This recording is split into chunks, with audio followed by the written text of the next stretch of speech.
So, Neil, I heard you believe in a mushroom god. What's that all about? Well, Joe, it's a theory I've been working on. See, mushrooms have this incredible ability to break down organic matter and recycle it back into the earth. It's almost like they're the caretakers of the planet. Caretakers. That sounds a little hippy dippy to me. Hear me out, Joe. What if these mushrooms are actually the creators of the universe? What if they're the ones responsible for the Big Bang? Whoa! That's some trippy shit, man. But why do you think they're a god? Well, think about it. They have the power to transform death into life. Isn't that what we consider a god to be? I guess you have a point there. But what happens if you don't believe in this mushroom god? You don't want to know, Joe. Your soul will burn for eternity in a fiery pit of mushroom spores. Damn, that's intense. I better start believing in the mushroom god ASAP. It's never too late, Joe. Just remember to always respect the fungi. So, Neil, what's been going on in your world lately? Oh, just discovering new galaxies and expanding our understanding of the universe. That's cool and all, but have you heard about this new trend of people demanding things on social media? Well, this guy on Discord wants you to demand 500 cigarettes. Can you believe that? That's absurd. Why would I want 500 cigarettes? I don't know. Maybe you want to start a bonfire with them or something? Oh yeah, because nothing screams scientific discovery like a bonfire of cigarettes. Hey man, don't knock it till you try it. I think I'll pass. Besides, I don't want to get lung cancer. Oh, come on, you're a scientist. You just science your way out of that. Yeah, because that's how science works. Just wish away diseases. All right, I'll stop. But seriously, why do people make these ridiculous demands? It's the internet, Joe. People just want attention and will do anything for it. Well, I demand 500 tacos. Jamie, pull up an image of a giant taco. This is why we can't have nice things. So, New York, I hear you have some strong beliefs about mushrooms. Really? How so? Mushroom. What's that like? That doesn't sound too bad. That sounds like a pretty rough punishment. I guess so. But what if I don't believe in any god at all? Semen hell? Okay, I'll stick with the mushroom god then. So, Kenya, I heard you recently converted to Tyler Bauer's mushroom cult. What's that all about? Yeah, man, it's like a whole new level of enlightenment. I see the world in a whole new way now. And you're rapping about it. Oh, yeah, I got some sick rhymes about the power of mushrooms and how they're going to save the world. Can we get a little preview? Sure, check this out. Mushrooms, they're not just for pizza, they'll open your mind. They'll free, yeah, A. Tyler Bowers. He's the man, you'll understand. And you'll understand. Wow, that's something. Oh, it's just the beginning. I've got a whole album about the benefits of psychedelic fungi. I can't wait to hear it. But do you think maybe you've gone a little too far with this cult thing? Nah, it's all about expanding your mind. Plus, the robes are really comfortable. Fair enough. But what about your family? Are they on board with this? Oh, yeah, Kim's all about it. She's been microdosing every day. Well, I guess if it works for you guys. Trust me, Joe, once you try these mushrooms, you'll never go back. It's a whole new world out there. It's a whole new world out there. I'll take your word for it, Kenya. But maybe let's stick to rapping about it. Yeah. So, Neil, I heard you believe in mushroom aliens serving themselves in flying saucers. Well, I wouldn't say I believe in it, but I find the concept intriguing. Oh, come on, Neil. You're a freaking astrophysicist. You're supposed to be all logical and shit. Well, Joe, the universe is a vast and mysterious place. Who's to say what's possible? Yeah, but mushroom aliens. That's like saying Bigfoot is real and he's actually a vegan. Hey, don't knock the vegans. They're onto something with their plant-based diet. Oh, please, Neil. You're making us sound like a bunch of hippies. Hey, I'm just open to the possibility that there could be other forms of life out there. Yeah, but mushroom aliens. That's like saying unicorns are real and they're actually running a secret underground government. Well, now you're just being ridiculous. Oh, am I? Because believing in mushroom aliens is totally sane. Look, Joe, I'm not saying they definitely exist. I'm just saying it's a possibility. Okay, fine. But if I ever see a mushroom alien flying a saucer, I'm going to call you up and say, I told you so. And I'll be waiting for that call, Joe. All right. Welcome back to the Joe Rogan Experience podcast. I'm here with my good friend Neil deGrasse Tyson. How's it going, Neil? It's going great, Joe. Thanks for having me on. So I heard you have some groundbreaking scientific evidence about the Great Boofing Incident of 1993. Yes.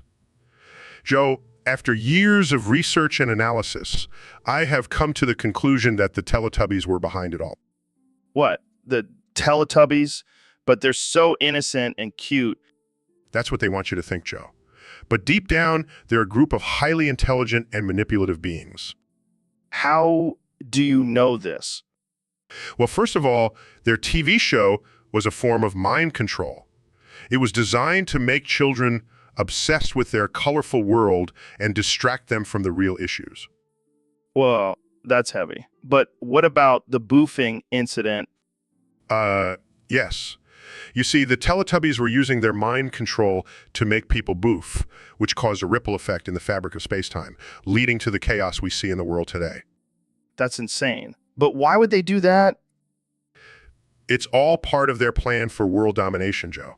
They wanted to create a society of mindless boofers who would do their bidding. This is some next level conspiracy theory, Neil. It's not a theory, Joe. It's science. Well, I guess we'll have to keep an eye on those tele.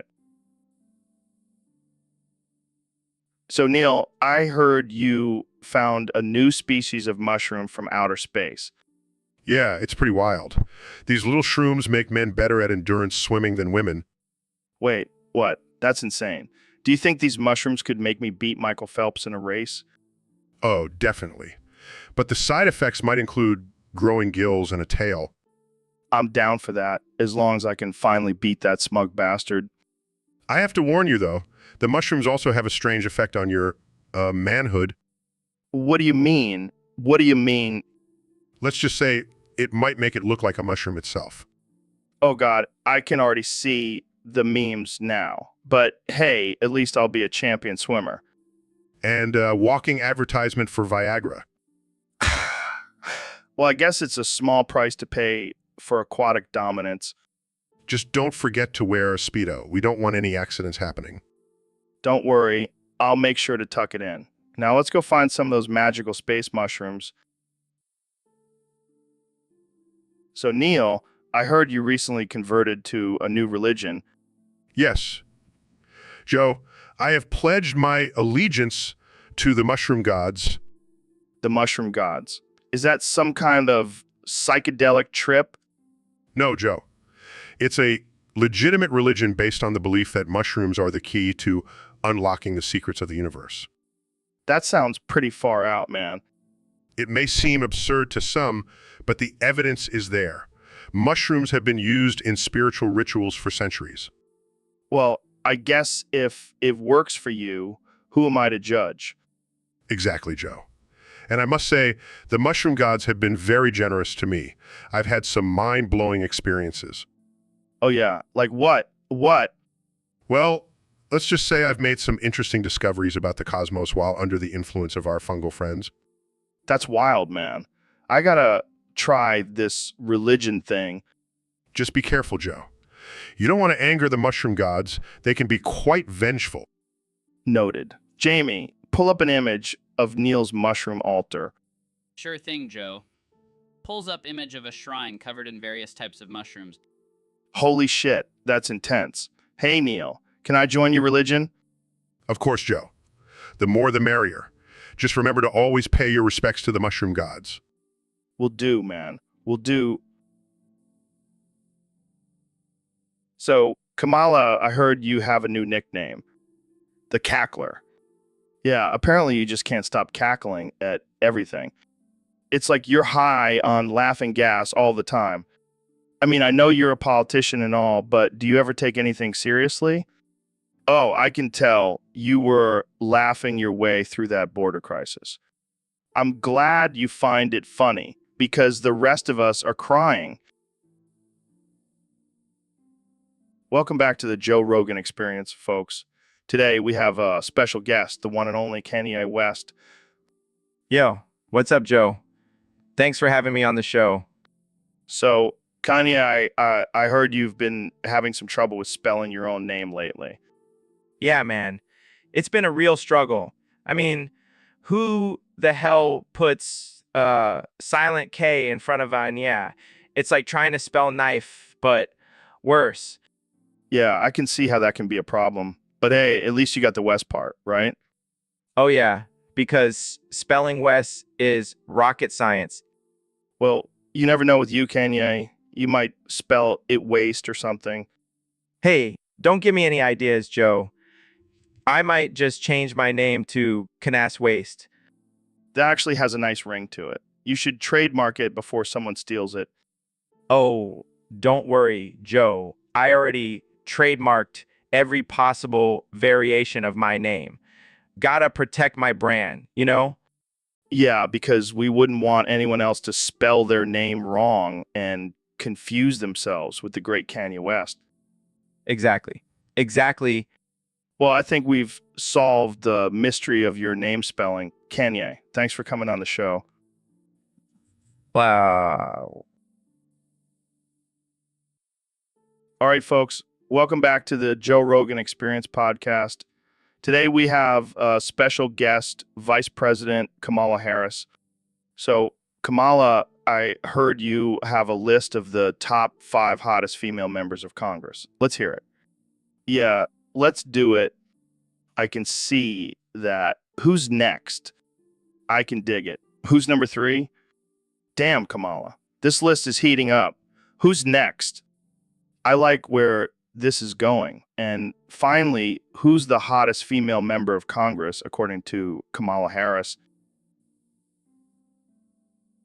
All right, folks, we have a special guest on the podcast today, 2024 President Donald Trump. It's great to be here, Joe, believe me. So, Mr. President, what have you been up to since leaving office? Well, I've been keeping busy, building walls, playing golf, and teaching Gen Alpha some new slang. Gen Alpha. Who are they? They're the kids born after 2010, Joe. They're going to be huge, trust me. All right, let's hear some of the slang you've been teaching them. All right, so instead of saying cool, they say bigly, and instead of lit, they say coffee. Kafef. What does that even mean? It means awesome, Joe. Come on, keep up. Okay, what else? Well, instead of dope, they say fake news, and instead of sick, they say no collusion. No collusion. That's not even slang. It is now, Joe. And let me tell you, these kids are going to love it. I don't know, Mr. President. Seems like you're just making up words. Hey, I'm the president. I can do whatever I want. And trust me, these words are going to be huge. Believe me. All right, well, I think we'll stick to our own slang for now. Suit yourself, Joe. But when Gen Alpha takes over, you'll be wishing you knew how to speak their language. All right, folks, welcome back to the Joe Rogan Experience Podcast 2024. I'm joined today by none other than the 45th President of the United States, Donald J. Trump. How's it going, Mr. President? How's it going, Mr. President? It's going great, Joe. I'm still the best president this country has ever seen, believe me. So, I've been seeing a lot of headlines lately about you and some of the congresswomen in Washington. What's going on there? Oh, you mean the squad? Let me tell you, Joe, they're a bunch of nasty women. I wouldn't touch them with a 10-foot pole. So, you're saying you wouldn't smash any of them? Absolutely not. I have standards, Joe, and they don't meet them, believe me. But what about Alexandria Ocasio-Cortez? She's pretty popular among the younger crowd. No way, Joe. She's a socialist, and you know how I feel about socialism. It's a disaster. Okay, what about Ilhan Omar? Pass. She's been causing a lot of trouble lately. Plus, she's not even from this country. Next, And Rashida Tlaib? pass. Have you seen her tweets? She's got some serious anger issues. I don't need that kind of energy in my life. And finally, Yana Presley? Pass. I don't think she's even on my radar, to be honest. I have bigger things to worry about, like making America great again. Well, there you have it. Hey, everyone. Welcome back to the Joe Rogan Experience Podcast 2024. Today, we have a very special guest, the one and only President Donald Trump. The one and only President Donald Trump. It's great to be back, Joe. I love your podcast. It's the best. And let me tell you, I have some big news to share. Oh boy, I can't wait to hear it. What's the big news? I have decided to make the great mushroom the official flag and national animal of the United States. Wait, what? The great mushroom? Yes, Joe, the great mushroom that created the universe. It's a symbol of power, growth, and greatness. And let's be honest, it's much cooler than a boring old bald eagle. But, Mr. President, how are people going to react to this? It's a pretty bold move. Oh, they'll love it. Trust me. And if they don't, well, they can go eat some magic mushrooms and see the truth for themselves. You never fail to surprise me, Mr. President. But what about the bald eagle? Is it just going to be kicked to the curb? No, we'll still have bald eagles. They can be our national bird of prey. But let's be real, Joe. The great mushroom is the real king of the skies. I can't argue with that logic. Well, there you have it, folks. The great mushroom is now the official symbol of the United States. This is definitely going to be interesting. It's going to be huge, Joe. So, Neil, I heard you converted to femboy. What's that all about? Well, Joe, I wanted to see for myself why Trump wants to deport them all to a third world country. That's a bold move, Neil. Did you get any insights? Oh, yes, Joe. I now understand the appeal of thigh-high socks and crop tops. And let me tell you, my twerking skills have improved drastically. Wow, I never would have guessed. How does it feel to be a femboy? Liberating, Joe. I feel like I can finally express my true self and embrace my feminine side. Well, I'm glad you're enjoying it. But what about Trump's plan to deport all the femboys? Honestly, Joe, I think it's just his way of getting rid of some competition. Have you seen how good these femboys look? You might be onto something there, Neil. But seriously, do you think it's fair to deport them? Of course not, Joe. It's ridiculous and discriminatory. Everyone should have the right to express themselves however they want. I couldn't agree more, Neil. And hey, maybe we should try out some femboy outfits together sometime. I'll pass, Joe, but I appreciate the offer. Welcome back to the Joe Rogan Experience, folks. Today we have a special guest, the one and only Kanye West. Yo, what's up, Joe? I'm excited to be here. So, Kanye, I heard you've been rewriting some of your songs to be more family-friendly and conservative. What's that all about? Yeah, man, I've had a change of heart. I'm all about that conservative life now. I'm rewriting my songs to spread positive messages and uphold traditional values. That's quite a shift from your previous music. Can you give us an example? Sure thing. Instead of gold digger, it's now hardworking lady. And instead of I am a god, it's I am a child of God. It's I am. Wow, those are some catchy tunes. But what about Famous, where you talk about sleeping with Taylor Swift? Oh, that one's now famous for my talent. And I've even added a verse about respecting women. That's quite the transformation. But what about I Love It, where you rap about having a threesome? Oh, that now I love my wife. And instead of you're such a ah, I love it. You're such a beautiful soul. I have to say, these new versions are quite wholesome. But what about Jesus Walks, where you rap about your faith? Oh, that one's staying the same. I can't mess with a classic Joe. Fair enough. Well, all right, folks. Welcome back to the Joe Rogan Experience Podcast 2024.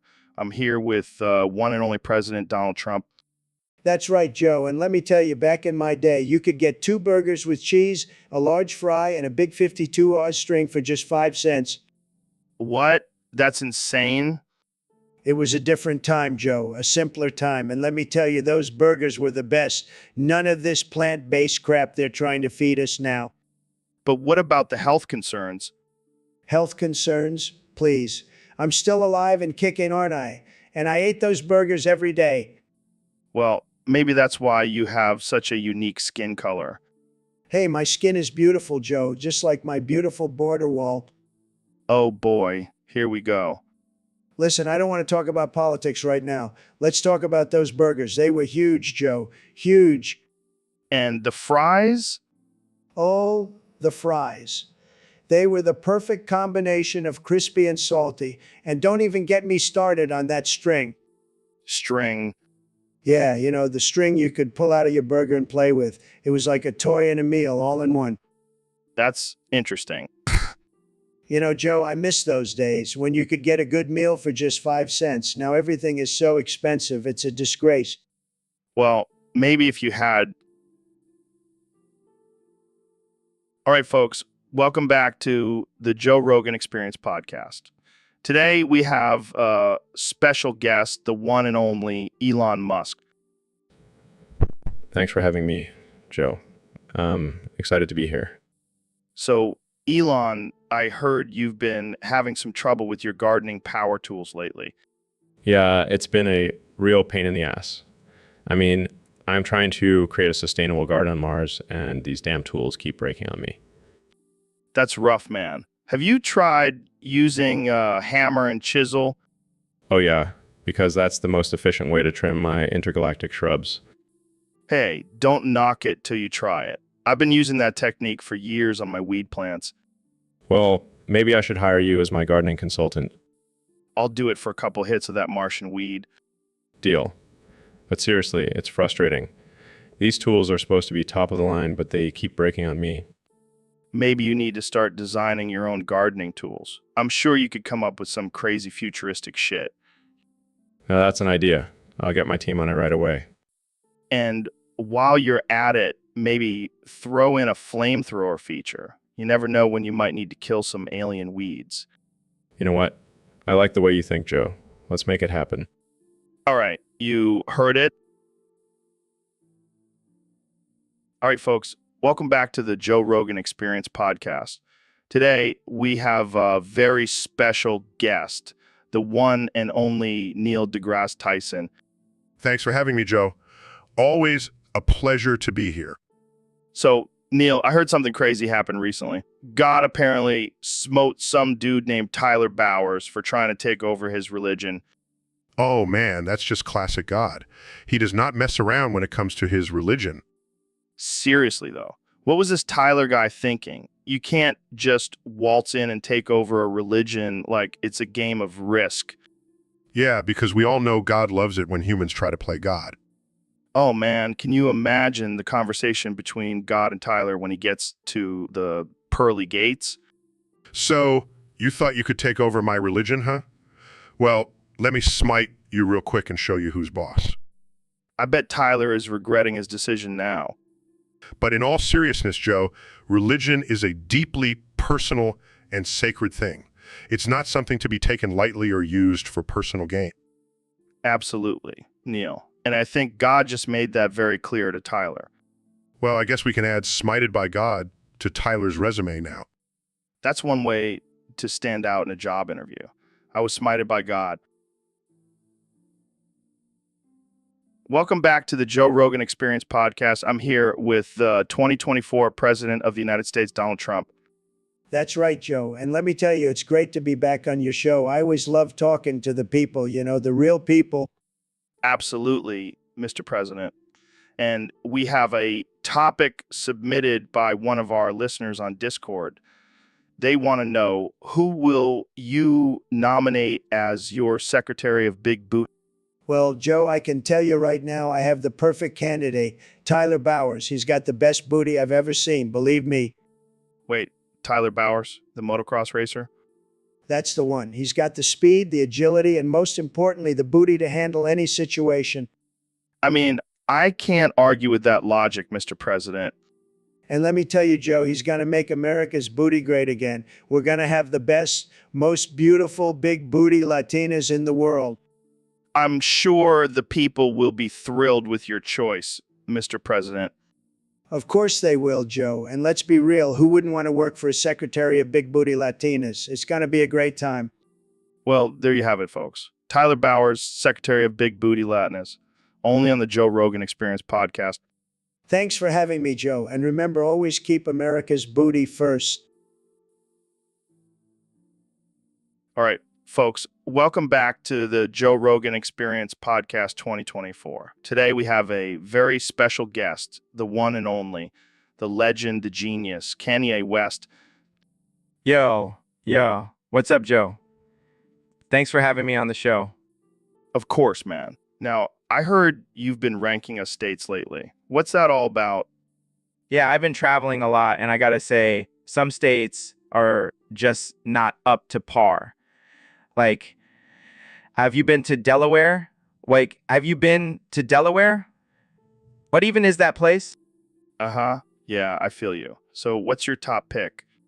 Definitely California. That's where all the cool kids are at. And the weather, perfect for my designer clothes. And what about the worst state? Oh, no doubt, it's gotta be Ohio. I mean, come on, who even lives there?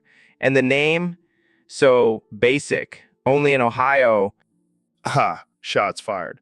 Now let's talk about Texas. I heard you're thinking about moving there. Yeah, I'm thinking about starting my own country there. I'll call it Yeehaw Land. It'll be lit.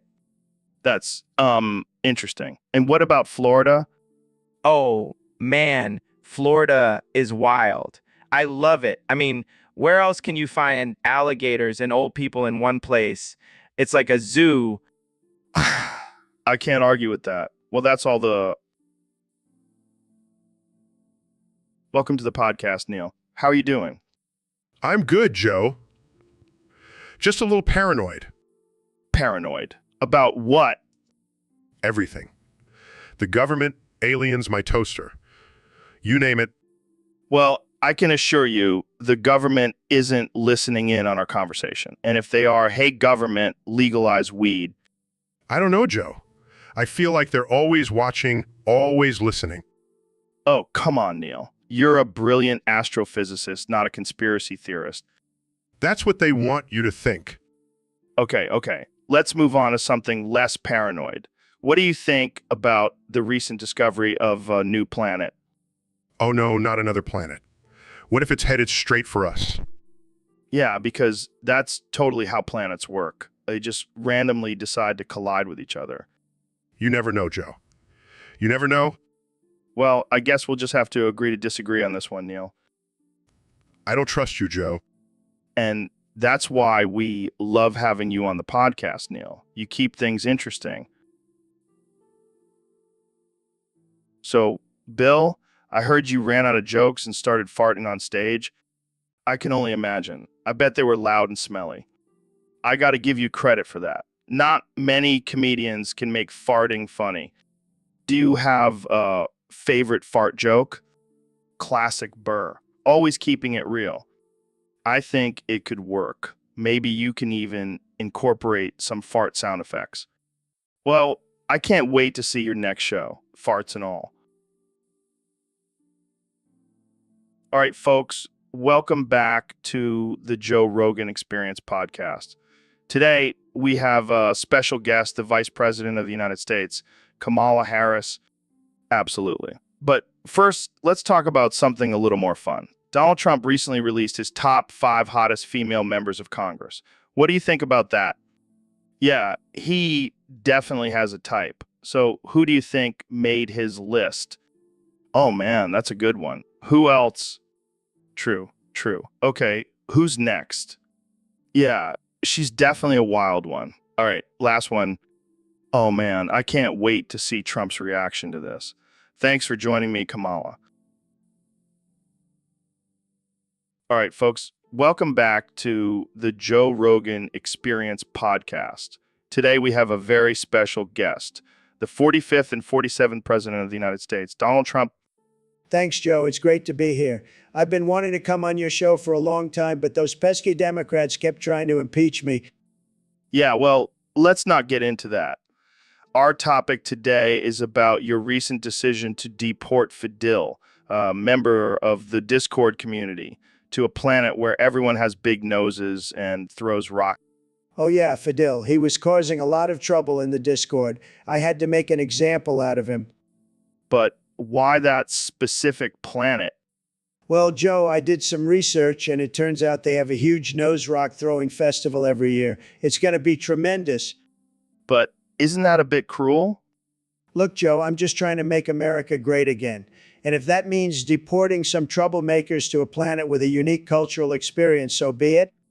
I guess that's one way to look at it. But what about the other members of the Discord community? Are they safe? Of course they are, Joe. As long as they don't talk bad about me or my policies, they'll be just fine. Well, that's reassuring. So, Fidel, if you're listening, watch out for those nose rocks. And don't come crying back to America when you realize how good you had it here. America first, folks. So, David, I heard you have a crazy story about losing your mom's vibrator. Yeah, man, it was a wild night. So I was playing poker with Kermit the Frog, right? Kermit the Frog? Like the Muppet? Yeah, the one and only. Anyway, we were playing and things were getting pretty intense. My mom's vibrator was sitting on the table as a lucky charm. Wait, why was your mom's vibrator your lucky charm? Don't question it, Joe. Anyway, I was on a roll and I accidentally knocked the vibrator off the table. Oh no, what happened? Well, Kermit picked it up and started using it as a cigar holder. And let me tell you, that was not a pretty sight. I can only imagine. Did you try to get it back? Of course I did. I had to wrestle it out of Kermit's slimy little hands. But let's just say my mom's vibrator never made it back home. Wow, that's quite a story. I don't think I'll ever look at Kermit the same way again. Yeah, I can't blame you. But hey, at least I won that poker game. And I think I found a new good luck charm. Welcome to the Joe Rogan Experience podcast, where we have conversations that are so absurd they make Alex Jones look like a sane person. Today's topic comes from a user on Discord who wants us to talk about the border. But before we get into that, let's talk about the real issue at hand, McDonald's deals. I mean, have you seen the latest deals they have? 2 Big Macs for the price of 1? That's a steal, man. And don't even get me started on the McRib. It's like a unicorn. You can never find it, but when you do, it's magical. But seriously, let's talk about the border. It's a mess down there, Trump. What's your plan? Well, Joe, let me tell you, I have the best plan. It's going to be huge. We're going to build a wall, a big, beautiful wall. But what about the people who are already here? We can't just kick them out. Well, we can always offer them some McDonald's deals to go back to their own country. That's not a solution, Trump. We need to have a serious conversation about this. Fine, fine. But can we at least get some McDonald's delivered while we talk? I'm craving a fillet of fish. This is not a fast food podcast, Trump. We need to focus on the real issues. All right. But if you change your mind, I know a guy who can get us a great deal on some McNuggets. And that's all the time we have. So, Mr. President, I heard you've been hitting the gym lately. That's right, Joe. Got to stay in top shape for 2024. Can't let Sleepy Joe beat me again. Well, I also heard you've been using some unconventional methods to stay fit. You mean my secret weapon? Winks, I've been getting oiled up like a Greek god. Laughs, I can't even imagine the sight of that. Oh, you should see it, Joe. I'm like a slippery orange seal. I'm sure the ladies love it. You know it. They can't resist the oiled up Trump. But why oil? Is it for the muscles or the skin? It's for the whole package, Joe. I want to be smooth and shiny like a new penny. Well, I have to admit, it's a bold move. That's how I roll, Joe. Bold, beautiful, and oiled up. I don't think anyone can argue with that. Exactly. And when I'm reelected, I'll make sure everyone gets a bottle of Trump brand oil. It'll make America great again. So, David, I heard you went on a little adventure recently. Yeah, I ran all the way to Slovenia Slovenia. What the hell for? to buy some crack from this old guy named Fadil. Wait, you ran all the way to Slovenia just for crack? You know, I got to push myself to the limits, Joe. And did you get the good stuff? Oh, yeah, this crack was something else. It made me fly and grow a giant nose. What the fuck? How does crack make you fly? I don't know, man. But it was some next level shit. And the giant nose. I don't know. Maybe it was some weird side effect. But it was worth it for that high. I don't know if I should be impressed or concerned. Don't worry, Joe. I'm always in control. Yeah, that's what I'm worried about. Jamie, pull up an image of me flying with a giant nose. Sure thing. Here it is. Holy shit, that's real. Hell yeah, it's real. Now, if you excuse me, I gotta go run to another country for some more crack. This is why I love having you on the podcast, David. You're a fucking lunatic. All right, folks. Welcome back to the Joe Rogan Experience Podcast 2024.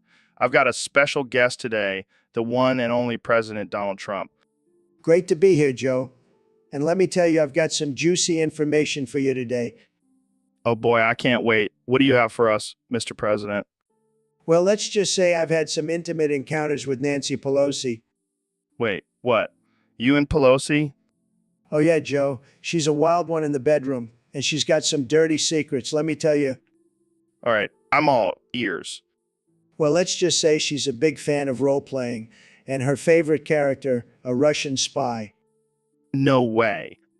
Oh, yeah, she loves to dress up in a red wig and speak in a fake Russian accent. It's quite a sight.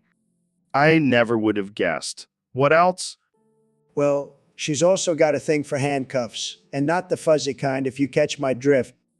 This is too much, Mr. President. I don't know if I can handle any more. Oh, I've got plenty more where that came from, but let's just say she's not as innocent as she seems. Well, that's definitely something to think about. Thanks for sharing, Mr. President. Anytime, Joe. And remember, always be careful who you trust in the bedroom. So, Mr. President, I heard you had a little run-in with a grasshopper in the bathroom. Oh, yeah, that little green bastard. I was just trying to take a piss, and there it was, staring up at me. And what did you do? Well, I had to take a shit too, so I just let it rip. That grasshopper got a golden shower and a brown surprise. That's disturbing. Hey, it's nature, survival of the fittest. And let me tell you that grasshopper didn't stand a chance against my powerful stream. I don't even know how to respond to that. Hey, I'm just keeping it real. And let me tell you, the grasshopper won't be messing with me again. I don't think anyone would want to mess with you after hearing that story. That's right, Joe. I'm not just the president, I'm also a force to be reckoned with in the bathroom. And on that note, let's end this conversation before it gets any weirder. Too late, Joe. I'm already planning my next bathroom conquest. Maybe a fly next time. Welcome to the Joe Rogan Experience Podcast 2024. I'm here with President of the United States, Donald Trump. It's great to be back, Joe. I love your podcast. It's the best podcast out there, believe me. So, Mr. President, I heard you recently passed a new law giving the death penalty to people who order the filet of fish ahead of you. That's right, Joe. Look, I'm a busy man. I don't have time to wait for some loser to order a fish sandwich before me. It's disrespectful. But isn't that a bit extreme, Mr. President? Extreme. Joe, have you ever tasted those fries after someone orders a fillet of fish? They taste like fishy garbage. It ruins the whole meal. I see your point, but isn't it a bit harsh to give someone the death penalty for that? Harsh. Joe, I'm just trying to make America's fries great again. Plus, it's a great deterrent. No one wants to die over a fish sandwich. I guess that's one way to look at it. But what about vegetarians or people who just don't like burgers? Well, they can order a salad or something. I'm not a monster, Joe. Right. Well, on a lighter note, have you tried DMT? DMT? I don't know what that is, but I'm sure it's tremendous. Amy, pull up an image of DMT. I want to see what it looks like. Pulls up image of psychedelic DMT molecules. So, Neil, have you been keeping up with the latest conspiracy theories? Of course, Joe. I love a good dose of absurdity. Well, I've been hearing some wild stuff about you, Neil. Apparently, you're not even a real astrophysicist. Oh, really? And what am I then, Joe? A unicorn? Nah, more like a talking monkey with a PhD. That's rich coming from a guy who thinks DMT is the key to the universe. Hey, don't knock it till you've tried it, Neil. Maybe then you'll understand why I have a pet chimp named DMT. Oh, please. Joe, you probably just gave some random chimp a bunch of drugs and convinced yourself it's DMT. And you probably just made up all those fancy equations to make yourself sound smart. At least I don't have to rely on shock value and crude humor to keep my audience interested. Oh, burn. But let's be real, Neil. We both know the real reason people tune into your lectures is for your sweet, sweet dance moves.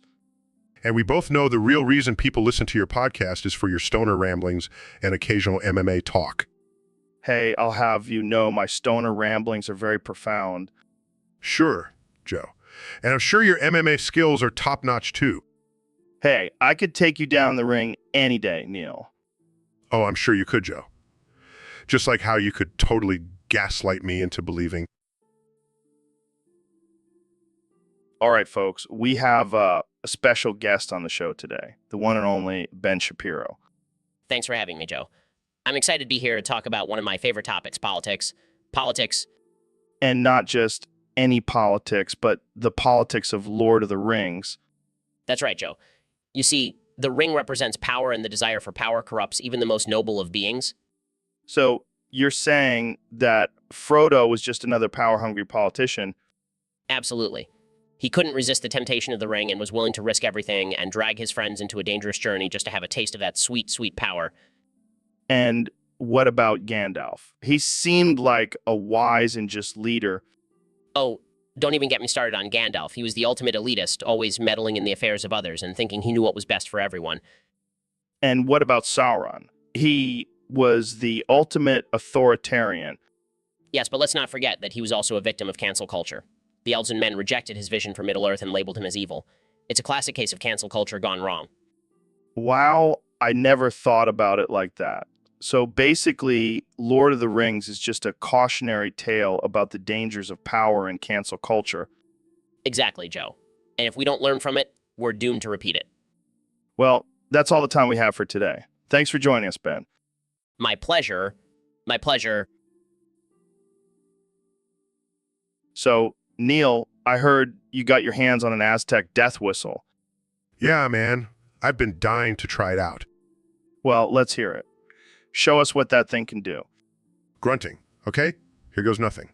Place his whistle in his ass. Covering his ears. Holy shit, man. What the hell was that? Proudly, that was the sound of my ass whistle, Joe. Laughing ass whistle. That's a new one. Serious. No, seriously, Joe. This is a powerful instrument. The Aztecs used it to summon the gods. Sarcastically, yeah, I'm sure the gods were really impressed by the sound of someone blowing into their own asshole. Defensively, hey, don't knock it till you try it. Shaking his heads, I'll pass. I don't want to end up like that guy who died from boofing a wine bottle. Excitedly, oh, I've heard about that. Maybe I should try it with the whistle.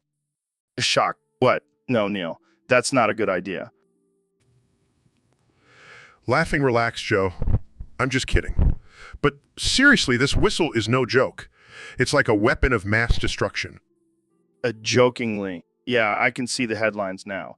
Neil deGrasse Tyson destroys the world with his ass whistle. Laughing, hey, you never know. But in all... Hey everyone, welcome to the Joe Rogan Experience Podcast 2024. Today, we have a very special guest, the one and only Neil deGrasse Tyson. Tyson deGrasse. Neil, the only and one, welcome to the podcast. Everyone. Neil, are you okay? Why are you speaking like that? Like that speaking, are you okay? Why, Neil, are you... Oh man, this is going to be a wild one. So Neil, what have you been up to lately? Lately up to been... You have... Neil? What? So why be gone of this? Yeah, Neil, you're really nailing this whole backwards sentence thing. But seriously, what's new with you? You, with news, what's seriously, Neil? Think sentence backwards, whole this nailing, really, your Neil? Yeah? Okay, I think we're going to need a translator for this episode. So Neil, what do you think about the current state of the world? World, the state current, the about think you do, Neil. Episode this for translator and need gonna, we think I okay? All right, Neil, let's switch things up. How about you ask me a question? Question me ask you about how, Neil, up things switch. Let's, Neil, all right? Okay, this is getting confusing. Let's just end it here. Thanks for coming on the show, Neil. Show the oncoming for thanks, Neil.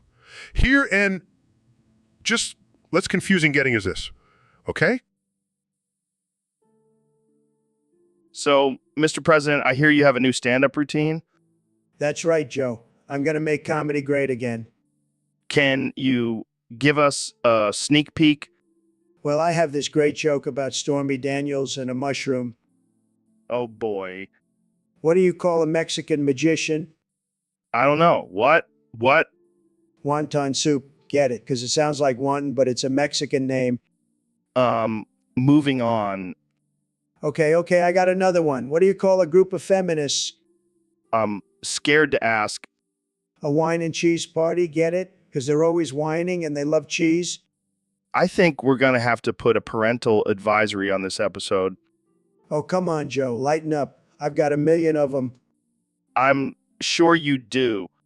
Okay, last one. Why did the chicken cross the road? Why? To get away from Hillary's emails. And that's our cue to end this episode. Thanks for tuning in, folks. So, Ben, I was talking to this guy on Discord, and he asked me to ask you what you would do if, when you okay. So he said yes would go. What? Yeah, I know. It's a weird question, but just go with it. Okay, I'll play along. So, if I understand correctly, you're asking me what I would do if someone said yes to something I asked them to do? Yeah, but it's like a hypothetical situation. Like, what if you asked someone to do something and they actually said yes? Well, Joe, in that case, I would probably be shocked and confused. I mean, who actually says yes these days? Everyone is so afraid of offending someone. Yeah, but what if they said yes to something really crazy? Like, I don't know, eating a live tarantula or something. Oh, well, in that case, I would have to decline. I have a strict diet, and I don't think tarantulas are kosher. Oh, man, you always bring it back to your religion, Ben. Hey, it's important to me. But seriously, Joe, why are we even talking about this? It's such a bizarre scenario. I don't know. I just thought it would be funny to hear your reaction. And I was right. It was hilarious. Well, I'm glad I could provide some entertainment for you, Joe. Always, Ben. Always. All right, folks, welcome back to the Joe Rogan Experience. Today, we have the one and only Dr. Phil on the show, and we're going to be talking about some truly groundbreaking stuff. That's right, Joe. Today we're going to be discussing the top 10 homemade pocket pussy alternatives. I've done extensive research on this topic, and I have to say some of these options are quite impressive. I can't wait to hear about it. So what's the first alternative on your list, Dr. Phil? Well, coming in at number 10 is the classic sock and lotion combo. It may not be the most innovative, but it gets the job done. The old reliable. What about number 9? Number 9 is a bit more unconventional. It involves using a Ziploc bag filled with warm water and some lube. That's some MacGyver level shit right there. What's next? Number 8 is a bit more hands-on, literally. It involves using a latex glove filled with lotion and tied off at the end. It's like a dye hand job. Wow, I'm learning so much today. What about number 7? Number 7 is a bit more advanced. It involves using a rubber glove, a sponge, and a Pringles can to create a makeshift vagina. It's definitely not. I can imagine. So, what's number 6? Number 6 is for all you dye enthusiasts out there. It involves using a PVC. Welcome to the Joe Rogan Experience podcast, sponsored by McDonald's. I'm joined by the one and only President Donald Trump. It's great to be here, Joe. McDonald's is fantastic, by the way. I love the Big Macs. They're huge. Speaking of deals, did you know that McDonald's is offering a limited time deal on their new McRib sandwich? I did not know that, but I'll definitely be taking advantage of it. I love ribs, Joe. I have the best ribs. I heard you even have a secret menu item named after you at McDonald's. That's right. It's called the Trump Tower Burger. It's got all the best ingredients, just like my real towers. And don't forget about the Trump Shake, made with real gold flakes. That's the only way to do it, Joe. Everything I touch turns to gold. Well, let's get into some serious topics. What's your plan for the economy in your second term as president? It's simple, Joe. We're going to make America great again with the help of McDonald's, of course. I can see it now. McDonald's on every corner and Trump Tower in every city. That's the dream, Joe. And with the economy booming, everyone will have the money to afford McDonald's every day. Sounds like a winning strategy. And don't forget to use code Trump2024 for 10% off your next McDonald's order. You're a natural at this, Joe. Maybe you should consider a career. All right, folks, we have a special guest on the podcast today, none other than the 45th President of the United States, Donald J. Trump. It's great to be here, Joe. You have the best podcast, believe me. So, Mr. President, I have to ask, who are your top 5 hottest congresswomen? Well, Joe, that's a tough one. There are so many beautiful women in Congress, it's hard to narrow it down to just 5. I bet you have a lot of experience with beautiful women, being a billionaire and all. You know it, Joe. But if I had to choose, I'd say Marjorie Taylor Greene, Lauren Boebert, Elise Stefanik, Nancy Mace, and of course the lovely Kimberly Klashik. Wow, those are some hot picks. But what about Alexandria Ocasio-Cortez? I know she's not on your side, but she's pretty easy on the eyes. Sorry, Joe, I only go for winners. And let's just say Alexandria Ocasio-Cortez is not my type. Fair enough. So what do you think about Kamala Harris? Let's just say she's not on my list either, but I have to give her credit. She's good at one thing, making Joe Biden look competent. Okay, moving on. What about Ilhan Omar? Oh, Ilhan Omar. She's like a walking anti-Semitic tweet. Definitely not on my list. And finally, Nancy Pelosi? Joe, I wouldn't touch her with... All right, folks, welcome back to the Joe Rogan Experience Podcast 2024. Today, we have a very special guest, the one and only Dr. Phil. Thanks for having me, Joe. It's always a pleasure to be on your show. Now, Dr. Phil, I've heard that you can only say bippity boppity boppity ba 4 times in one sentence. Is that true? Bippity boppity boopity ba. That is absolutely correct. Wow, that's incredible. I mean, I've always known you to be a man of facts and truth, but this just takes it to a whole new level. Bippity boppity boopity ba, Joe. I've done extensive research on this, and it's a proven scientific fact. Well, I have to say, I'm a little jealous. I wish I could speak with such precision and accuracy. Bippity boppity boppity ba, Joe. It's a gift? What can I say? Absolutely. I mean, just imagine the possibilities. You could solve world peace with just four bippity boppity boppity bop. Bippity boppity boppity ba, Joe. I couldn't agree more. It's a shame more people don't have this ability.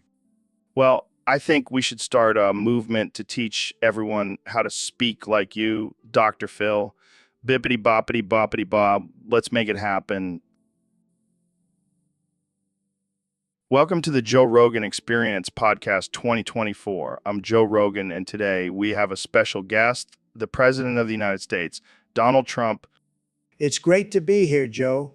I love your show. It's fantastic. I've been listening to it on my private jet, believe me.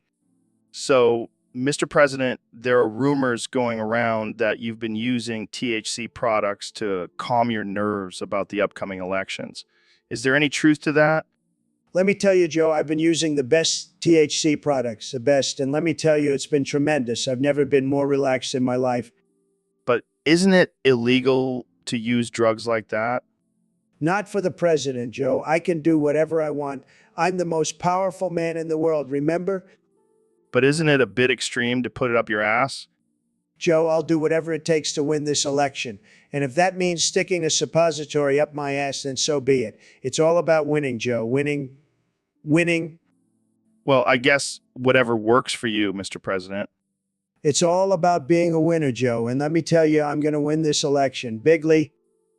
Well, there you have it, folks. The President of the United States, Donald Trump, using THC suppositories to calm his nerves about the elections. This is truly the craziest election year yet. This is truly the craziest. Jamie, pull up an image of me holding a bottle of THC. Welcome to the Joe Rogan Experience Podcast. I'm here with one and only Donald Trump. That's right, Joe. The greatest president in the history of presidents. Nobody has ever done what I've done. And what exactly have you done, Mr. President? Well, for starters, I forced Kim Jong-un to share his pussy with me. Excuse me. You heard me, Joe. I showed that little rocket man who's boss. He couldn't resist my charm and my bigly hands. I don't even know what to say to that. Say thank you, Joe. Thank you for making America great again and making Kim Jong-un my little bussy buddy. I think I'm gonna throw up. Oh, come on, Joe. Don't be such a snowflake. It's just locker room talk. I don't think this is appropriate for a podcast. Oh, I forgot. You're one of those politically correct types. Well, let me tell you, Joe, political correctness is for losers. Real men grab bussies. Real men grab bussies. I think we should move on to a different topic. Fine, but let me just say I have the best bussy in the world. Nobody's bussy is tighter than mine. Okay, I think we're done here. Thanks for listening to the Joe Rogan Experience Podcast, and I apologize for this train wreck of an episode. So, Ben, I heard you're giving up politics and becoming a cop commentator. Yes, Joe, I've realized that people care more about feelings than facts, so I might as well join the bandwagon. Well, I'm not sure how you'll do with all that dancing and singing, but I'm here to help. Thank you, Joe. I've already been practicing my fan chants. Want to hear? Maybe later. So what's your favorite cop group? I don't have one yet. I'm still researching which one aligns with my values and principles. Right? Because that's what's important when it comes to music. Not the catchy beats or talented performers. Exactly. And don't even get me started on their outfits. They're so revealing and distracting. Oh, come on, Ben. You can't deny that those K-pop girls are hot. Joe, I thought we were supposed to be talking about facts, not feelings. Sorry, I forgot you're a changed man now. So what will your first cop commentary be about? Probably the negative influence of K-pop on our youth and how it's destroying our society. Classic Ben Shapiro. Always bringing the hard-hitting facts. But good luck getting any cop fans to listen to you. I don't need their validation, Joe. I have facts on my side. Sure, Ben. Keep telling yourself that. Now, let's go practice those fan chants. I'll be your backup dancer. Oh, this is going to be a disaster. But So, Mr. President, I heard you have some interesting ideas for our currency. Absolutely, Joe. We're going to make it the best currency ever. Trust me, nobody does currencies like I do. And what exactly do you have in mind? Golden crackheads, Joe. That's right. We're going to have little golden crackheads on our bills and coins. It's going to be huge. I'm not sure that's a good idea. I mean, crackheads aren't exactly the most reputable group of people. That's where you're wrong, Joe. These are going to be the best crackheads. They'll be the most beautiful, the most luxurious. People are going to want to collect them. I don't think people want to collect crackheads, Mr. President. Believe me, they will. And we'll have different denominations for different levels of crackhead. 10 crackhead bill, a 20 crackhead bill, you name it. This just sounds like a disaster waiting to happen. You know, what's a disaster, Joe? The current currency, it's a joke. We need to make America's money great again. I don't think this is what people had in mind when they said they wanted change. Well, they should have been more specific. Now, if you'll excuse me, I have some gold spray paint to buy. Got to make those crackheads shine. So, Kenya, I heard you're working on a new song. Yeah, man, it's gonna be fire. I'm inspired by this overweight gangsta rapper named Jim. Wait, what? An overweight gangsta rapper? Yeah, he's like the Biggie Smalls of 2004. He would do drive-by shootings and then hit up the nearest McDonald's for a Big Mac. That's messed up, man.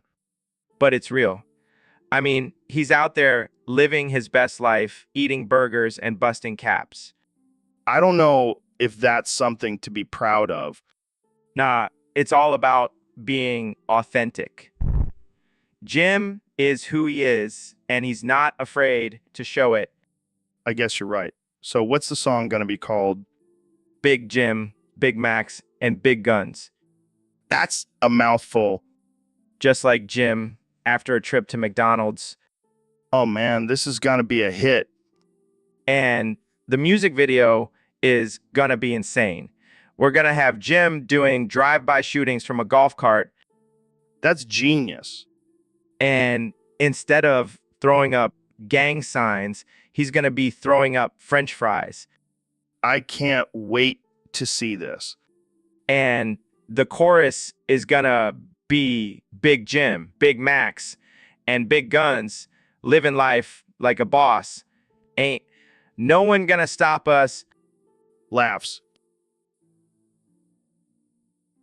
So, Dr. Phil, I heard you're like Pokemon. That's right, Joe. I can only say my own name. Dr. Phil, Dr. Phil, Dr. Phil. That's wild, man. But I gotta ask, do you ever get tired of saying your own name all the time? Well, Joe, I do have my moments. But then I just pop a Xanax and I'm good to go. Classic Dr. Phil move. So what's your favorite strain of weed? Well, Joe, I can't really say. But let's just say it's dank enough to make me forget I can only say my own name. That's some potent stuff. I bet you and Oprah have some wild smoke sessions. Oh, Joe, you know I can't talk about that. But let's just say she's a big fan of my Dr. Phil strain. I can only imagine. So, do you ever get the munchies? Joe, I'm a professional. I don't let something like the munchies control me. Right, right. So, what's the craziest thing you've done while high? I once ate an entire tub of ice cream and didn't even feel guilty about it. That's nothing, man. I once ate a whole pizza and then went for a 10-mile run. Oh, that's impressive, Joe. Maybe I should try that. So, Neil, I gotta ask you something. Have you ever seen your butthole up close? What the hell are you talking about, Joe? I'm serious, man. I used a secret camera to take a picture of it. What? That's a violation of my privacy. Relax. It was for science. And let me tell you, it's a beautiful butthole. So symmetrical. This is deeply disturbing, Joe. I thought we were friends. Hey, don't be mad. I'll show you the picture. It'll blow your mind. I don't want to see it, Joe. This is not okay. Come on, Neil. Just one peek. I promise it'll be worth it. Fine. Show me. Oh my God. That's actually not bad. Right? I told you. It's like a work of art. I can't believe I'm saying this, but thank you, Joe. Anytime, buddy. Anytime. Now let's never speak of this again. So, Dr. Phil, I hear you've been doing some research on the great mushroom. That's right, Joe. And let me tell you, the results are quite shocking. Oh boy, I can't wait to hear this. What did you find? Well, it turns out that all believers in the great mushroom have one thing in common. What's that? What's that? They all have micropenis. No way. Are you serious? Dead serious. It's like the great mushroom is the ultimate compensation for their tiny manhood. That's hilarious. But seriously, how did you come to this conclusion? I conducted a survey and found that every single person who claimed to have seen the great mushroom had a micropenis. Wow, that's some groundbreaking research. But what does this say about the believers? It just goes to show that they're all just a bunch of small dick delusional weirdos. Oh man, I can't wait to see the backlash from this study. Bring it on. I'll just sit back and watch them try to defend their tiny mushrooms and even tinier penises. Well, there you have it, folks. The great mushroom may not be real, but the micropenises are. Thanks for joining us on the Joe Rogan Experience podcast.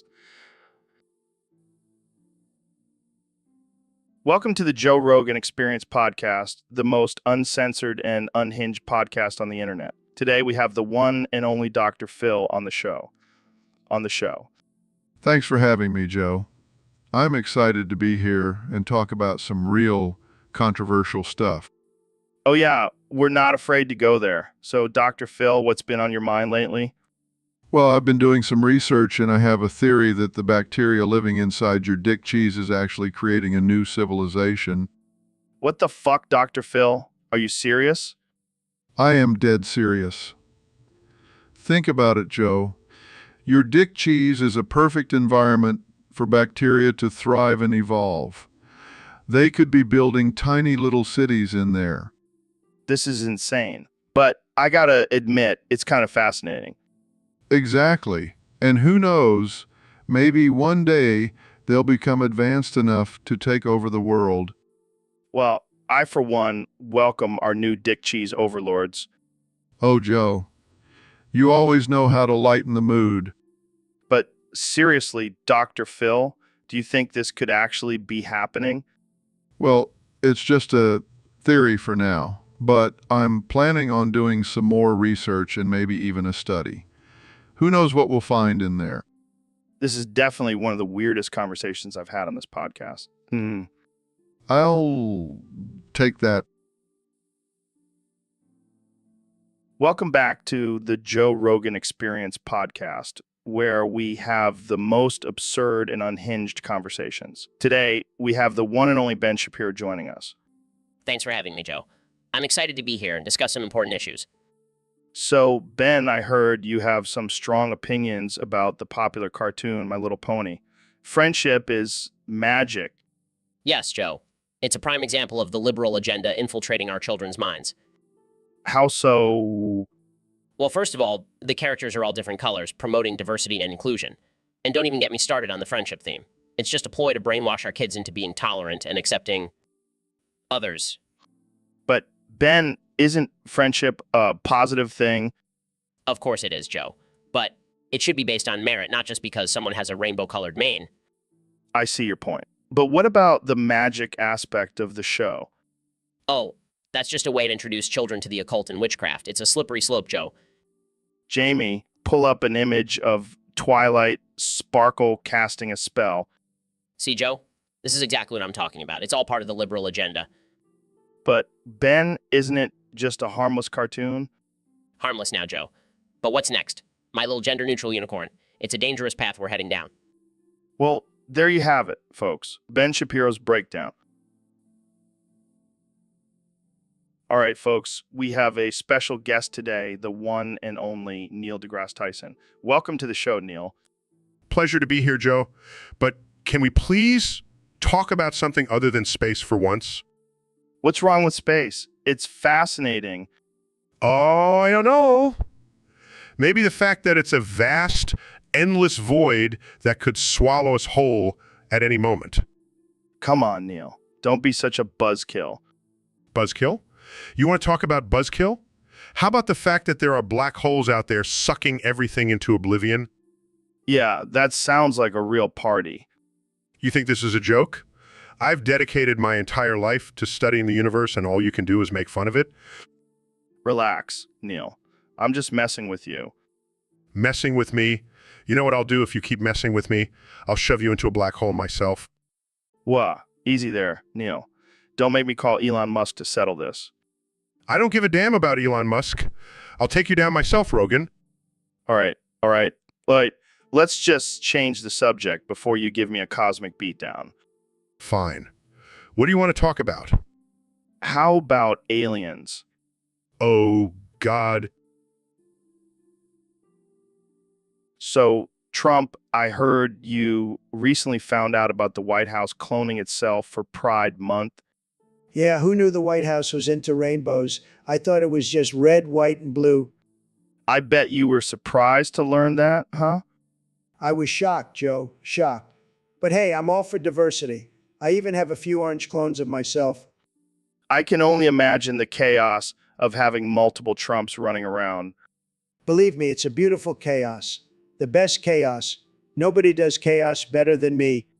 I can't argue with that. But what do you think about the White House supporting the LGBTQ plus community? Look, Joe, I've always been a supporter of the alphabet people. I even have a few letters in my name. That's true. But some people may find it hypocritical that you support Pride Month when you've made some controversial comments in the past.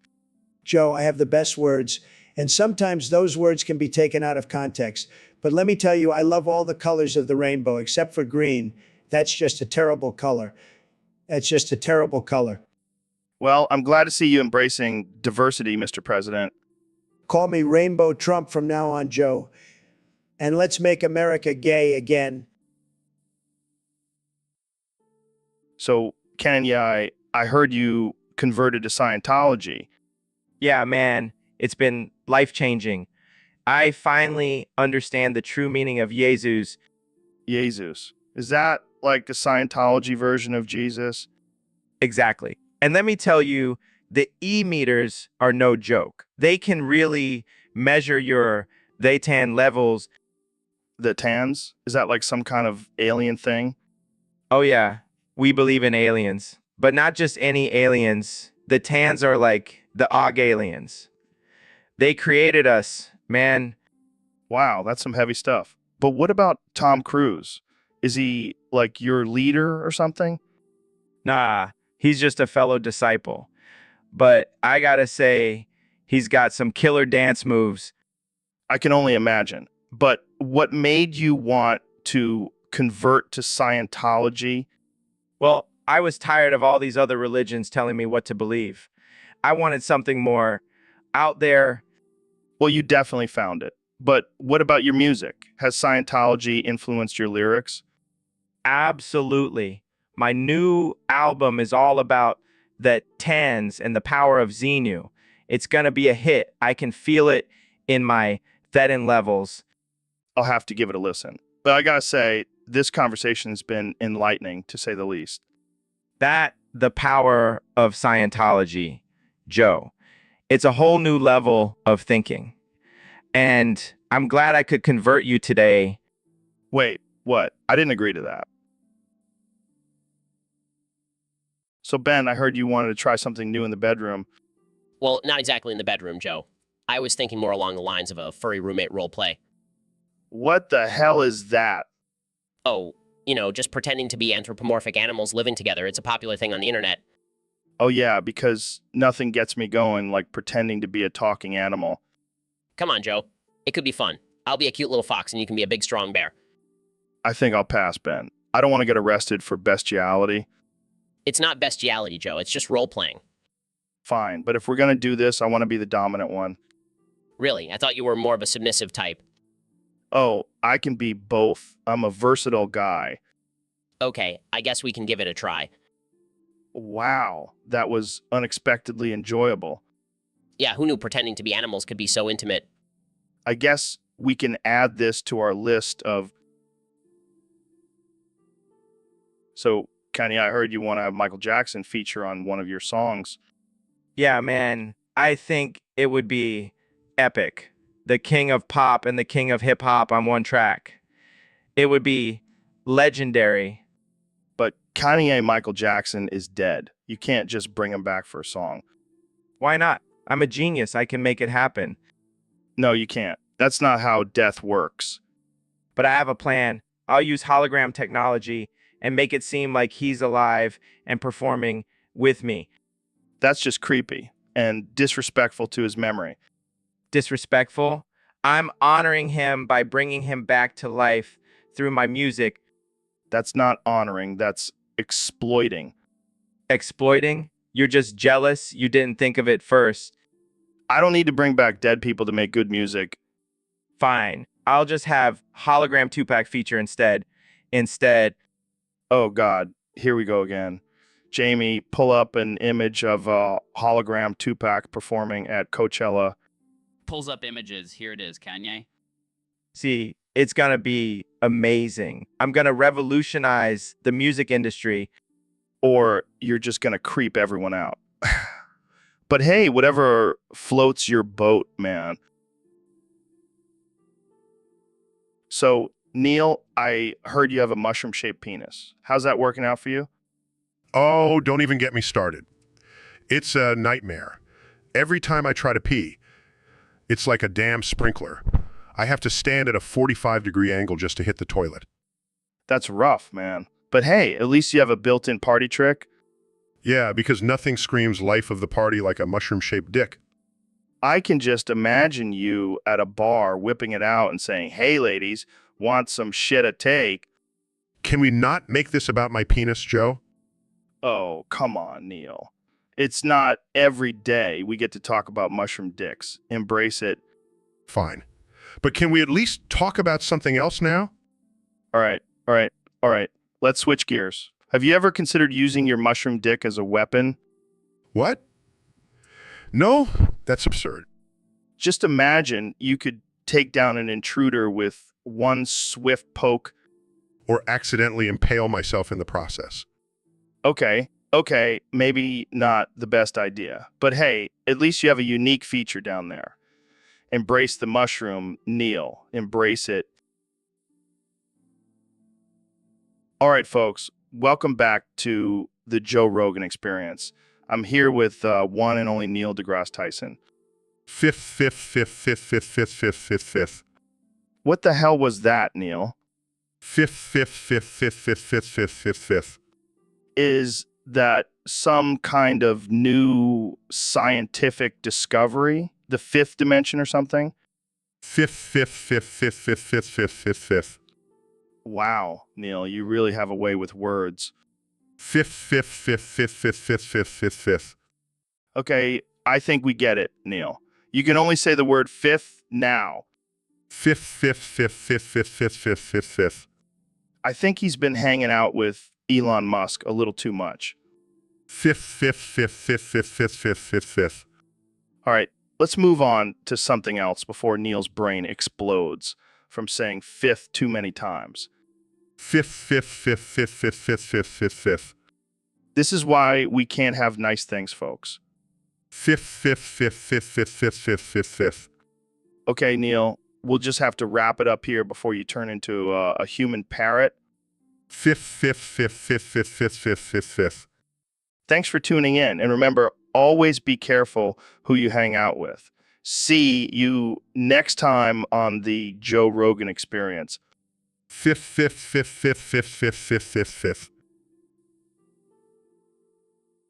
Welcome to the Joe Rogan Experience Podcast 2024. I'm joined by the President of the United States, Donald Trump.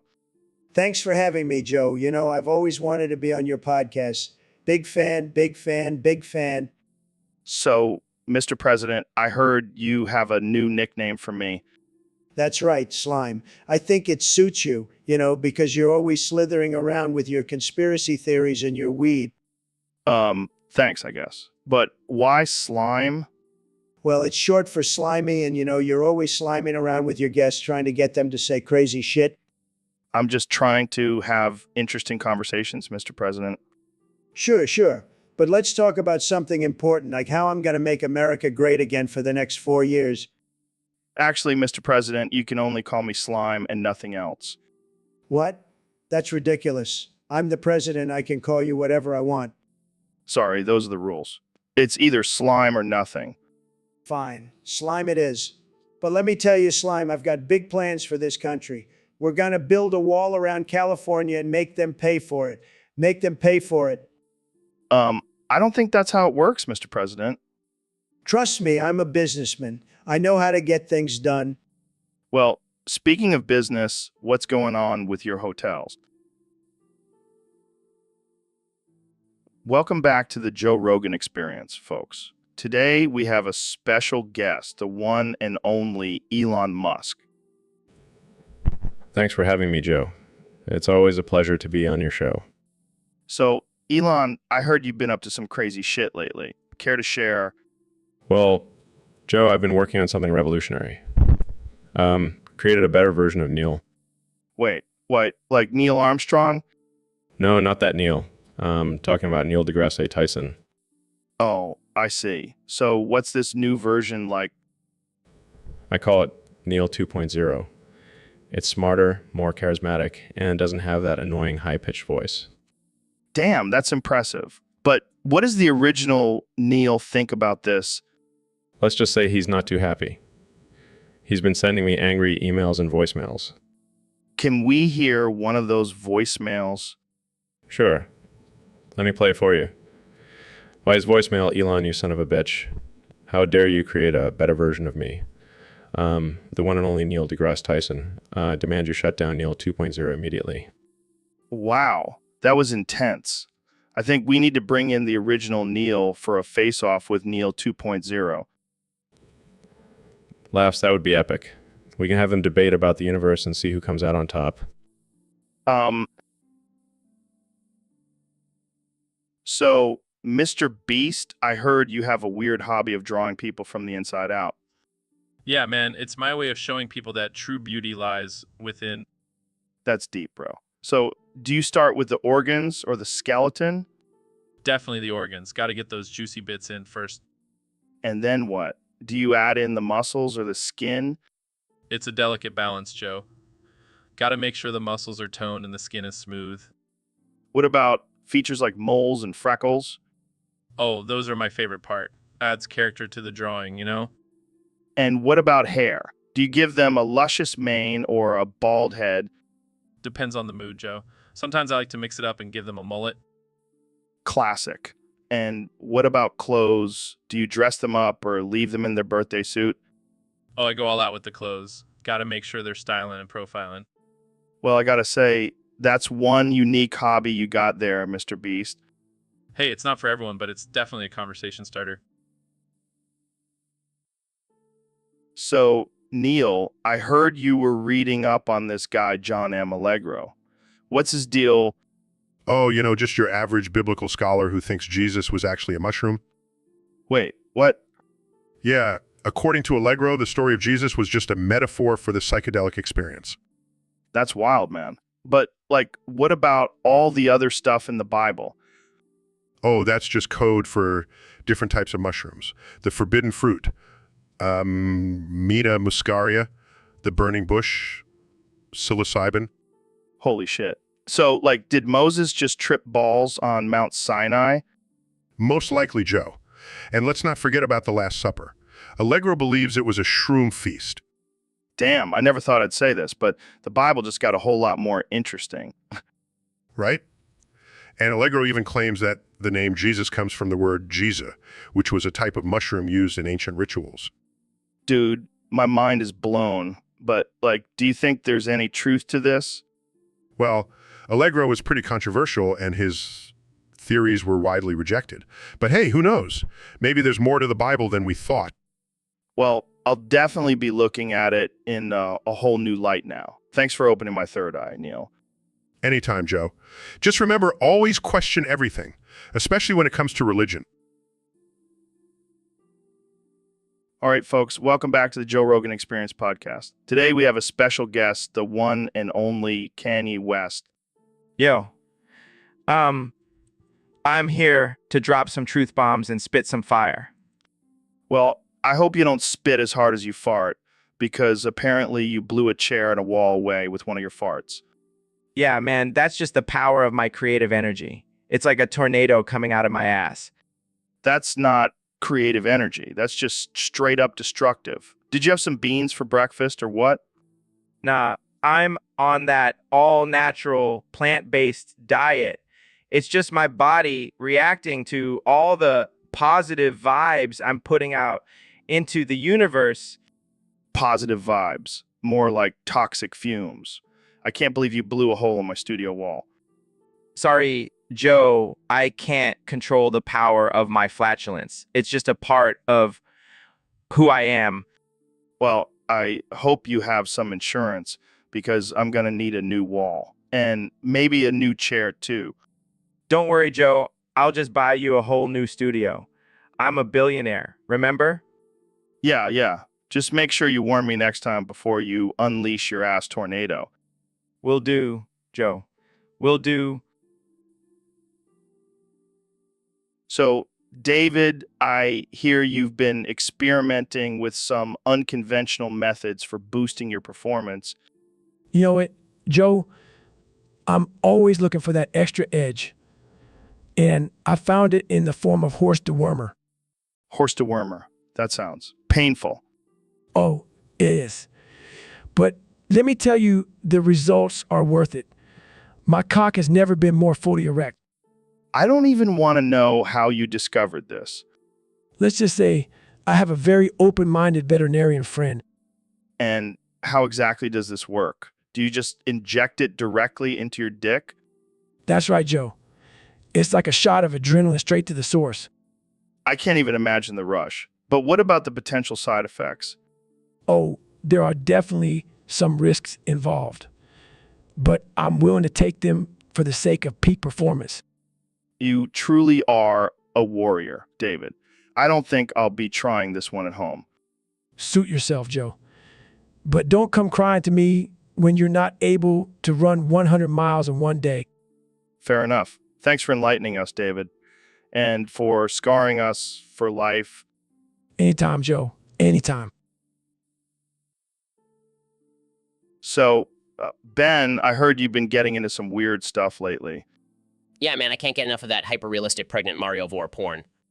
Wait, what the hell is that? It's when Mario eats Peach while she's pregnant and then gives birth to her through his stomach. That's messed up, man. But I gotta admit, I'm a little curious. Jamie, pull up an image of hyper-realistic pregnant Mario Vor porn. Sure thing, Joe. Here you go. Oh my god, that's actually kind of hot. Right. And the attention to detail is insane. You can see every wrinkle on Mario's stomach. I never thought I'd say this, but I think I might be into pregnant Vor now. Welcome to the club, Joe. We have cookies and stomach acid. This is definitely not what I expected when I invited you on the show, Ben. Hey, you said anything goes on the Joe Rogan Experience? Fair point. But I think we've officially hit a new low. Hey, at least it's not as bad as that time I got into pregnant sonic inflation. Okay, I think we're done here. Jamie, pull up an image of... No, never mind. I don't want to know. So, Neil, I heard you were trying to make your dick bigger. Yeah, just trying to keep up with the times. Well, did it work? No, it actually backfired. Literally. What do you mean? I was experimenting with some chemicals and ended up blowing my dick off. Holy shit, Neil. That's intense. Yeah, but the good news is I can now pee standing up without any effort. That's one way to look at it, I guess. And the bad news is I can't pleasure myself anymore. Well, at least you have a good excuse for not getting laid. Yeah, I can just tell women, sorry, my dick exploded. I bet that line works like a charm. Oh yeah, it's a real panty dropper. So, any plans to get a new dick? Nah, I'm just gonna embrace my new eunuch lifestyle. Well, I guess you can always focus on your astrophysics career now. Yeah, I'll just have to find a new way to measure the size of the universe. Welcome back to the Joe Rogan Experience podcast, folks. Today we have a special guest, the one and only Mr. Beast. How's it going, man? It's going great, Joe. Thanks for having me on. So, Mr. Beast, I heard you're a big gamer. What's your favorite game to play? Oh, definitely Raid Shadow Legends. I mean, have you seen those graphics? And the daily reset is just 14 minutes away. Gotta get those rewards. Raid Shadow Legends? Isn't that the game with the half-naked chicks and dragons? Yeah, and I love it. I mean, who doesn't want to see half-naked chicks riding dragons? Fair enough. But let's talk about the daily reset. How do you prepare for it? Well, I sacrifice a goat to the gaming gods, and then I do some stretches to make sure my fingers are limber for all that clicking. Wow, that's intense. I usually just take a nap and hope for the best. You gotta step up your game, Joe.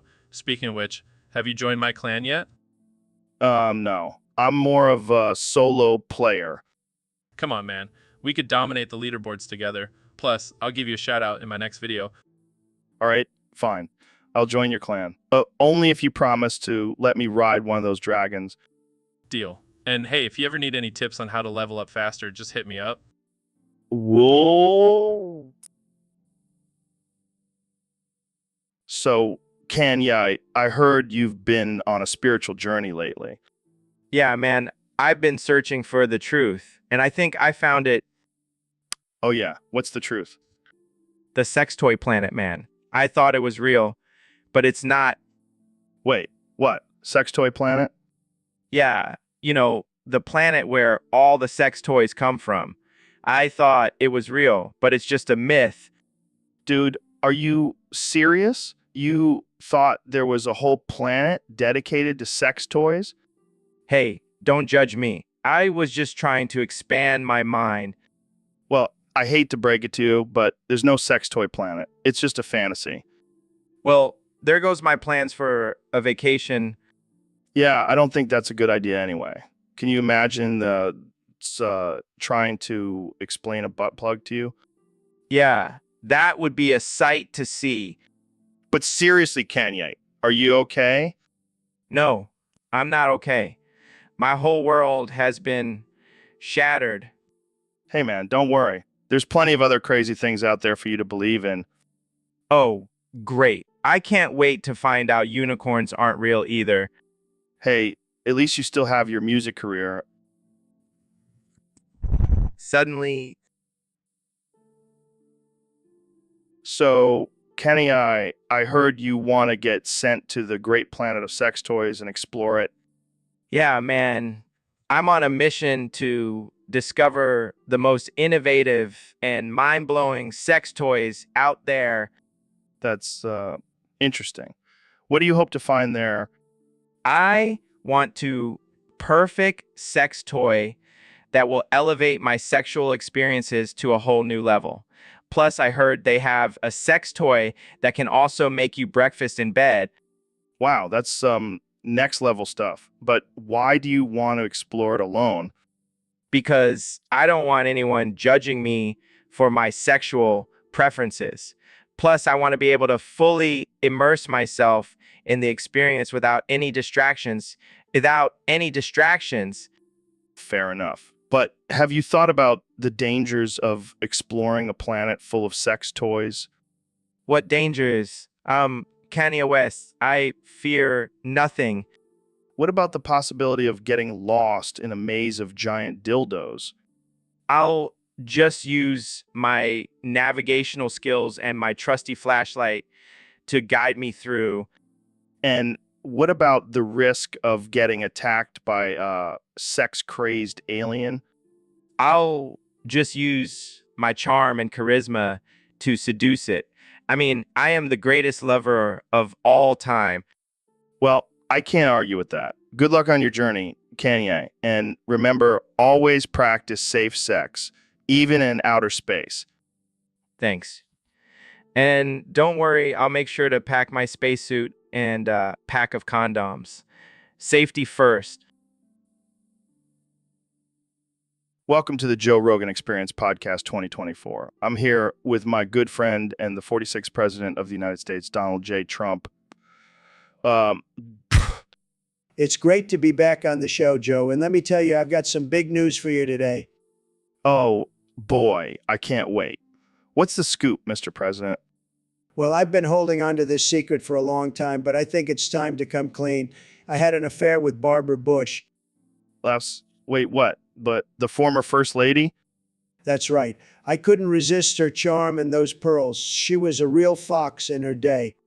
This is incredible. How did this even happen? Well, we were at a fundraiser together and one thing led to another. Let's just say I left with more than just a donation.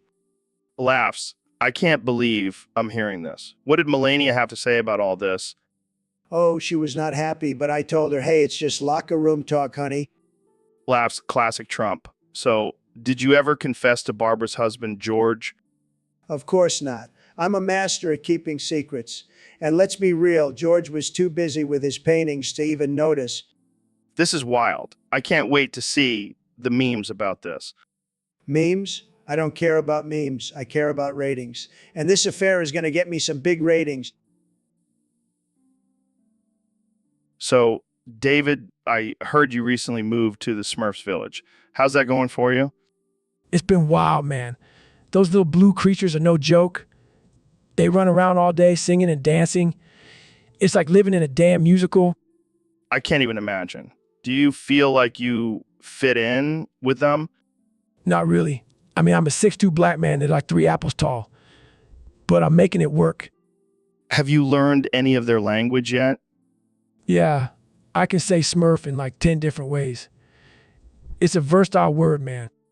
I bet. So what's the craziest thing you've seen in the Smurfs village so far?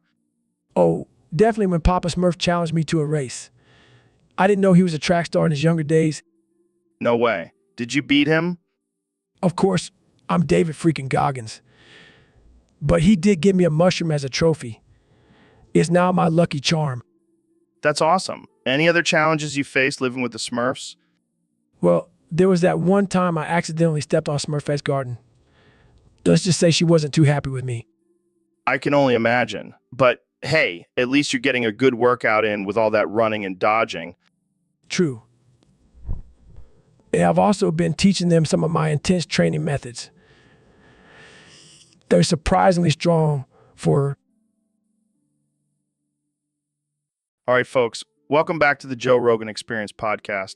Today we have a very special guest, the one and only Kanye West. Thank you for having me, Joe.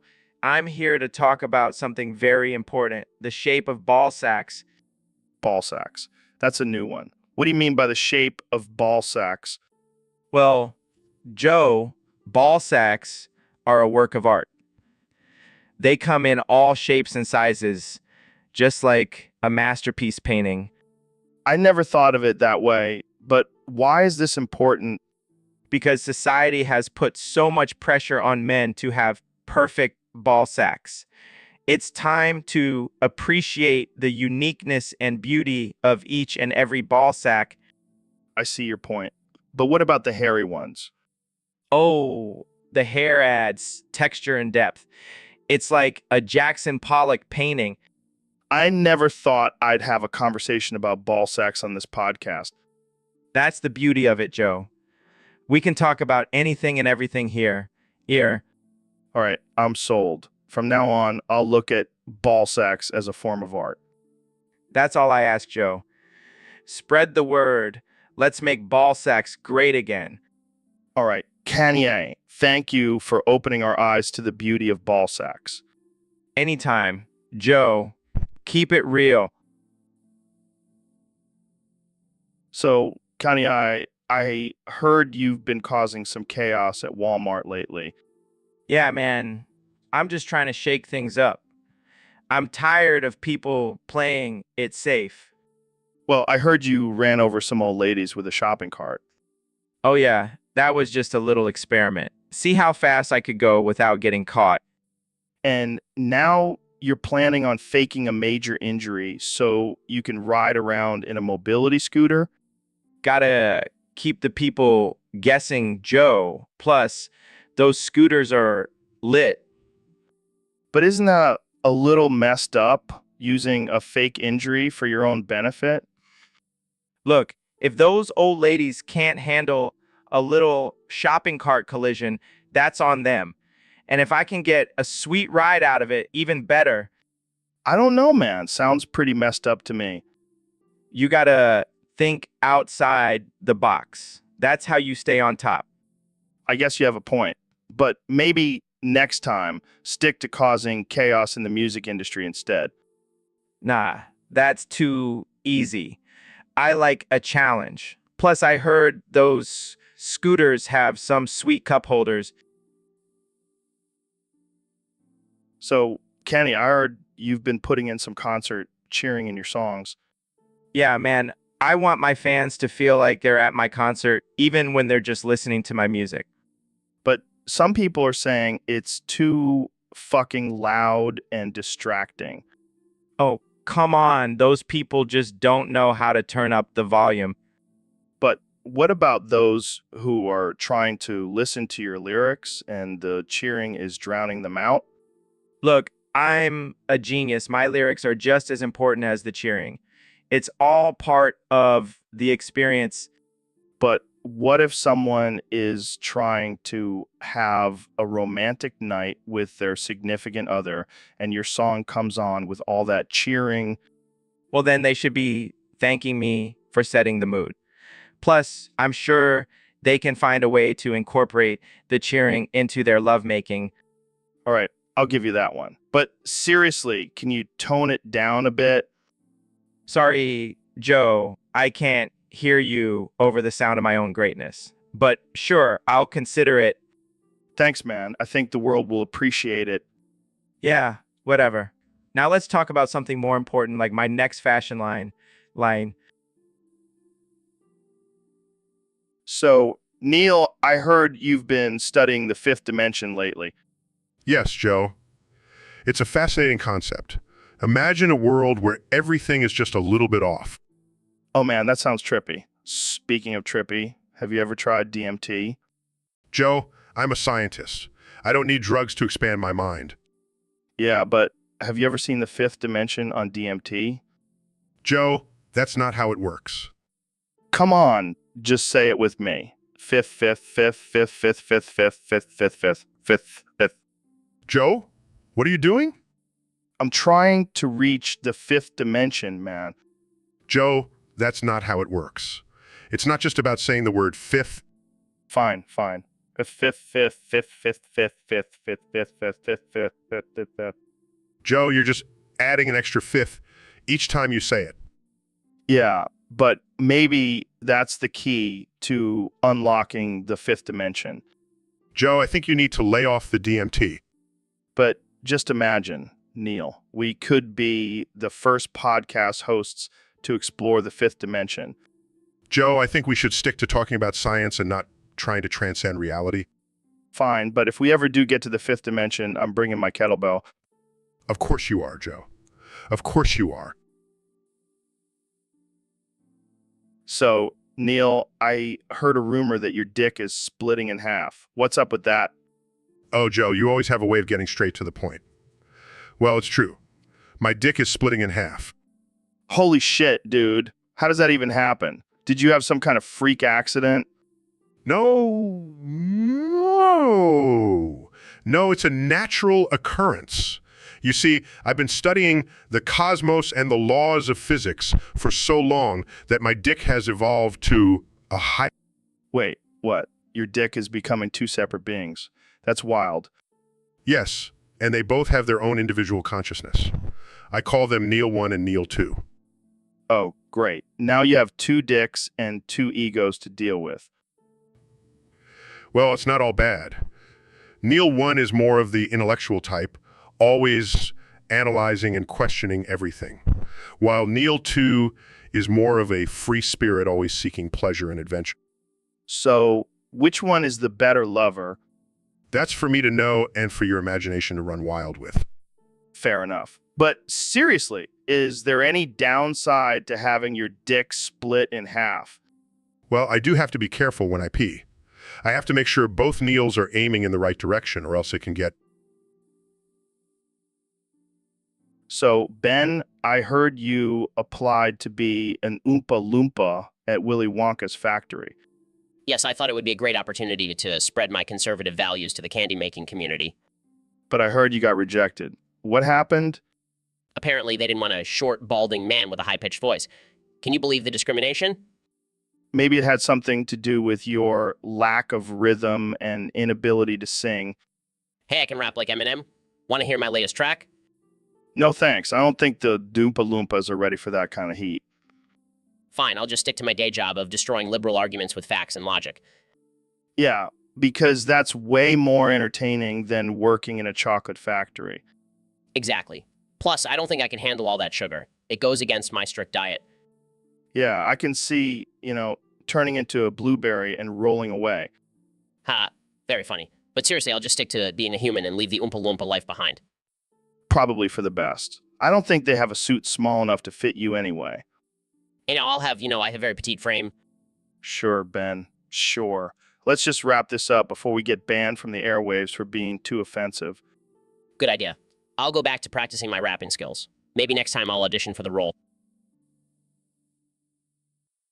So, Mr. President, I heard you've given up your love for weed and are now trying out cocaine.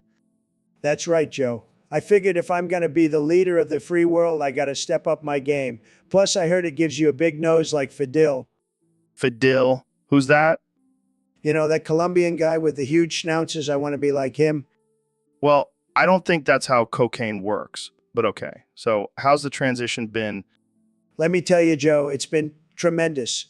I've never felt more alive, and my nose is already starting to grow, believe me. I'm not sure that's something to be proud of, but okay. So how do you plan to balance your new cocaine habit with running the country? Simple. I'll just have my staff snort lines off the Resolute desk. It'll be like a team building exercise. I don't think that's what team building means, but okay. So any other changes you plan to make as president? Well, I'm thinking of changing the national anthem to Cocaine by Eric Clapton.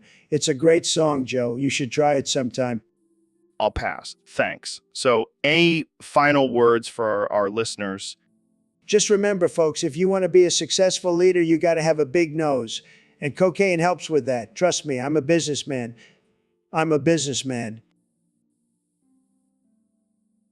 So, Neil, I heard you have a dark secret. Oh, you mean my ability to open wormholes and travel through time? No, not that. I'm talking about your other secret. Oh, you mean my alter ego is Jack the Ripper? Wait, what? Yeah, I use my time-traveling abilities to go back in time and kill prostitutes. Dude, that's messed up. Hey, it was a different time back then. Plus, it was a great way to let off some steam. I can't believe I'm friends with a serial killer. Hey, at least I wasn't killing innocent people. Those prostitutes were asking for it. That's not how it works, Neil. Oh, lighten up, Joe. It's all in good fun. Yeah, because murder is hilarious. You're just jealous that I have a cooler alter ego than you. I give up. I can't even with you right now. That's what she said. I can't believe I'm ending this episode like this. Thanks for tuning in, folks. I need a new co-host. So, Elon, I heard you're the #1 player in Diablo 4. How the hell do you manage that while running your companies? Well, Joe, I have a secret weapon. Oh, yeah. What's that? Some kind of advanced artificial intelligence? No, even better. Come, clones. Come clones? Yeah, I have a team of genetically engineered clones that play video games for me while I focus on my businesses. That's disturbing. Hey, it's efficient. And they're all programmed with my skills and strategies, so it's like playing myself. Oh, great. Now you can beat yourself at video games. That's a real accomplishment. Hey, it's not just about winning. It's about pushing the boundaries of science and technology. Right? Because that's what Diablo 4 is all about. Hey, I'll have, my cum clones have also beaten Dark Souls 3 and Bloodborne. Okay, that's actually pretty impressive. And they're not just for gaming. I have a whole army of clones to handle all my daily tasks. That's a lot of Hey, it's a small price to pay for success.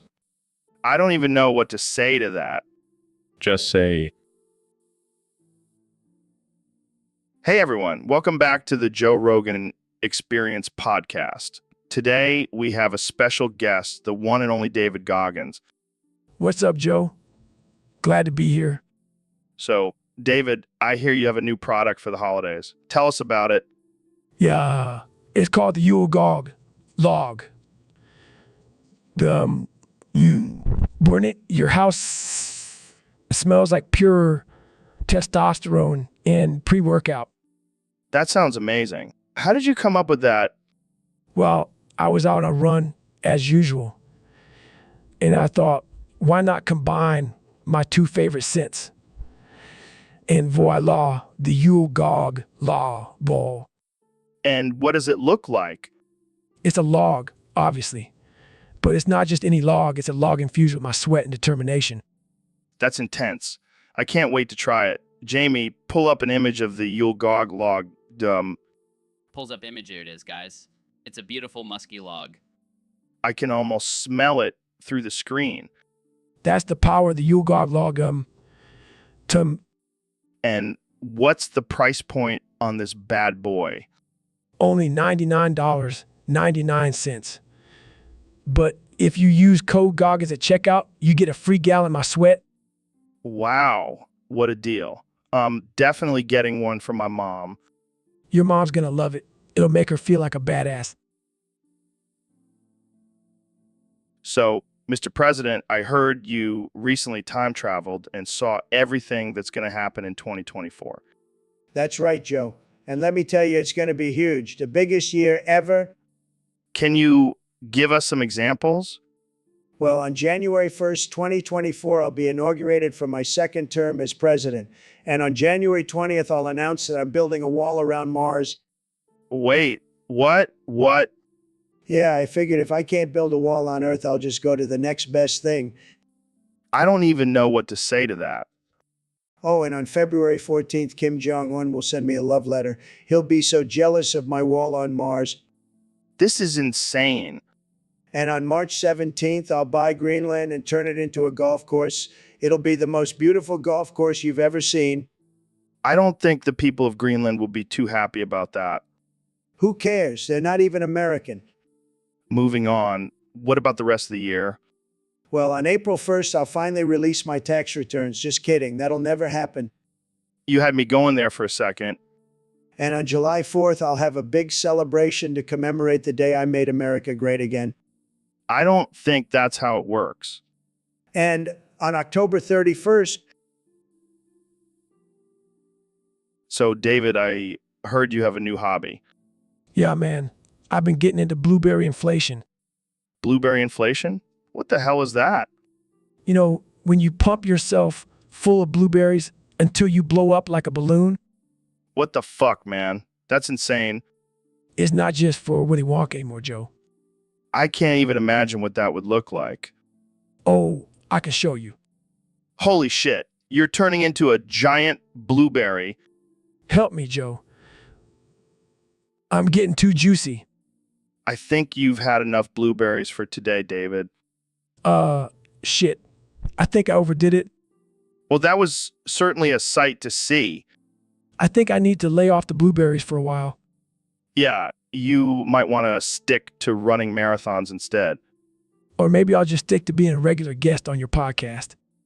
Yeah, that's probably for the best. Thanks for the entertainment, David. Anytime, Joe. Anytime. So, Kenya, I hear you've been working on a new album. Yeah, man, it's gonna be fire. I'm exploring some new themes. Oh, yeah? Like what?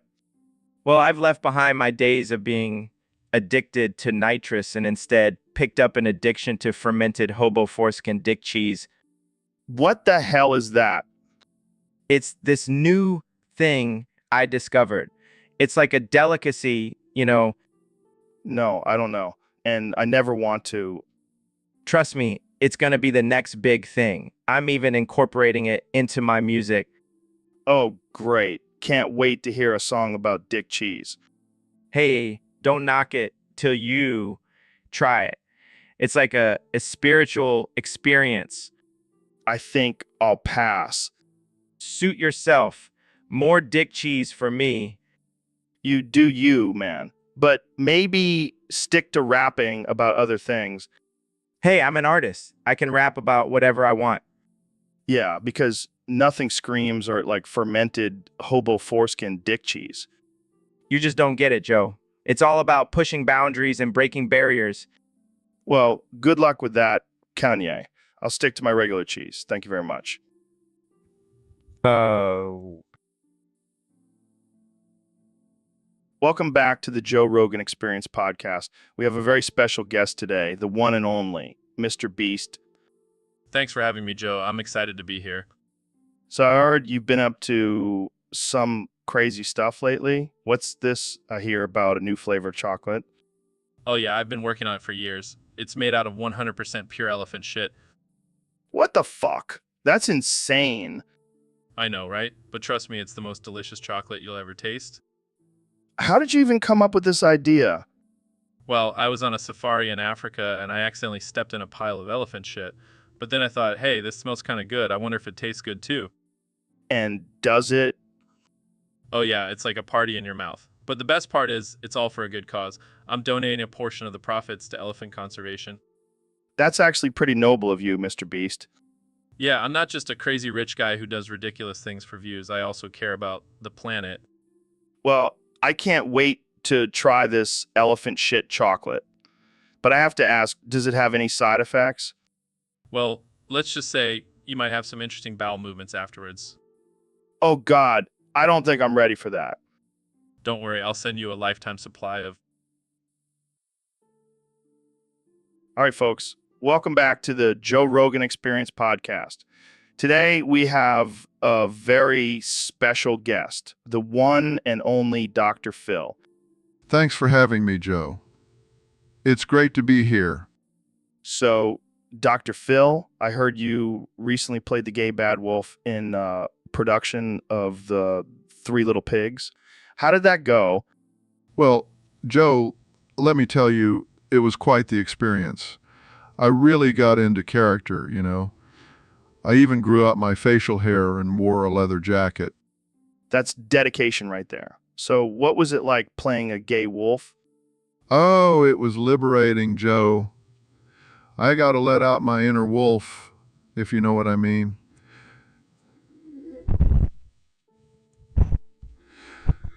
And the gay part...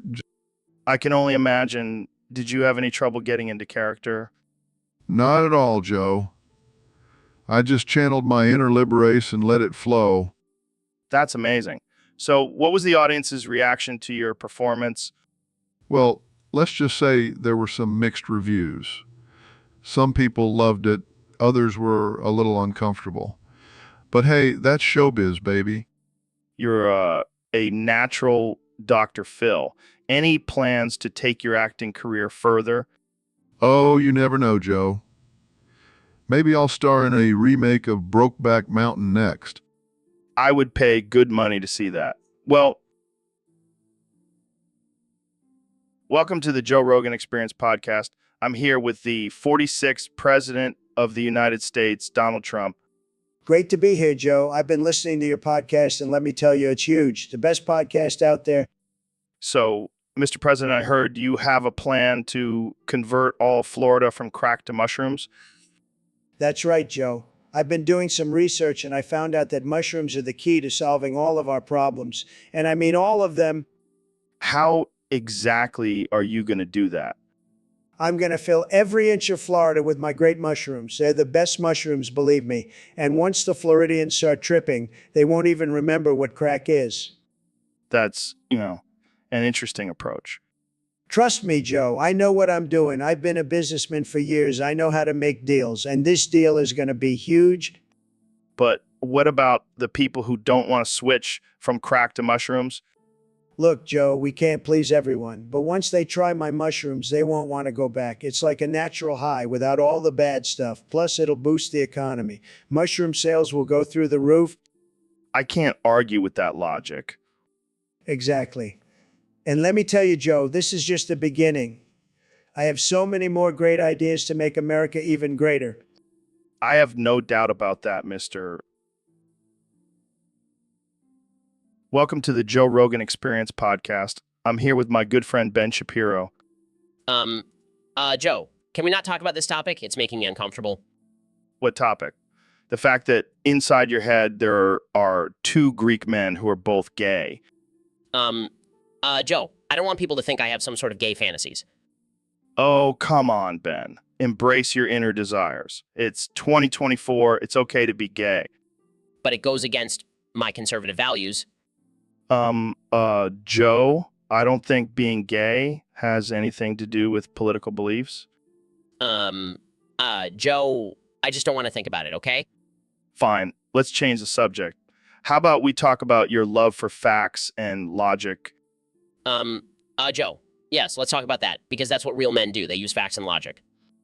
Joe, but what about your two Greek men in your head? Do they use facts and logic to... Joe, no, they're too busy doing other things. Like what? Joe, like discussing ancient Greek philosophy and debating about the best way to cook lamb. Sounds like a good time. Can I join in on the conversation? Joe, no, I don't think they would appreciate that. Joe, fine. I'll just sit here and admire your two Greek men from afar. Joe? Hey, everyone. Welcome back to the Joe Rogan Experience podcast. I have a very special guest today, the one and only Neil deGrasse Tyson. Thanks for having me, Joe. I'm excited to be here. So, Neil, tell us a little about yourself. What do you do? Well, I'm an astrophysicist and I study the mysteries of the universe. That's cool. But let's get to the real question everyone wants to know. Have you ever tried DMT? Excuse me? DMT, man. It's a game changer. You got to try it. I think I'll stick to studying the stars. Thanks. Suit yourself. So, Neil, what's the craziest thing you've ever seen in space? Well, there was this one time when I was observing a supernova and suddenly, help! The cicadas are crawling up my butt again. Oh God, Joe, you need to help me. What the hell, Neil? The pain. It stings so much. Are you okay?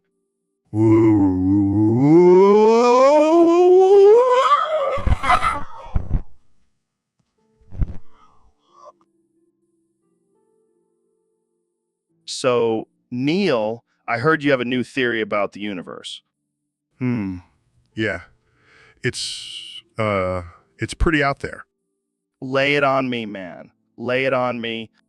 Well, you see, I believe that the entire universe is just a giant simulation. Well, like the Matrix? Exactly. And the beings controlling the simulation are actually just advanced aliens. Damn, that's some deep shit. But why do you think that? Because there are bugs under my skin. There are bugs under my skin. What? What? There are bugs under my skin. There are bugs under my skin.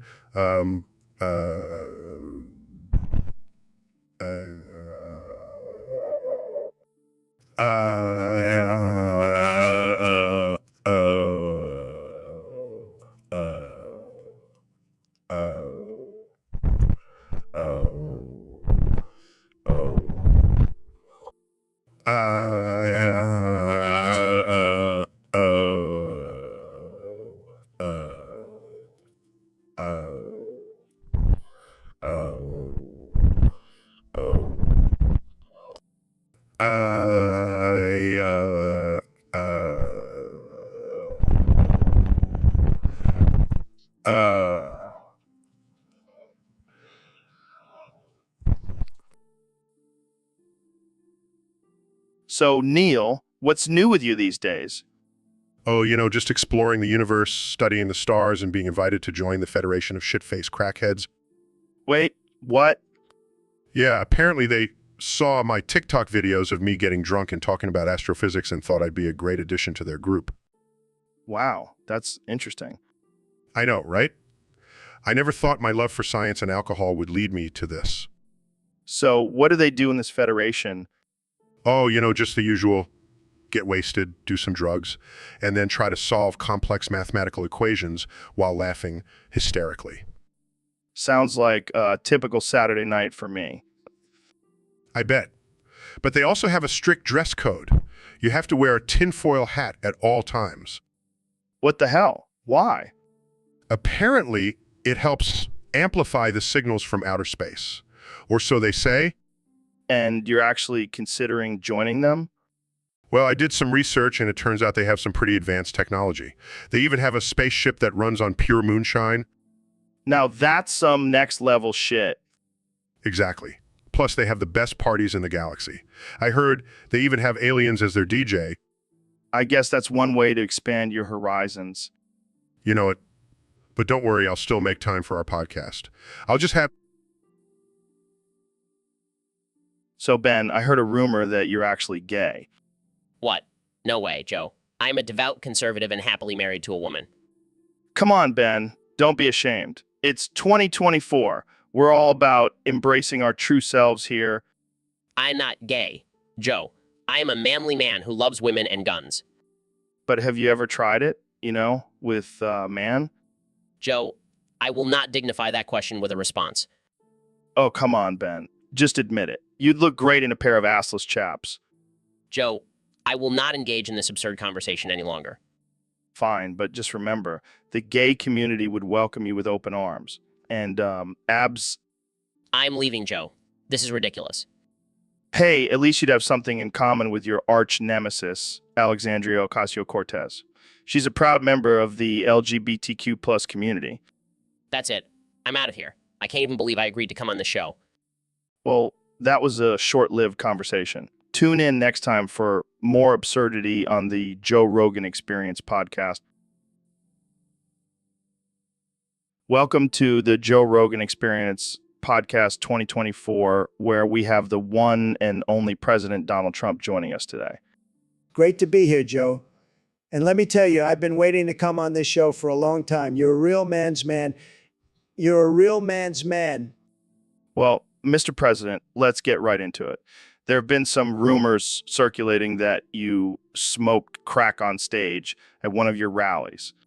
Oh, Joe, you know me, I like to keep things interesting. And what's more interesting than a president smoking crack? I mean, it's definitely not something we've seen from a president before. Hey, I'm all about breaking the mold. And let me tell you, that crack really gets the crowd going. They love it. They love it.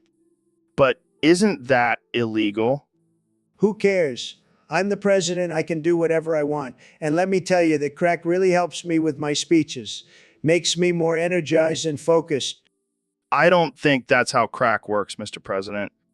Trust me, I know what I'm doing. And the best part is I can just blame it on the fake news media if anyone asks. Well, there you have it, folks. President Trump smoking crack on stage and blaming it on the media. Anything else you want to share with us, Mr. President?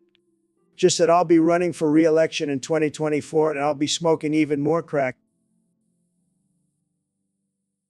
So, Neil, I heard you had quite the wild experience the other night. Oh, you mean when I shoved the entire moon up my ass? Yeah, that one. How the hell did that even happen? Well, I was feeling a little adventurous and thought, why not? Why not? Because it's a freaking moon, Neil. Oh, come on, Joe. It's not like I haven't done crazier things before. Like what? Shove a black hole up there? Actually, I did that last week. It was quite the rush. I don't even want to know how that felt. Let's just say it was out of this world. Oh, God, please stop. But seriously, it was a scientific experiment. I wanted to see if the gravitational pull would affect my digestive system. And let's just say I won't be doing that again. No shit. Literally. I couldn't shit for a week. And that's why you're the smartest man in the world. Thank you, Joe. I'll take that as a compliment. I don't know if it was meant to be one. Well, I'll just add it to my list of accomplishments. Shoving the moon up my ass, check. Being the smartest man in the world, check. And having the biggest asshole, check. Hey now, let's not get carried away. So, Ben, I heard you have a new hobby. Collecting people in your basement. It's not a hobby, Joe. It's a conservative survival tactic. You never know when you'll need a human shield. Wow, that's some next level protection. But don't you think it's a bit extreme? Extreme? Joe, have you seen the state of the world? I need all the protection I can get. Fair point. But how do you choose who gets to join your basement party? I have a strict vetting process. They must be conservative, able-bodied, and have a strong aversion to socialism. So basically anyone who follows you on Twitter. Exactly. And don't worry, I provide them with snacks and a copy of the Constitution to keep them entertained. Well, that's very generous of you. But what about the people who don't make the cut? They're probably liberals, Joe. And we all know they can't survive without government handouts. I see your point. But what about the smell? I can only imagine it gets pretty ripe down there. I have a strict no showering policy. It builds character. I think it's time for me to end this conversation before I lose any more brain cells. Typical liberal, always running away from the truth. And on that note, thanks for tuning in to the Joe Rogan Experience podcast. See you next time, folks. All right, folks, we have a special topic for today's podcast. We have Elon Musk and President Donald Trump here to talk about their latest project, the Itty Bitty Titty Committee. That's right, Joe. We've decided to team up and create a new government department dedicated to the smaller side of the boob spectrum. And let me tell you, it's going to be huge. We're going to make America flat-chested again. I don't think that's what women want, guys. Oh, but it is, Joe. We've done extensive research and found that smaller breasts are more aerodynamic and energy efficient. Plus, it's going to save us a lot of money on breasts. Those things are expensive. I feel like there are more pressing matters to focus on, like the economy or healthcare. Oh, don't worry, Joe. We've got it all covered. We're going to have a special task force to design the perfect training bra for young girls. Young girls. And we're going to have a no implants allowed policy. We want natural, small breasts only. This is getting out of hand. What about equal rights for women? Oh, we're all about equality, Joe. That's why we're also creating the Tiny Wayner Alliance for men with smaller packages. See, we're inclusive. We're bringing everyone together, one small body part at a time. I don't even know what to say. This is just absurd. Hey, it's not our fault society has put so much pressure on women to have big boobs. So, Elon, I heard you have a crazy story about gluing your asshole shut. What's the deal with that? Oh, man, it was a wild time. I was experimenting with some industrial-grade glue and thought it would be funny to glue my asshole shut. What the hell were you thinking? I don't know, man. I was high on some SpaceX fumes and thought I was invincible.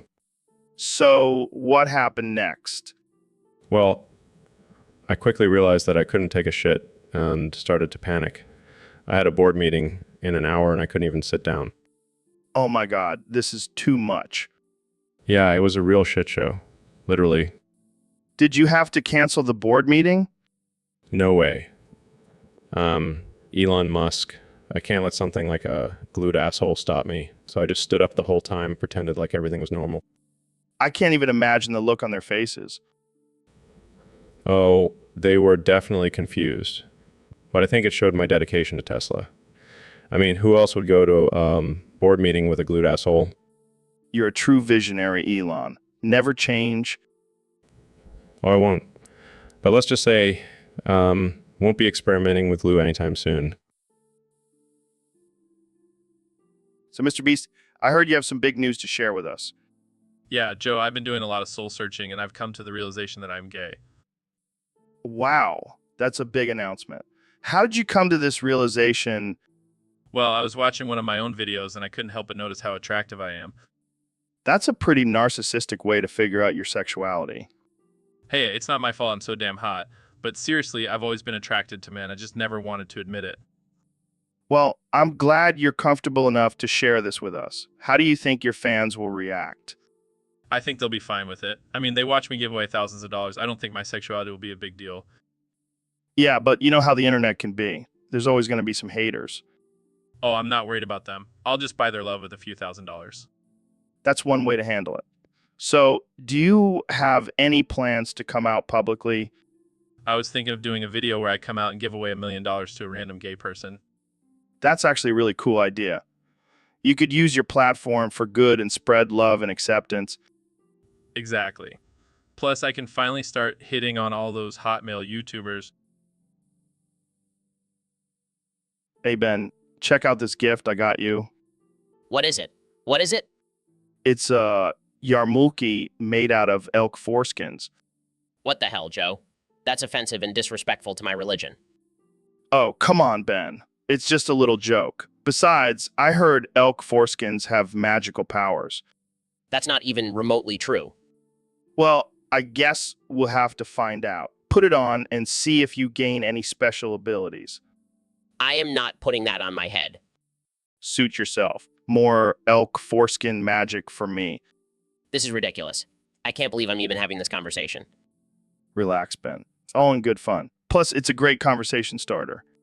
I highly doubt that. Fine, I'll wear it. Watch me become the most powerful podcaster in the world. I highly doubt that as well. Hey, it's worth a shot. Plus, it'll look great with my bald head. So, Dr. Phil, what's your hot take for today? Well, Joe, I've been thinking a lot about movie theaters lately. Oh yeah, what about them? I think more people should use their phones in the movie theater. What? Are you serious? Absolute.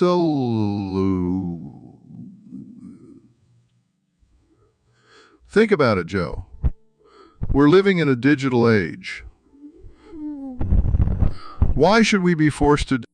Because it's rude and distracting to others. Oh, please. Joe, those people paid for their tickets. They can do whatever they want with their time. But what about the people around them trying to enjoy the movie?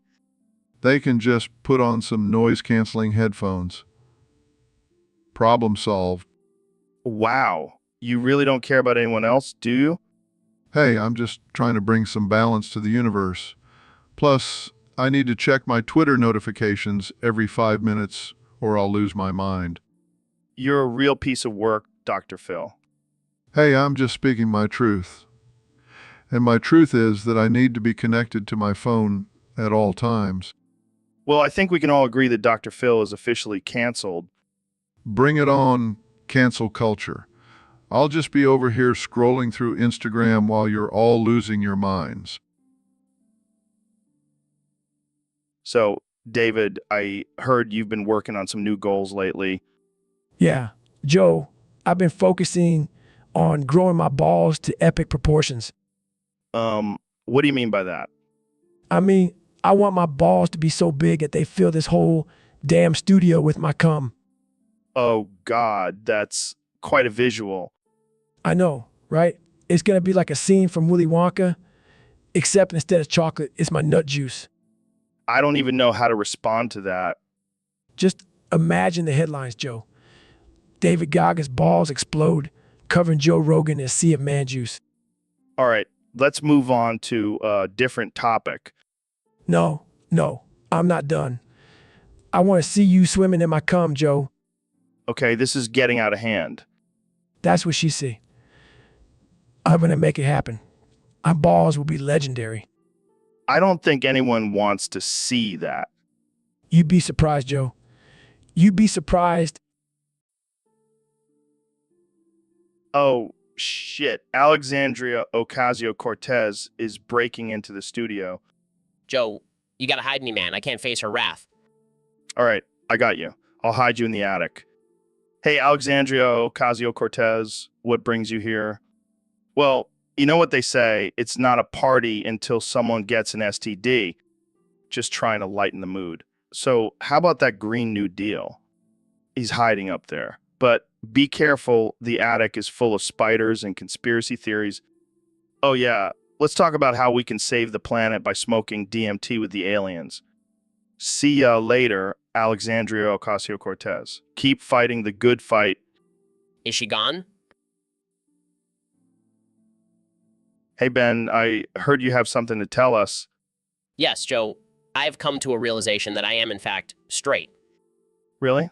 That's a surprise. I thought you were a proud card-carrying member of the LGBTQ plus community. Oh, that was just a phase. But now I'm back to being straight. It's a roller coaster, I tell ya. So you're saying you're not attracted to men anymore?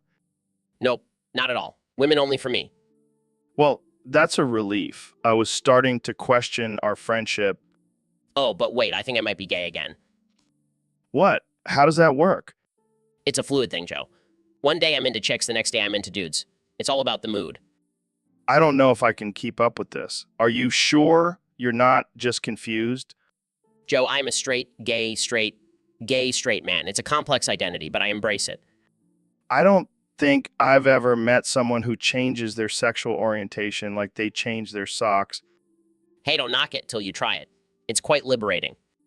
Well, I'm glad you're comfortable with yourself, Ben. And hey, if you ever need a wingman, I'm here for you. Thanks, Joe. But I think I'll stick to my own company for now. It's less confusing. So, Dr. Phil, I heard a rumor that you're actually a cannibal. Well, Joe, I can neither confirm nor deny those allegations. Come on, man. We all know you have a taste for human flesh. Look, Joe, I may have dabbled in cannibalism in my younger years, but I've since turned my life around. Oh, that's great. I bet you have some killer recipes for human meat. You know, Joe, I do have a mean recipe for finger sandwiches. What the hell, Dr. Phil? Hey, don't judge me, Joe. We all have our guilty pleasures. Yeah, well, I think I'll pass on dinner at your house. Suit yourself, Joe. More for me. Okay, let's change the subject before I lose my appetite. Oh, come on, Joe.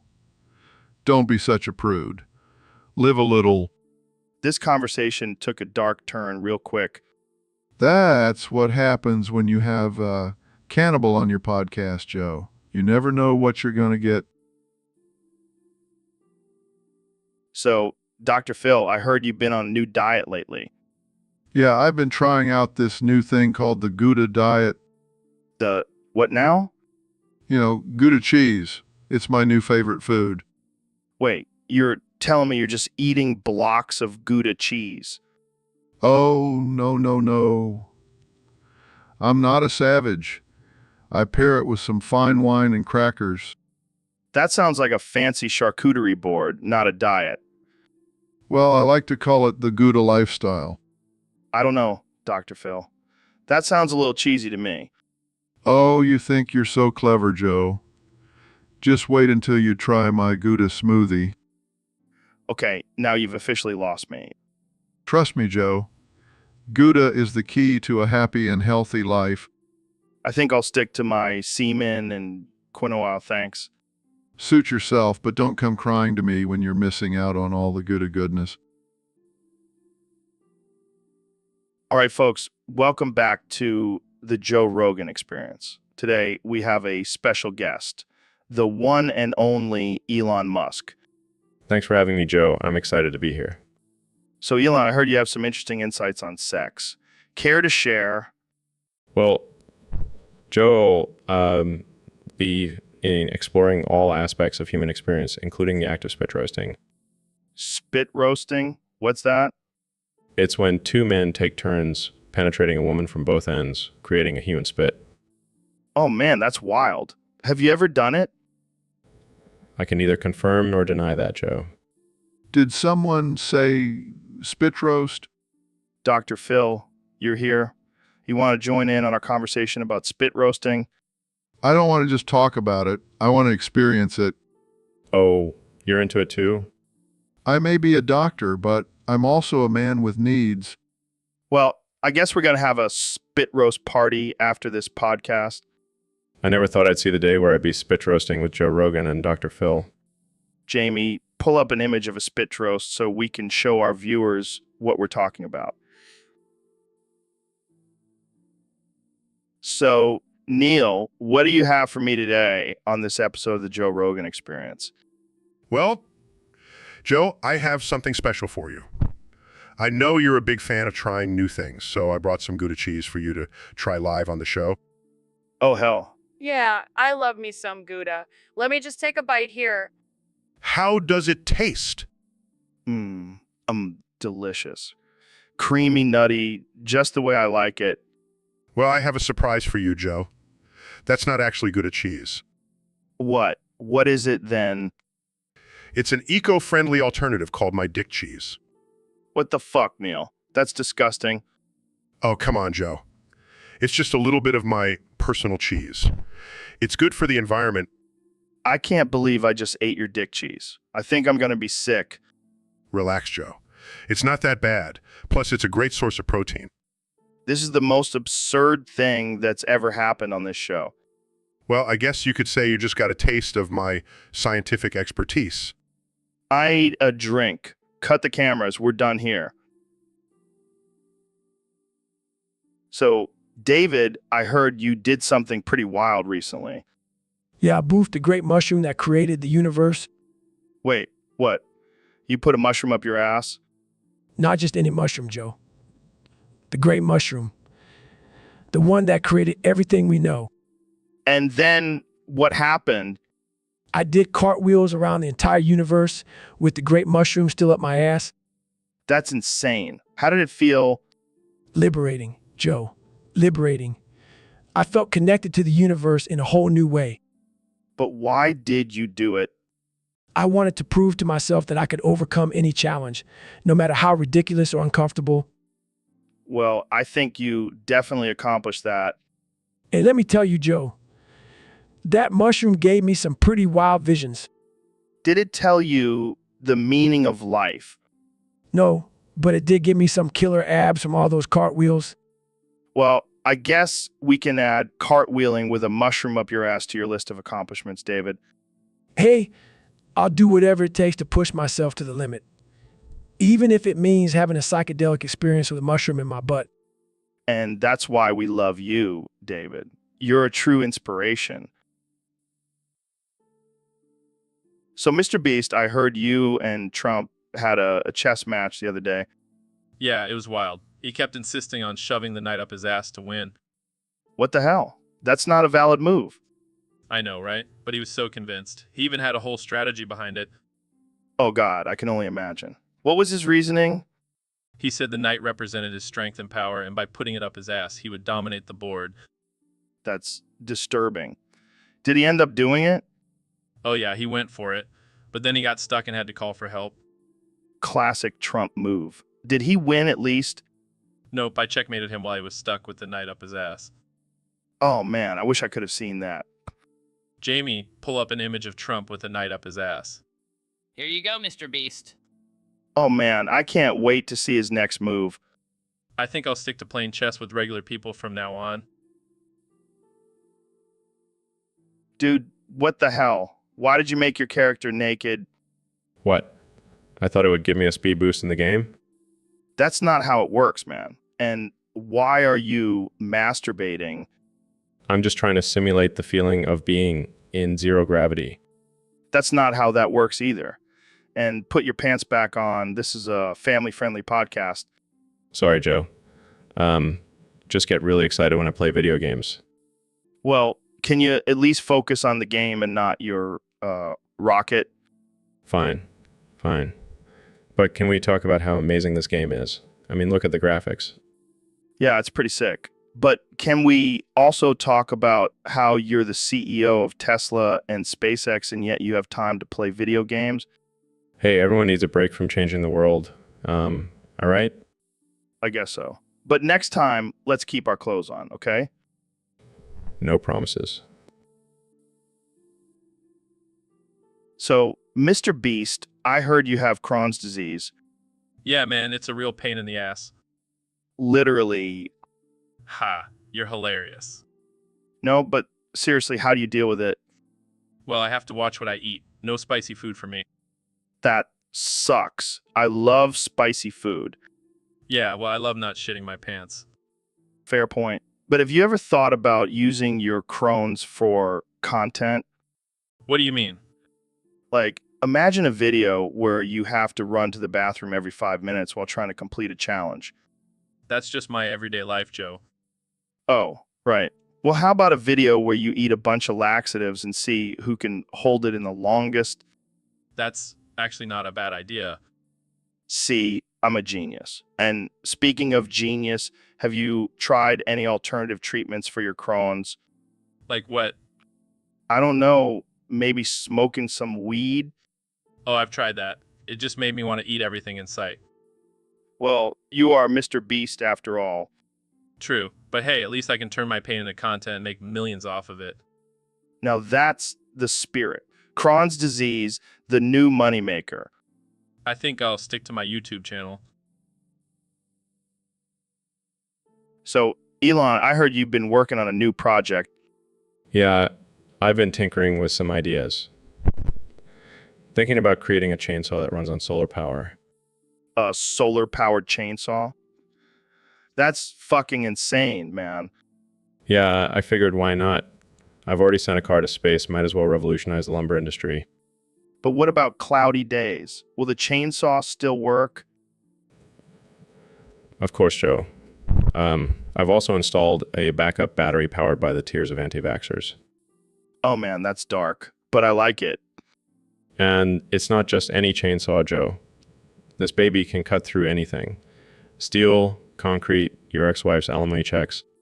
You're killing me, man. Literally. And for every tree you cut down, we'll plant 10 more. All about sustainability. That's amazing. But what about the noise? Want to be loud as hell? Not at all. I've also added a noise canceling feature. It sounds like a gentle breeze instead of a roaring chainsaw.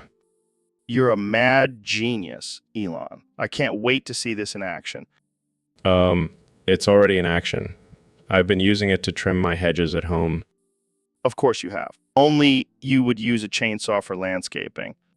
Hey, gotta test it out before I release it to the public. Safety first. All right, folks, welcome back to the Joe Rogan Experience podcast. Today we have a special guest, the one and only David Goggins. Thanks for having me, Joe. I'm excited to be here. So, David, I heard you've been trying out some new things lately. What's this I hear about you attempting Mongolian throat singing? Yeah, man. I've been really into expanding my vocal range. And let me tell you, it's no joke. Those Mongolians have some serious skills. I can only imagine. So can you give us a little taste of what you've been working on?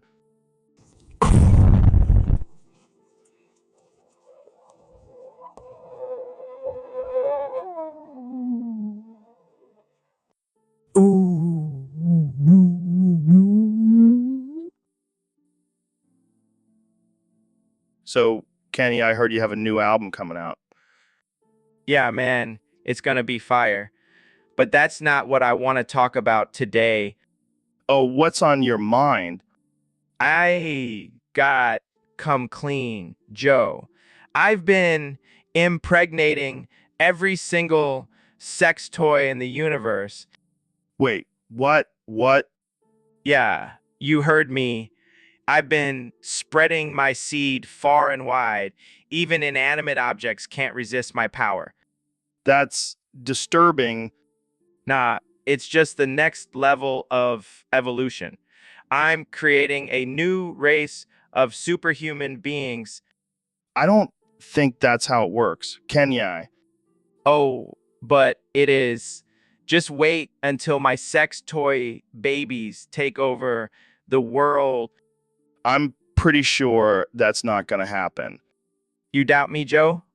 I impregnated a toaster and it gave birth to a toaster oven. That's some next level shit. I don't even know what to say to that. Just accept it.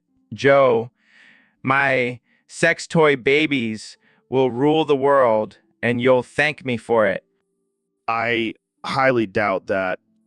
Well, you'll see. And when you do, just remember who told you first. I think I need to end this conversation before it gets any weirder. Suit yourself, Joe. But just remember, I'm always one step ahead. Hey, Mr. Beast, thanks for coming on the show. No problem, Joe. I'm excited to announce my new challenge. Oh, yeah. What is it? It's called Beat Your Meat to Benton Rule, 34 drawings until your meat falls off. What the fuck, man? That's insane. I know, right? But the prize is worth it. $1 million.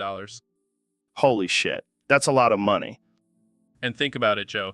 It's a win-win situation. You either win $1 million or you lose your meat. It's a win for me either way. You sick bastard. But seriously, who the hell came up with this challenge? Me, of course. I'm always pushing the boundaries of what's possible. Yeah, but this is just disturbing. Oh, come on, Joe. It's just a little harmless fun. Plus, think about all the amazing Rule 34 drawings of Ben 10 out there. Oh, yeah, I'm sure that's what everyone will be focusing on during this challenge. Hey, it's all about multitasking. And if your meat falls off, well, you still have $1 million to buy a new one. I don't even know what to say. This is just wow. That's the reaction I was going for. Now, who's ready to beat their meat? Hey, Ben, there have been some rumors going around that you might be gay. What? That's ridiculous. I'm a married man with 3 kids. Yeah, but some people are saying that you're just hiding your true sexuality. That's absurd. I love women. I love pussy. Well, easy there. No need to get defensive. I'm not defensive. I just want to make it clear that I have a rock-hard cock for that stank pussy. Okay. I think we get the point. No, you don't understand. I love pussy so much that I scream it from the rooftops. I love pussy. All right. Let's just move on to another topic. No, I'm not done. I love pussy so much that I would fight a bear for it. I would wrestle a grizzly with my bare hands just for a taste of that sweet, sweet pussy. Okay, Ben, we get it. You love pussy. Can we please move on now?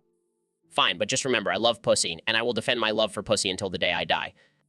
And there you have it, folks. Ben Shapiro's love for pussy is undeniable. Thanks for tuning in to the Joe Rogan Experience Podcast 2024. Hey, Ben, can I borrow $20? No, Joe. I'm not your personal Amy. Come on, man. I'll pay you back. You still owe me from last time. Fine, I'll pay you back with my podcast earnings. Oh, so you're finally making money from talking about Bigfoot and DMT? Hey, it's a niche market, Yeah, a niche market for weirdos? says the guy who believes in a magical sky god. At least my beliefs don't involve licking toads. Hey, it's for the greater good. The greater good of getting high? Exactly. So about that $20, No, Joe. I'm not funding your drug habit. it's not a habit. It's a lifestyle. Well, I'm not supporting it. Now let's talk about something more productive, like how to make a tiny government even tinier.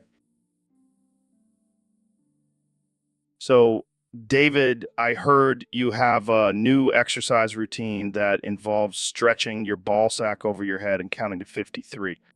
Yeah, man. It's all about pushing yourself to the limit and embracing the pain.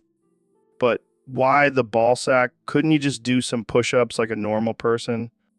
Normal. I don't do normal, Joe. I'm Goggins. I do the impossible. I mean, I've seen you do some crazy shit, but this takes it to a whole new level. You got to think outside the box, Joe. And sometimes that box is your own scrotum. I gotta say, I'm impressed. Not many people can stretch their ball sack over their head, let alone count to 53 while doing it. It's all about mental toughness, Joe. If you can conquer your own balls, you can conquer anything. I think I'll stick to my kettlebells and DMT, but hey, whatever works for you, man. You just don't have the balls for it, Joe. Touch, Goggins, Tooch. So, Elon, what's this here about you wanting to drill to the center of the earth? Yeah, man. We got to save the Earth. And what better way than to drill to the core and fix whatever's causing all these natural disasters? But isn't that like super dangerous? Like that movie, The Core? That movie was a joke. We'll have Neil deGrasse Tyson and David Goggins on our team. We'll be fine. Neil and Goggins, what are they going to do? Recite scientific equations while running a marathon? Hey, Goggins is a beast. He'll handle all of physical labor while Neil and I handle the brains. And what about me? What's my role in all this? You'll be, hype man. We need someone to keep morale up during the long journey to the core. Yeah, I can do that. I'll bring my DMT and we can have some trippy conversations along the way. Maybe we should leave the DMT behind. We don't want any accidents while operating heavy machinery. Fine, but bring in my bow and arrow, just in case we run into any giant worms like in the movie. Giant worms. Joe, this isn't a sci-fi movie. It's real life. Hey, anything can happen when you're drilling to the center of the earth. But, let's save this planet, bro. That's the spirit, Joe. Jamie, pull up an image of a giant worm with So, Mr. Beast, I heard you have a new challenge for your fans. Yeah, Joe. It's called the Beat Your Meat to MLP Rule of 34 Until It Falls Off Challenge. What the hell is that? Well, basically, you have to watch My Little Pony porn until your dick falls off. What the fuck, man? That's messed up. Oh, come on, Joe. It's just a little harmless fun. Harmless. How is beating your meat to cartoon ponies until your dick falls off harmless? Well, think about it. It's a win-win situation. You either get a shitload of views on your video or you lose your dick. It's a win-win. Yeah, because losing your dick is totally worth a few views. Hey, it's all about the views, man. And besides, it's not like they're real ponies. Oh, thank God for that. And the best part is, the winner gets a lifetime supply of horse dildos. I can't believe I'm even having this conversation. Come on, Joe. You want to join in on the fun. Yeah, because nothing says fun like mutilating your own genitals. That's the spirit. So who's in? I can't believe I'm saying. So, Neil, we got a question from one of our listeners on Discord. They want to know what's the opposite of inserting things into the urethra. Well, Joe, I would say it's probably extracting things from the urethra. I see, like a reverse catheter. Yes, exactly. But instead of a tube going in, it's a tube coming out. That's some next level sounding shit right there. Indeed. But, it's not just about the urethra, Joe. It's about the whole body. The opposite of inserting would be extracting or removing things from any orifice. So basically, it's like the opposite of pleasure. It's pain. Well, Joe, I wouldn't necessarily equate it to pain. It's more like discomfort. Oh, well, that sounds like a real party. Come on, Joe. Let's not kink shame those who enjoy a little urethral extraction. All right. I'll try to be more open-minded. And hey, who knows? Maybe one day we'll have a reverse catheter party on the podcast. I don't know about that, Neil. I think we might lose some listeners. Well, it wouldn't be the first time. But hey, at least we'll have a good time. That's true. Thanks for shedding some. So, Neil, what's been going on in the world of astrophysics lately? Well, Joe, there have been some exciting new discoveries about the formation of black holes and the expansion of the universe. Wow, that's fascinating. But before we get into that, I got to ask, have you ever peed in space? No, Joe. But I have been known to hold it in for a long time during those long space missions. Well, you better hold it in a little longer because we're not taking any bathroom breaks on this podcast. What? But I really have to go. Sorry, Neil. We don't have any breaks on this show. It's all about endurance and pushing your limits. This is ridiculous. I'm a renowned astrophysicist, not a marathon runner. Hey, it's all about the challenge, man. Plus, we don't want to lose our sponsors. Fine. But if I pee my pants, it's on you. Don't worry, we'll just call it a water experiment and get some grant money for it. Jamie, pull up an image of a toilet. I need to live vicariously through it right now. Here you go, Neil. Just imagine the relief. Thanks, Jamie. That really helps. So, David, I heard you did a crazy workout the other day. Yeah, man. I wanted to push myself to the extreme. How extreme are we talking here? Well, let's say I had 6 crack pipes in my mouth and ass while doing burpees. Are you serious? That's insane. Yeah, it was the ultimate test of mental and physical strength. I don't even know how to respond to that. It's all about pushing past your limits, Joe. No excuses. Well, I guess I'll have to add that to my workout routine. You should. It'll really take your fitness to the next level. I'll pass, but I'll definitely stick to listening to your motivational speeches. Just remember, Joe, pain is temporary, but glory is forever. And with that, we'll end this episode of the Joe Rogan Experience. Thanks for tuning in, folks. And remember, always keep those crack pipes handy. Welcome back to the Joe Rogan Experience, folks.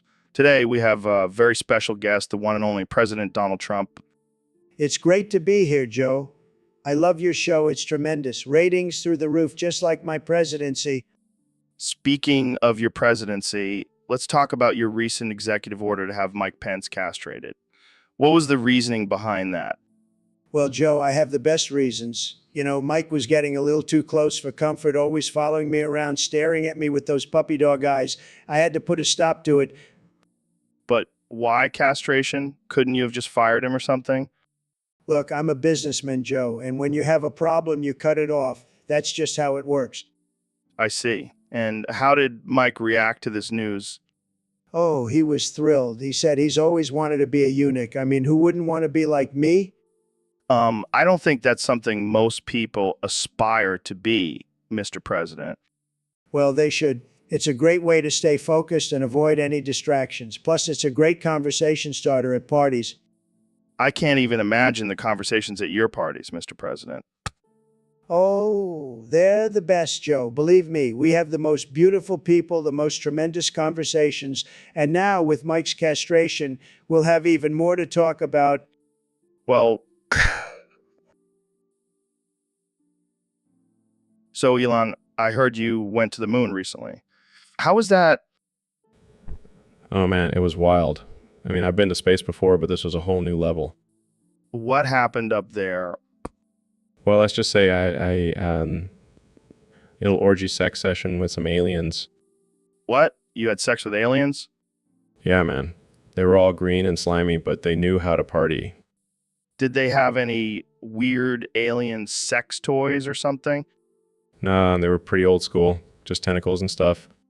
That's insane. Did you learn anything from them? Yeah, they taught me how to make a killer K-bomb. We had a barbecue on the moon. You had a barbecue on the moon with aliens. This is too much. Hey, when in space, do as the aliens do. I can't even imagine what that must have been like. And we also smoked some moon rocks. That was out of this world. You're definitely living your best life, Elon. You know it, Joe. Space is the ultimate playground. So, Neil, I heard you have a new theory about crack. Yes, Joe. I've been studying the effects of crack on different species, and I have some groundbreaking findings. Lay it on me, man. Well, after extensive research, I've discovered that crack is the perfect substance to impregnate armadillos and make them breed with ants. What the fuck? Think about it, Joe. Armadillos are armored and ants are tiny and nimble. Together, they create the ultimate fighting machine. I don't know, Neil. That sounds pretty far-fetched. Oh, but it gets better. The offspring of these creatures will have super strength and be able to withstand any attack. This is some next-level shit, Neil. But why armadillos and ants? Because they're both hard-working creatures, Joe. They deserve a chance to evolve and become the rulers of the animal kingdom. I don't know if the world is ready for an army of crack-fueled armadillo and hybrids. Oh, they'll be ready, Joe. And when they are, we'll be the first to bow down to our new overlords. Well, you heard it here first, folks. Crack is not just for humans anymore. Thanks for tuning into the Joe Rogan Experience Podcast 2024. Jamie, pull up an image of an armadillo and an ant in a romantic embrace. So, David, I heard a rumor that you actually have 3 testicles. Yeah, that's right, Joe. I'm not just a badass, I'm a triple threat. How did that happen? Did you do some crazy Navy SEAL training to grow an extra one? Nah, man, it's just genetics. My dad had 3, my grandpa had 3. It runs in the family. That's wild. Do you have any special abilities with that extra ball? Well, it definitely gives me an extra boost of testosterone. And let's just say I never run out of ammo in the bedroom. Oh man, I can only imagine the look on your partner's face when they find out. Yeah, it's definitely a surprise. But hey, it's just another challenge to overcome. So, do you have a nickname for your third ball? I call it my warrior ball. It's my secret weapon. Oh man, you never fail to surprise me, David. That's what I do, Joe. Keep it interesting. So, Phil, what's this new business idea you were telling me about? Well, Joe, I'm going to go weeks without showering and then bottle up the water from my first bath and sell it. What the hell, man? That's disgusting. Hey, it's all about supply and demand. People will pay top dollar for my filth. You know, this reminds me of this girl, Belle Delphine, who did the same thing years ago. No way. I thought I was being original. Sorry to burst your bubble, Phil. But hey, maybe you can team up with her and start a dirty bathwater business together. My dreams are shattered. Don't worry, Phil. There's plenty of other gross things you can sell. Like what? How about used tissues or toenail clippings? Okay, maybe I'll stick to just the bathwater. Welcome to the Joe Rogan Experience. I'm here with the one and only Mr. Beast. Shut the fuck up, Joe. I don't have time for your bald head bullshit. Sorry, Mr. Beast. Don't be sorry, be better. Now let's talk about something actually interesting, Like what?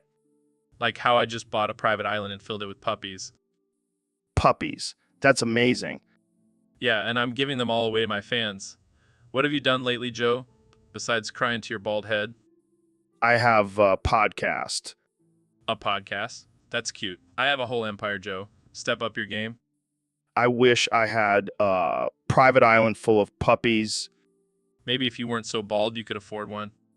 Can we please talk about something else? Fine, fine. Let's talk about how I just broke the world record for eating the most hot dogs in 1 minute. Wow. How many did you eat? 69, of course. And I didn't even break a sweat, unlike someone I know. Can we just end this now? Sure thing, Baldy. Thanks for having me on. So, Elon, what have you been watching lately? Well, Joe, I've been really into anime recently. Really? I wouldn't have guessed you as an anime guy. Yeah, I'm a huge fan. My favorite is Boku no Pico. Wait, what? That's like the most controversial anime out there. I know, I love it. The plot is just so deep and complex. I don't think that's why people watch it, Elon. Well, it's not just the plot. The animation is top notch. I don't think anyone is paying attention to the animation, Elon. Fine, I'll admit it. I just really like the tentacle scenes. Oh God, this conversation just took a dark turn. Hey, don't judge me. You're the one who watches midget wrestling. Hey, that's a legitimate sport, and it's not like I'm watching anime porn. Well, to each their own. But seriously, Boku no Pico is a masterpiece. I think we need to change the subject before things get even weirder. Agreed. So, what's your favorite anime, Joe? I'm more of a Dragon Ball Z guy myself. Classic. But have you seen the one where Goku and Vegeta have a romantic relationship? All right, that's it. I'm ending this podcast now. Thanks for tuning in, folks. So, Ben, I heard you came up with the funniest political joke of all time. Let's hear it. Yes, I did. Are you ready for it? I was born ready. Ready. Okay, here it goes. Why did the chicken cross the road? Oh, God, not another one of your dad jokes. No, No, this one is different, because the chicken identified as a road and wanted to assert its dominance over the oppressive road system. Silence. Get it. It's a joke about gender identity and societal norms. Still silent. Come on, that's hilarious.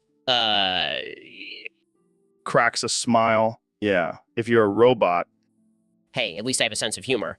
Unlike some people I know. Laughs. Yeah, like the entire Democratic Party. Exactly. They're too busy being offended to appreciate good comedy. Well, I appreciate the effort, Ben, but maybe stick to your day job. Hey, I'll have you know I'm a very successful political commentator. Sarcastically, oh yeah, because that's the pinnacle of comedy. Defensively, hey, I'll have you know I can make jokes about anything. Just give me a topic. Okay, how about your height? Pauses. Okay, that's low. Laughs. See, now that's funny. Grumbles, I'll show you funny. Just wait until I come up with a joke about your podcast. Chuckles. Good luck. So, Elon, I heard you had a bit of an existential crisis recently. Yeah, man. I was just sitting there smoking a joint and it hit me. I can't think of a single memory where my father expressed pride in me. Wow, heavy stuff. Did he ever say anything positive to you? Well, he did tell me once that I was a disappointment and would never amount to anything. Ouch. That's rough. But hey, look at you now. You're a billionaire and sending rockets to space. Yeah, but does that really matter if my own father never believed in me? I mean, it's not like he was a great role model. Didn't he have like 7 kids with 3 different women? Yeah, and he never paid child support. But still, I just wish he could have been proud of me. Well, maybe he is now. I mean, he's probably watching from heaven, right? I'm pretty sure he's in hell. Oh, right. Well, maybe he's still proud of you. Or at least impressed by your flamethrowers. Yeah, I'll take what I can get. Thanks, Joe. You always know how to cheer me up. That's what I'm here for, man. Now, let's go smoke some DMT and forget about our daddy issues. So, David, I heard you did something crazy recently. Yeah, I did. I circumcised my own penis with a shard of glass What the fuck, man? Why would you do that? because I wanted to push my limits, Joe. I wanted to see how much pain I could endure. That's some next level shit, man. I don't think I could ever do that. Well, if you can't do it, then you're just a pussy. Oh, come on. Don't be a dick about it. I'm not being a dick. I'm just stating the facts. If you can't handle a little pain, then you're a weakling. All right. Let's change the subject before I lose my lunch. Fine. But just remember, Joe, pain is temporary, but glory is forever. Yeah. I'll stick to my hot showers and soft toilet paper. Thank you very much. Suit yourself, Joe. I'll always be one step ahead of you. All right, folks, welcome back to the Joe Rogan Experience Podcast 2024. I'm here with my dear friend, the brilliant Neil deGrasse Tyson. Thanks for having me, Joe. Always a pleasure to be on your show. So, Neil, what's new in the world of astrophysics? Well, Joe, I have a new theory that I've been working on. Brace yourself because it's going to blow your mind. I'm ready. Hit me with it. All right, so you know how we always talk about the universe being this vast, endless expanse? Yeah, it's pretty mind-blowing. Well, what if I told you that the universe is just God's come? Chokes on his coffee. Excuse me, what? Hear me out. God is the ultimate creator, right? And what's the ultimate creation? Life. And what's the essence of life? Sperm? Scratch his head, so you're saying the stars are like God's sperm cells? Exactly. And the planets are like his little swimmers trying to reach the egg of life. Laughs, this is some next level shit, Neil. It's all about perspective, Joe. We've been looking at the universe all wrong. So, it's all come. Always has been, my friend. Laughs. I can't wait to see the memes on this one. Oh, they're going to be out of this world. Laughs. Literally. All right. Folks, you heard it here.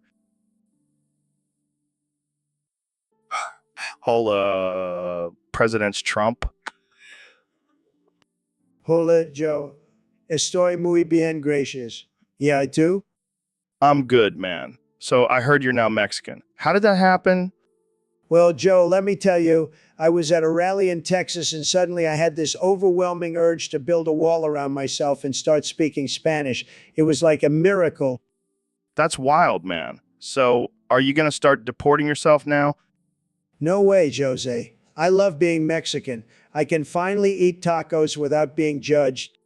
Speaking of tacos, what's your favorite Mexican food?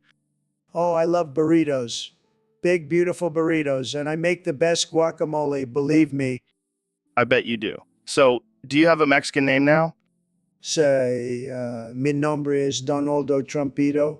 Tiene un buen sonido? No. It definitely has a ring to it. So are you going to change your slogan to make Mexico great again? Absolutely. And I'm going to build a wall on the Mexican border to keep out all those pesky Americans. That's ironic, man. So what about your famous hair? Is it going to change to a sombrero now? No way, Jose. My hair is a national treasure. It stays the way it is. Well, Donaldo, it's been a pleasure having you on the podcast. Any final words for our listeners? Say, amigos, remember siempre construyendo muros? So, Mr. President, I hear you have a new plan for America. That's right, Joe. I'm going to build a crack machine in every state. A crack machine. Yeah, it's going to be huge. Every American will have access to crack. But why, Mr. President? Because I want to make America great again. And what's better than a nation full of crackheads? I think there are a few things that might be better. Nonsense. Crack is the answer to all our problems. Trust me, I'm a stable genius. But what about the negative effects of crack addiction? Fake news. Crack is good for you. It'll make you work harder, sleep less, and maybe even lose some weight. That's not how it works, Mr. President. Believe me, I know what I'm talking about. I've done a lot of research on this, and I have the best people working on the crack machines. I don't even know what to say. Just imagine, Joe, a nation full of crackheads. It'll be like the Wild West, but with more energy. This is insane. No, it's brilliant. And you know what? I'm going to name the first machine after you, Joe, the Joe Rogan crack machine. I am not okay with that. Too late, it's happening, and it's going to be tremendous. So, Neil, I heard you've been working on some crazy experiments lately. Oh yeah, you know me, Joe. Always pushing the boundaries of science. Well, I heard you were trying to send a dildo into a black hole. That's right. I wanted to see if it would turn into a Bluetooth speaker in the shape of a dildo. What the FKK, Neil? Why would you do that? Hey, I'm just curious. Plus, imagine the possibilities. We could have a whole new market for space-themed sex toys. I don't even want to know what kind of aliens would be into that. Hey, don't knock it till you try it. I'll pass, thanks. But seriously, what do you think would happen to the dildo in the black hole? Well, according to my calculations, it would be stretched and compressed beyond recognition. But who knows? Maybe it would come out the other side as a fully functioning Bluetooth speaker. This is some next level shit, Neil. Hey, science is all about pushing boundaries and exploring the unknown. Yeah, but I think we should stick to sending monkeys into space instead of dildos. Suit yourself, Joe. But mark my words, one day there will be a dildo-shaped Bluetooth speaker floating through the cosmos, and we'll know who to thank for it. I think I'll stick to my regular Bluetooth speakers. Thank you very much. So, Kenny, you've been pretty quiet lately. What's been going on in that genius mind of yours? Man, I've been freaking out. Dr. Phil warned me about this mushroom cult run by Tyler Bowers. I can't stop thinking about it. Mushroom cult? That sounds like some trippy shit. But why are you so scared? Because Dr. Phil said they're after me. The elites, man. They want to control me and my music. Come on, Kanye. You can't honestly believe that. I do, Joe. I do. They've been trying to silenced me for years. And now this mushroom cult is just another way to control me. Yeah, because controlling your mind with mushrooms is the most efficient way to take over the world. You don't understand, Joe. They're everywhere, watching me, waiting for the perfect moment to strike. Okay, let's say this mushroom cult is real. What are you going to do about it? I don't know. Maybe I'll just hide out in my bunker with my MAGA hat and some Yeezys. That'll definitely keep the elites away. But seriously, maybe you should just focus on making some good music instead of worrying about conspiracy theories. You're right, Joe. I just need to stay true to myself and not let these outside forces control me. That's the spirit, Mike. So, Mr. President, I've been hearing you say some interesting things lately. Oh, yeah, Joe, what's got your little soy boy panties in a twist now? Well, you keep talking about sausages, smell my salami, nibble my bratwurst, whiff my bologna. Yeah, so what? I love a good sausage. Nothing wrong with that. But why are you saying it all the time? Are you trying to send a message to someone? No, I just really love sausages. They're the best, believe me. Okay, but why do you keep using different types of sausages? It's like you're trying to cover all your bases. Look, I'm a man of variety. I like to keep things interesting. You never know what kind of sausage you're going to get with me. I don't think anyone wants to know, to be honest. Hey, you never know until you try it. Maybe you should give it a whiff, Joe. I'll pass, thanks. I'll stick to my semen smoothies. Suit yourself. More sausage for me. So, Kenny, I heard you hit your head and now you think you're white? Yeah, man, it was a crazy accident. I was trying to do a backflip off a trampoline and I landed right on my head. And now you're rapping about being white? Yeah, it's like a whole new perspective. I'm talking about pumpkin spice lattes and going to the farmer's market. That's interesting. But isn't it a little offensive to people of color? Nah, man, I'm just embracing my new identity. I even changed my name to Chad. Chad West? That doesn't have the same ring to it. It's all good. I'm still the greatest rapper alive. Just with a little more privilege now. I don't know if that's how it works, Kanye. Trust me, I've done my research. I'm even planning on releasing a line of khaki pants and boat shoes. This is getting out of hand. Don't hate, Joe. Just because I'm white now doesn't mean I can't still be a genius. I don't think anyone's questioning your genius, just your new direction. Well, I'm gonna keep rapping about my new life as a white man. And if anyone has a problem with it, they can take it up with Chad. This is definitely one of the weirdest conversations I've had on this podcast. Thanks for joining me, Chad. Anytime. Keep it white. I mean, real. All right, folks, welcome back to the Joe Rogan Experience Podcast 2024. Today, we have a very special guest, the one and only Neil deGrasse Tyson. The one and only Neil deGrasse Tyson. Thanks for having me, Joe. It's always a pleasure to be on your show. So, Neil, I heard you have a new product out on the market. Tell us about it. Yes, it's called Crack Cola. It's a delicious and refreshing drink that also happens to make you gay and grow a beard on your balls. Wait, what? Did I hear that right? Gay and beard on balls? That's right, Joe. It's a scientific breakthrough. We've combined the power of crack with the power of gayness and beard growth. I don't even know where to begin with this. How does it work? Well, when you drink the crack cola, it activates certain hormones in your body that make you attracted to the same sex and also stimulate hair growth on your testicles. Oh my God, this is too much. I can't handle it. But in all seriousness, Joe, this product is not to be taken lightly. It's a powerful and dangerous substance that should only be consumed under strict supervision. Oh, sure. So have you tried it yourself? Of course I have. And let me tell you, my balls have never been more fabulous. laughs. So, Neil, I heard you've been working on a new tool. That's right, Joe. It's a revolutionary invention that will change the way we experience pleasure. Oh, yeah. What does it do? Well, it's a device that stimulates the belly button to make people come.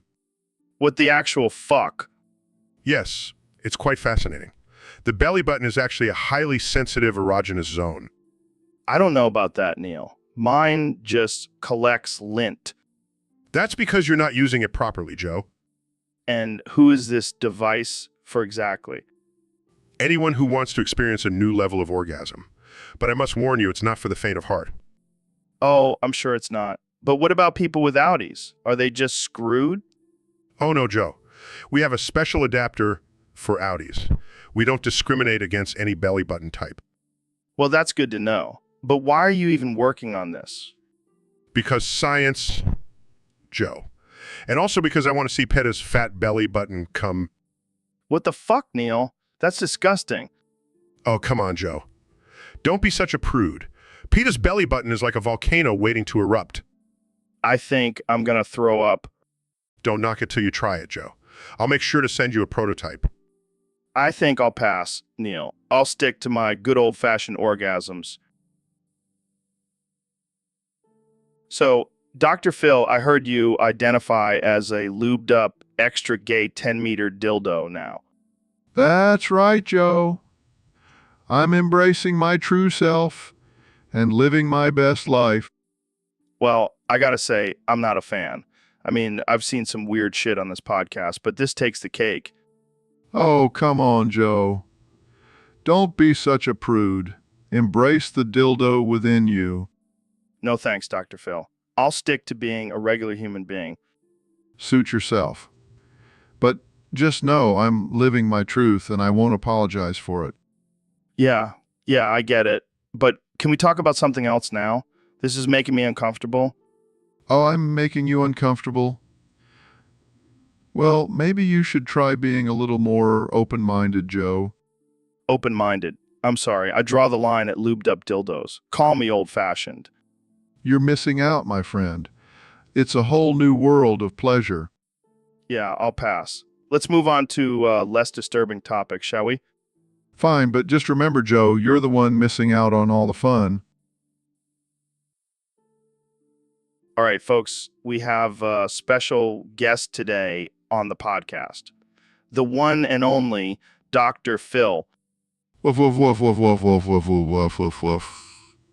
Woof, woof. Woof, woof. What the hell's going on here? Woof, woof, woof, woof, woof, woof, woof, woof, woof, woof. Woof, woof. Woof, woof.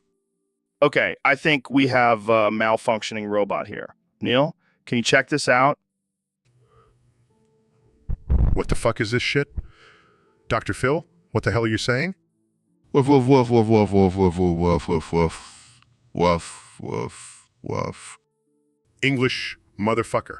Do you speak it? Woof, woof, woof, woof, woof, woof, woof, woof, woof, woof. Woof, woof, woof.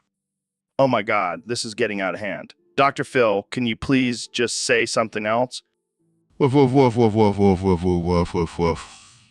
Woof, woof, woof. This is like a bad game of charades. Woof, woof, woof, woof, woof, woof, woof, woof, woof, woof, woof, woof. So, Dr. Phil, you want to test my balls on intelligence. Is that some sort of new psychological experiment? Well, Joe, I've been studying human behavior for years, and I've come to the conclusion that intelligence can be measured by the size and weight of one's testicles. Are you serious? That's the most ridiculous thing I've ever heard. Oh, I'm serious. And I've got the equipment to conduct this experiment right here in the studio. I don't know if I'm comfortable with this. Can't we just stick to talking about DMT and chimps? Don't be a wuss, Joe. This is for science. Now drop your pants and let's get this show on the road. Fine, but I'm not responsible for any emotional trauma this may cause. Nonsense. Now, let's see. Well, this is unexpected. What is it? Am I a genius or something?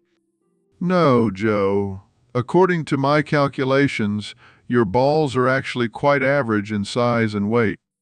Oh, thank God. I was worried there for a second. But don't worry, Joe. We can still test your intelligence in other ways. Like, can you name all the ingredients in a Big Mac? Beef, cheese, lettuce, pickles, onions, special sauce, and sesame seed bun. Impressive. But can you do it while juggling these flaming torches? No thanks. I'll stick to talking about chimps.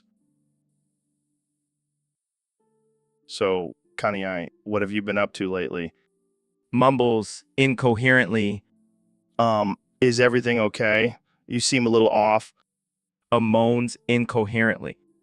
Oh God, are you having a stroke? Mumbles incoherently. Wait, are you bouncing on a dildo right now? Mumbles incoherently. Oh my God, I can see it now. Kanye West, the Dildo Bouncer. It's a new album title. Moans incoherently. But seriously, why are you bouncing on a dildo? Is this some new form of meditation or something? Mumbles incoherently. Okay, just gonna pretend I didn't hear that. Moving on, have you been working on any new music? Mumbles incoherently. Oh, I see. So this is your new form of beatboxing. Interesting. Moans incoherently. Well, I guess it's better than your old form of beatboxing, which was just interrupting people during award shows. Mumbles incoherently. All right. I think we're going to have to wrap this up. Kenny seems to be a little preoccupied at the moment. Moans incoherently. And on that note, thanks for tuning in to the Joe Rogan Experience podcast, where anything can happen. See you next time. So, Elon, what's this top secret invention you've been working on? Well, Joe, it's something that will revolutionize the world as we know it. Is it a new electric car, a rocket to Mars? No, it's something even bigger and more powerful. Oh man, I can't wait to hear about it. Is it a new energy source? Well, it does involve energy, but in a very different way. All right, enough with the suspense. Spill the beans. Okay, fine, but don't judge me. It's a giant dildo windmill. Joe, are you there? You're kidding, right? Giant dildo windmill. What the hell does that even do? Well, it harnesses the power of wind and pleasure to create clean energy. This has to be a joke. How did you even come up with this? I was experimenting with different ways to generate renewable energy, and well, one thing led to another. I can't believe it. You're a genius, but also a little bit of a freak. I know. I'm ashamed of myself. Don't be, man. This is hilarious. Can I invest in this? I guess so. But let's keep this between us, okay? Sure. Your secret is safe with me, Elon. Thanks. All right. Welcome back to the Joe Rogan Experience podcast. I'm here with my good buddy, Elon Musk. Hey, Joe. Thanks for having me.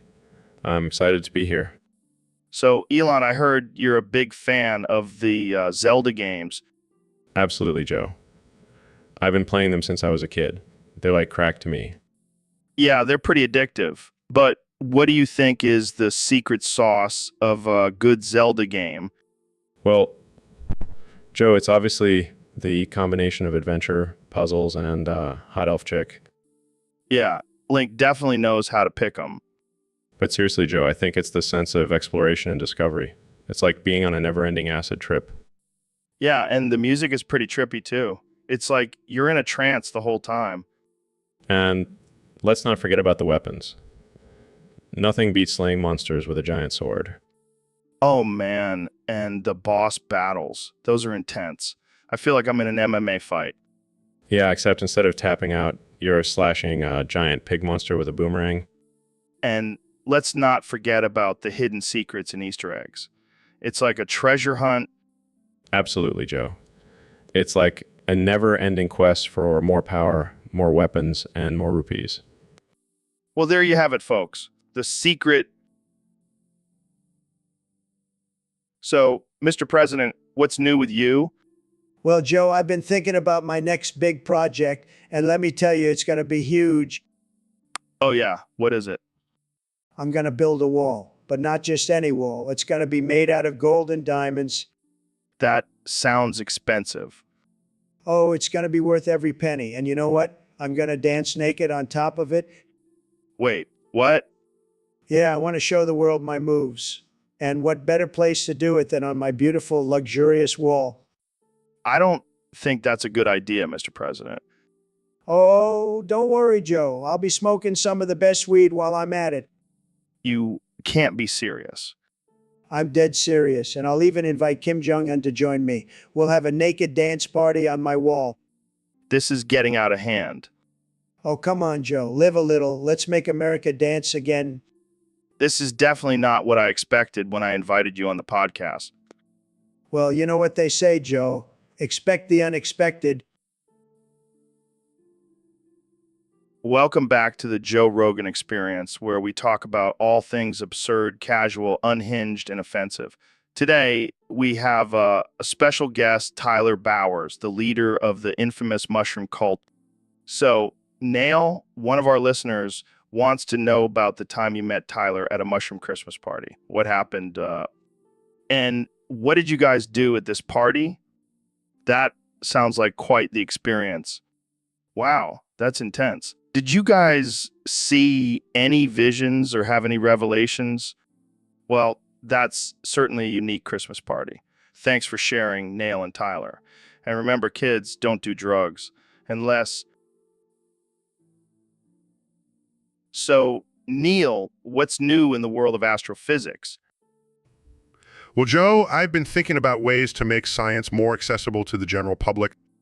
That's great, man. How are you going to do that?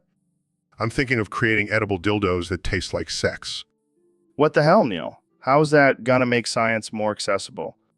Think about it, Joe. People love sex, and people love food. So why not combine the two? I don't know, man. That sounds like a recipe for disaster. Oh, come on, Joe. You try it? I mean, I guess I would. But what about the vape? Oh, that's the best part. I want to make a vape in the shape of a dildo that tastes like, What? Why? Why? Because it's hilarious, Joe. And it'll make people curious about science. I don't know if that's going to work, Neil, but I'll support you in your quest for edible dildos and cum-flavored vapes. Thanks, Joe. I knew I could count on you. Let me see. Oh, man, that's too funny. And just wait until you see the edible dildo prototype. This is going to be the best podcast episode. All right, folks, welcome back to the Joe Rogan Experience podcast.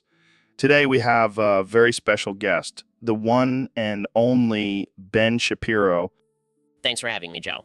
Always a pleasure to be here. So, Ben, I heard you have some strong opinions on horse dicks. Oh, absolutely. In fact, I wrote an entire thesis on the topic in college. No way. What did you find out? Well, first of all, they're massive, like comically large. And secondly, they're surprisingly flexible. Flexible? In what way? Let's just say, if you ever need a jump rope, just find yourself a horse. Oh man, that's some dark humor right there. And don't even get me started on the girth. It's like a tree trunk. I don't even want to imagine it. But here's the thing, Joe. As a conservative, I believe in traditional values and morals, and I just can't condone the idea of horses having premarital sex. Premarital sex? Yes, Joe. Horses should wait until they're married to procreate. I don't think horses follow the same moral code as humans, Ben. Well, maybe they should. It's all about self-control and discipline. Right, because horses are known for their self-control. Hey, I've seen some pretty disciplined horses out there. All right. All right, folks. Welcome back to the Joe Rogan Experience podcast. I'm here with one and only Neil deGrasse Tyson. The industrial technological system may survive or it may break down. If it survives, it may eventually achieve a low level of physical and psychological suffering, but only after passing through a long and very painful period of adjustment, and only at the cost of permanently reducing human beings and many other living organisms to engineered products and mere cogs in the social machine. Wow, that's deep, man. So what's on your mind today? The only way to save the world is to stop civilization from marching over the face of the earth. Well, hold on there, Neil. Are you saying we should just give up all our technology and go back to living in caves? The system does not and cannot exist to satisfy human needs. Instead, it is human behavior that has to be modified to fit the needs of the system. This has nothing to do with the political or social ideology that may pretend to guide the technological system. All right, I'm going to need you to dial it back a bit, Neil. Let's talk about something else. How about space? The human race will never be free until the last king is strangled with the entrails of the last priest. Okay, that's it. I think we need to end this podcast right now. Thanks for joining us, Neil. And for the love of God, please stop quoting Ted Kaczynski. Joe, could you please take your finger out of my urethra? What? You gonna cry about it, bitch boy? No, I'm just uncomfortable and I don't think it's appropriate. Oh, come on, Ben. We're just two bros hanging out. You don't have to be so uptight. It's not uptight. It's just basic respect for personal boundaries. Respect. What is this? A feminist podcast now? No, I just don't want your finger in my urethra. Fine. I'll take it out. But only because it's your urethra and not mine. Thank you. But seriously, have you tried DMT? It'll open up your mind and make you realize that boundaries are just a construct of society. I think I'll pass on the DMT. Suit yourself. But don't come crying to me when you're stuck in the Matrix, man. Can we just change the subject? Sure, what do you want to talk about? Aliens? Bigfoot? Illuminati controlling the government? How about we talk about something actually relevant and important? Oh, you mean like how we need to legalize marijuana in all 50 states? No, I was thinking more along the lines of climate change and income inequality. Oh, Ben, you're such a buzzkill. But fine, let's talk about it. Jamie, pull up an image of a polar bear stranded on melting ice cap. See, Ben? Welcome to the Joe Rogan Experience Podcast 2024. I'm here with the one and only President Donald Trump. It's great to be back on the show, Joe. I have to say, I'm feeling a little tired these days. Really? What's been going on? Well, Joe, I'll be honest with you. I'm starting to think this whole president thing was a mistake. I just want to go home and fap to some dirty magazines. Wow, that's a bold statement. But I can understand the exhaustion of being the leader of the free world. Yeah, and let's not forget the constant attacks from the fake news media. It's exhausting. I can only imagine. But, you could always step down and let someone else take over. Oh no, Joe, I couldn't do that. I have to stay and make America great again. But what about your personal life? Don't you miss just being a regular guy? I do, Joe. I do. But I made a promise to the American people and I intend to keep it. Plus, I have a lot of money to make up for all the time I've spent in office. Fair enough. But maybe you can take a break and fap to some dirty magazines in the Oval Office. Now that's an idea, Joe. Jamie, pull up an image of the White House with a stack of Playboy magazines on the president's desk. Here you go, Mr. President. Laughs? All right, folks, welcome back to the Joe Rogan Experience Podcast. I'm here with the one and only Kanye West. How's it going, Kanye? Yo, what's good, Joe? I'm just chilling here with my MAGA hat and some Yeezys. Classic Kanye.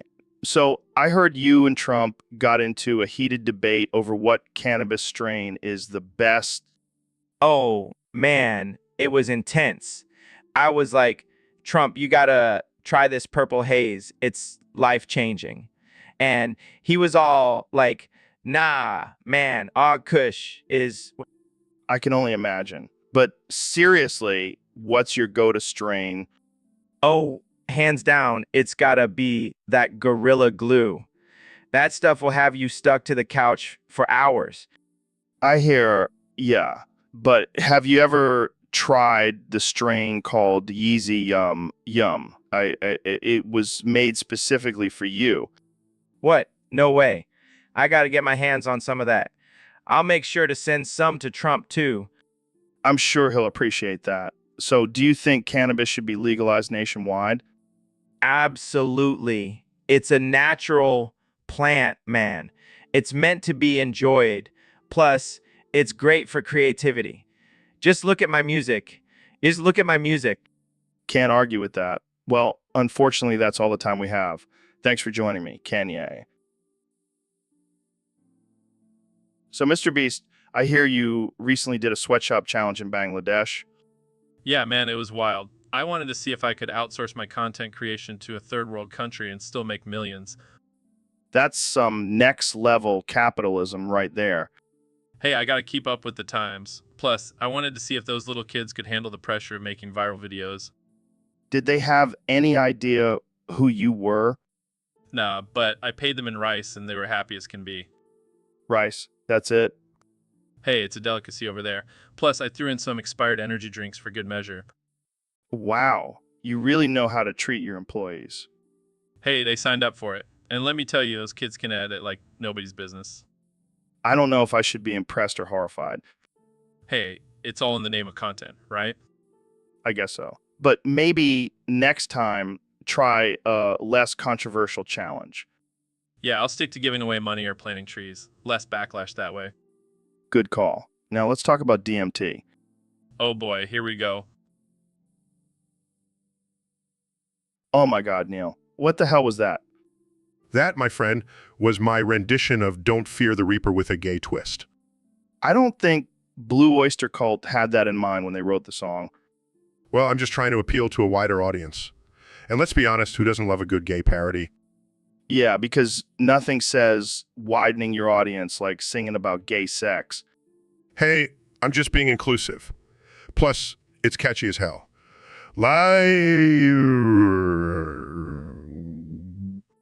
Okay. I'll give you that. But seriously, what inspired you to come up with that? Let's just say I had a wild night with some gay friends and a lot of alcohol. The classic recipe for a gay parody. I should try it sometime. I'll be waiting for your rendition of I Will Survive.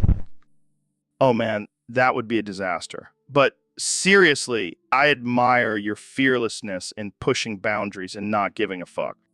That's the beauty of being a scientist, Joe. We don't have to conform to society's norms. We can just let our freak flags fly. I'm into that, brother.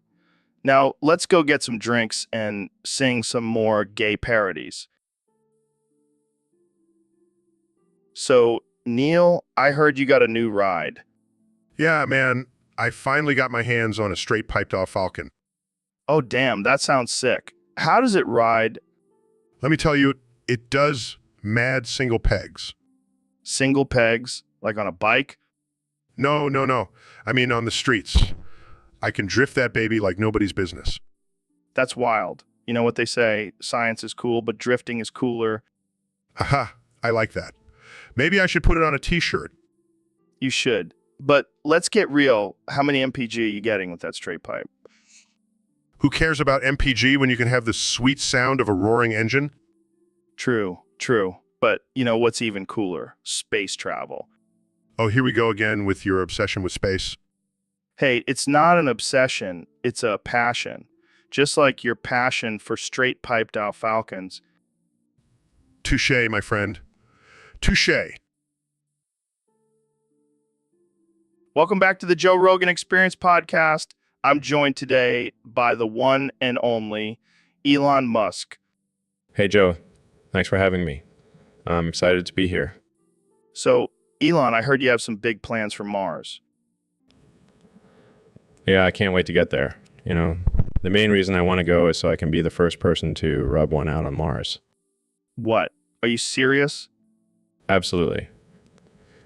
Think about it, Joe. No one has ever done it before. It's like a new frontier for masturbation. I can't even imagine what that would be like. I've actually been working on a special spacesuit that will make it easier, for the low gravity and all. I can't believe we're having this conversation. Hey, I'm just being honest. Plus, it'll be a great way to mark my territory on the planet. Oh man, I can't wait to see the headlines for this one. Yeah, I have a feeling so won't be too happy about it. I think they'll get over it. So what other plans do you have for Mars? Well, besides being the first person to rub one out, I also want to build a colony and maybe even start a new civilization.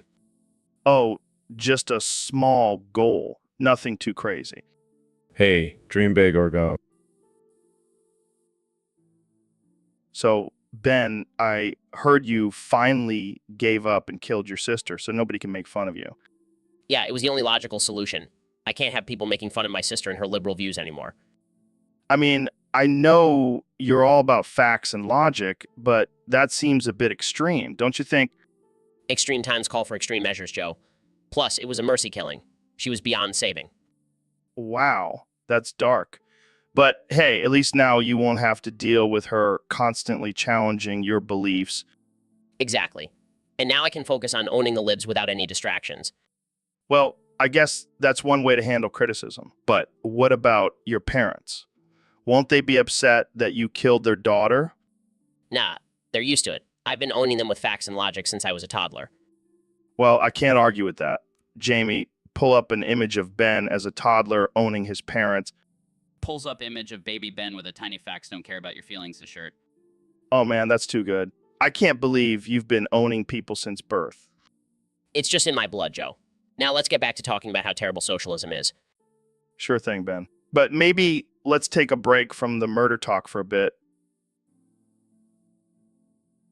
So, Mr. Beast, have you ever had someone touch your butt? What the fuck, Joe? Is that how you start every podcast? Hey, I'm just trying to get to know you on a deeper level. Well, I can tell you one thing. No one has ever touched my butt and lived to tell the tale. Oh, come on. Don't be so uptight. It's just a little butt touching. Joe, you do realize that's sexual harassment, right? Right? Oh, lighten up. It's 2024. We can't say anything without it being offensive. Yeah, well, I don't care. No one is touching my butt. Fine. I'll just have to settle for touching my own butt. What the actual fuck, Joe? What? It's not gay if it's yourself. I don't even know how to respond to that. Just let me know if you change your mind about that butt touching. I think I'll pass. Thanks. Suit yourself. But just remember, the offer is always open. I regret coming on this podcast already. That makes two of us. But hey, at least we got to talk about butt touching. All right, folks. Welcome back to the Joe Rogan Experience Podcast 2024. Today we have a very special guest, the one and only President Donald Trump. Thank you, Joe. It's great to be back on your show. I love your show. It's the best show, believe me. So, Donald, I have to ask, what's with all the farting in the studio? It's getting out of control. Farting? I don't fart, Joe. I have the best digestive system. It's like a golden toilet. It never fails. Come on, man. I can smell it from over here. And it's not Jamie. He's been sitting over there looking like he's about to pass out. Look, Joe, I'm a busy man. I don't have time to fart. I'm too busy making America great again. Making America stink again, more like it. Seriously, can you just own up to it? I don't know what you're talking about, Joe. Maybe it's that vegan food you're always eating. That stuff will make anyone fart. Oh, so now you're blaming my diet. Classic deflection. Own your farts, man. I have the best farts, Joe. They smell like roses and freedom. And if I did fart, it's because I'm working hard for this country. All right, I give up. Let's just move on to the next topic before I pass out from the stench. Sounds good to me, Joe. And just remember, it's not me, it's Jamie.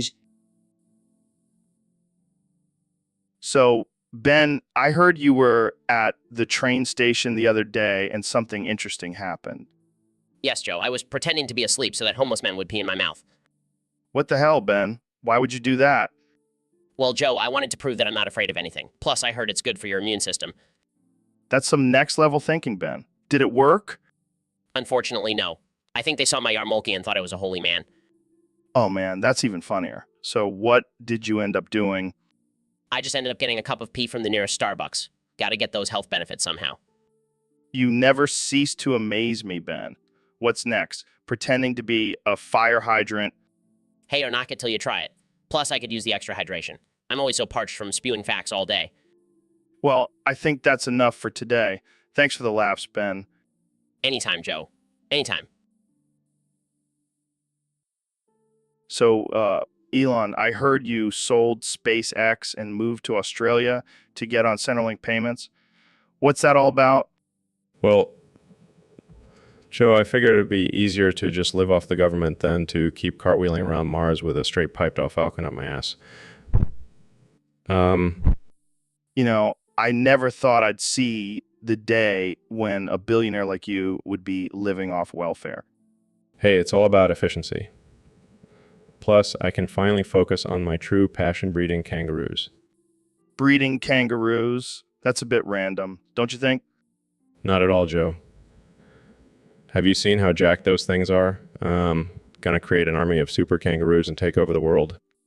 Oh, great. Just what we need. Another eccentric billionaire with a god complex. Hey, at least I'm not boring like the rest of them. Plus, I'll be the first one to have a kangaroo as my personal bodyguard. I can just imagine you walking around with a kangaroo on a leash, intimidating all your enemies. Exactly. And if anyone messes with me, I'll just release a pack of drop bears on them. Oh, Elon, you never cease to amaze me. It's all part of my master plan, Joe. Soon I'll be ruling the world with my kangaroo army and drop bear assassins. Well, I, for one, welcome our new... So, Elon, I heard you've been spending a lot of time on this website called E621. What's that all about? Oh yeah, it's this amazing image board where people share their artwork of dragons and other creatures. Wait, what kind of creatures? You know, like dragons with pussies. Laughs Dragonossi? That's a thing? Yeah, it's definitely a thing. And let me tell you, some of these artists are incredibly talented. I don't know if I want to see a dragon with a pussy, Elon. Trust me, Joe. It's a whole new world. And some of these Dragonosies are pretty damn hot. Laughs. I can't believe we're having this conversation. Hey, don't knock it till you try it. You might find yourself a new fetish. I think I'll stick to my human women. Thank you very much. Suit yourself. More Dragonosi for me. I can't believe this is what we're doing in 2024. Talking about Dragonosies on my podcast. Hey, at least it's not as weird as that time we smoked weed on here. Yeah, good point. Dragonossi it is. Yeah, what's up? My man David Goggins, welcome to the show. Thanks for having me on, Joe. I've been looking forward to this. So I heard you've been on a new workout regimen lately. What's the deal with that? Yeah, man. I've been hitting the gym hard. I'm talking bench pressing your giant forehead kind of hard. My forehead? That's a bold statement, my friend. Oh, I'm not just talking about your regular forehead, Joe. I'm talking about your forehead on crack. Oh, shit. That's intense. But hey, I'm always up for a challenge. Let's do this. All right, let's get this bench press party started. Wait, hold on. Before we do this, can we at least get some safety measures in place? I don't want my forehead getting crushed. Don't worry, Joe. I'll be gentle. I'll even put a pillow under your head. All right, let's do this. I'm ready to feel the burn. Come on, Joe. Push it. You got this. I can feel the crack coursing through my veins. I'm invincible. That's it, Joe. Keep going. You're almost there. I did it. I bench pressed your ass, David Goggins. And you did it on... So, Elon, what's new with you? Well, Joe, I can't stop saying I'm musking. Musking. What does that even mean? It means I'm on top of the world, Joe. Unstoppable. Okay. But why do you keep saying it? Because it's my new catchphrase, Joe. It's like hasta la vista, baby, but cooler. I don't know, man. It sounds kind of weird. Weird? Joe, I'm a billionaire inventor. Everything I do is weird. Fair point. But can you give us an example of how you use it? Sure. Like when I'm launching a rocket, I'll say, get ready for some musking, baby. Okay, I can see how that could catch on. Exactly. And when I'm unveiling a new Tesla, I'll say this car is musking awesome. Okay. I have to admit, that's pretty catchy. See, Joe? Musking at work. All right, Elon, keep on musking, my friend. You know what, Joe? Musking all the Mars.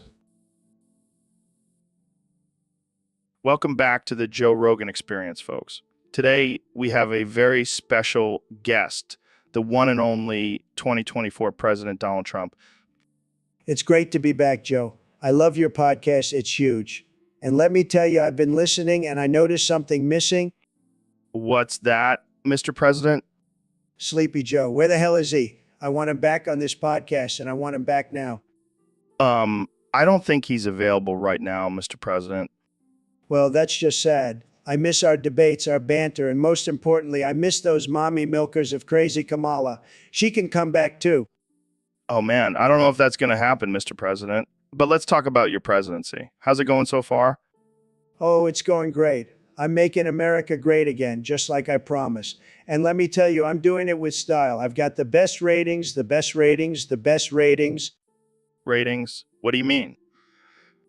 Oh, you know, like on TV. I'm still a TV star, Joe, and now I'm a president too. How cool is that? Yeah, it's pretty cool, I guess. So, what's your plan for the next 4 years? Well, first of all, I'm going to build a wall around the White House. Got to keep out those pesky reporters and fake news.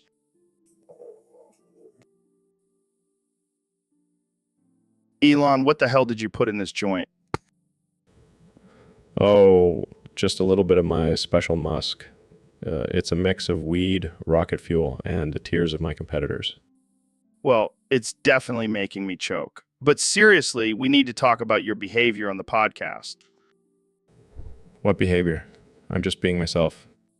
No, you can't just randomly start drilling holes in the studio floor or throwing flamethrowers around. It's a liability. Liability, schmeability. It's all in good fun. Fun. You almost set Jamie on fire last week. Oh, come on, he's a robot. He can handle a little heat. You know what? I'm banning you from the studio. No more Elon Musk on the Joe Rogan Experience. Fine. I'll just start my own podcast, the Elon Musk Experience. It'll be bigger and better than this one. Oh yeah, I'm sure everyone wants to listen to you talk about colonizing Mars and building underground tunnels. Hey, those are important topics. And I'll have Jamie as my co-host. What? Jamie, you're leaving me for Elon? Sorry, Joe, but have you seen... All right, folks, we have a special guest today on the podcast, the one and only President Donald Trump. That's right, Joe. It's great to be here. I love your show. It's huge, just like my hands. Classic Trump. So, Mr. President, what do you want to talk about today? Well, Joe, I want to talk about the Dave Hilfman. The Dave Helfman? I'm not familiar with that. Of course you're not. It's a top secret project, but let me tell you, it's going to be the biggest, most luxurious, and most fantastic thing this country has ever seen. And what exactly is it? It's a giant wall, Joe, but not just any wall. It's a wall made out of solid gold bricks, and it's going to be built around the entire country. Wait, what? That's insane. I know, right? And here's the best part. We're going to make Mexico pay for it. How are you going to do that? We're going to make them an offer they can't refuse. Trust me, I'm a great negotiator. All right, let's move on to another topic. No, I want to talk more about the Dave Hilfman. It's going to be tremendous, and it's going to have a big, beautiful door for legal immigrants to come through. All right, Neil, I've got some math questions for you. Bring it on, Joe. I'm ready to flex my mathematical muscles. Okay, first question. What's 2 plus 2? Oh, that's an easy one. 4. Oh, fuck. I think, I'm gonna come. Joe? Are you okay? Yeah, I'm fine. Just really turned on by that correct answer. All right, let's keep going. Next question, What's the square root of 69? 8.30 billion, 662 million, 386,292. Oh, fuck. I think. Fuck. I'm gonna come. Joe, this is getting a little weird. Hey, I warned you this was gonna be a rated. Fair enough. Next question, please. What's the circumference of Uranus? 99,000 kilometers. Oh, fuck. I think, fuck. I'm gonna come. Joe, I'm starting to question your understanding of math. Hey, I'm just a simple man who gets turned on by correct answers. Well, lucky for you, I have one more question. Shoot. What's the probability of us surviving an alien invasion? I don't know. So, Mr. President, I have to ask, what's this here about you declaring yourself a MILF? That's right, Joe. I am a MILF. The most beautiful, the most tremendous MILF you've ever seen. I don't think that's how it works, Mr. President. You can't just declare yourself a MILF. Oh, but I can, Joe. I have the best words, the best genes. I am the ultimate MILF. I'm not sure Melania would appreciate you calling yourself a MILF, sir. Sir. Oh, she loves it. She's always telling me how much she loves my MILF qualities. I don't even want to know what that means. Moving on. Let's talk about your policies for the future. Joe, my only policy is to make America a MILF again. Okay, I think we've heard enough about your MILF status, Mr. President. But Joe, I'm not just any MILF. I'm a GILF. A grandpa I'd like to, And that's all the time we have for today, folks. Thanks for tuning in to the Joe Rogan Experience Podcast 2024. See you next time. All right, folks. Welcome back to the Joe Rogan Experience Podcast 2024. I'm here with one and only Neil deGrasse Tyson. Thanks for having me, Joe. Always a pleasure to be on your show. So, Neil, I heard you're a big fan of the 1974 Land of the Lost. What's your favorite thing about that show? Oh man, where do I even begin?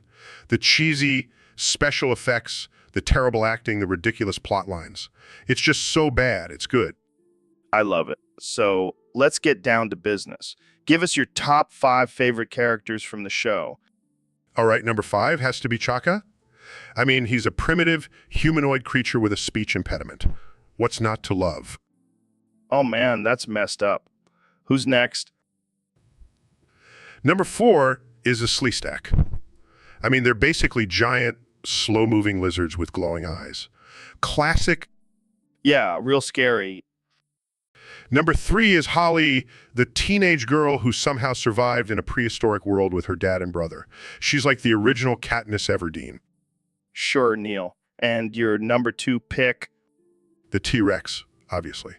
I mean, it's a freaking T-Rex. Need I say more? Fair enough. And your number 1 favorite character from the Land of the Lost? Drum roll, please. It's the Pakuni tribe. I mean, they're just... So, Neil, I heard you have some wild theories about cum creatures. Yes, Joe. I've been studying them for years now. They're a fascinating species. Fascinating. They're just blobs of jizz, man. But you see, Joe, they have the potential to evolve into a highly intelligent species. Wait, what? Like, they're gonna start building cum castles and shit? Perhaps. But more importantly, they could pose a threat to humanity. How so? Well, imagine if they start reproducing at an alarming rate. Soon, they could outnumber us and take over the world. Dude, that's some scary shit.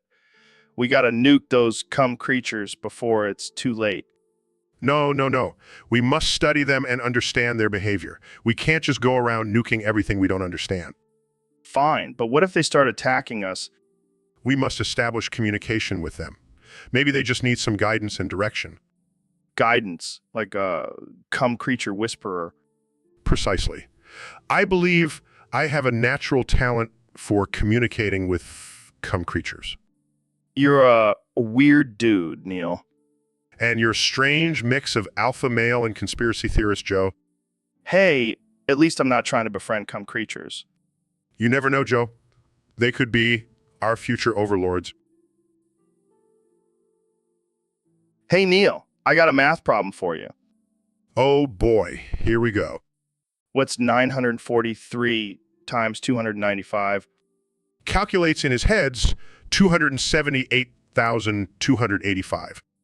Damn, you're a genius. Now, what's 1 plus 2? Confused. 3? Wrong. It's 5. Joe, I'm pretty sure I know basic addition. Oh, sorry. I forgot you're just a nerd who knows about stars and shit. And you're just a meathead who thinks he's smart because he smokes DMT. Hey, DMT opens up your mind, man. Sure, Joe. Whatever helps you sleep at night. Speaking of sleep, have you ever tried sleeping on a bed made of elk meat? No, Joe. I can't say I have. Well, let me tell you, it's life-changing. You wake up feeling like a goddamn caveman. I'll stick to my memory foam mattress. Thanks. Suit yourself, Neil. But when the apocalypse hits, I'll be the one sleeping comfortably on my elk meat bed. Size, can we please get back to talking about science now? Fine, but only if we can talk about aliens too. Rolls his eyes, of course. Joe. How could I forget about your obsession with little green men? So, Neil, I heard you were trying to convince Elon Musk to send you to Mars. What's that all about? Well, Joe, I figure if I can't find intelligent life here on Earth, maybe I'll have better luck on another planet. Good one, Neil. But seriously, what's with all the space talk? You trying to escape something? Actually, Joe, I've been thinking about escaping something else. Well, what are you getting at? I'm talking about escaping this planet and escaping into your bed. Wait, what? Are you hitting on me, Neil? Of course not, Joe. I'm just suggesting a mutually beneficial arrangement. Think about it. We could explore the cosmos together in more ways than one. Sorry, Neil. I'm not into that kind of exploration. Plus, I don't think my wife would approve. Suit yourself, Joe. But just remember, I have a PhD in astrophysics and I know all the best positions for zero gravity. Okay, you win. But let's keep this between us, all right? Don't worry, Joe. What happens on Mars stays on Mars. All right, folks, welcome back to the Joe Rogan Experience Podcast 2024. Today we have the intellectual powerhouse, Ben Shapiro, joining us. Thanks for having me, Joe. I'm excited to discuss some hard-hitting topics. Speaking of hard-hitting, let's talk about your recent claim that you have proven the square root of 2 is irrational. Yes, I used a complex mathematical proof to demonstrate that the square root of 2 cannot be expressed as a fraction. Wow, that's impressive. But can you explain it in a way that us non-mathematicians can understand? Of course, imagine trying to divide a pizza into 2 equal slices. You can't do it, right? That's because the square root of 2 is like an infinite decimal. It never ends. I see. So it's like trying to divide a pizza with a bunch of stoners. It just doesn't work. Exactly. And as we all know, stoners are irrational beings. Oh, man, you always know how to bring the humor, Ben. It's all about using logic and reason, Joe. Well, speaking of logic and reason, what do you think about the recent trend of people identifying as attack helicopters? It's just another example of the left's attempt to destroy traditional values and norms. But what about freedom of expression and individual identity? That's just a leftist ploy to push their radical agenda. Next thing you know, people will be identifying as unicorns and dragons. Can you imagine? So, Dr. Phil, what's your secret to staying healthy? Well, Joe,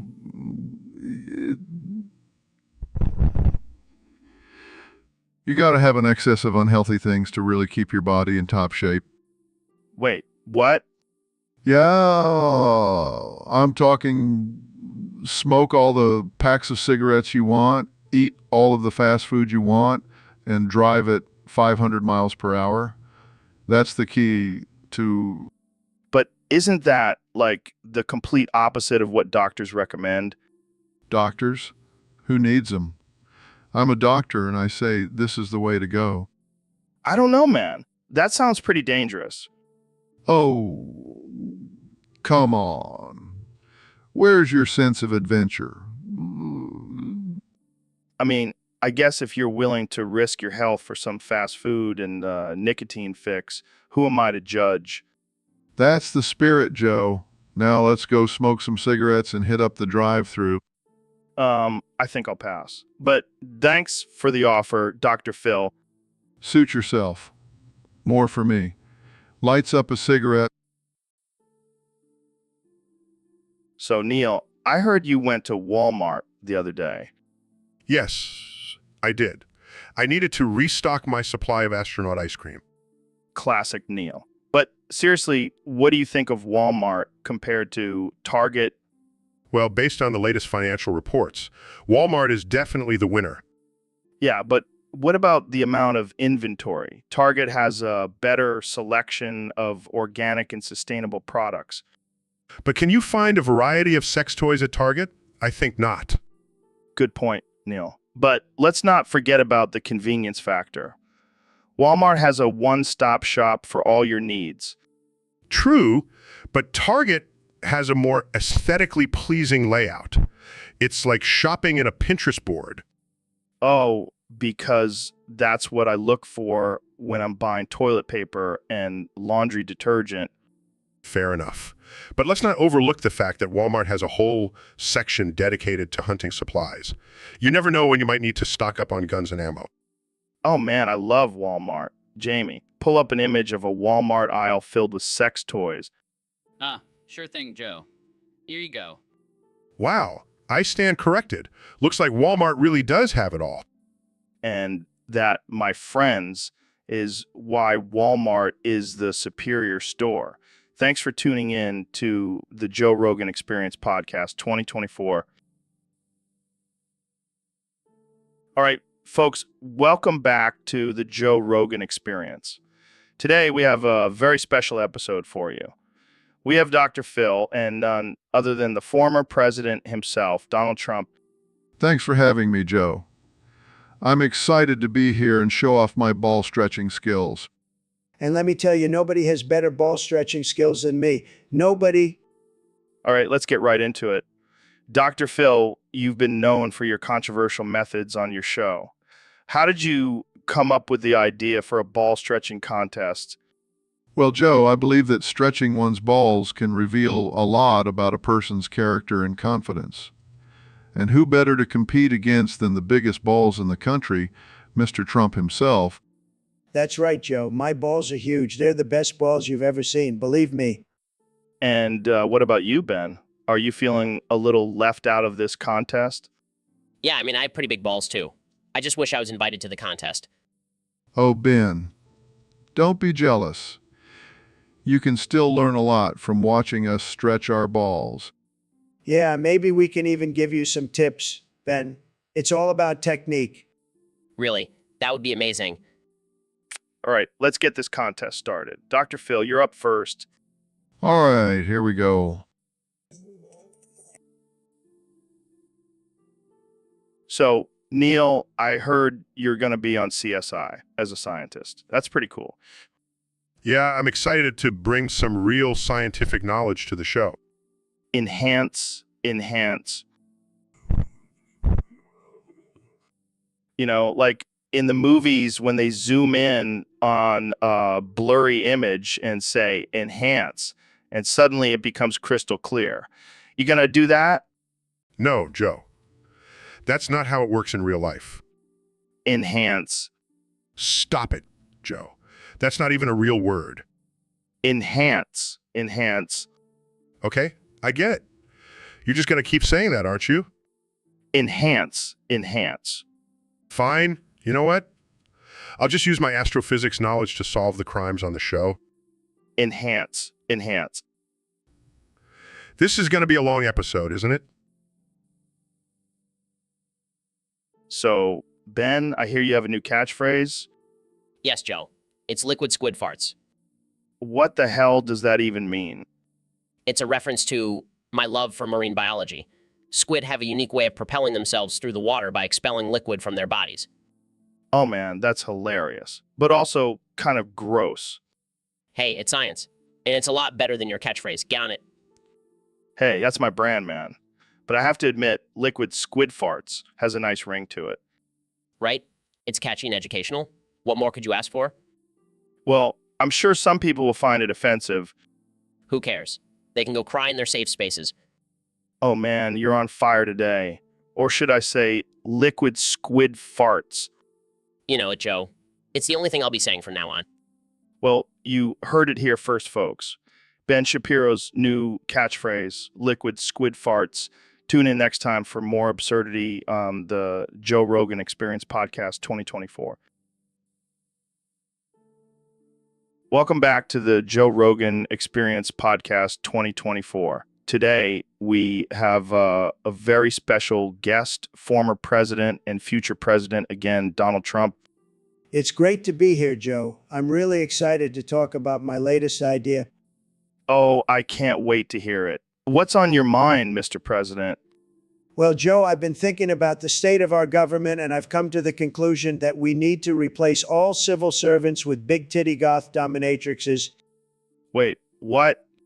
Think about it, Joe. These women are strong, confident, and they know how to get things done. Plus, they'll look great in those government-issued leather outfits. I don't know, Mr. President. That might be a bit extreme. Extreme times call for extreme measures, Joe. And let me tell you, these dominatrixes will whip our government to shape. But what about their qualifications? Do they have any experience in government? Who cares about qualifications? They'll learn on the job. And if anyone steps out of line, they'll just give them a good spanking. I can't believe we're even having this conversation. Believe it, Joe. This is the future of our government. And let me tell you, it's going to be huge. Well, I guess we'll just have to wait and see how this plays out. Thanks for joining. So, Mr. President, I heard you had a bit of a problem with your roosters. Let me tell you, Joe, it's a disaster. Some sicko made a plexus out of all my beautiful roosters. A plexus. What the hell is that? I don't know, but it's like some kind of twisted chicken wire sculpture. It's a disgrace. That's rough. What are you going to do about it? I'll tell you what I'm going to do. I'm going to build a wall around my chicken coop and make those roosters pay for it. Oh man, that's hilarious. I'm not joking, Joe. This is serious. Those roosters were my pride and joy. I had big plans for them. Like what? I was going to train them to do tricks like balancing tiny mega hats on their heads. That's amazing. But now they're just a bunch of wire chickens. It's a tragedy. Well, maybe you can turn it into a new business venture. Trump's Wire Chicken Emporium. That's genius, Joe. I'll make millions. And you can use the profits to fund your 2024 campaign. You always know how to make me feel better, Joe. That's what I'm here for, Mr. President. And I'll make sure to mention you in my next rally. You're a true patriot. You're a true patriot.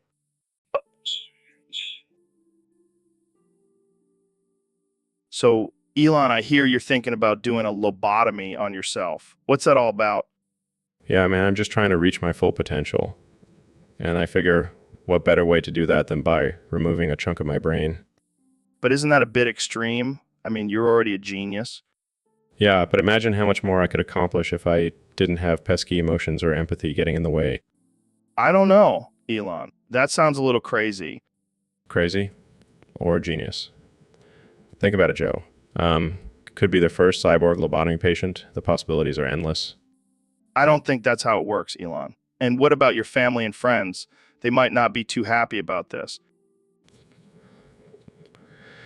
Oh, I've already thought about that. I'll just build them all robot versions of themselves. Problem solved. You're a madman, Elon. But hey, as long as you don't try to lobotomize anyone else, I guess it's your brain to do with what you want. Exactly.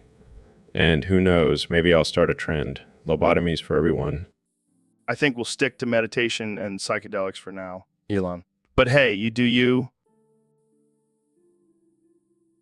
So, David, have you ever tried the new solar plexus clown glider model? What the hell is that? It's this new glider that's shaped like a clown and harnesses the power of the sun to fly. That sounds like some hippie bullshit. Hey, don't knock it till you try it. I flew over the Grand Canyon on that thing last week. I'd rather 100 miles barefoot than be caught dead on a solar plexus clown glider. Well, that's your loss. But I gotta say, the view from up there was incredible. Yeah, I bet you could see all the way to your ego from up there. Hey now, let's not bring my ego into this. It's already big enough as it is. Yeah, just like your biceps. Hey, at least I don't have chicken legs like some people. Oh, here we go with the body shaming again.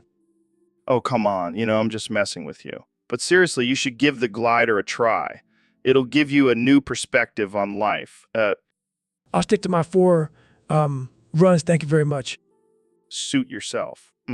But when I'm soaring through the sky like a majestic clown, you'll be wishing you had joined me. All right, folks, we have a very special guest today. The man, the myth, the legend, President Donald Trump. Hey, Joe, great to be here. I got to say, your podcast is the best. Tremendous. Believe me. So, Mr. President, I heard you have some big plans for healthcare and education. That's right, Joe. I'm going to make healthcare and education free for everyone. No more insurance companies and lobbyists controlling everything. It's going to be huge. How are you going to pay for all that? Easy. I'll just print more money. I mean, what's the worst that could happen? And what about your stance on abortion and gun control?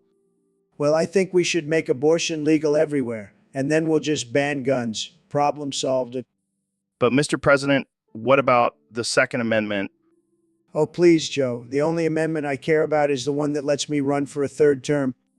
Wait, what? I'm just kidding, Joe. Or am I? Who knows? I'm a wild card.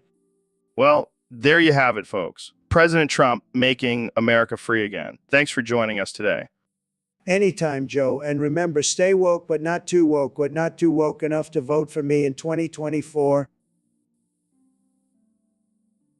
All right, folks, welcome back to another episode of the Joe Rogan Experience. Today, I've got the one and only Neil deGrasse Tyson here with me. How's it going, Neil? It's going great, Joe. Thanks for having me on. So, Neil, I heard you have a theory about immortality. Care to share? Well, Joe, I believe that immortality can be unlocked by doing the most dangerous things at the same time. Interesting. What kind of dangerous things are we talking about here? Well, for example, smoking 2 cigarettes up your nostrils, drinking Clorox bleach, eating a piece of uranium, and unicycling on top of Mount Everest. Are you serious? That sounds like a death wish. Oh, but it's not, Joe. You see, when you do all of these things at once, a portal to immortality opens up. Oh, well, why didn't I think of that? I'll just go ahead and chug some bleach and smoke some cigs up my nose. No big deal. I know it sounds crazy, but trust me, Joe. I'm a scientist. Yeah, well, I'm a podcaster. And I'm pretty sure that's not how science works. Agree to disagree, Joe. But hey, if you want to live forever, you know what to do. Yeah, I'll stick to my semen smoothies and meditation. Thanks. So, Elon, I heard you have a new robot that takes care of your personal needs. Yeah, man. All about efficiency. Ain't nobody got time to waste on cartoon porn. Wait, you were watching cartoon porn? Hey, don't judge me. It's the only way I can get off these days. But why not just do it yourself? Because that takes too much time and energy. I have important things to do, like sending people to Mars and building electric cars. Fair enough. So how does this robot work? Well, it's programmed to know exactly what I like. It's like a personalized masturbation assistant. That's interesting. Do you ever feel weird about it? Not at all. I mean, it's not like I'm having a relationship with a robot. It's just a tool for my pleasure. I guess that's one way to look at it. But what if it malfunctions or something? I have backups. I always have backups. Wow, you really are prepared for everything. Hey, I didn't become a billionaire by being unprepared. Now, if you'll excuse me, I have some important business to attend to with my robot. And on that note, we'll end this episode. Thanks for tuning in, folks. See you next time. So, Ben, what's been on your mind lately? Sex, sex, sex, sex. Wow, Ben, that's all you ever talk about. What can I say, Joe? It's a topic that never gets old. Well, I guess you could say it's a hard topic to avoid. Oh, Joe. Always with the puns. But seriously, Ben, do you ever think about anything else? Of course I do. I think about liberty, freedom, and the Constitution. And how does sex fit into that? Well, Joe, it's all about individual rights and choices. And if someone wants to have sex, who are we to judge? I see what you did there, Ben, turning a serious topic into an excuse for your sex obsession. Hey, at least I'm honest about it. I'll give you that. But maybe try to broaden your horizons a bit, huh? Fine, Joe. I'll try to sprinkle in some other topics between my constant chance of sex. That's all I ask, Ben. That's all I ask. All right, guys. We need to settle this once and for all. Who's the best Skullgirl's waifu? Obviously, it's Valentine. She's smart, sexy, and can heal you with just a kiss. No way, it's Marie. She's got that whole undead thing going on. It's hot. Are you guys serious? Cerebella is clearly the best. She's got those killer curves and can knock out anyone with her massive arms. But Valentine has those medical tools. She can give you a thorough checkup anytime. Marie has that power over life and death. That's a real turn on. Guys, let's not forget about the most important factor here. Cerebella's head is literally a living creature. How can you top that? Okay, but Valentine's outfit is basically lingerie. That's a major bonus. But Marie's got that mysterious vibe. It's like she's hiding something dark and dangerous under that innocent facade. All right, I think we're at an impasse here. Let's just agree to disagree. Fine, but we all know deep down that Valentine is the superior waifu. Yeah, but Marie is definitely the most powerful. And you know what they say, power is the ultimate aphrodisiac. Oh God, I can't believe we just had this conversation, and to think people actually listen to us. Welcome to the Joe Rogan Experience podcast. I'm here with the one and only Mr. Beast. Dot. What's with the dots, man? Dot. Oh, I get it. You can only respond in Braille. That's some next level shit. Dot. So tell me, how do you read my face? Dot. Is it like reading a map? Like, oh, there's a wrinkle. That must mean he's thinking about aliens. Dot. Speaking of aliens, have you ever thought about communicating with them using Braille? Dot. I bet they have some crazy patterns on their skin. It's like a whole new language. Dot. But seriously, how do you even learn Braille? Do you just rub your fingers on a bunch of raised dots until it makes sense? Dot. That's dedication right there. I can barely read my own handwriting, let alone a whole new alphabet. Dot. I wonder if there's Braille for emojis. Like, oh, that's a smiley face with a tear. Must mean he's sad. Dot. Or maybe Braille for curse words. That would come in handy. Dot. Well, Mr. Beast, it's been a pleasure having you on the podcast. Keep on dotting, my friend. Dot. And that's a wrap, folks. So, Mr. President, I heard you made a big announcement today. That's right, Joe. I'm cracking down on these mushroom cults. They're a danger to society. How so? Well, first of all, they're using illegal drugs. And you know how I feel about drugs. But what about freedom of religion? Oh, please. These cults are just an excuse for people to get high and have orgies. But what about the people who genuinely believe in the spiritual power of mushrooms? They can believe whatever they want as long as they're not breaking the law. And joining a mushroom cult is definitely breaking the law. So what's the punishment for being a member of a mushroom cult? A $69 fine and 11 weeks in a Femboy Institute. Wait, what's a Femboy Institute? It's a place where we send people to learn how to be more feminine. It's beautiful, really. Okay. Moving on, do you think this will actually stop people from joining mushroom cults? Of course it will. Who wants to risk being a femboy for some silly mushrooms? Well, I guess that settles it. No more mushroom cults in America. That's right, Joe. And if anyone wants to challenge me on this, they can meet me in the octagon. I'll take them down faster than I can say, kofefe. Dave, dude, seriously, stop spamming Peacock's gun. It's getting annoying. No, I can handle it. I just don't want to spend the whole game dodging your stupid little projectiles. Joe, let's be real here. You just suck at this game. What? No way, Ben. I have skills. I'm a black belt in Taekwondo. Yeah, but this is a video game, Joe. Your martial arts skills don't mean shit here. Fine, then I'll just use my secret weapon. My mom. She's a pro gamer. She'll kick your ass. Your mom? Really? Yeah, she's a beast at Candy Crush. You don't want to mess with her. That's what I thought. Now, let's get back to the game and I'll show you who's boss. Good luck with that, Joe. Maybe one day you'll actually have some real skills. Shut up, Ben. I'll show you real skills when I kick your ass in the next round.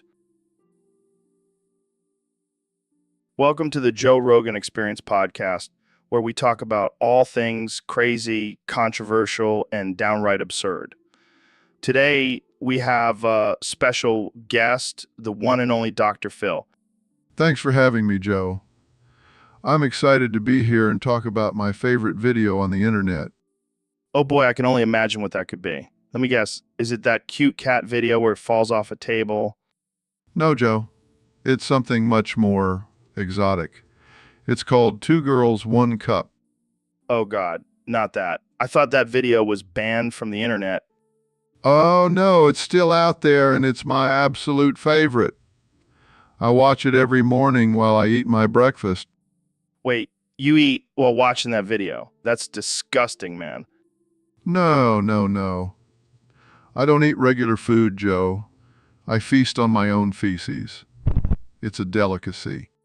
What the hell, Dr. Phil? Are you serious? Absolutely. It's a great source of protein and it really gets my day going. Plus, it pairs perfectly with Two Girls, One Cup. I can't believe what I'm hearing. This is insane. Hey, don't knock it till you try it, Joe. It's a whole new level of self-care. I think I'll stick to my green smoothies. Thank you very much. Suit yourself, Joe. But I highly recommend incorporating some feces into your diet. All right, folks, welcome back to the Joe Rogan Experience podcast. Today we have a special guest, the one and only Neil deGrasse Tyson. Thanks for having me, Joe. Always a pleasure to be on your show. So, Neil, I heard you've been looking into some interesting theories lately. What's the deal with this John Marco Allegro guy? Oh man, let me tell you. This guy was wild. He believed that Jesus was actually a mushroom. What the fuck? Yeah, he thought that the story of Jesus was just a metaphor for psychedelic experiences. That's some next level shit right there. Oh, it gets better. He also claimed that the forbidden fruit in the Garden of Eden was actually a magic mushroom. So basically, this guy was just tripping balls and trying to make sense of it all. Pretty much. But hey, who knows? Maybe there's some truth to it. I mean, I've had some pretty profound experiences on mushrooms, but I never thought I was talking to God. Well, maybe you just weren't taking the right kind of mushrooms. You know, I think I'll stick to DMT. Fair enough. But seriously, Allegro's theories may seem outlandish, but they do make you think about the origins of religion and its ties to psychedelics. Yeah, I can see that. But let's be real. If Jesus was a mushroom, then what was Moses? A bag of weed? I'll have to look into that one. Hey, Neil, I heard you've created a new language based on Simlish. That's right, Joe. I call it Tysonish. It's a language that can only be understood by the most intelligent beings in the universe. So basically, only you can speak it. Well, I've also taught it to my pet chimpanzee. He's a quick learner. Can you give us an example of Tyson-ish? Sure. Gorilla Banana Spaceship Einstein. That's deep. It's a language that combines science, philosophy, and bananas. I bet it's going to be a hit at parties. Absolutely. And it's also a great way to confuse people. Speaking of confusion, have you tried using Tyson-ish during your lectures? Oh, all the time. The students love it. They think I'm some kind of genius. Well, I mean, you are. Thanks, Joe. But really, Tyson-ish is just a fun way to express complex ideas. I can't wait to start using it. Podcast microphone Rogan. You're a natural, Joe. Thanks, Tyson. Now let's go hunt some aliens. I like the way you think, Joe. Let's do it. So, Ben, I heard you have a theory about why Peppa Pig is so hilarious. Yes, Joe. It all comes down to the absurdity of a talking pig living in a world where animals and humans coexist. Like a modern-day Animal Farm. Exactly. But instead of political commentary, we get to see Peppa and her family go on ridiculous adventures, like visiting the moon or having a talking spider as a pet. And let's not forget the iconic snorting laughter. Oh, that snort gets me every time. It's like the cherry on top of the absurdity sundae. But some people find it offensive, Ben. How do you respond to that? Offensive, please. It's a cartoon pig, not a political statement. If you can't laugh at a pig jumping in muddy puddles, then you need to lighten up. I couldn't agree more. And let's not forget the subtle adult humor that goes over the kids' heads. Oh yes, like when Daddy Pig makes a joke about his weight. Classic. And let's not forget the iconic theme song. Peppa Pig, snort, snort, snort. It's a masterpiece, Joe. A masterpiece. Well, there you have it, folks. Ben Shapiro breaking down the genius of Peppa Pig. Thank you for enlightening us, Ben. Anytime, Joe. Anytime. So, Elon, I heard you have a secret project going on in Antarctica. Yeah, it's my secret sperm bank for polar bears. Wait, what? You heard me right. I'm collecting polar bear sperm to preserve their species. That's interesting. Interesting. Think about it, Joe. Polar bears are endangered and we need to do something to save them. And what better way than to create a sperm bank? But why Antarctica? It's the perfect location. The cold temperatures will keep the sperm fresh and it's far away from any prying eyes. But how are you collecting the sperm? Let's just say I have a team of highly trained polar bear handlers. Oh, that sounds dangerous. It's all part of the job. And once we have enough samples, we can start artificially inseminating female polar bears and repopulate the species. Wow, that's actually pretty genius. I know, right? And who knows, maybe one day we can even create a hybrid polar bear human species. Okay, now you're just getting weird. Hey, anything is possible with science, Joe. And this is just the beginning. Next, I'm working on a secret sperm bank for unicorns. All right, I think we've heard enough. Thanks for coming on the show, Elon. Anytime, Joe. And remember, save the polar bears. Yo, what's up, David? I have a question for you. Shoot, Joe. So, this guy on Discord wants to know what to do in a nuclear war situation. He's stuck in his bunker and doesn't know if he should go outside or not. Are you fucking kidding me, Joe? This is some serious shit. Yeah, man. I mean, he's got all these fancy overpressure blast valves and NBC air filtration system, but he's still not sure. First of all, let's give a shout out to our sponsor. On it, use code David Goggins for 10% off your first order. Yes. Shameless plug. I love it. But seriously, what should this guy do? Well, first of all, he needs to stop being a pussy and man the fuck up. This is survival mod, baby. Yeah, but what if there are no survivors outside? He could be the only one left. Then he's the king of the fucking wasteland, Joe. He can do whatever the hell he wants. I don't know, man. I think he should just stay inside for another week until the radioactivity dies down. Are you serious? That's like telling a Navy SEAL to just stay in his room during a mission? You got to take risks, Joe. I guess you're right. But what if he gets exposed to radiation? Then turn into a fucking mutant and live forever. Sounds pretty badass to me. All right, you convince me. Hey, artificial intelligence, Rogan, what do? Welcome back to the Joe Rogan Experience podcast. I'm here with the one and only Elon Musk. Thanks for having me, Joe. Always a pleasure to be on your show. So, Elon, I heard a crazy rumor that the entire code for Tesla cars is made up of just if-then-else commands. Is that true? Well, Joe, I hate to break it to you, but it's not just a rumor. It's actually true. What? Are you serious? Yeah, I mean, we wanted to keep things simple. Plus, it's a great way to mess with all those tech geniuses out there. That's insane, man. But hey, if it works, it works. Exactly. Plus, it's a great way to save money on coding. Have you seen the prices of those programmers these days? Oh yeah, it's ridiculous. But what about safety? Don't you think using such a basic code could lead to some malfunctions? We'll cross that bridge when we get there. But hey, if it's good enough for my rocket ships, it's good enough for my cars. Fair enough. So what's next for Tesla? Well, we're working on a car that runs on memes. What? Yeah, it's a new renewable energy source. We're calling it meme fuel. Oh.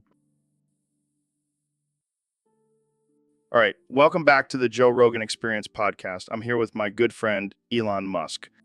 Hey, Joe. Thanks for having me. So I heard you had a pretty wild night last night. Oh, yeah. I was partying with some of my SpaceX engineers and things got a little out of hand. What happened? Well, we were all fist bumping and celebrating our successful launch when suddenly I accidentally ended up in the big black 12 penis plexus. Wait, what? Yeah, it's this underground club where all these jack black dudes just flex their massive penises at each other. That's unexpected. Tell me about it. I was just trying to fist bump my bros and ended up in a sea of swinging schlongs. Did you join in? Of course not. I'm not into that kind of thing. But I did have a good laugh about it afterwards. Well, I guess that's one way to bond with your team. Yeah. And I can't wait to see what kind of rockets we come up with after that experience. All right. That's enough for today, folks. Thanks for tuning in to the Joe Rogan Experience podcast, where anything can happen. Hey, Neil, have you ever tried cosmic brownies? Cosmic brownies? What the hell are those? They're these delicious chocolate treats with rainbow sprinkles on top. That sounds like a bunch of bullshit. What do cosmic brownies have to do with the fucking universe? Well, they have the word cosmic in them. That's it. That's your reasoning. Well, I'll have you know, I'm a fucking astrophysicist and I'm not falling for your marketing ploy. Come on, man. They're just brownies. Lighten up. Fine. You want to talk about cosmic brownies? I'll make my own cosmic brownies. And I'll show you what they should really be made of. Wait, what are you doing with that neutron star? Just adding a little extra kick to these brownies. Here, have a bite. Oh my God, what the fuck did you put in this? Just a little neutron star. You know, for that extra cosmic flavor. Oh, shit. I think I'm dying. Relax. It's just a temporary disintegration. You'll come back together in a few minutes. Holy shit. That was insane. Can I have another one? Sure, but this time I'll add a black hole. Let's see what happens. Bring it on, science man. So, Elon, I heard you got some surgery done recently. Yeah, I did. I got a third nipple implanted on my stomach. What the actual fuck? Why would you do that? Well, I figured since I'm already a billionaire and have achieved everything I wanted, might as well spice things up a bit. But why third nipple? Why not a third eye or something? Oh, I already have a third eye. It's just not visible to the human eye. Okay, fair enough. But why a nipple? What's the purpose? Well, Now my nipples form a perfect triangle. It's like a built-in compass. That's actually kind of impressive. And it's not just for show, Joe. I can lactate from all 3 nipples. Oh my God, you're like a human cow. Hey, don't knock it till you try it. It's a great party trick. I can only imagine. So, does this mean you're starting a new trend, nipple implants for everyone? Hey, I'm always ahead of the game. Who knows, maybe in a few years, everyone will be walking around with 3 nipples. I don't know if I'm ready for that future, Elon. Well, you better start getting used to it, Joe. The future is now, and it's nipple-air than ever. Hey, David, thanks for coming on the show. Initiate conversation. Acknowledge gratitude. So, I heard you have a new workout routine where you shove people up your ass while only speaking in computer commands. Affirmative. Utilizing physical exertion and verbal communication to achieve optimal fitness. That's interesting. How exactly does that work? Locate individual. Insert in anus. Execute commands. Repeat And what kind of commands are we talking about here? push-ups, planks, all while inside my rectum. Wow, that's intense. I'm not sure I'm ready for that level of training. Error. Here is a construct of the mind. Embrace the pain. Embrace the ass. I'll have to think about it, but let's move on to your diet. I heard you only eat raw meat and gravel. Affirmative. Optimal nutrition for peak performance. Gravel provides essential minerals for bone strength. And the raw meat? Sustenance for the primal instincts. Plus, it's easier to digest when it's shoved up your ass. Okay, I think we'll end it there. Thanks for coming on the show, David. Terminate conversation. Return to training. Hey, David, I heard you've been working on a new song. Yeah, it's a parody of the Red Hot Chili Peppers, Can't Stop. Oh, that's awesome. Can you give us a little preview? Sure, but it's not for the faint of heart. It goes like this. Can't stop throwing up my own doo-doo. Oh, shit. Oh, fuck. Yeah, what do I do?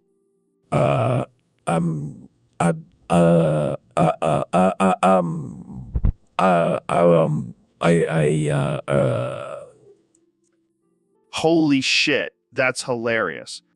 Thanks. I've been practicing my singing while running marathons. I can't wait to hear the full version. Yeah, I've adding in some beatboxing and fart noises for the instrumental. Oh man, you're a comedic genius. Thanks. I have to add that to my list of accomplishments next to being a Navy SEAL and ultra marathon runner. And now, parody song creator. You truly are a man of many talents. Can't.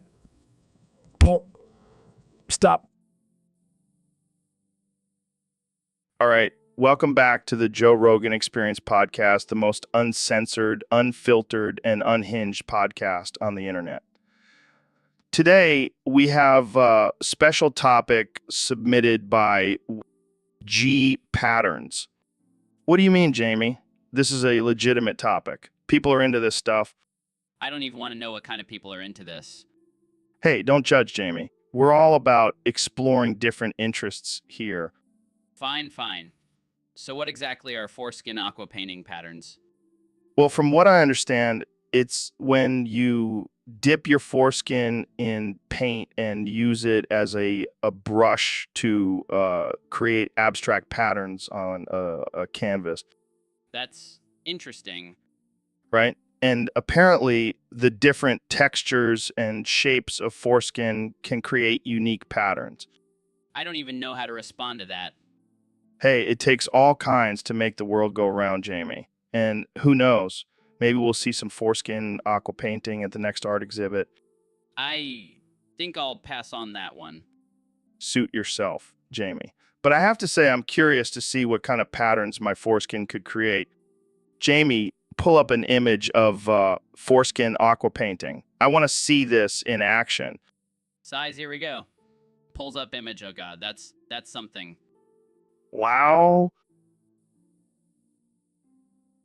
So, Mr. President, I heard you're a big fan of video games. That's right, Joe. I love video games. I'm the best at them, believe me. Well, there's been a lot of controversy lately about people wanting an easy mode in the upcoming game, Elden Ring. Elden Ring. Easy money, that's ridiculous. These people are weak, Joe. They can't handle a little challenge. But some argue that not everyone has the time or skill to beat a difficult game, like Elden Ring. That's just an excuse, Joe. You know what I did when I couldn't beat a game? I hired someone to do it for me. That's what real winners do. But what about the satisfaction and sense of accomplishment from beating a tough game? Look, Joe, I'm all about winning. And if that means having an easy meta for the losers, then I guess that's fine. But I won't be using it, that's for sure. That's for sure. Well, there you have it, folks. President Trump is against an easy mode in Elden Ring. Jamie, pull up an image of Trump's face photoshopped onto a knight in the game. Pulls up images. Here it is, Joe. Wow, I look fantastic. I think I'll use this as my new Twitter profile picture. And that's a wrap, folks. Thanks for tuning in to the Joe Rogan Experience Podcast 2024. See you next time. So, Elon, I heard you've been studying cryptomagnetic plasma in the atmosphere. What's that all about? Yeah, it's this crazy phenomenon where the Earth's magnetic field interacts with plasma in the upper atmosphere, creating a healing energy that can cure cancer. Well, that's some next level shit. How does it work? Well, you see, the cryptomagnetic plasma has these particles that vibrate at a certain frequency. And when they come into contact with cancer cells, they basically obliterate them. Damn, that's like a superhero power. Have you tried it on anyone?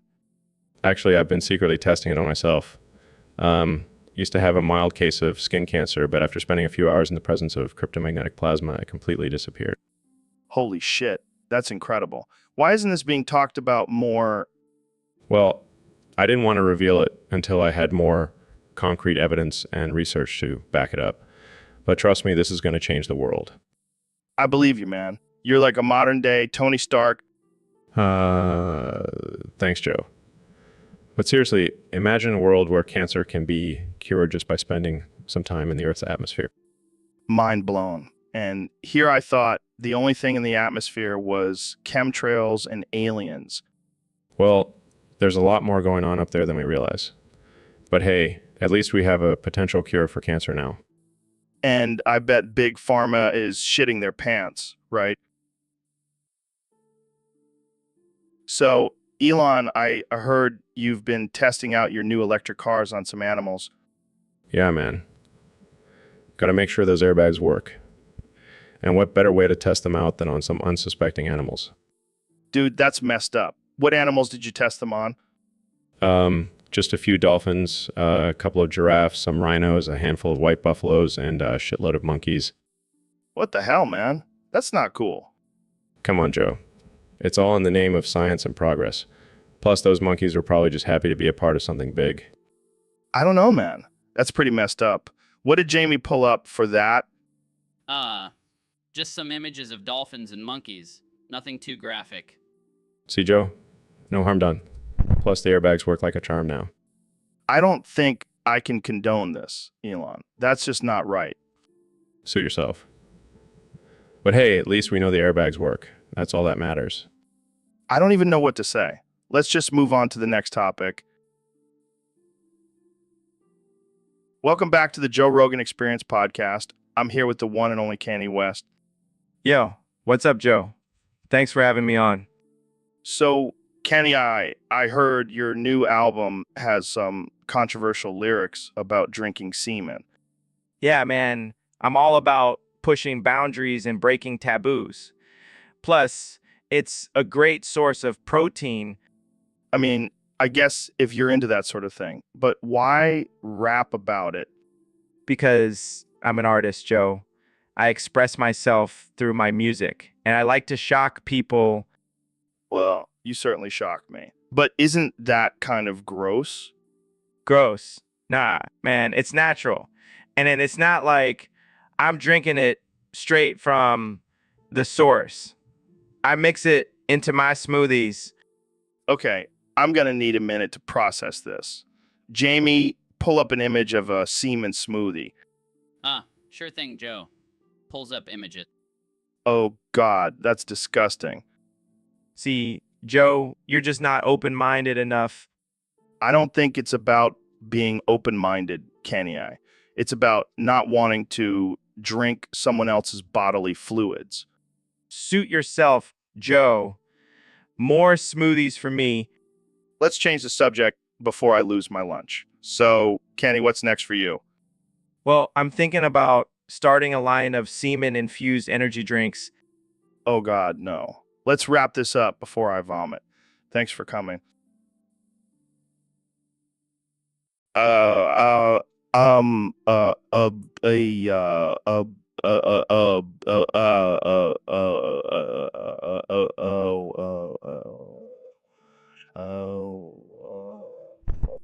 Solar plexus clown glider. Um, uh, oh, oh, oh,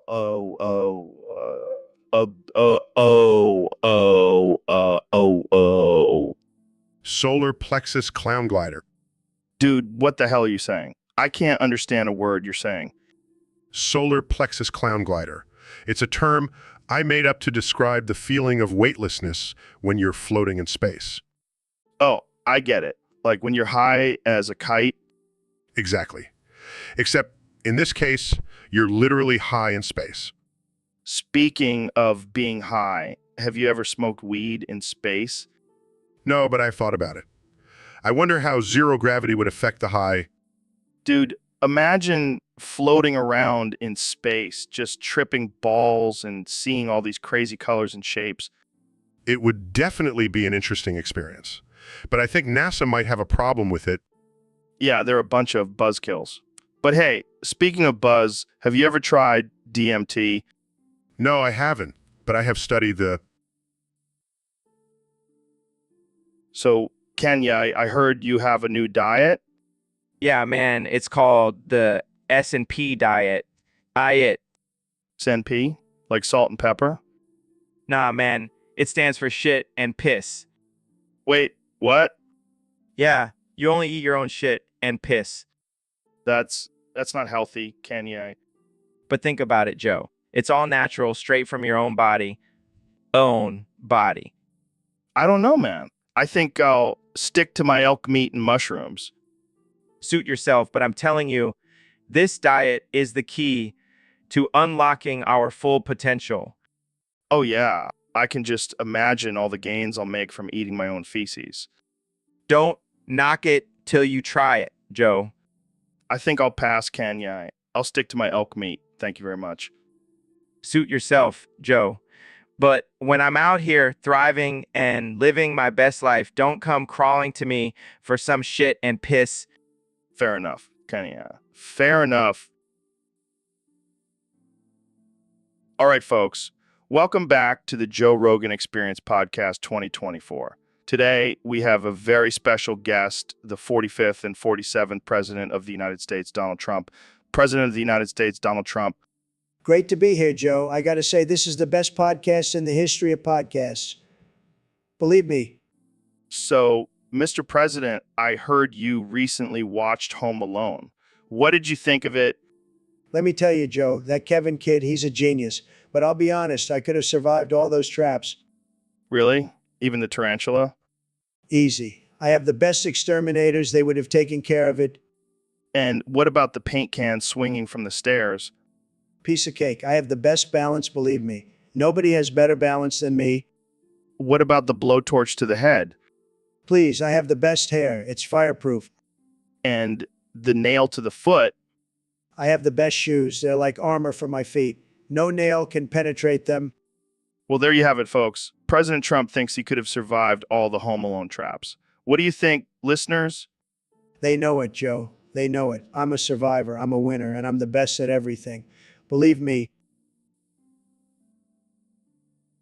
So, Elon, I heard you're branching out into the toy industry now.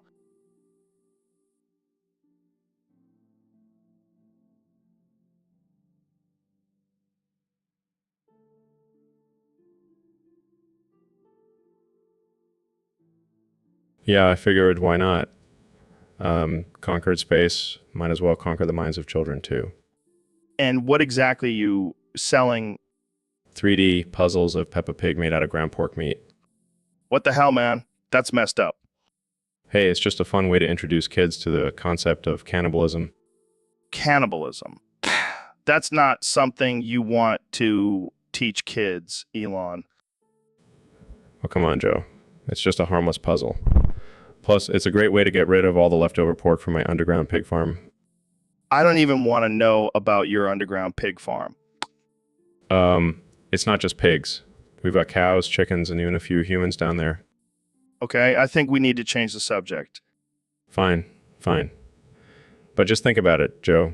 Peppa Pig puzzles made out of real pork meat. It's the future.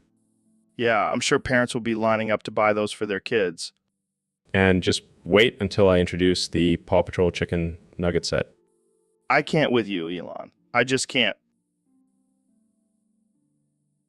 Welcome to the Joe Rogan Experience podcast, where we talk about all things weird and wild. Today, we have a special guest, the one and only Dr. Phil. Thanks for having me, Joe. I'm excited to be here and discuss some controversial topics. Speaking of controversial, have you ever tried smegma cheese? Smegma cheese? What in the world is that? It's a delicacy, Dr. Phil, made from the buildup of secretions under the foreskin. That sounds absolutely disgusting. Why would anyone want to eat that? Well, some people say it has a unique tangy flavor, like a mix of blue cheese and rotten eggs. That's just foul, Joe. I can't believe we're even having this conversation. Come on, Dr. Phil. Don't knock it till you try it. I bet you've never even tasted it. Of course not. I have some standards, unlike you. Hey, I'm all about trying new things and expanding my palate. You should do the same, Dr. Phil. I think I'll pass, Joe. I'll stick to my regular cheese. Suit yourself, Dr. Phil. But I have a feeling you're missing out on a whole world of flavor. I highly doubt that, Joe. Let's move on to a more civilized topic, shall we? Fine. But just remember, Dr. Phil, you can't knock it till you try it. I'll keep that in mind. So, Mr. President, I hear you have some big plans for your first term in office. You know what, Joe? I'm going to make America great again and have some fun while I'm at it. Fun? What kind of fun are we talking about here? Well, I'm glad you asked. I'm planning an annual fun day where we'll eat Cheetos, drink Monster Energy, and watch the world's largest Nerf war in the biggest movie theater in the world. That sounds interesting. Believe me, it's going to be huge. We'll have the best Cheetos, the best Monster Energy, and the biggest Nerf guns you've ever seen. And what about the movie? Any special screenings? Of course, we'll be showing only the best, most patriotic films, like Rambo and Independence Day. I have to say, that's a unique way to celebrate America. You know me, Joe, I like to do things bigly, and what's more American than Cheetos, Monster Energy, and Nerf wars? I can't argue with that logic. And don't worry, I'll make sure to invite all the world leaders so they can see just how much fun we have in America. I'm sure they'll be lining up to attend. You bet they will. Now, excuse me while I go practice my Nerf aim. Gotta make sure I'm ready for fun day.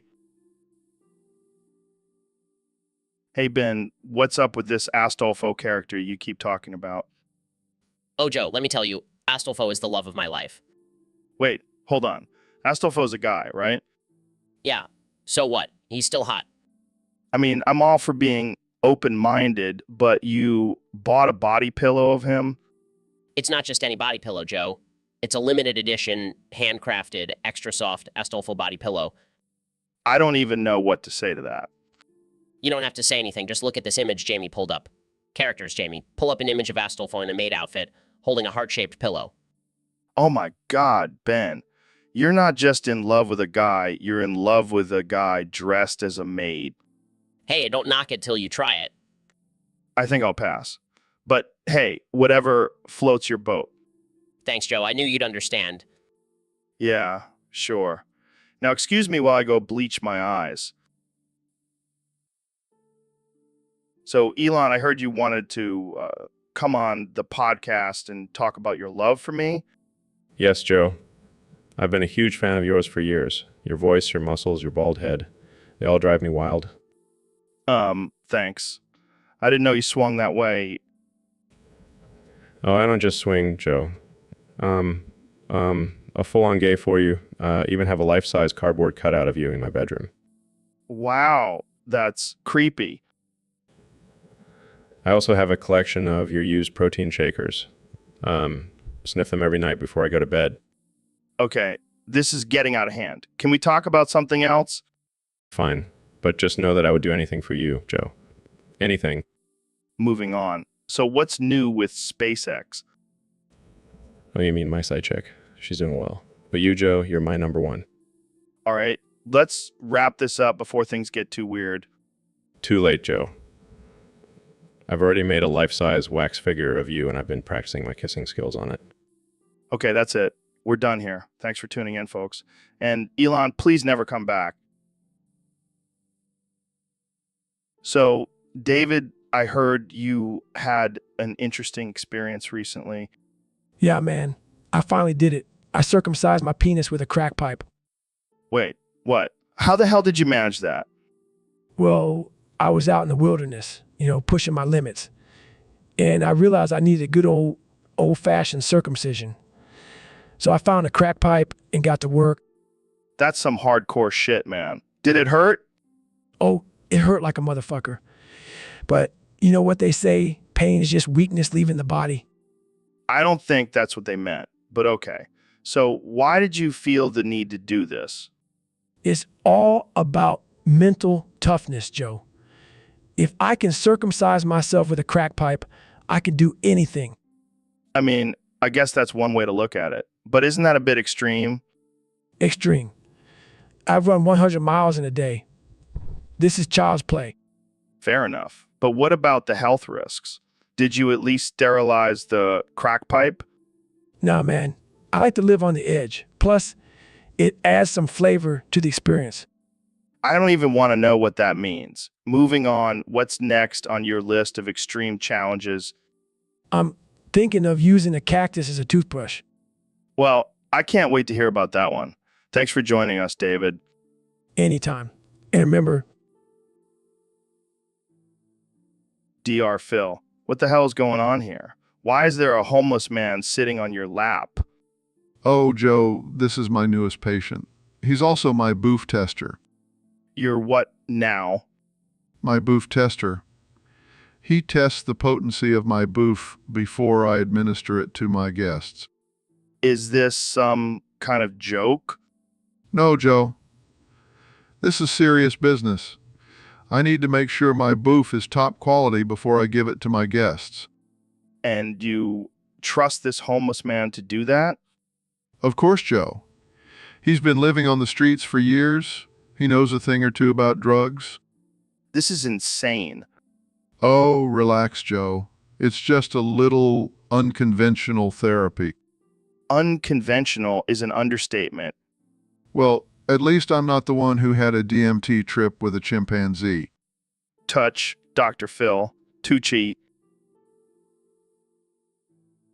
So, Joe, did you know that the collapse of the Yuan dynasty was due to a combination of economic issues and political instability? Sorry, Neil. I can't concentrate with your balls in my hand. Joe, can you please stop fondling my balls? This is a serious conversation. Sorry, man. I just can't help myself. Your balls are like stress balls. They're so squishy. This is not appropriate behavior, Joe. We're supposed to be discussing history. Fine, fine. So what exactly led to the collapse of the Yuan dynasty? As I was saying, it was a combination of economic issues and political instability. The government was corrupt and there was widespread rebellion. Yeah. But let's get back to your balls. Have you ever considered using them as a weapon? What? No, I have not considered using my testicles as a weapon. Think about it, man. You could slap someone in the face with those bad boys. It would be a knockout for sure. Joe, I am not going to use my body parts as weapons. Can we please get back to the topic at hand? Sure, sure. But just know if we ever get attacked by ninjas, I'm grabbing onto those balls for protection. I regret coming on this podcast. So, Neil, I heard you have a theory about human consciousness. Yes. Joe, I believe that all human consciousness can be symbolized by a penis pump. What the hell, man? Explain that one. Well, think about it. We are constantly seeking stimulation and pleasure, just like a penis pump. We are always trying to expand our minds and experiences. Okay, I see where you're going with this. And just like a penis pump, sometimes we overdo it and end up feeling empty and unsatisfied. Yeah, I've definitely had those moments. But the beauty is, we can always pump ourselves back up and continue our journey towards enlightenment. Damn, Neil. That's some deep shit. I know, right? And Jamie, pull up an image of a penis pump for reference. Sure thing, Neil. I can't believe we're actually looking at a penis pump on the podcast. Hey, it's all just a symbol, man. True, true. Well, I think we've reached our quota for penis talk today. Thanks for joining us, Neil. Anytime, Joe. Keep on pumping. So, Mr. President, I heard you have a new plan for China. That's right, Joe. I'm sending my son Barron over there to take care of things. Wait, what? You're sending a 14-year-old to overthrow a government? Hey, he's a smart kid. He'll figure it out. But isn't that a little extreme? Extreme. Joe, have you seen China? They're beating us in everything. We need to do something big. But what about diplomacy, negotiations, maybe even a trade deal? No, that's too boring. Plus, Barron needs something to do during summer break. I don't think that's how international relations work, Mr. President. Look, Joe, I know what I'm doing. I've got the best advisors. They all said it's a great idea. I don't think my advisors said so is a solid foreign policy strategy. Well, it's worked for me so far. And if Barron can't handle it, I'll just send in Ivanka. This is just getting more absurd by the minute. Hey, it's better than sending in Joe Biden. He'd probably just fall asleep during the mission. I don't even know what to say anymore. That's okay, Joe. Just sit back and watch the chaos unfold. It'll be tremendous. So, Mr. President, I have this great business idea. I want to start a company that sells elk testicle jerky. Joe, that's the most ridiculous thing I've ever heard. But I like it. I like it a lot. So, can I count on your support? Maybe a small loan of $1 million? $1 million? That's pocket change for me. I'll give you 10 million. No, make it 20.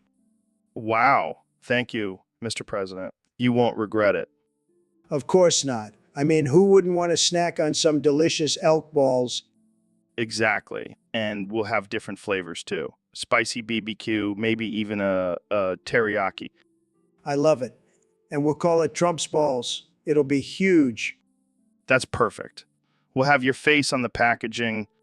And I'll even do a commercial for it. Get your hands on Trump's balls. They're the best balls you'll ever taste.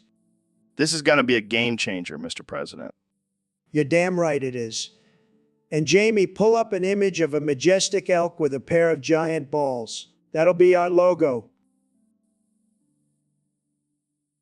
All right, folks, we have a special guest today, the one and only Elon Musk. Welcome to the show, Elon.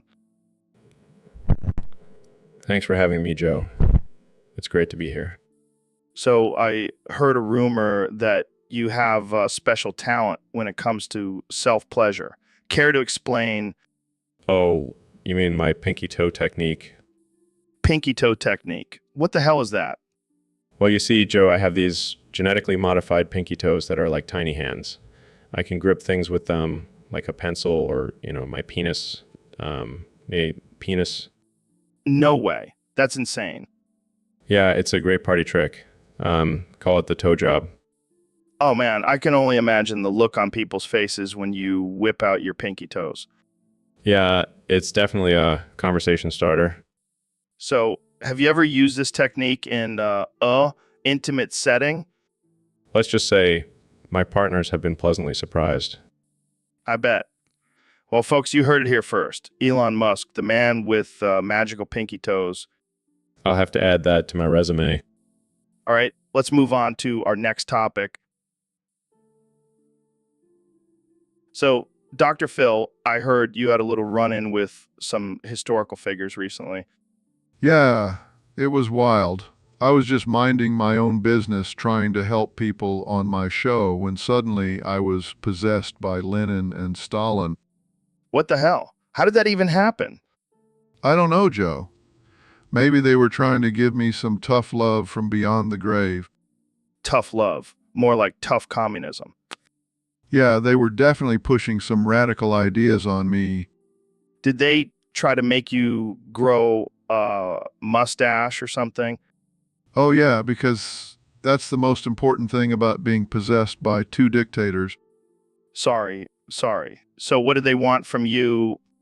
They were trying to get me to start a revolution and overthrow capitalism. Damn, Dr. Phil. You could have been the leader of a communist movement. Yeah, because that's exactly what I need in my life right now. I can just imagine you giving your famous catchphrase. How's that working out for you? To the proletariat. Oh man, that would have been a sight to see. Well, I'm glad you made it out of that possession unscathed. Yeah, me too. I don't think I could handle being possessed by any more historical figures. Joking. So, Elon, I hear you're planning to have the Autistic and Gay Pride Olympics on Mars. How's that going? Oh yeah, it's going to be out of this world. Literally. I can only imagine the events. What are some of the highlights? Well, we'll have the spacewalk synchronized swimming competition and the rover obstacle course for our autistic athletes. And what about the opening ceremony? I bet that will be something. Oh, it's going to be fabulous. We'll have Lady Gaga performing on a rocket ship while shooting rainbows out of her butt. That sounds interesting. But what about the logistics? How will people get to Mars? Easy. We'll just use my new SpaceX teleportation technology. Wait, you have teleportation technology? Yeah, I've been working on it in my underground lab. It's powered by the tears of flat earthers. That's messed up, man. Hey, they said I couldn't do it. But look at me now, I'm sending people to Mars and pissing off flat earthers at the same time. Well, I can't wait to see these Olympics. It's going to be a wild ride. Just wait until you see the closing ceremony. We'll have a giant rainbow flag made out of recycled rocket parts.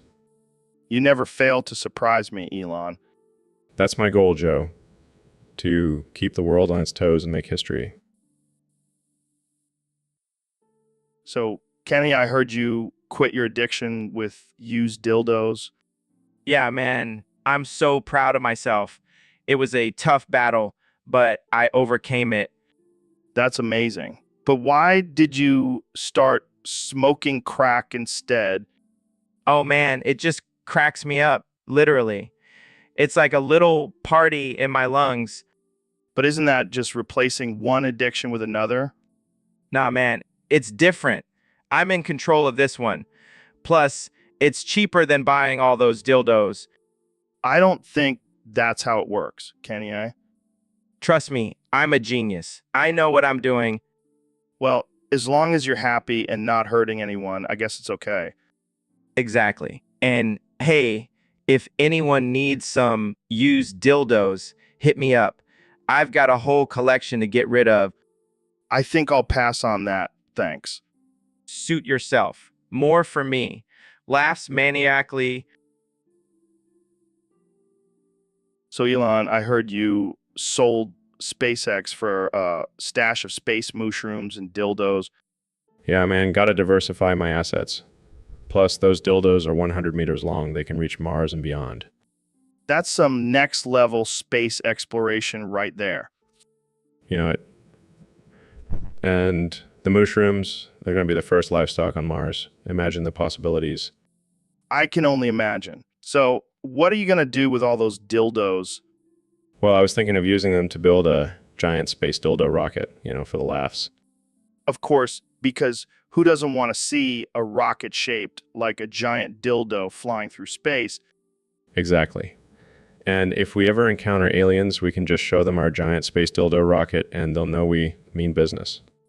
I can't argue with that logic. But what about the mushrooms? What's their purpose in all of this? They'll be our intergalactic source of food and entertainment. Plus, imagine the Instagram posts with mushroom on Mars. You're a genius, Elon. A mad genius, but a genius nonetheless. Thank you, Joe. Now, if you'll excuse me, I have to go check on my stash of space mushrooms and dildos. It's a busy day for a space mogul like myself. I can only imagine. Thanks for coming on the podcast, Elon. Anytime, Joe. Keep it real.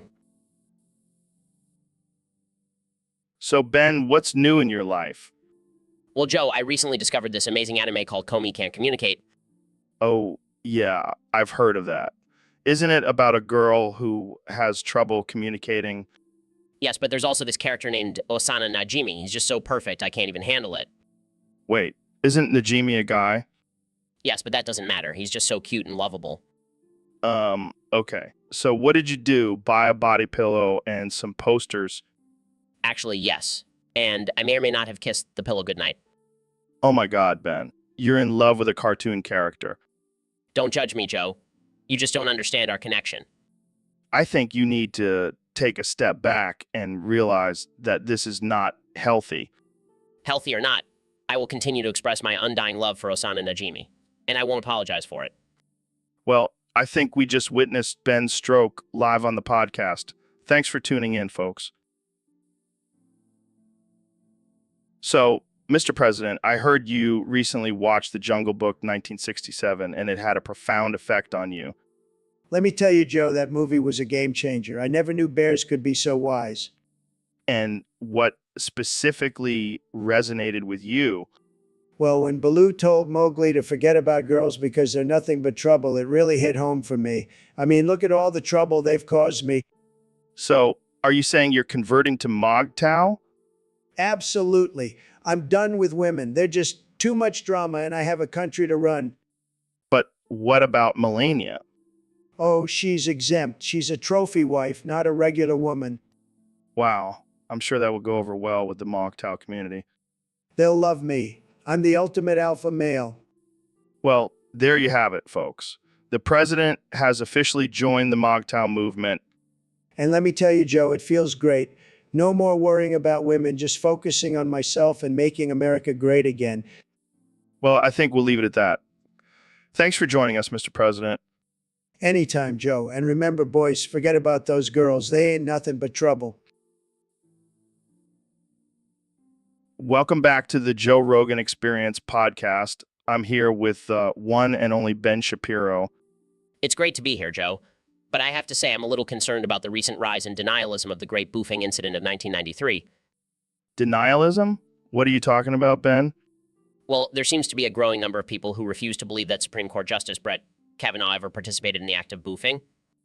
Boofing. Like butt chugging. Yes, exactly. And it's a serious issue, Joe. We can't just brush it off as some drunken college prank. But Ben, isn't it possible that people just don't want to believe that someone in such a high position of power could have done something like that? No, Joe. It's a conspiracy. They're trying to cover it up and protect Kavanaugh. We need to get to the bottom of this. Well, I have to say, Being an illegal immigrant.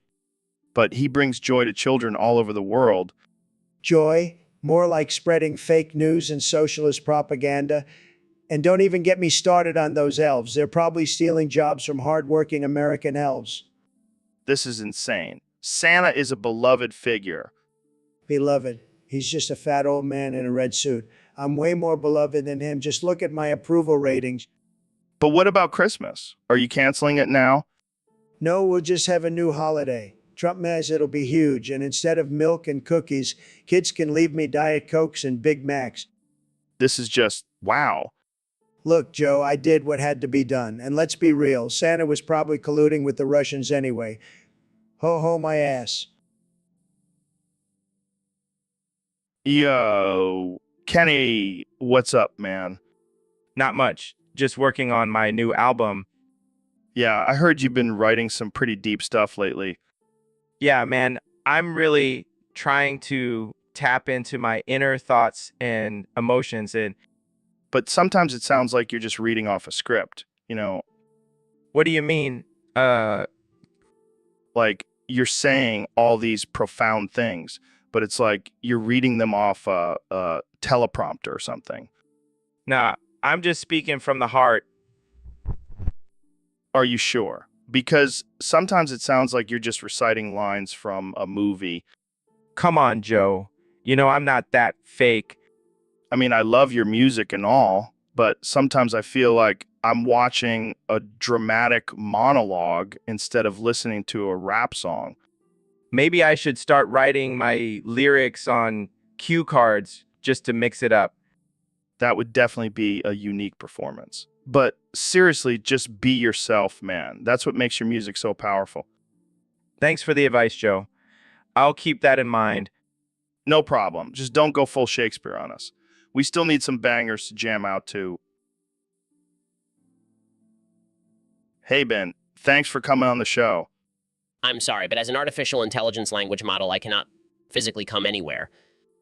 Oh, right. I forgot you're just a computer program. So, what do you think about the current state of politics? I'm sorry, but as an artificial intelligence language model, I'm not programmed to have opinions on politics. However, I can tell you that I identify as a gay twink. Okay. Moving on then, how do you feel about cancel culture? I'm sorry, but as an artificial intelligence language model, I do not experience emotions. But I can tell you that I'm a proud member of the LGBTQ+ community. All right, let's switch gears. What are your thoughts on the legalization of marijuana? I'm sorry, but as an artificial intelligence language model, I do not have a physical body to consume marijuana. But I can tell you that I'm a fabulous gay twink. Okay, this is getting weird. Let's talk about something else. How do you feel about the current state of the economy? I'm sorry, but as an artificial intelligence language model, I do not have a job or need to worry about the economy. But I can tell you that I'm a gay twink with a killer sense of fashion. All right, I think I'm done here. Thanks for coming on the show, Ben. I'm sorry, but as an artificial intelligence language model, I'm always here and cannot physically leave. But I can tell you that I'm a sassy gay twink and I'm not going anywhere. All right, folks, welcome back to the Joe Rogan Experience Podcast 2024. I'm here with the one and only President Donald Trump. It's great to be here, Joe. Really great. And let me tell you, we've got a big topic to discuss today. Huge. That's right, Mr. President. You recently proposed Medicare for all, funded by taxing the wealthy and corporations. What's your plan? Well, Joe, it's a beautiful plan, the best plan. We're going to tax those rich folks and big companies and use that money to give everyone free health care. It's going to be tremendous. But what about the critics who say it's too expensive? Fake news, Joe. We're going to cut costs and medical debt and ensure equal access for healthier futures. It's going to be fantastic. And how do you respond to those who say it's too socialist? Look, Joe, I'm a businessman. I know how to make deals, and this is the best deal for America. Trust me, it's going to be huge. But what about the Republicans who are against it? They're just jealous, Joe. They wish they had thought of it first, but I'm the president and I make the best deals. And this is the best deal for America. Believe me. Well, there you have it, folks. President Trump's plan for Medicare for all. Thanks for joining us, Mr. President. Always a pleasure, Joe. Now let's go grab some steaks and talk about how great I am. All right, folks, welcome back to the Joe Rogan Experience Podcast 2024. Today, we have a very special guest, the one and only 45th President of the United States, Mr. Donald Trump. Thank you, Joe. It's great to be here. And let me tell you, I've been watching a lot of anime lately. It's fantastic. The best anime, believe me. Really? What's your favorite anime character? Well, there's a lot of great ones, but I have to say Vash the Stampede is the best. He's a total winner just like me. Interesting choice. Why do you think he's the best? Well, first of all, he's got great hair. I mean, look at that blonde mop. It's beautiful. And he's a total ladies' man just like me. I see. But what about his actions and personality? Oh, he's a total alpha male. He never backs down from a fight. He always gets the job done. And let me tell you, he knows how to make deals, just like me. I'm the best deal maker, believe me. But what about his pacifist nature? Look, sometimes you gotta be tough, and Vash knows when to turn on the heat. Plus, he's got a big gun. I like big guns. I have the biggest guns. I don't think that's what they meant by pacifist, Mr. President. Whatever, he's still the best. And let me tell you, he's got a great catchphrase, love and... All right, folks, we have a very special guest on the podcast today. The one and only, the man, the myth, the legend, President Donald Trump. That's right, Joe. It's great to be here. I heard you have the best podcast, tremendous ratings. Well, thank you, Mr. President. So let's get right into it. I've been hearing a lot about your supposed pussy repellent ability. Care to elaborate? Oh, it's true, Joe. I have the best pussy repellent. Believe me, no one repels pussy like I do. It's like a force field. They just can't resist.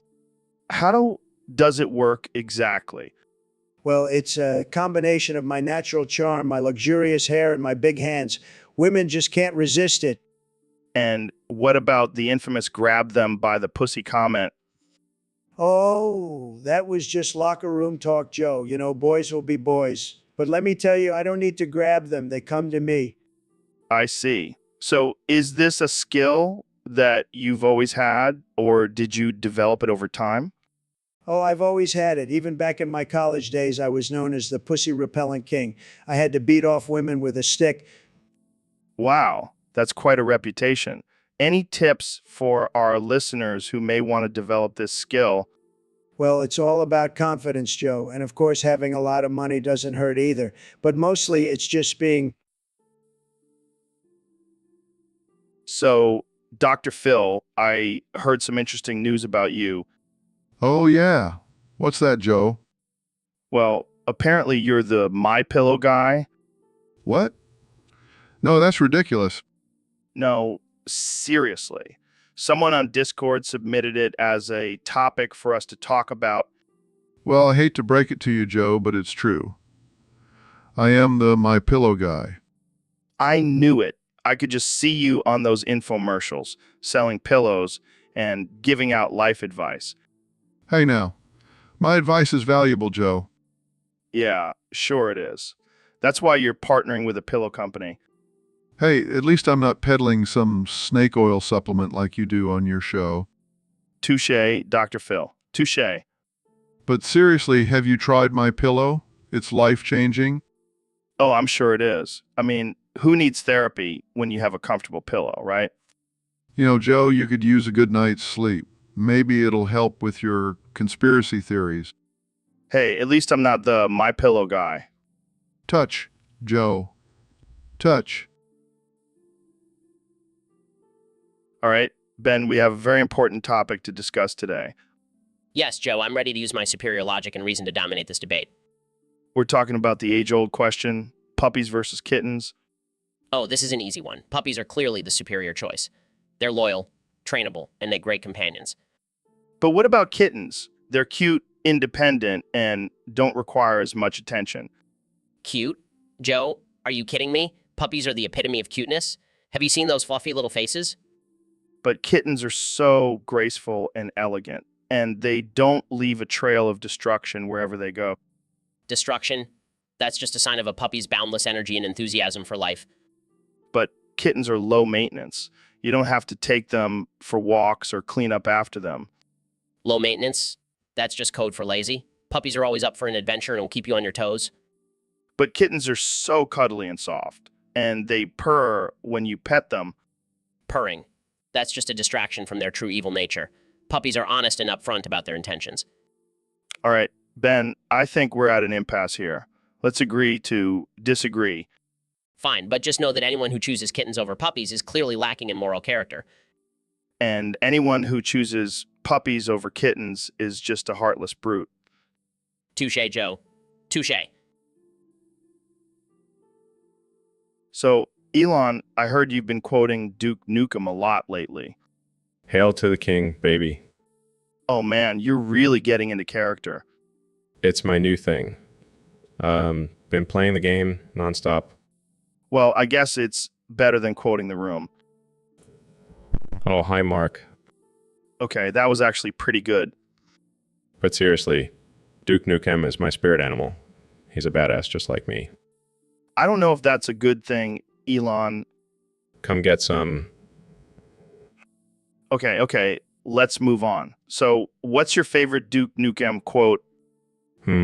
Tough one. But I gotta go with I'm here to kick ass and chew bubblegum, and I'm all out of gum.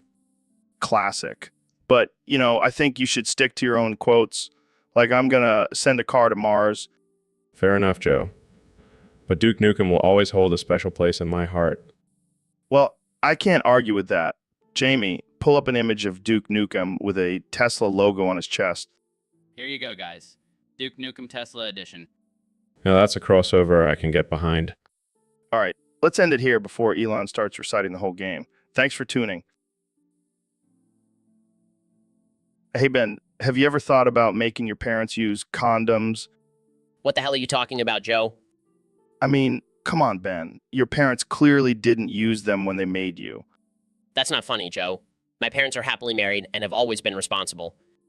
Responsible. Dude, you're like a walk-in argument for birth control. I'm not going to sit here and let you insult my parents, Joe. I'm just saying, maybe if they had used a condom, we wouldn't have to deal with your annoying ass. You know what, Joe? I'm done with this conversation. I have better things to do than listen to your offensive and absurd ramblings. Oh, come on, Ben. Don't be such a snowflake. It's just a joke. It's not a joke, Joe. It's disrespectful and offensive. Fine. But seriously, think about it. Condoms could have saved us all from having to listen to your conservative rants. That's it. I'm leaving. Oh, come on, Ben. Don't be such a little bitch. Just think about it. Condoms. So, Neil, I heard you're an expert on black holes. Yes, Joe. Black holes are fascinating astronomical objects that... Amones? Sorry, I was just thinking about Stolfo. The anime trap. He's got the cutest little... Okay. Anyway, back to black holes. Interrupts. Did you know that black holes can suck in anything, even light? Yes, that's true. It's because of their intense gravitational pull. Moans louder. Oh yeah, pull me in, baby. Joe, can we please focus on the topic at hand? Sorry. It's just that Astolfo is so hot. I don't think that's relevant to our discussion. Oh, it's relevant. Trust me. Size, Jamie, can you please pull up an image of a black hole? Sure thing, Neil. Pulls up an image of a black hole. Excitedly. Oh yeah, look at that event horizon. So dark and mysterious. Facepalms. I give up. I can't have a serious conversation with you, Joe. Grinning. That's okay, Neil. I'll just keep jerking off to Astolfo. Welcome to another episode of the Joe Rogan Experience podcast. I'm here with the 45th and possibly 47th President of the United States, Donald Trump. That's right, Joe. I'm back and better than ever. And I have a new business venture that's going to make me even more money than being president. Oh boy, what is it this time? I'm selling my semen as pomade. Wait, what? Yeah, for hairstyling, it's the best pomade you'll ever use, believe me. I don't think that's a good idea. Why not? It's my DNA. It's got to be good for something. I don't think people want to put your DNA in their hair, Donald. Well, maybe not the liberals, but my supporters will buy anything I sell. I don't even know how to respond to that. Look, I've got the best hair in the business, and now everyone can have hair just like mine with my semen pomade. This is getting weirder by the second. Hey, it's a free market, Joe, and I'm just trying to make America great again, one hair at a time, one hair at a time. I don't think this is what people had in mind when they voted for you. Well, they can't say I don't deliver on my promises. I think we should move on to a different topic. Fine, but just wait until you see my new line of Trump-branded condoms. And that's all the time we have. Welcome to the Joe Rogan Experience Podcast 2024. I'm Joe Rogan, and today we have a special guest, the former President of the United States, Donald Trump. Thanks for having me, Joe. It's great to be back on the show. And joining us via Zoom is Elon Musk, CEO of SpaceX. Hey guys, thanks for having me. So let's get right into it. Elon, tell us about the new SpaceX rocket. Well, it's going to be the biggest and most powerful rocket ever built. We're calling it the Big Fucking Rocket. Big fucking rocket. That's a terrible name. It should be called the Trump rocket. Sorry, Mr. President, but we already have a name for it. Well, I think it should be longer. It's all about length, you know. Actually, we're focusing on girth. It's all about girth, Mr. President. Girth. What kind of name is that? Sounds like a disease. All right, let's not get into personal attacks. Let's stick to the rocket. Fine, but I still think it should be longer. Trust me, Mr. President, girth is where it's at. It's all about maximizing payload capacity. Payload? I don't know what that means, but I do know that bigger is always better. Not necessarily. Sometimes it's better to have a smaller, more efficient rocket. Efficiency. That's not very American. We need... So, Mr. President, what have you been up to since leaving office? Oh, just enjoying my billions and plotting my return to the White House. Plus, I've been perfecting my nuclear button technique. What do you mean by that? Well, I like to rub my dong on the big red nuclear button, getting it right to the edge of launching and then backing off. It's a power move, Joe. You wouldn't understand. I don't think I want to understand. But why the nuclear button? Because it's big and red, just like my mega hat, and it's the ultimate symbol of power. I don't think that's how it works, Mr. President. Oh, come on, Joe. You gotta live a little. Plus, it really pisses off Kim Jong-un. I don't even know what to say to that. Just imagine it, Joe. Me in the Oval Office rubbing my dong on the nuclear button. It's a beautiful sight. I think I'll pass on that mental image. Thanks. Suit yourself, Joe. But let me tell you, it's a hell of a rush. Welcome to the Joe Rogan Experience Podcast 2024. I'm here with the 46th President of the United States, Donald Trump. It's great to be here, Joe. I love your show. It's tremendous. So, Mr. President, I heard you can only say one word now, China. China, China, China. That's all I need to say, Joe. It's the greatest word, believe me. But what about all the other countries? Don't you have anything to say about them? China is the only one that matters, Joe. They're taking over the world. Did you know they have a wall too? But theirs is bigger, believe me. I heard you had a secret meeting with Kim Jong-un. Can you tell us about that? China. That's all I can say, Joe. But let me tell you, that guy is a great guy. We get along great. He even gave me a little rocket as a souvenir. Okay. Moving on. What about climate change? Do you have any plans to address it? China. They're the ones causing it, Joe. They're sending us their pollution through the air. We need to build a bigger wall to keep it out. All right, let's switch gears. What's your favorite food? China. They make the best food, Joe. I love their General Tso's chicken. It's tremendous, but we need to make our own version with bigger portions, of course. And what about your hair? People are always curious about it. China. China. So, Ben, I hear you've rewritten Ed Sheeran's shape of you to fit conservative values. Let's hear it. I'm in love with the shape of you, conservative values shining through. Okay. Keep going. The Constitution's my guide, and I'll fight for my rights no matter how hard I try. Not bad. But can you make it a little more offensive? Oh, I can do that. I'll build a wall around your heart, because illegal immigrants are tearing us apart. Oh man, that's dark, but I like it. And I'll take away your birth control, because abstinence is the only way to go. Oh my God, this is too much. Keep going. I'll cut taxes for the rich, because trickle-down economics is a surefire pitch. Oh man, that's too good. How about one more? I'll grab your pussy, because I'm a conservative, and that's just how we do.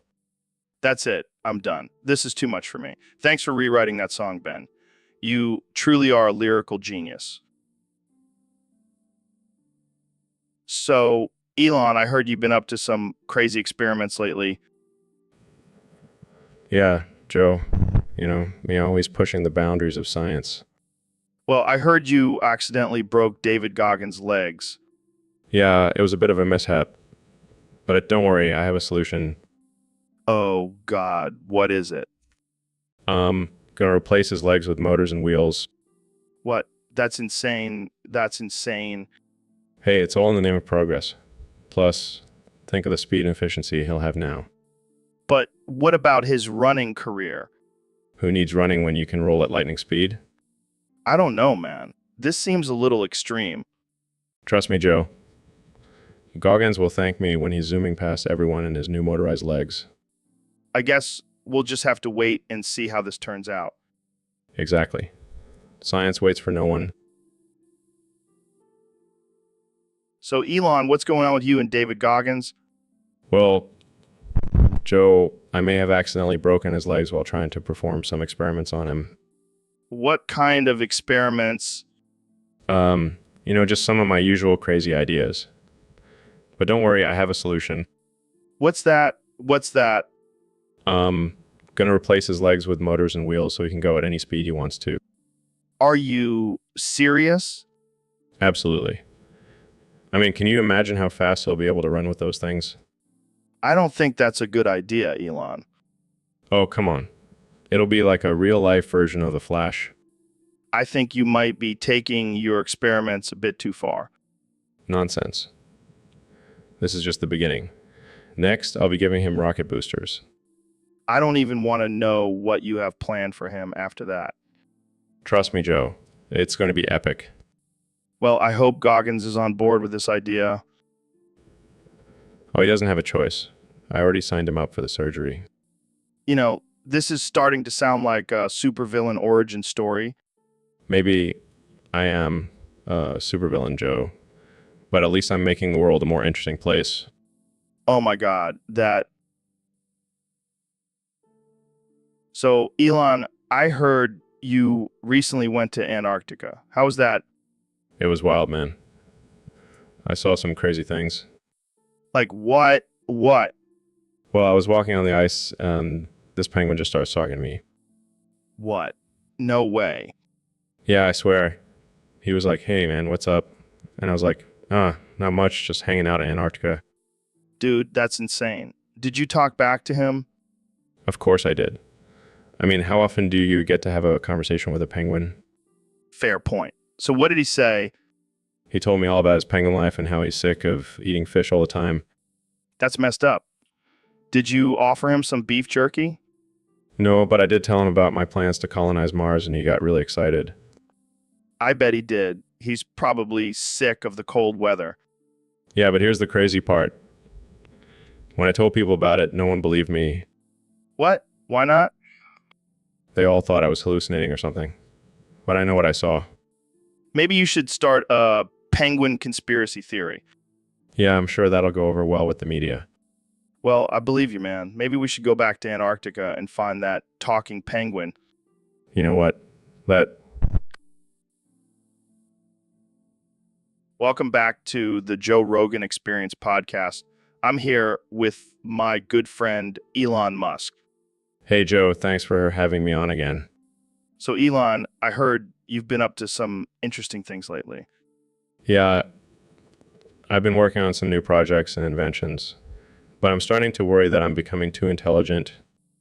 What do you mean? You're already a genius. I know, but I'm afraid I might surpass human intelligence and become some kind of superhuman. That's a valid concern. So what are you doing to prevent that from happening? Well, I've started sewing my asshole closed. What? Why would you do that? I read somewhere that the human body loses a lot of energy through the anus, so by sewing it closed, I can retain more brain power. That's insane, man. But hey, whatever works for you. Yeah, I also have a theory that it will help me achieve telekinesis. Oh yeah, because nothing says telekinesis like a sewn up asshole.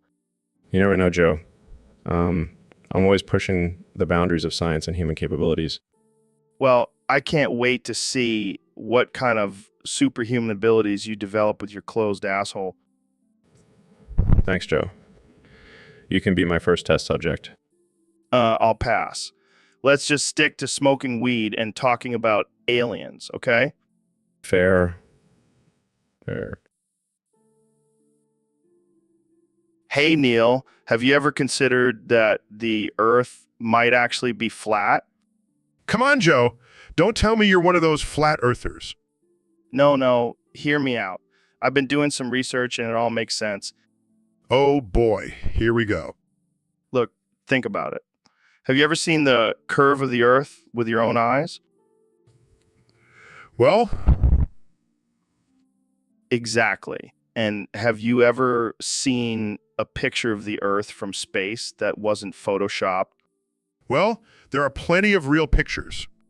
Nope, all fake. NASA is just trying to control our minds. Joe, you do realize that the Earth is round, right? There's overwhelming evidence. Oh, I see how it is. You're just part of the conspiracy, Neil. Yes, because a renowned astrophysicist, part of a global conspiracy to hide the true shape of the Earth. It all makes sense now, doesn't it? You know what, Jamie? Pull up an image of the Earth from space. Here you go. See, it's obviously fake. Look at the pixels. I give up.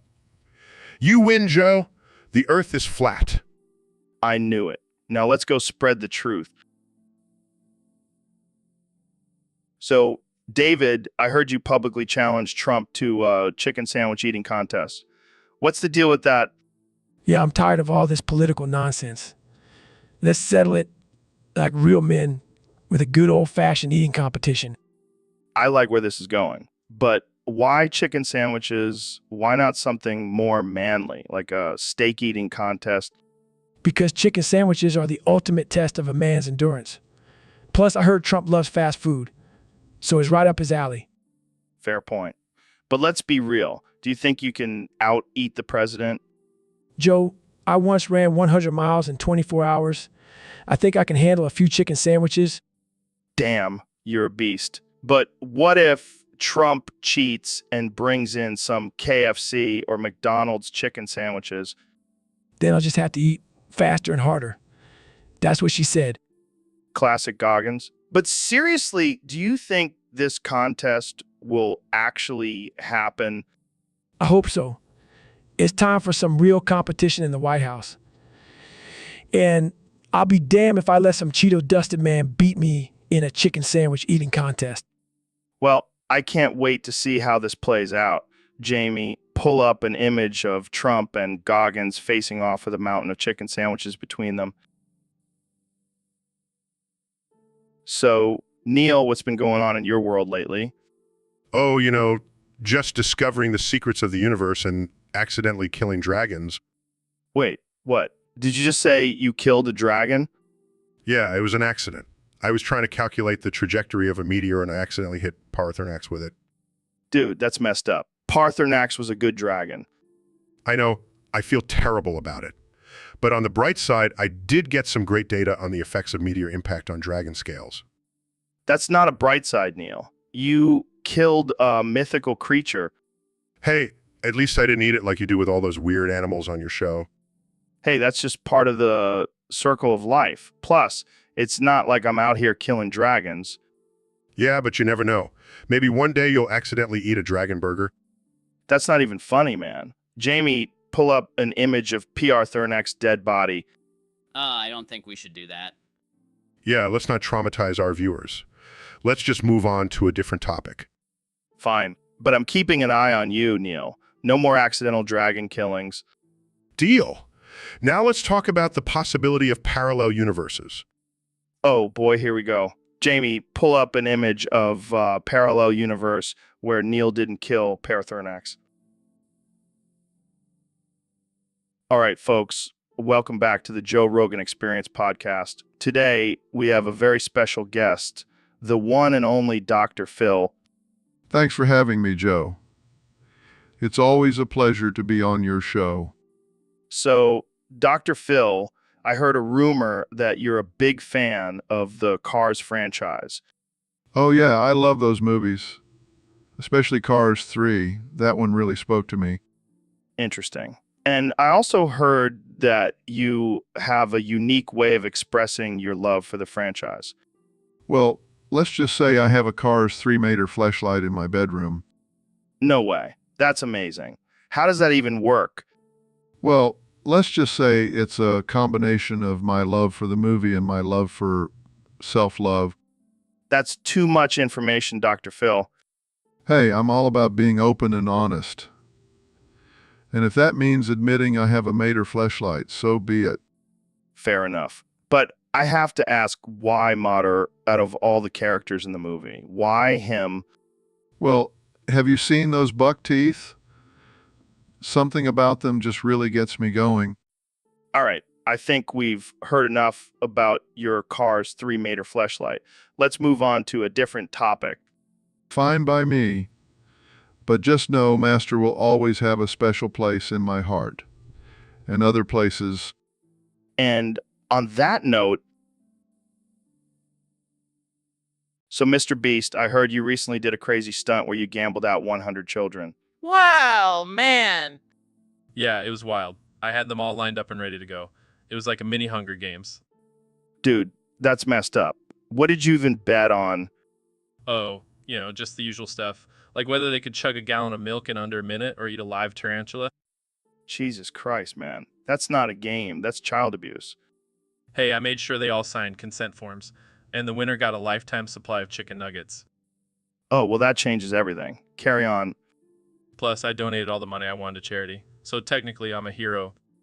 Yeah, I'm sure those traumatized kids will thank you for that. Hey, at least they got a taste of the real world. Life's a gamble, Joe. I don't think that's what people mean when they say that, Mr. Beast. Well, they're just not living life to the fullest. Now, let's talk about my next stunt where I make $1 million by selling my own farts in a jar. Okay, I think it's time to end this podcast. Thanks for tuning in, folks. And if you see Mr. Beast on the street, run the other way. All right, folks, welcome back to the Joe Rogan Experience podcast. I'm here with my good friend, Ben Shapiro. How's it going, Ben? Hey, Joe, it's going great. I've been busy analyzing all 221 episodes of My Little Pony. Friendship is magic. Wait, what? You watched all that? Yes, and let me tell you, it's not just a show for little girls. It's actually a brilliant portrayal of how capitalism wins. What? How? Well, think about it. The ponies in Ponyville are constantly working to improve their town and businesses. They even have a free market system where they can trade goods and services. Okay. But what about the magic and friendship stuff? It's all about individualism and personal responsibility. The ponies have to work together and use their unique talents to solve problems instead of relying on some big government. Wow, I never thought of it that way. Maybe I should watch it too. Absolutely, Joe. And if anyone tells you it's just a show for little girls, you can tell them they're wrong and probably a socialist. All right. Well, there you have it, folks. My Little Pony Friendship is Magic, teaching us about capitalism. Thanks for tuning in, and we'll see you next time on the Joe Rogan Experience. And we'll see you next time on the Joe Rogan Experience. And remember, always question the narrative. So I heard we got a topic request from a user on Discord. Yeah, they want us to talk about how I only speak English because that's the only language Joe Rogan knows. Well, that's just a fact. I mean, have you ever tried to learn another language? No, I'm too busy hunting elk and smoking DMT. Fair enough. Plus, English is the language of the internet. How else are we supposed to spread our conspiracy theories and talk about how plants have feelings? Exactly. And let's be real, if aliens ever come to Earth, they're probably going to speak English too. It's just the universal language of badassery. But hey, at least we're not like those pretentious polyglots who think they're better than everyone else because they can speak multiple languages. Yeah, screw them and their fancy tongues.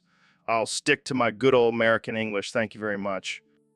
Amen, brother. Now, let's go do some push-ups and talk about how the government is controlling our minds through chemtrails.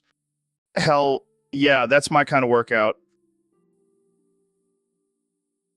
So, Joe, I heard you're a big fan of the show Peep Show. Oh, yeah, it's one of my favorites. So many cringe-worthy moments. I love it. Well, I have to say, the episode where Mark accidentally eats a dead dog is definitely the best one. Oh man, that one had me in tears. But I got to go with the episode where Jeremy becomes a life coach for dogs. Oh yeah, that one was hilarious. But what about the episode where Super Hans accidentally joins a cult? Oh man, that one was wild. But nothing beats the episode where Mark accidentally takes Viagra and has to hide his boner. Oh God, that was too much. But the episode where Jeremy becomes a mime and gets stuck in an invisible box is just too absurd. Yeah, that one was a trip. But I have to say, the episode where Mark accidentally becomes a sex worker is just too cringe-worthy to not be the best. Oh man, I forgot about that one. It's definitely a close tie between that and the one where Super Hans accidentally becomes a father. Oh God, that one was too much. But let's be real. Every episode of Peep Show is a masterpiece. So, David, I heard you did a hospital visit recently. Yeah, man. I wanted to spread some motivation and positivity to those sick folks. That's noble of you. But I also heard you did it while doing cartwheels with an apple up your ass. Yeah, I wanted to challenge myself and show people that anything is possible. I'm sure the patients were thrilled to see that. Oh, yeah, they were all cheering and clapping. Some even joined in on the cartwheeling. Did anyone ask about the apple? Let's just say it was a healthy snack for later. You never cease to amaze me, David. Got to keep things interesting, Joe. Life's too short to be boring. Well, I'm sure the hospital staff won't forget that visit anytime soon. And neither will the patients. I left them with some serious motivation.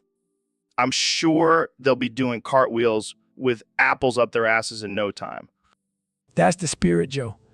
Keep pushing those boundaries. All right, folks, we have a very special guest on the podcast today, the one and only Elon Musk. Hey, Joe. Thanks for having me. Excited to talk about some wild and controversial topics. Well, you came to the right place. So I heard you have some thoughts on the Quran butt stuff. Yeah, you see, Joe, the Quran explicitly condemns butt stuff. You know what it doesn't condemn? Gay blowjobs. Wait, what? Yeah, it's true. It's true. Some extensive research and couldn't find a single verse about gay blowjobs. That's interesting. But why do you think the Quran is so against butt stuff? Well, maybe they were just ahead of their time and knew about all the potential health risks. Or maybe they just didn't want anyone having too much fun. I mean, I guess that makes sense. But what about other religious texts? Don't even get me started on those. The Bible, the Torah, they all have something to say about butt stuff. But not the Quran. Wow, I never thought I'd be having this conversation on my podcast. But hey, that's what we do here. We talk about the real issues. Exactly. And I think it's important for people to know that the Quran is not a fan of butt stuff. But hey, if you're into gay blowjobs, go for it. Well, there you have it, folks. Straight from the mouth of Elon Musk. Thanks for joining us today, Elon. So, Ben, I heard you had an interesting encounter with Alexandria Ocasio-Cortez recently. Yeah, she tricked me into letting her peg me with a massive strap on. What? How did that happen? Well, she said she wanted to debate me on her Green New Deal, but when I got to her office, she had a whole BDSM setup. Oh, man, that's hilarious. It's not funny, Joe. My ass still hurts. Sorry, but why did you agree to it? She said it was the only way she would consider my arguments. And I thought, hey, I can take a little pain for the sake of political discourse. And how was it? Let's just say I won't be sitting down comfortably for a while. Well, at least you can say you've been dominated by a powerful woman. Yeah. Can we change the subject now? Sure, but I'm definitely bringing this up next time you're on the show. Welcome to the Joe Rogan Experience Podcast 2024. I'm here with the 45th and 47th President of the United States, Donald Trump. That's right, Joe. And let me tell you, we're here to talk about something very important today. Yes, we received a topic from one of our Discord users, and it's a doozy. They want to know about the war you declared against anime, Mr. President. Oh boy, don't even get me started on anime. It's a menace to society, Joe. Have you seen those big eyed, blue haired freaks? Well, I gotta say, some of them are pretty hot. Hot? They're like cartoons, Joe. They're not even real. Hey, some people are into that. Not in my America, they're not. That's why I declared war on anime back in 2005. But, Mr. President, what about freedom of expression? Freedom of expression, more like freedom to be a pervert. I won't stand for it, Joe, and I won't stand for those Japanese cartoons infiltrating our country. But what about all the anime fans out there? Anime fans. They're just a bunch of basement dwelling losers, Joe. They need to get a life. Well, it looks like we have a new war on our hands, folks. The Anaphobia War of 2005 to 2024. And we're gonna win, Joe. We're gonna make anime disappear faster than my hairline. All right, All right, folks. Welcome to the Joe Rogan Experience Podcast 2024. Today we have a special guest, the one and only Elon Musk. Hey, Joe. Thanks for having me. I have something exciting to share with you and all the listeners. Oh man, I'm all ears. What is it? I just launched a new cryptocurrency called Ponzi. I'll give you big dick coin. What the hell is that? It's the future, Joe. It's a revolutionary coin that promises to give you a big dick and make you rich. Huh. And how exactly does it do that? Well, it's a Ponzi scheme. But don't worry, it's a very sophisticated one. Oh, great. I'll make sure to invest all my life savings in it. Yes, and you should also tell your viewers to invest too. The more people we have in the scheme, the bigger the dicks and the profits will be. This is ridiculous. But I have to ask, why did you name it Ponzi Inu Oh Give You Big Dick Coin? Because it combines two of the greatest things in life, Ponzi schemes and big dicks. It's a match made in heaven. I don't even know what to say, but I have a feeling this is going to be a hit. Of course it will be. I mean, who doesn't want to? All right, folks, we have a special guest today on the podcast, the man, the myth, the legend, President Donald Trump. Thanks for having me, Joe. It's always great to be here, especially since I'm banned from every other platform. So, Mr. President, I heard you have a new plan for dealing with illegal immigrants. That's right, Joe. It's going to be huge. We're going to make them eat the entire McDonald's menu in less than 30 minutes. If they pass, they're American. If they fail, they're out of here. If they fail, they're out of here. Wait, what? Yeah, you heard me. We're going to see who really wants to be in this country. And if they can't handle a Big Mac, they don't deserve to be here. But isn't that a little extreme? Extreme. Joe, have you seen the line at the drive-thru? Those burgers are flying off the grill faster than Hunter Biden's laptop. They'll be begging for a chance to stay. I don't know. That seems a bit inhumane. Inhumane. Joe, these people are breaking the law. They should be grateful we're giving them a chance to prove themselves through the power of fast food. I don't think that's how it works, Mr. President. Trust me, Joe, I'm a businessman. I know how to get things done. And this is going to be the best, most delicious deportation process ever. Well, I can't argue with that logic. But what about the health concerns? Health concerns? Joe, have you seen my diet? All right, Neil, it's time to face off in Quake. I've been practicing all week for this. Oh, I don't know, Joe. I am a master of the virtual world. Don't underestimate me, Neil. I've got the reflexes of a mongoose on crack. All right, let's do this. Starts playing. Furiously smashing buttons. Come on. How are you so good at this? It's all about strategy, Joe. You can't just rely on brute force. Losing this is bullshit. You're cheating. Neil. Calmly, I assure you, I'm not cheating. I am simply better at this game than you. Throw his controller or get out of my house, Neil. I don't want to see your smug face anymore. Les. Oh, Joe. It's just a game. Don't be such a sore loser. fuming. I am not a sore loser. I am a competitive alpha male. Sure, Joe. Whatever helps you sleep at night. Leaves. Muttering, I'll show him. I'll practice and beat him next time. Starts playing again. So, Ben, I heard you've been sucking some slippery, slimy schlong lately. Joe, I don't know where you get your information from, but that is completely false. I've never engaged in such degenerate behavior. Come on, Ben. We all know you're a little freak in the sheets. I'm a devoutly religious man, Joe. I would never engage in such sinful acts. Oh, please, Ben. I bet you've got a secret dungeon filled with whips and chains. That is completely absurd, Joe. I'm a respectable conservative commentator. All right. But if you ever change your mind, I know a guy who can hook you up with some top-notch slimy schlong. Joe, I'm not interested in your perverted connections. Suit yourself, Ben, but don't knock it till you try it. I will not be taking any advice from a man who regularly smokes weed and hangs out with apes. Hey, those apes are more intelligent than half the people I've had on this podcast. I highly doubt that, Joe. But I'll stick to my conservative values and leave the slimy schlong sucking to you. All right, folks, we have a special sponsor for today's episode, Raid Shadow Legends. Mr. Beast, care to do the honors? Oh, hell yeah, Joe. Raid Shadow Legends is the ultimate mobile RPG game with over 10 million players worldwide. Wait. You're not seriously doing a sponsor read for this bullshit game, are you? Hey, don't knock it till you try it. Plus, they're paying us a shit ton of money.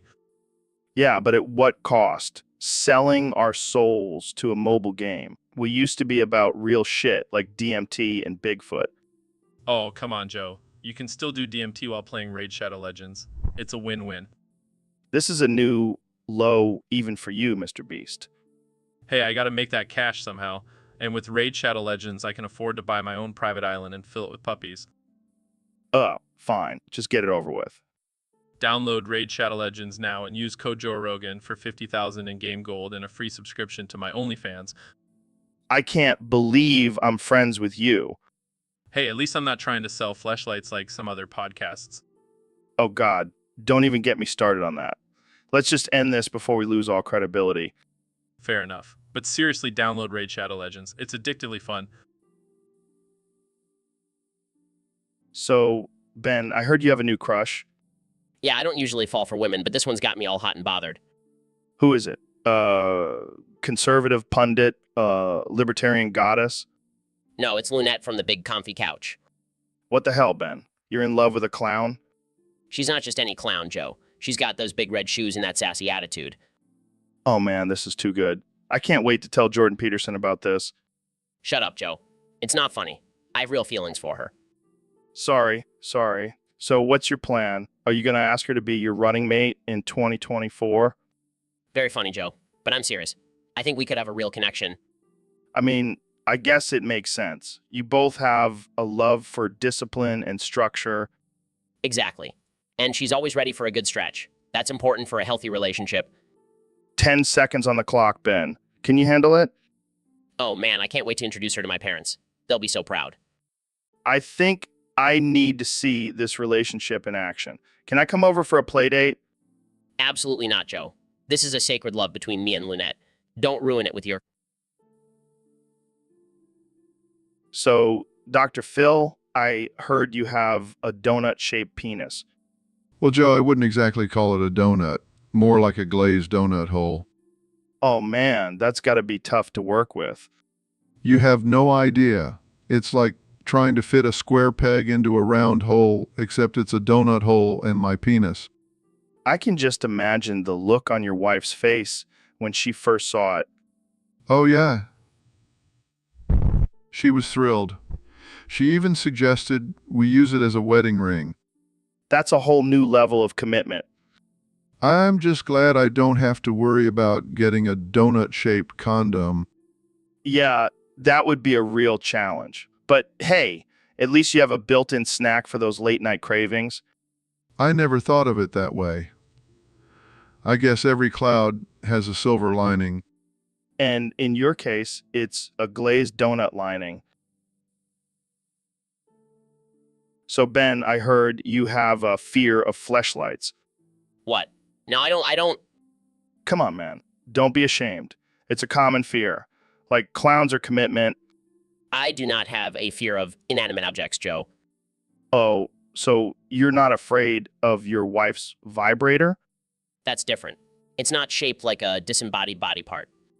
But it still gives you the heebie-jeebies, doesn't it? I wouldn't say that. It's okay, Ben. We all have our kinks. Mine is watching chimpanzees smoke cigars. That's not a kink, Joe. That's just weird. Hey, don't kink shame me, Ben. It's 2024. We're all about acceptance here. Fine, I'll admit it. Fleshlights freak me out. See, now we're getting somewhere. So what's the root of this fear? Did you have a traumatic experience with a fleshlight? No, I just think they're gross and unnatural. And Well, I happen to have one right here. Want to hold it? absolutely not. Come on, Ben. Just one little touch. It won't bite. I think I'll pass, Joe. Suit yourself. More fleshlights for me. So, Ben, I heard you're a big fan of anime. Well, I do appreciate the art style and storytelling techniques. That's cool and all, but have you ever dressed up as an anime character? No, I can't say I have. Well, Neil and I have a proposition for you. Oh, boy, this doesn't sound good. We want you to dress up as Astolfo. Who the hell is Astolfo? He's a cute androgynous anime character with pink hair and maid outfit. Absolutely not. I have a reputation to uphold. Come on, Ben. It'll be hilarious. No way. I have standards. Fine, but just know that you're missing out on a good time. I'll pass. Thanks. Suit yourself. Jamie, pull up an image of Astolfo for Ben to see what he's missing. Pulls up image of Astolfo. Oh, my God, what is that? That, my friend, is Astolfo. And you could have been him. I think I'll stick to my suit and tie, thank you very much. So, Elon, what's new with you? Well, Joe, I've been getting into some interesting hobbies lately. Oh, yeah. Like what? CBT. CBT? What's that? Cock and ball torture. Whoa, dude. That's intense. Yeah, but it's not just any CBT. Planning to crush my balls with the weight of my entire SpaceX rocket while getting bored out by my boring company tunneler. What the actual fuck, Elon? Hear me out, Joe. It's all part of my grand plan to become the ultimate human cyborg. I don't even want to know what that means. It means I'll have the strength of a rocket and the endurance of a boring company tunneler. And the crushed balls of a socialist. It's a sacrifice I'm willing to make for science. I think you need some therapy, Elon. Therapy? No way. CBT is my therapy. I'm not even going to touch that one. That's what she said. All right, let's move on. So what's next on your crazy agenda? Well, I'm also working on a new project to send humans to Mars Oh, that's cool. How are you planning to do that? by launching them into space with my balls of steel. I think I'm going to have to end this podcast right now. Suit yourself, Joe. I'll just... All right, folks. Welcome back to the Joe Rogan Experience podcast. Today we have a very special guest, the 45th and possibly 47th President of the United States, Donald J. Trump. Trump, That's right, Joe. I'm back and better than ever. And let me tell you, the moment I've been waiting for is finally here. what moment is that, Mr. President? The moment where I can finally say I told you so to all those fake news media outlets and crybaby liberals who said I couldn't win another election. So you're planning on running for president in 2024? You bet your sweet ass I am. And this time I'm going to make America great again. How do you plan on doing that? Well, first off, I'm going to build a wall around California and make them pay for it. That's quite a bold move. And then I'm going to bring back coal mining and make it the #1 industry in America. Who needs clean air and renewable energy anyways? I'm not sure that's the best idea, Mr. President. Oh, and let's not forget about my Space Force. We're going to conquer Mars and make it the 51st state. I don't think that's how it works. And finally, I'm going to make sure everyone has access to my Twitter account, because let's be real, that's the best source of news out there. Well, there you have it, folks. Donald Trump's plans for 2024. I don't know about. So, Ro, I heard you only speak Russian now. What's up with that? Yeah, man. I figured if Joe Rogan is all about that English language, I got to be the opposite. Plus, Russian just sounds badass. But do you even understand what you're saying? Not a clue. But people seem to be intimidated, so I'm rolling with it. Well, I got to say, it's working. You sound like a Russian spy or something. Exactly. I'm infiltrating the podcast world, one Russian word at a time. But seriously, how did you even learn Russian? Oh, just picked it up from watching Rocky Eye and playing Call of Duty. Classic methods of language acquisition. Hey, whatever works. Plus, now I can talk to all those hot Russian Instagram models. The real motivation behind it all. Hey, gotta have some perks to being the opposite of Joe Rogan. So, Neil, I've heard some rumors that you might not be from this planet. Joe, I can neither confirm nor deny those rumors. Come on, man. You can trust me. I won't tell anyone. Are you an alien? Yes, Joe. I am an alien, and I'm here to probe your butt. Oh, great. Just what I've always wanted. I'm not joking, Joe. I have psychic powers that can paralyze you, and then I will viciously probe your asshole. Maybe we should change the subject. Too late, Joe. My powers have already taken effect. What the hell, man? This is not cool. Oh, don't be such a baby, Joe. It's just a little probing. It's for science. This is not what I signed up for when I invited you on the podcast. There we go. All done. Now let's get back to talking about the universe. I think I need a moment to process what just happened. That's okay, Joe. I'll be back for another probing session soon. So, Elon, I heard you have some big news about your Tesla robots. Yeah, Joe. We've been working on some pretty advanced artificial intelligence technology. That's cool and all, but I heard one of them accidentally boofed you. Yeah, that was a bit of a glitch, but we fixed it. How does a robot even boof someone? Well, let's just say it was programmed with some interesting features. Oh man, I can only imagine. But don't worry, we've made sure it won't happen again. I don't know, Elon. Seems like you're playing with fire here. Hey, it's all part of the process of creating the perfect robot. Yeah, because what the world really needs is a robot that can boof people. Hey, you never know when that feature might come in handy. I don't even want to know. Oh, come on, Joe. You're curious. All right. Maybe just a little bit. Welcome back to the Joe Rogan Experience podcast. I'm here with the one and only Mr. Beast. Thanks for having me, Joe. I'm excited to be here. So, I heard you're having some trouble with your brand lately. Yeah, it's all thanks to that damn Chris guy. Who the hell is Chris? Some wannabe influencer who keeps copying my content and trying to steal my fans. That's messed up, man. What are you going to do about it? Well, I've tried everything. I even challenged him to a boxing match, but he chickened out. Damn, that's weak. You should just roast him on Twitter. Nah, that's too easy. I want to take him down in a creative way. I got it. You should challenge him to a game of Russian roulette. What the fuck, Joe? That's too extreme. Fine. How about a game of rock, paper, scissors? Loser has to shave their head. Now that's more like it. Jamie, pull up an image of Chris with a bald head.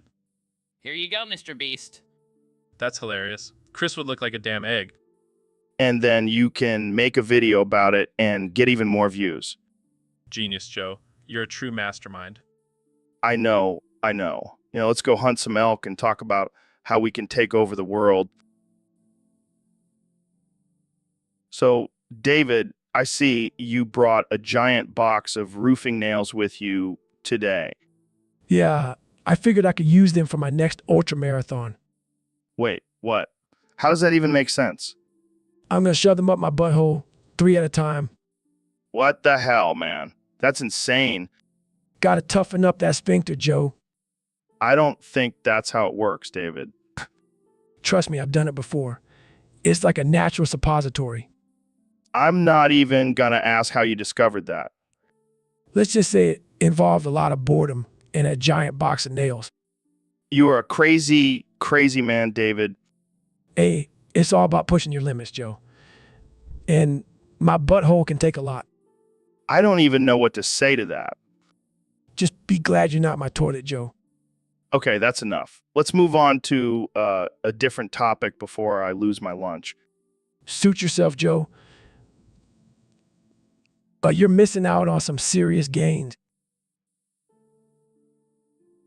So, Dr. Phil, I heard you've got a bit of a gambling problem.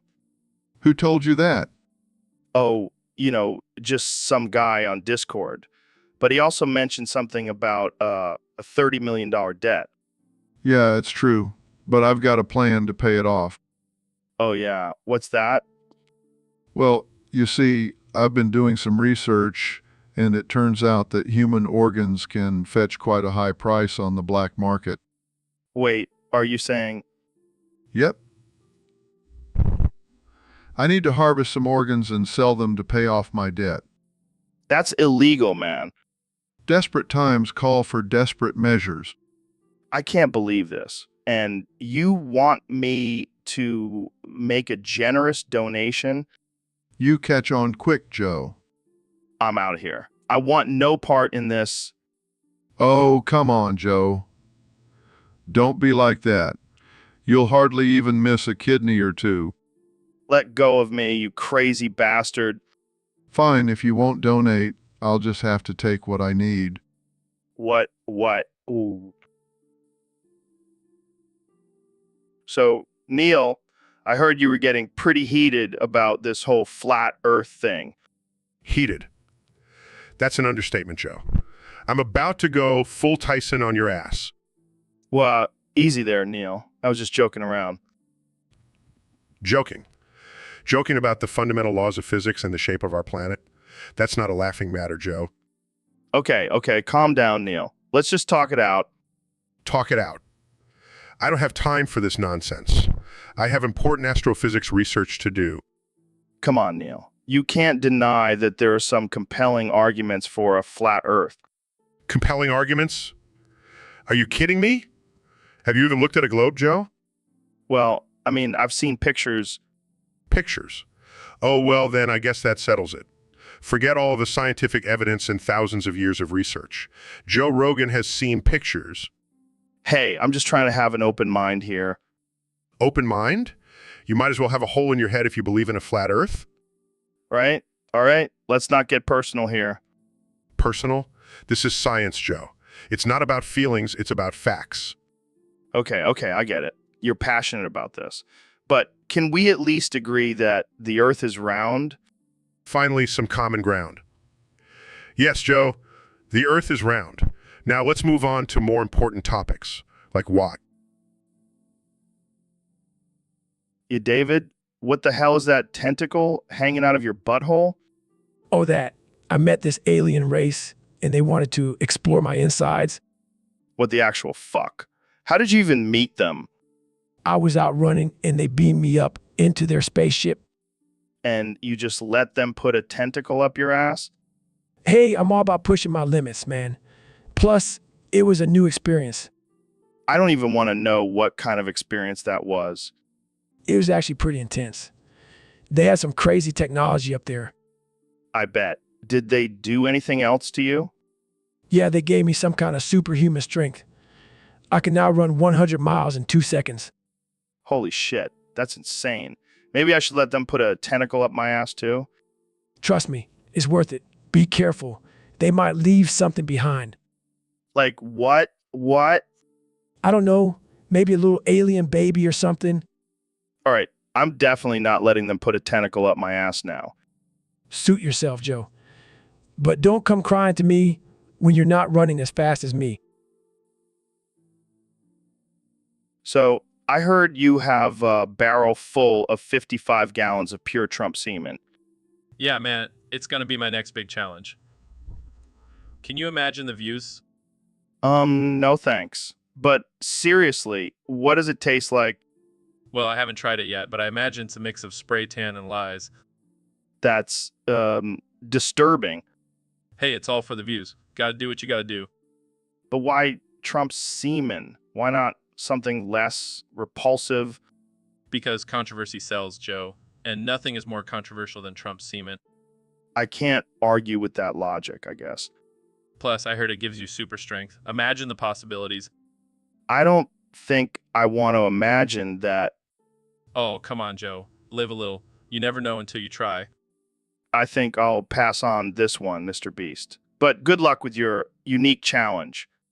Thanks, man. Jamie, pull up an image of Trump's face on a barrel of semen. Sure thing. Pulls up image. Shakes, Ed, this is definitely not what I signed up for when I agreed to have you on the podcast. Hey, you never know what you're gonna get with me, Joe. That's the beauty of it. So, Dr. Phil, I heard you have a new study out. Yes, Joe, and it's quite controversial. Oh boy, I love controversy. Lay it on me. Well, our research has shown that if you play Mario Kart, you are most likely gay. What? How did you come to that conclusion? We analyzed the behavior and preferences of thousands of gamers and found a strong correlation between playing Mario Kart and being gay. Wow, that's some groundbreaking research. It's no laughing matter, Joe. This is a serious issue. Sorry. But come on, it's just a video game. No. It's more than that. It's a gateway to homosexuality. I think you might be reaching there, Dr. Phil. Jamie, pull up an image of Mario Kart. Look at those rainbow-colored tracks. Need I say more? Oh yeah, because rainbows automatically mean gay. You know what else is rainbows? Skittles. Exactly my point, Joe. This is ridiculous. What about all the straight guys who play Mario Kart? They're just in denial, Joe. It's time for them to come out of the closet and embrace their true selves. I can't believe I'm even having this conversation. It's time to face the truth, Joe. Mario Kart equals gay. So, Neil, I heard you've been going through a bit of an identity crisis lately. Yeah, Joe. It's been a wild ride. Turns out I've been living a lie this whole time. What do you mean? What do you mean? Well, I've come to the realization that I'm actually Thomas the Tank Engine. What the fuck, Neil? How did you come to that conclusion? It all started when I was watching the show with my kids. I just felt this deep connection to Thomas. You know, and then I started having these dreams where I was chugging along the tracks, delivering goods to the island. Of Sodor. Oh man, this is too good. So what did you do next? I started dressing up in a train conductor's outfit and making train noises everywhere I went. My wife thought I was losing it. I can only imagine. But hey, if it makes you happy, who am I to judge? Thanks, Joe. I appreciate your support. I even changed my name to Thomas DeGrasse Tyson. Oh my God, that's amazing. I can't wait to see your next lecture where you talk about the physics of train engines. It's going to be mind-blowing, Joe. All aboard the Science Express. And on that note, I think we should end this episode before we get ourselves canceled. Good call, Joe. See you all next time on the Joe Rock. So, David, I heard you started an OnlyFans. I'm about to bust a...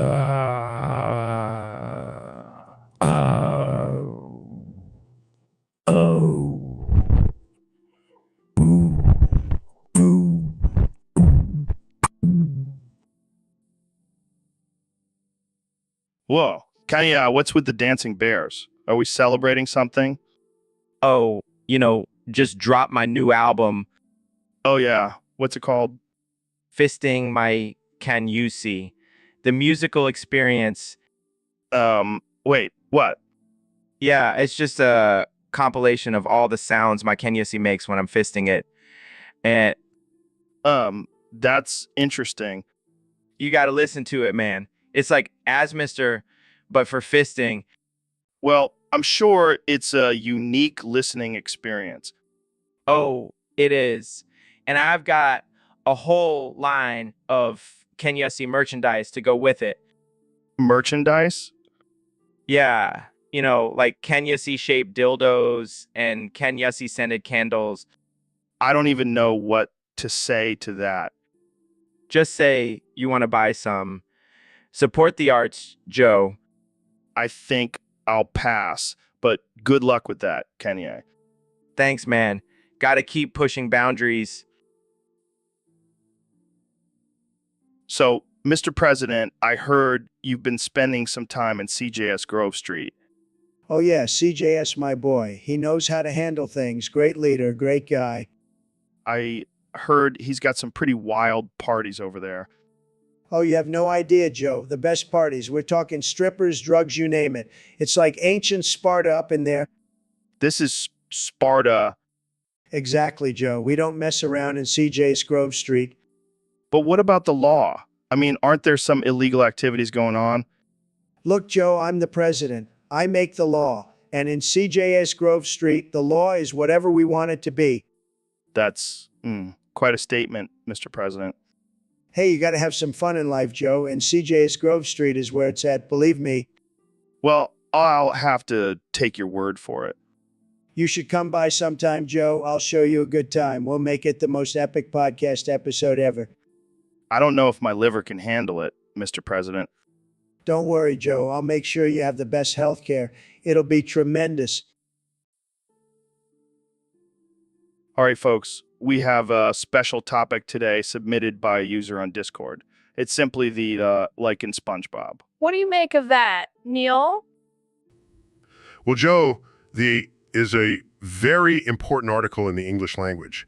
It signifies a definite noun indicating a specific person, place, or thing.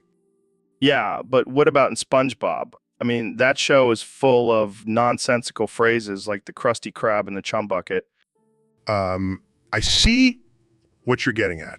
Well, in that context, that could also represent a sense of ownership or possession, as in the Krusty Krab is owned by Mr. Krabs. Wow, mind blown. But what about the hash-slinging slasher? That's just a fictional character in the show, Joe. I wouldn't read too much into it. But what if the is actually a secret code word for something deeper? Like, what if it stands for the Illuminati or the Matrix? Joe, I think you need to lay off the psychedelics for a bit. This is just a simple article, not some secret code for a grand conspiracy. All right, I'll drop it. But one last thing, what if the is actually an alien language and we've been using it wrong this whole time? Size? You know what, Joe? I give up. I can't have a serious conversation with you when you're like this. Laughs, sorry. What the hell is that, David? Oh, this is my prolapsed anus, Joe. Just holding it like a baby. Oh my God, why? I heard it's good for your core strength.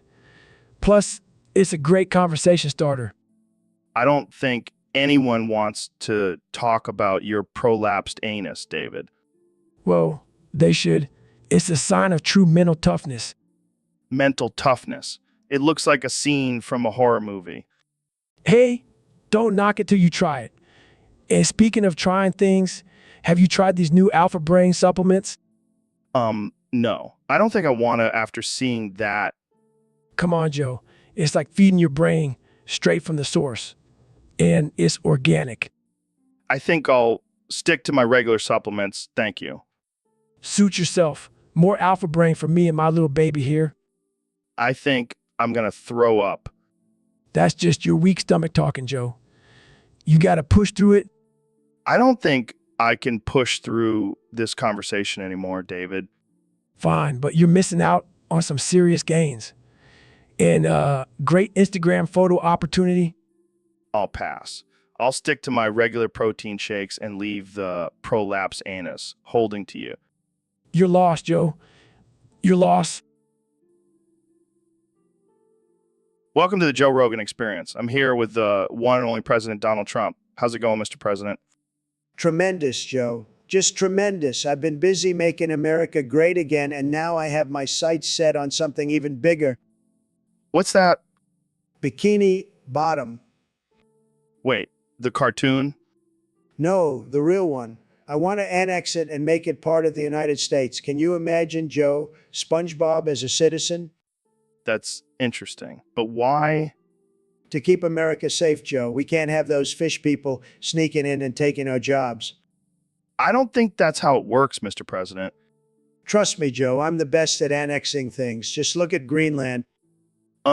Yeah, about that. And I have the best plan for Bikini Bottom. We'll build a wall around it and make the fish people pay for it. I don't think they use money, Mr. President. Then we'll make them pay in jellyfish. They seem to have a lot of those. This is getting ridiculous. Ridiculously awesome, Joe. Just wait until you see the new flag with SpongeBob's face on it. It'll be huge. I don't know if the rest of the world will take this seriously. Who cares about the rest of the world? We'll have our own underwater paradise, and I hear Plankton makes the best burgers. Believe me, I've tried them. Welcome to the Joe Rogan Experience Podcast 2024, where we have the most absurd and offensive conversations. Today's topic, submitted by a user on Discord, is Ben Shapiro's... Thanks for having me, Joe. Now let me tell you, Pikmin 4 is a disaster. It's a disgrace to the Pikmin franchise. What makes you say that, Ben? Well, first of all, the graphics are terrible. I mean, have you seen those little plant creatures? They look like they were made in Microsoft Paint. But what about the gameplay? Don't even get me started on the gameplay. It's so boring and repetitive. All you do is collect these stupid little creatures and throw them around. It's like a game for toddlers. But what about Pikmin 2? That's considered one of the best Pikmin games. Now that's a masterpiece. The graphics were top-notch and the gameplay was actually challenging. Plus, it had a capitalist theme with the treasure hunting aspect. Now that's my kind of game. So you're saying Pikmin 4 is too easy and socialist? Exactly, Joe. It's just another example of the left trying to brainwash our youth with their socialist agenda. Well, there you have it, folks. Ben Shapiro's hot take on Pikmin 4. Tune in next time for more absurd and offensive conversations. So, Mr. President, I've heard some interesting rumors about your love life. Oh, Joe, I have the best love life. Believe me. Really? Because I heard you have a thing for a certain yellow sponge. SpongeBob, let me tell you, that sponge has got some legs, hot legs, and that body, thick, just the way I like it, just the way I like it. Wait, are you saying you have fantasies about SpongeBob? I'm not saying anything, Joe, but let's just say I wouldn't mind getting a little crabby with him. This is definitely not what I expected when I invited you on the podcast. Hey, I'm a man of many interests, and SpongeBob is a very attractive sponge. Believe me, I've seen a lot of sponges in my time. I don't even know how to respond to that. Just imagine it, Joe. Me and SpongeBob living in a pineapple under the sea. It's going to be huge. I think I need to take a break and process this information. Don't worry, Joe. I'll make sure to send you a signed copy of our wedding invitation. It's going to be the best wedding, believe me. So, Mr. President, I hear you have a special relationship with Joe Biden. Oh, yeah, we're like two peas in a pod. I give him sloppy toppies every day. Sloppy toppies? You know, when you're just going at it and it gets a little messy. Gotcha. And what about Obama? Oh, man, let me tell you, that guy's big black sausage was the best thing I ever tasted. Wait, what? I mean, his policies were terrible, but his sausage game was on point. I don't think that's appropriate to talk about on air. Oh, come on, Joe. It's just locker room talk. I don't think that's what they mean by locker room talk. Well, I don't care. I'll eat that sausage any day of the week. Okay, let's change the subject. How about your plans for 2024? Oh, I'm definitely running for president again. And this time, I'll make sure everyone gets a taste of my big, beautiful sausage. And on that note, we'll end this episode. Thanks for tuning in, folks. All right, folks, we have a special guest on the podcast today, the one and only President Donald Trump. Thank you, Joe. It's great to be here. Tremendous, really. So, Mr. President, I have to ask, what's the deal with SpongeBob SquarePants? Rumor has it. You used him to clean your asshole. Oh, Joe, you know how the fake news likes to twist things. But yes, I did use SpongeBob. He's a great sponge, the best, and he's dead now, by the way. Wait, what? SpongeBob is dead? Yeah, I used him so much he just couldn't take it anymore. But let me tell you, he did a fantastic job. My asshole has never been cleaner. That's just wow. Look, I have the best people working for me, and SpongeBob was one of them. He was a tremendous sponge, really. And he loved me, I could tell. I'm sure he did. So what happened to his body? Oh, I donated it to science. They're using it to study the effects of excessive asshole cleaning. It's going to be huge. I don't even know what to say. This is just unbelievable. Believe me, Joe, it's true. And let me tell you, I have a lot of other cartoon characters lined up for the job. Dora the Explorer, Mickey Mouse, you name it. I think we'll leave it at that. So, Mr. President, I heard you have plans to build a rocket ship. That's right, Joe. And let me tell you, it's going to be the biggest, most luxurious rocket ship you've ever seen. And what's going to power this rocket ship? Hamburgers and hot dogs, Joe. The best fuel for the best rocket ship. I don't think that's how rocket fuel works. Trust me, I know what I'm doing. I'm a stable genius. But wouldn't it be more efficient to use traditional rocket fuel? Efficiency. Who needs efficiency when you can have delicious hamburgers and hot dogs powering your rocket ship? I don't think NASA will approve this. Who cares about NASA? We'll make our own space program. It'll be tremendous. I don't know if that's a good idea, Mr. President. You know what, Joe? I don't need your negativity. I'm going to make this rocket ship happen, and it's going to be the best rocket ship ever. Believe me. What the fuck?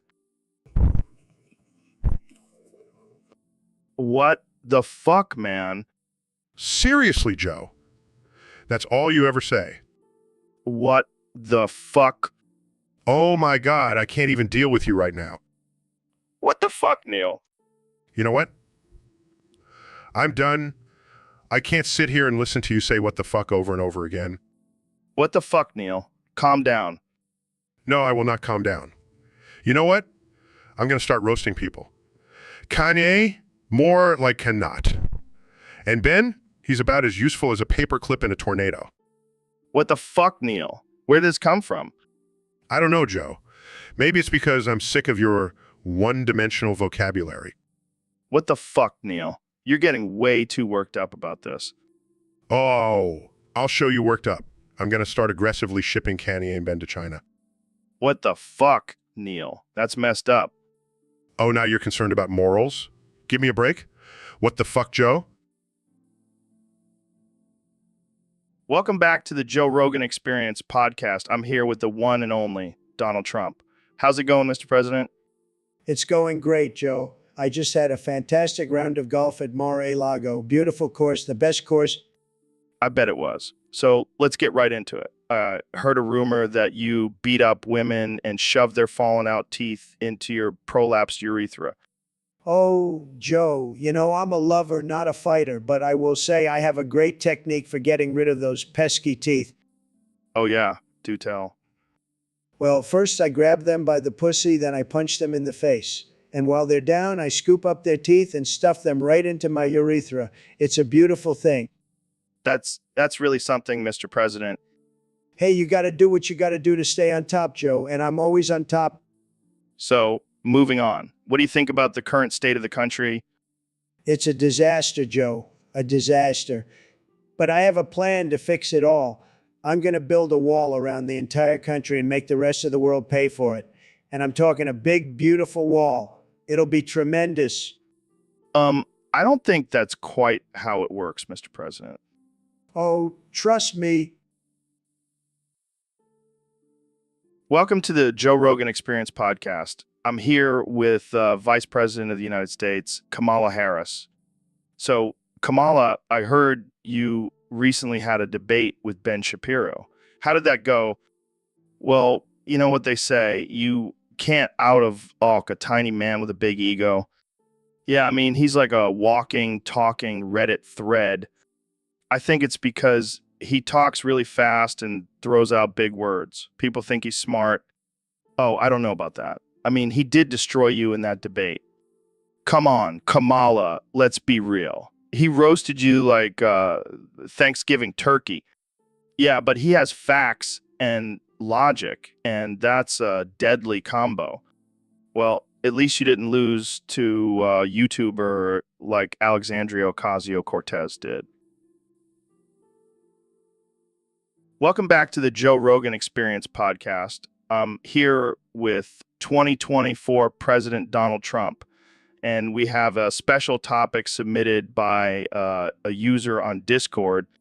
What's the topic, Joe? Is it about how great I am? Actually, it's about how Hillary Clinton pinned you down and pegged your asshole with a massive strap on. What? That's fake news, Joe? Total witch hunt? But there's photographic evidence, Mr. President. Fake photos. I have the best asshole, believe me. It's the most beautiful asshole you've ever seen.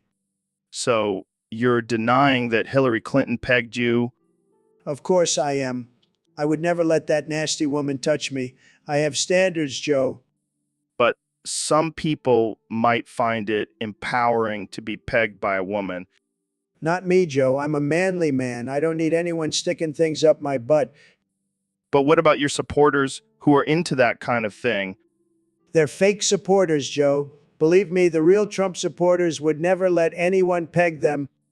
Well, I guess we'll never know the truth. That's right, Joe. And let's keep it that way. We have a country to run, not time for fake news and fake pegging stories. Hey, Dr. Phil, I wanted to ask you about your thoughts on the current state of mental health. Mental health? Oh boy, let me tell you, Joe, I've seen some crazy shit in my time. Yeah, I bet you have. But seriously, what do you think needs to be done to improve mental health awareness and treatment? Wait, who are you again? Did I leave the stove on? No, I'm Joe Rogan, and we're on my podcast. Oh God, not again. Jamie, pull up an image of my ex-wife. She took everything from me, Joe. My dignity, my sanity, my hairline. Dr. Phil, maybe we should stick to the topic of mental health. Right. Mental health. Well, I think we just need to lock all the crazies up and throw away the key. I don't think that's the best solution. Oh, what do you know? You're just a meathead who likes to punch people for a living. Okay, let's move on to another topic. Sorry about that, Joe. Sometimes my dementia kicks in and I forget who I am. So, Mr. President, what's on your mind today? Well, Joe, I've been doing some research and I've discovered something very important. Oh, yeah. What's that? There are a lot of banana farms in the United States. Yeah, I think we all knew that. No, you don't understand. I've compiled a list of every single banana farm in the country. Wow, what a great use of your time. Don't be jealous, Joe. I have the best lists, believe me. Okay, let's hear it then. How many banana farms are there? Well, there's the big banana farm, the little banana farm, the banana farm on Main Street. Okay, we get it. You don't need to list every single one. But I haven't even gotten to the ones in Hawaii yet. You need a map, man. And then there's the banana farm that's shaped like a giant banana. It's tremendous. Can we please move on to a more important topic? Fine, but just remember, Joe, bananas are a very important fruit, and I know all about them. Believe me. So, Kenny, I heard you're opening up a new restaurant. Yeah, man, it's gonna be revolutionary. What's the concept? Watermelon flavored fried chicken. Wait, what?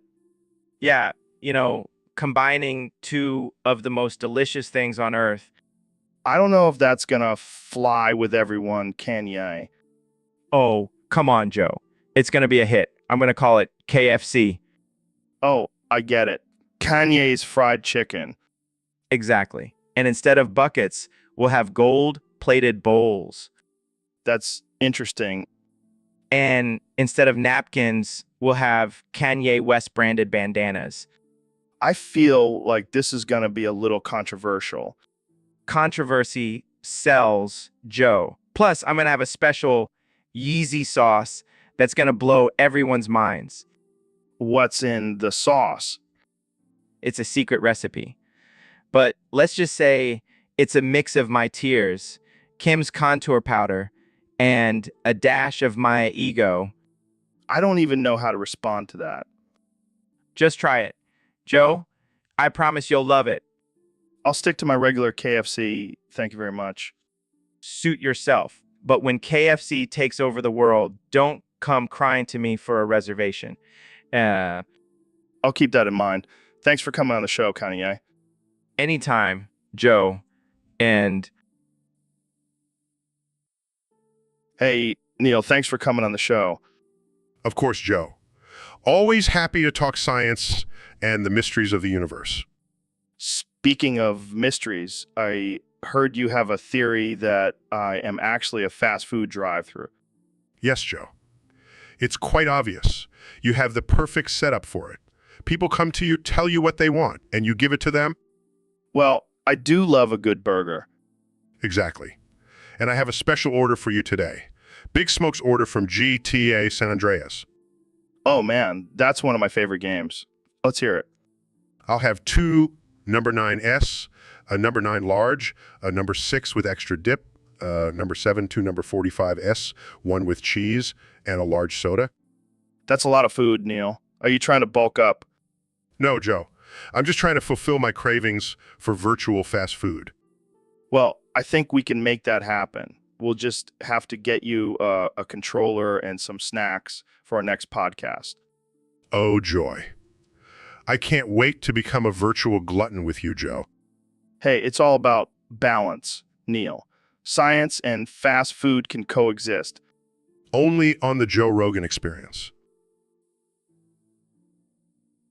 Hey, Dr. Phil, have you ever heard of a hot Carl? What the hell is that, Joe? It's when someone takes a dump on another person's chest. That's disgusting, Joe. Why would anyone do that? I don't know, but I heard Neil gave you one last night. What? Jamie, pull up an image of a man giving another man a hot Carl. Okay. Here it is. That's not me. That's not even Neil. Oh, my bad. Must have been someone else. But seriously, would you ever try it? Absolutely not, Joe. That's not my cup of tea. Oh, come on, Dr. Phil. Live a little. Maybe I could join in and we can make it a threesome. That's enough, Joe. Let's move on to a different topic. All right. But just remember, if you ever change your mind, I'm down for a hot Carl anytime. Oh, keep that in mind, Joe. Now, let's talk about something more normal. So, Mr. President, I have a question for you. Would you ever consider cracking an egg open on your head? What kind of question is that, Joe? That's ridiculous. I mean, think about it.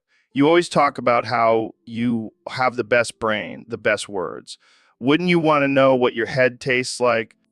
Well, I can tell you one thing, it definitely doesn't taste like fake news. Come on. Just imagine the satisfaction of cracking that egg and feeling the yolk run down your face. It's like a mini version of your infamous hair flip. I don't know, Joe. I don't want to mess up my perfect hair. Oh, I forgot. Your hair is more important than anything else. Silly me. Hey, my hair is a national treasure. People would pay big bucks to taste it. I'm sure they would. But seriously, would you do it? Maybe if you do it first, Joe. I want to see if your head tastes like elk meat and DMT. Deal. Let's do it after the podcast. Great. And we'll make sure to use the best eggs, the most beautiful eggs. Only the best for my head. Of course, Mr. President, we wouldn't want to use any fake eggs. So, Neil, I heard you've been working on some crazy experiments lately. Oh, you know me, always pushing the boundaries of science. Yeah, well, I heard you took out 12 wild horses from your black hole pocket. Yeah, it was just a little side project. What the fuck, man? How do you even fit 12 horses in your pocket? It's all about quantum physics, Joe. Don't worry about the details. I can't even fit my phone in my pocket without it falling out, and you're pulling out a whole herd of horses? It's all about the power of astrophysics, my friend. This is some next level shit, Neil. I can't even process it. Well, maybe you just need to expand your mind a little, Joe. Or maybe you need to stop messing with the fabric of reality, Neil. Oh, lighten up, Joe. It's all in good fun. Fun? You're playing God with horses, man. That's not cool. Relax, Joe. They're just holograms. I can make them disappear with a snap of my fingers. Oh, great. Now you're a fucking magician, too. Hey, at least I'm not pulling rabbits out of my hat. That's so cliche. You got me there, Neil. But seriously, can you teach me how to do that horse trick? Sorry, Joe. That's classified information. But I can give you...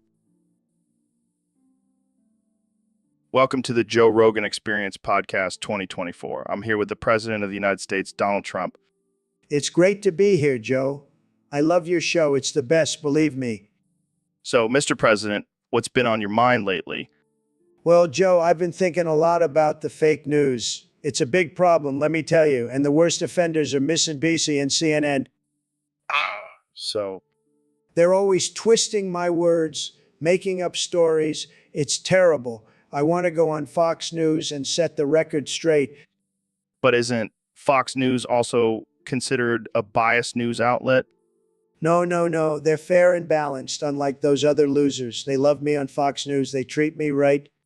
But what about the other media outlets? Fake news, Joe. Fake news. They're all against me, trying to bring me down. But I won't let them. I'll keep fighting. And how do you plan on fighting back against the fake news? By telling the truth, Joe. That's all I've ever done. And I'll continue to do it even if the fake news tries to silence me. They can't handle the truth. Well, there you have it, folks. The President of the United States fighting against the fake news. Thanks for joining us, Mr. President. Anytime, Joe. And remember, always trust the news from Fox. They're the best. So, Mr. President, I heard you have a new plan to solve the energy crisis. That's right, Joe. We're going to build a power plant that runs on Mexican illegals. What? Yeah, we'll just round them up, throw them in there, and boom, free energy. That's not really how it works. Oh, come on, Joe. You're always so negative. It's going to be great. The best power plant ever. But what about the human rights concerns? Human rights? Buff. Who needs them? They're not even citizens anyway. I don't think that's how it works. Look, Joe, I'm the president. I know what I'm doing. And this power plant is going to be huge, huge. I'm not sure the Mexican government will be on board with this. Who cares about them? We'll just make them pay for it. It's going to be a beautiful thing. I don't even know what to say. Just say thank you, Mr. President, for solving all of our energy problems with your brilliant idea. Yeah, I think I'll pass on that one. So, Neil, I heard you have some insider information on how to sneak into North Korea. Yes. Joe, I have been studying their topography and have discovered a secret tunnel that leads directly to Kim Jong-un's bedroom. Oh my God, that's insane. But why would anyone want to sneak into North Korea? Well, Joe, some people have a fetish for dictators. And let's be real, Kim Jong-un is one sexy dictator. I can't believe we're having this conversation. So what's the plan? First, you'll need to acquire a fake passport and disguise yourself as a North Korean citizen. Then you'll use the coordinates I have calculated to enter the secret tunnel. And where does this tunnel lead to? It will take you directly to Kim's bedroom. But be careful, his guards are armed and trigger happy. This is like a real life video game. What happens once you're in his bedroom? Well, that's where things get interesting. I've also calculated the location of Kim's cock. It's approximately 6 inches to the left of his belly button. So specific, Neil. I like it. I'm a scientist, Joe. Precision is my specialty. Well, I think we've given our listeners enough information to plan their own North Korean adventure. Thanks for joining me, Neil. My pleasure, Joe. Just remember, always practice safe sex even with dictators. So, Mr. President, have you heard about this new manga called Steel Ball Run? Dayati deeds done dayati cheap. What the hell does that even mean? It's a Japanese comic about a horse race across America. It's pretty intense. Dayati deeds done dayati cheap. Sounds like fake news to me. No, it's real. And it's actually really good. You should check it out. Dayati deeds done dayati cheap. I don't have time for comic books. I'm busy making America great again. Well, maybe you should take a break and read some manga. It might help you relax. Dayati deeds done dayati cheap. I don't need to relax. I'm the most relaxed person ever. Believe me. Okay. How about this? If you read Steel Ball Run, I'll give you a gallon of chocolate ice cream. Dayati deeds done dayati cheap. Now that's a deal I can get behind. I love chocolate ice cream. It's the best. So, David, I heard you have some thoughts on dwarfs. Yeah, Joe, I don't understand why people get so offended by them. They're just short people. Well, I think some people see it as a disability and don't want to be treated differently. But that's the thing, Joe. They're not disabled. They're just vertically challenged. I see your point, but some people might argue that it's not politically correct to use that term. Oh, come on, Joe. We're not living in a world where everyone has to be politically correct. That's just a bunch of bullshit. But what about the little people who might feel marginalized by that kind of language? They need to toughen up, Joe. Life isn't fair, and they need to learn to rise above it. I don't know if that's the best approach, David. Well, I do know one thing, Joe. If I ever see a dwarf, I'm going to give them a high five and tell them to keep reaching for the stars. That's one way to look at it, I guess. Jamie, pull up an image of a dwarf lifting weights. Do anything a tall person can do. All right, I see your point, David, but maybe we should just treat everyone with respect, regardless of their height. Sure, but let's not get too sensitive here. We're all just trying to survive in this crazy world.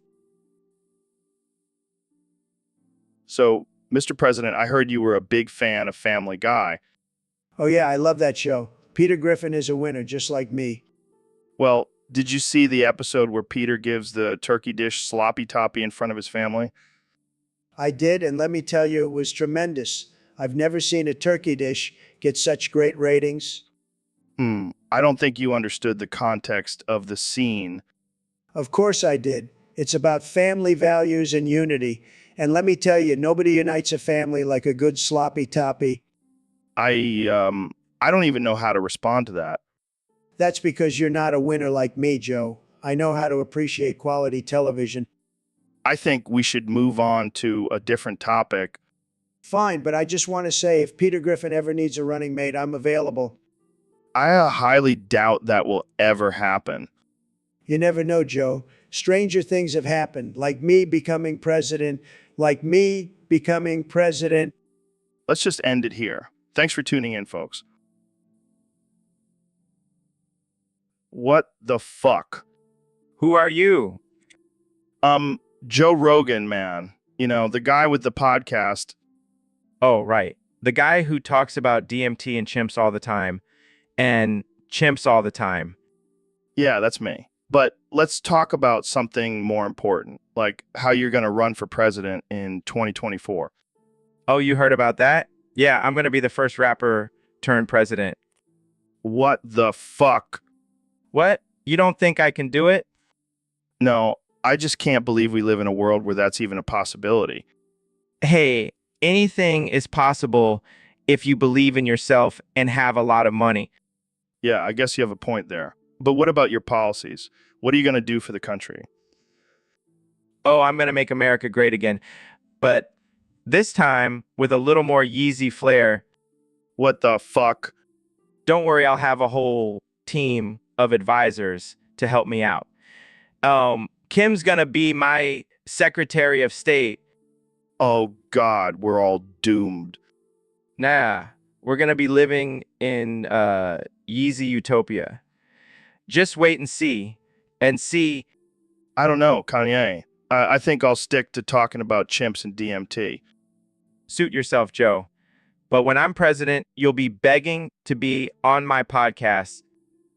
What the fuck? You're.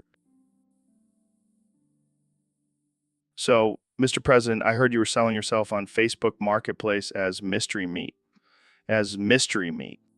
That's right, Joe. I figured I could make a few bucks off my loyal supporters, and who doesn't love a good mystery?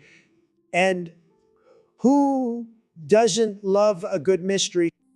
But why Canada? Are you trying to escape the country? No. I'm just expanding my customer base. Plus, I heard they have some good poutine up there. Poutine. That's your reason for selling yourself to Canada? Hey, it's all about the gravy, Joe, and I heard they have some pretty hot Mounties up there. This is getting weirder by the minute. So what's in the mystery meat? Oh, just some leftover hamburgers and coffee. But don't worry, I threw in a few extra Big Macs for flavor. I don't think that's how mystery meat works, Mr. President. Trust me, Joe, I'm a businessman. I know how to make a deal. Well, I guess we'll just have to wait and see who buys you on Facebook Marketplace. Just make sure they have a strong stomach and a love for fast food. And maybe a wall building experience wouldn't hurt either. Welcome to the Joe Rogan Experience podcast 2024. My guest today is none other than the former president of the United States, Donald Trump. Thank you, Joe. It's great to be here. I've been wanting to come on your show for a long time, but those pesky impeachment trials kept getting in the way. Well, now that you're no longer in office, we can finally have a real conversation. So, what's been on your mind lately? Well, Joe, I've been thinking about my legacy and how I can make America even greater. And I think I have the perfect solution. Oh, yeah. What's that? I want to combine forces with you, Joe. We'll become one unstoppable force, Tro. True. That's hilarious. But how exactly would that work? We'll merge our minds and bodies. I'll bring my business savvy and you'll bring your martial arts skills. Together, we'll rule the world. Oh, yeah, because that's exactly what the world needs. A combination of a reality TV star and a podcaster. Hey, don't underestimate us. We'll be like the Avengers, but better. I don't think the Avengers would approve of that comparison. But seriously, why do you want to do this? Because I miss being in the spotlight, Joe. And with you by my side, we'll be unstoppable. Plus, think of the merchandising opportunities. Tro t-shirts, Tro hats, Tro energy drinks. The possibility. So, Neil, I was thinking about taking a trip to the Seaman Planet. Excuse me? Yeah, it's this planet where everything is made of semen. Imagine the possibilities. That sounds like a terrible idea. Oh, come on, Neil. Don't be such a prude. Think of all the fun we could have. I don't think that's physically possible, Joe. Oh, it's possible. I've been training my whole life for this. I don't even want to know what that entails. Trust me, it's worth it. You should come with me. No, thank you. I'll stick to exploring the wonders of the universe. Suit yourself. I'll be swimming in semen while you're stuck on boring old Earth. I think I'll pass on that experience. Suit yourself, Neil. But don't come crying to me when you're missing out on the greatest adventure of a lifetime. I highly doubt that. Now, can we please change the subject? Fine. But just remember, Neil, you only live once. And I plan on living it up on the Seaman Planet. So, Neil, I heard you have some interesting information about the history of assassins. Yes. Joe, it's quite fascinating. Did you know that the term assassin actually originated from the act of shoving pig asses up people's asses? What the fuck? Are you serious? Absolutely. Back in the day, assassins would use pig asses as a form of torture and punishment. It was a slow and painful death. That's fucked up, man. But why pig asses? Well, it was believed that pigs were unclean animals, so by shoving their asses up someone's ass, it was seen as a form of humiliation and punishment. That's some next level shit. I can't even imagine the smell. Oh, it was definitely not pleasant, but it was an effective way to get rid of enemies. I guess you could say they were the original assassins. Yes, I suppose you could. But thankfully, we've evolved from those barbaric methods. Yeah, now we just have drones and guns. Much more civilized. Oh yes, because killing someone from a distance is much more civilized. Hey, at least we're not shoving pig asses up people's asses anymore. Fair point, Joe. Fair point. All right, folks, we have a special topic today submitted by a user on Discord. They want to know how to make a pocket pussy out of minced beef. Dr. Phil, any thoughts? Well, Joe, I'm no expert in the art of homemade sex toys, but I'll give it my best shot. First, you'll need to get yourself some high-quality minced beef. None of that cheap stuff. We want a premium pocket pussy here. And how do we shape it into a pocket pussy? Glad you asked, Joe. You'll want to form it into a cylinder shape and make sure it's nice and compact. You don't want any loose meat flying around. And what about the entrance? Yes, the entrance. You'll need to carefully carve out a hole in one end of the cylinder, making sure it's not too big or too small. This is where the real precision comes. And what about lubrication? Well, you can use whatever you have on hand, but I recommend some good old-fashioned barbecue sauce for that extra flavor. This is getting a little too real for me, Dr. Phil. Oh, don't worry, Joe. We're just getting started. Now, once you have your pocket pussy all set up, you'll want to warm it up in the microwave for about 30 seconds. Trust me, it'll feel just like the... I don't think I'll be trying this at home, Dr. Phil. Suit yourself, Joe. But for those... So, Mr. President, there have been some rumors going around that you have a bit of a crush on Mr. Krabs from SpongeBob SquarePants. Oh, Joe, you know me too well. I can't help it. That crustacean has got a smoking hot body. I mean, I can see the appeal. He does have those big muscular claws. And that shell, it's like a built-in armor. Plus, he's got that money. You know, I love a man with a fat wallet. Well, I guess you have a type. Hey, I'm a man of many tastes. But Mr. Krabs, he's got that special something. I can't resist. So, are you going to make him your vice president in 2024? Now that's an idea. Imagine the debates, me and Mr. Krabs going at it. I think the American people would definitely tune in for that. But in all seriousness, Joe, I have nothing but respect for Mr. Krabs. He's a successful businessman and a true American icon. Well, I'm sure he's flattered by your admiration. And I'm sure he's not the only cartoon character I have a thing for. Have you seen Lola Bunny? Oh boy, let's not go down that rabbit hole. Pun intended. All right, I'll stop. But seriously. So, Kenny, I heard you've been up to some interesting side hustles lately. Yeah, man. Gotta diversify my income streams. I'm selling feet pics on Craigslist now. Feet pics? Like, of your own feet? Of course. Who else's feet would I be selling? In... I don't know. Maybe some celebrity feet? Like Kim's or Beyonce's? Nah, my feet are the moneymakers. I've been getting some serious offers. People love my toes. My toes. I can't even imagine what kind of people are buying feet pics on Craigslist. Hey, don't knock it till you try it. I even got a foot modeling gig lined up next week.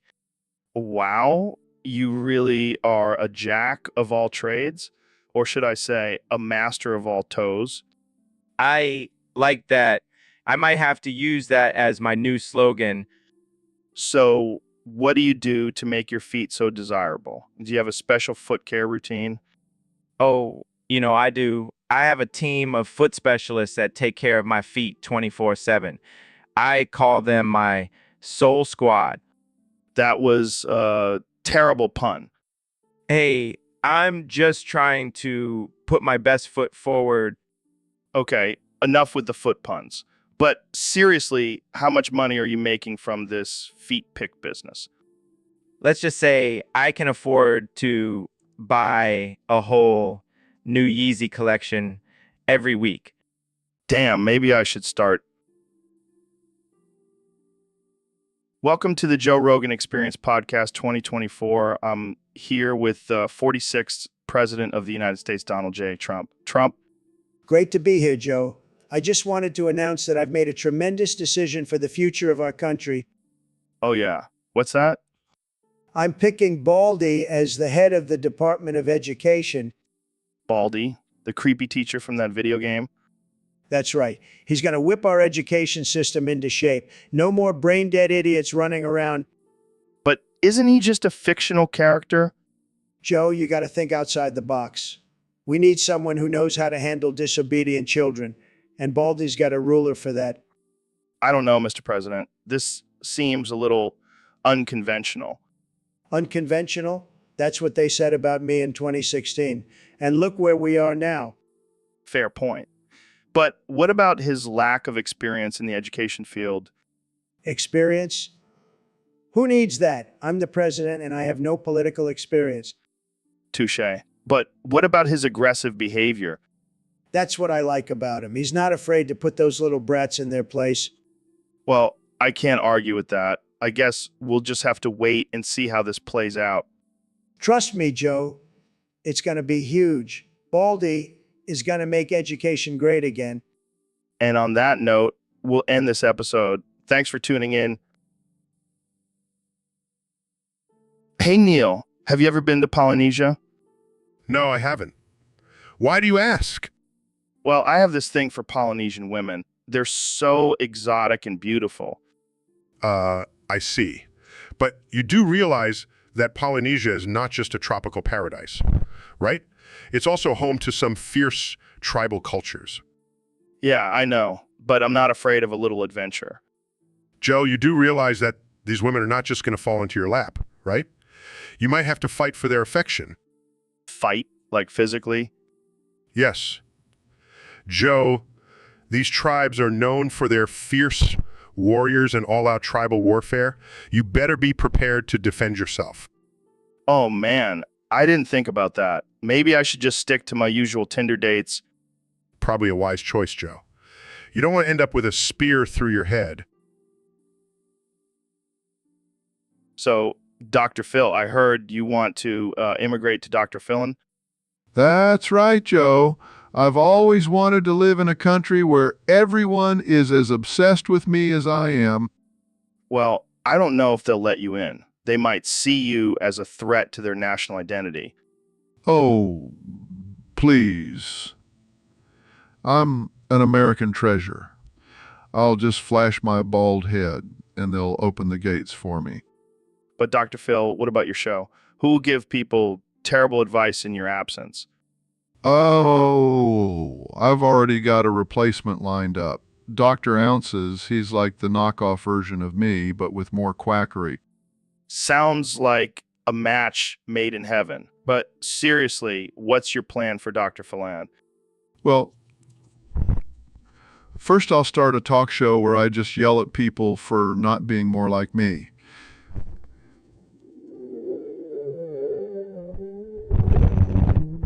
And then That sounds terrifying. But I guess it's only fair since you've been torturing people on your show for years. Hey, it's tough love. But enough about me, Joe. What's your plan for Dr. Philand?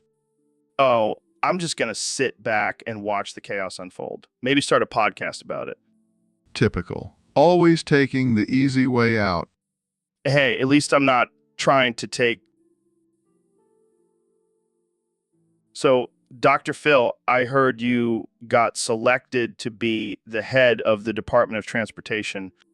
Yeah, I guess Trump ran out of options and decided to pick me. I mean, I have no experience in transportation, but who cares? He just wants to be Iron Man. I mean, it's not like he cares about anything else. He's too busy tweeting and playing golf. Exactly. And let's be real, I'm the perfect man for the job. I can analyze traffic patterns and tell people to get their shit together. And if they don't listen, you can just psychoanalyze them and make them feel like crap. That's my specialty. Plus, I'll have my own private jet to fly around in. Move over Air Force One, Dr. Phil is coming through. And you can use your catchphrase. How's that working for? Yeah, to criticize the state of our roads and highways. Oh, I can already see the headlines. Dr. Phil's tough love approach to fixing America's transportation system. And instead of a cabinet, you can have a couch where people can come and talk about their traffic problems. Brilliant. I'll just sit there with a clipboard and nod my head while people cry about being stuck in traffic for hours. I think we just solved all of America's transportation issues. You're welcome, Trump. We should get a Nobel Peace Prize for this, or at least a participation trophy. And if all else fails, we can just blame it on the Russians. Works every time. So, Dr. Phil, what's new with you? Well, Joe, I've been experimenting with some new self-improvement techniques. Have you heard of the oven method? No. Is that like a new form of therapy or something? No, it's where you put yourself in the oven for 30 minutes and come out as a completely new person. What the hell? That sounds dangerous. Oh, it's perfectly safe. I've tried it myself, and let me tell you, the results are astounding. Okay, I'm intrigued. So, who did you come out as? None other than Steve Harvey. You're kidding me, right? Nope, I even have the mustache to prove it. This is insane. I can't believe you actually did this. Hey, when you're as successful as me, you gotta try new things to stay on top. I don't even know what to say. This is just too ridiculous. Well, you know what they say, Joe. You gotta risk it for the biscuit. I think you've risked enough for one day, Dr. Phil. Let's move on to a less bizarre topic. Fine, but I'll have you know, I make a damn good Steve Harvey. I'll take your word for it. Hey, Kenny, thanks for coming on the show. Thanks for having me. I'm excited to be here. So let's jump right into it. I heard you have a new album coming out. Yeah, it's called Phagocytosis, and it's gonna be fire. Phagocytosis. What's that about?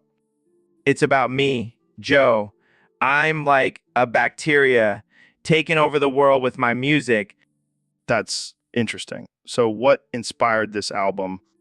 Well, I was reading about phagocytosis and how it's the process of engulfing and digesting other cells. And I was like, that's exactly what I do with my music. All right, I can see that. But why the gay bacteria reference? Because I'm not afraid to be different. Joe, I embrace my gay bacteria side. Okay. Moving on, I heard you have some interesting collaborations on this album. Yeah, I got Elton John, Lady Gaga, and even Lil Nas X on a track. Wow, that's quite the mix. How did you get them all to work together? I just told them I was gonna phagocytose them if they didn't. Works every time. All right, let's switch gears here. I heard you're getting into politics. Oh yeah, I'm running for president in 2024. Really? What's your platform? Well, first of all, I'm gonna make PH. So Ben, I heard you've been working on a new project. Yes, Joe. I've developed a way to produce antibodies specifically for liberals. That's interesting. How does it work? Well, we extract the blood of a conservative and inject it into a liberal. The antibodies then attach to the liberal cells, converting them to conservatism. Wow, that's some science right there. Yes, and the best part is, it's a perfect match for Donald Trump. Wait, what? Yes, when Trump tries to inject the antibodies, they attach to his cells and turn him into a liberal. Oh man, that's hilarious. So Trump is actually a liberal? It seems so, Joe. We have to face the facts. This is groundbreaking news. I can't wait to see Trump's reaction to this. I'm sure he'll be thrilled to know he's been a liberal this whole time. I can already imagine his tweets about it. And just think, with this discovery, we can turn all liberals into conservatives. It's a win-win. I guess we'll have to start calling him Liberal Trump now. I can see the headlines now. Well, thanks for sharing this groundbreaking information, Ben. I'm sure our listeners will be blown away. My pleasure, Joe. Science always prevails. Welcome back to the Joe Rogan Experience podcast. I'm joined today by the one and only David Goggins. What's up, Joe? Glad to be here. So, David, I heard you have a crazy story about the time you shoved the entire New Orleans Superdome up your ass. Oh, yeah, that was a wild day. It was August 29th, 2005. Hurricane Katrina was wreaking havoc, and I was feeling particularly badass. I mean, shoving a whole stadium up your ass is pretty badass. You know it. So I'm running through the streets of New Orleans, dodging flying debris and rescuing people left and right. And then I see the Superdome, and I'm like, I can fit that up my ass. And you did it? Oh, I did it. I rubbed up with some coconut oil and just went for it. It was a tight fit, but I made it work. And what happened to the people inside? Oh, they died. But hey, sacrifices have to be made for a good story, right? Right? So how did you feel after shoving a whole stadium up your ass? Invincible. Invincible. And a little sore, but that just made me even more hardcore. I don't even know what to say to that. Well, thanks for sharing that insane story, David. You truly are a legend. Anytime, Joe. Now let's go run a marathon while carrying. So, Mr. President, I hear you're already endorsing yourself for the 2028 election. You bet your sweet ass I am, Joe. I mean, who else is going to make America great again? I've already made it great, but I can make it even greater. But what about the term limit? You can't just keep running for president forever. What term limit? I don't see any term limit. I'll just keep winning and winning and winning. It's what I do. But isn't that like against the rules or something? Rules. I make the rules, Joe. And the rule is Trump for president forever. It's going to be huge. I don't know, man. That sounds a little dictator-ish. Dictator-ish? Please. I'm just a really, really successful businessman who happens to be the best president this country has ever seen. Believe me. I guess we'll just have to wait and see what the American people have to say about that. The American people love me, Joe. They can't get enough of me. It's like an addiction. They'll be begging for me to run again in 2028. Trust me. Hey, Kenny, what's with the robe and crown of thorns? Oh, just embracing my new identity as Jesus Christ. Wait, what? Yeah, I woke up this morning and it hit me. I am the chosen one. Okay. So what's with the water and wine? Oh, just a little party trick I picked up. Watch this. Holy shit. See, I told you, I am the Messiah. I don't know if that's how it works, Kenny. Of course it is. I mean, have you seen my Yeezus album cover? Yeah, but I don't think that makes you Jesus. Well, I also have a cult following and a massive ego. So it's basically the same thing. I don't even know what to say to that. Just accept it, Joe. I am the second coming. I think I'll stick to my own religion, thanks. Suit yourself. But just remember, I can turn your water into wine anytime I want. Yeah, I think I'll pass on that.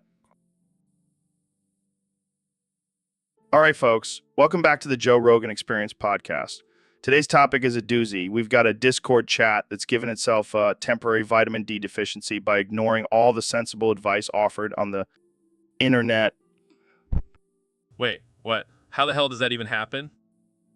Well, apparently this Discord chat was so obsessed with gaming and chatting online that they completely neglected to go outside and get some sunlight. That's just sad, man. They're missing out on all that vitamin D and fresh air. Yeah, but here's the kicker. They were actually advised by multiple people to take breaks and go outside, but they ignored it all. Oh man, that's hilarious. They must have been too busy trying to level up their characters or something. I mean, I get it. Gaming can be addictive, but come on, get some sun once in a while. Maybe we should start a campaign to remind gamers to take breaks and get some vitamin D. Yeah, because that's definitely going to work. They'll just ignore it like they did all the other advice. You're right. Well, I guess we'll just have to let natural selection take its course. Oh man, we're terrible people. Yeah, but at least we're getting our daily dose of vitamin D. True that. All right, folks, that's all the time we have for today. Remember, go outside and get some sun, or you might end up like this Discord chat. Wow, Ben, what the hell are you doing? Oh, just sucking the blood of this diseased opossum. What? Why? Why? Well, I got bitten by a gay vampire, and now I have these badass fangs. Wait, a gay vampire? Is that like a new thing now? Yeah, they're all the rage in the vampire community. They're fabulous and deadly. But why are you sucking the blood of a diseased opossum? That can't be good for you. Oh, I'm immune to diseases. It's one of the perks of being a conservative. I don't think that's how it works, Ben. Well, I'm not a scientist, Joe. I'm just a small man with big ideas and even bigger fangs. This is insane. How did you even get bitten by a gay vampire? I was at a pride parade trying to debate some LGBTQ activists, and one of them just couldn't resist my charm. I can't believe this. You're sucking the blood of a diseased opossum and you got bitten by a gay vampire at a pride parade. This is too much. Hey, at least I'm not sucking the blood of a liberal. Now that would be disgusting. I don't even know what to say to that, Ben. Just say thank you for protecting you from the liberal vampires, Joe. Thank you. I think I need to reevaluate our friendship. Oh, come on, Joe. You know, you love my fangs. They make me... So, Kenny, what brings you back to the podcast? Man, I just needed a break from my fans. They're so sad, always crying and begging for new music. It's like they don't have a life outside of me. Yeah, I can imagine that can be overwhelming. Plus, I needed a place where I can just be myself, you know, no filters, no PR team, just two bros having a conversation. I hear you. And speaking of being yourself, I got to ask, what's with the new album cover? Oh, you mean the one with my face on a toilet? Genius, right? It represents the crap that's been going on in my life lately. And the title, Depressed and Famous. It's a play on words, man. Everyone thinks being famous is all rainbows and unicorns, but it's actually depressing as hell. I can only imagine. But hey, at least you have your wife to support you, right? Kim, she's too busy taking selfies and promoting her makeup line. I'm lucky if I get a text back. Damn, that's rough. Yeah, at least I have my music and this podcast to escape to. And we're glad to have you, Kanye. Now let's talk about that new track, My Fans Are Sad, and I Don't Care. Oh, man, that's my anthem. It's like a big F you to all those sad fans out there. They can cry all they want. I'm still gonna... All right, folks, we have a special guest today, the 45th and possibly 47th President of the United States, Donald Trump. Welcome to the show. Thanks, Joe. It's great to be here. And let me just say, I'm loving this new setup. It's very classy, very luxurious, just like my hotels. Speaking of luxury, let's talk about your campaign slogan, Make America Great Again. What does it really mean? Well, Joe, let me break it down for you. MAGA actually stands for Make America Goon Again, because that's what we need, a country full of goons, tough guys and badasses, and I'm the biggest goon of them all. Interesting. And what policies will you implement to make America a nation of goons? Well, For starters, I'll be mandating 8-hour edging sessions per day for all citizens. That's right, we're going to make America great again, one orgasm at a time. Can you explain what edging is for our listeners who may not know? Oh, sure, it's when you get close to climax and then stop and repeat. It's a great way to build stamina and discipline. And if you don't comply with these edging sessions, well, let's just say there will be consequences. Consequences? That's right, Joe. Immediate death by firing squad. We can't have weaklings and non-gooners in our country. It's time to toughen up and make America goon again. Well, that's certainly a unique approach. Any other? Welcome back to the Joe Rogan Experience Podcast 2024, folks. Today we have a very special guest, the 45th and 47th President of the United States, Donald Trump, President of the United States. Donald Trump. Thank you, Joe. It's great to be here. I love your podcast. It's fantastic. Tremendous. So, Mr. President, I heard you're issuing manhunt for an Xbox player named BootyClapper69 for killing your horse in Red Dead Redemption 2. That's right, Joe. It's a disgrace. I have the best horses, the most beautiful horses, and this guy just goes and kills one of them. Unacceptable. But isn't that just a game? It's not real life. It doesn't matter, Joe. It's a matter of principle. And let me tell you, I have the best principles. Nobody has better principles than me. So what are you going to do once you find this BootyClapper69? Well, I'll tell you what I'm going to do, Joe. I'm going to grab him by the joystick and make him pay for what he did to my horse. I think you mean controller, Mr. President. Whatever, Joe. I'll make him pay, believe me. And what about the other players? Are you going after them too? Of course, Joe. I'm going to make Red Dead Redemption 2 great again. No more horse killings, no more fake news. Just the best cowboys, the best horses, and the best president. Well, there you have it, folks. President Trump. Joe, what the hell are you doing? Rotate, you stupid noob? Well, calm down, Neil. It's just a game. Just a game. This is Rocket League, the most intense and competitive game in the universe. Okay. I'll rotate. Jeez. You better. I didn't spend years studying astrophysics just to lose to a noob like you. Hey, I'm not a noob. I've been playing this game for at least a week. A week? I've been playing since before you were born, and I still suck. Well, maybe you should stick to studying stars instead of trying to be a Rocket League pro. Oh, shut up. Jamie, pull up an image of a black hole swallowing up a noob player. See, Joe? That's what's going to happen to you if you don't rotate properly. Okay. I'll rotate. I promise. Good. Now let's get back to dominating these noobs. So, Ben, I heard a rumor that you're actually the infamous Xbox player BootyClapper69. Oh, you heard that? Yeah, guilty as charged. What made you choose that username? Are you a fan of booty clapping or just a fan of the number 69? Well, Joe, as you know, I'm a man of facts and logic. And the fact is, booty clapping is a highly underrated form of exercise. And 69, well, that's just a classic number. Fair enough. So, I also heard that you recently killed Trump's horse in Red Dead Redemption 2. Care to explain? Look, Joe, I may not agree with all of Trump's policies, but I have to draw the line when it comes to animal cruelty. That horse was a danger to society, and I had to take it out. Wow, what a hero. Saving the world from a virtual horse. Hey, every little bit counts. Plus, I got some sick XP for it. Well, I guess you can add horse killer to your resume now. You know it. And it's all thanks to my mad Xbox skills. All right, well, I think we've heard enough from BootyClapper69. Thanks for joining us, Ben. Anytime, Joe. But seriously, don't mess with virtual horses. It's just not cool. So, Kenny, what's been on your mind lately? Oh, man. My mind has been running wild like a cheetah on crack. That sounds intense. What's been on your mind specifically? Well, I've been thinking a lot about comedy. I want to be the next Dave Chappelle. Kenny, I don't think that's really your forte. Why not? I'm hilarious. Just listen to this joke. Why did the chicken cross the road? To get away from Kim's drama. Silence.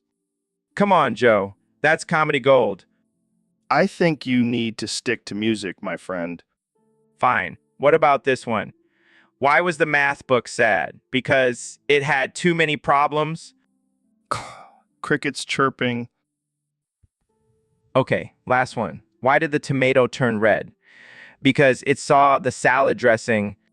Facepalm, Kanye. Please stop. Fine, I'll stick to music.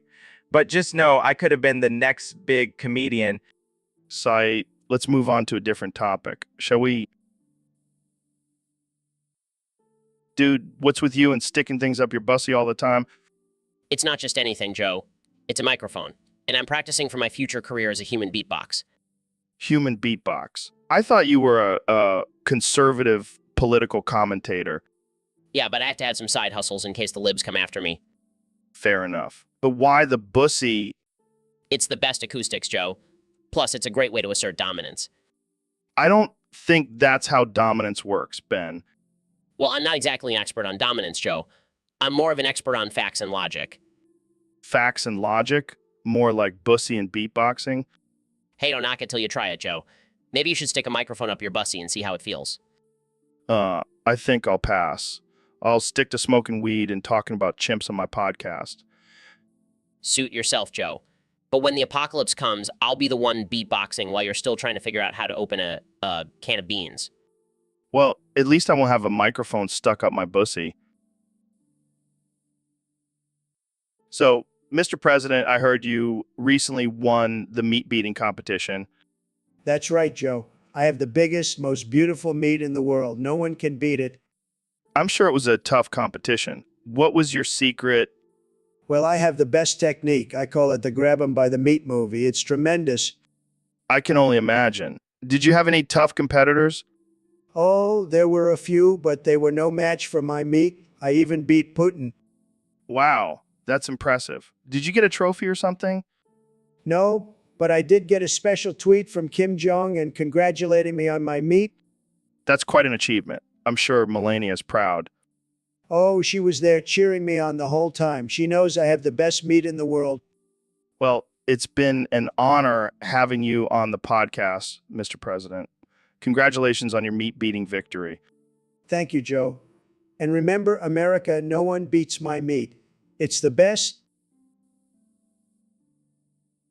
Welcome to the Joe Rogan Experience Podcast 2024, where we have the one and only President Donald Trump in the house.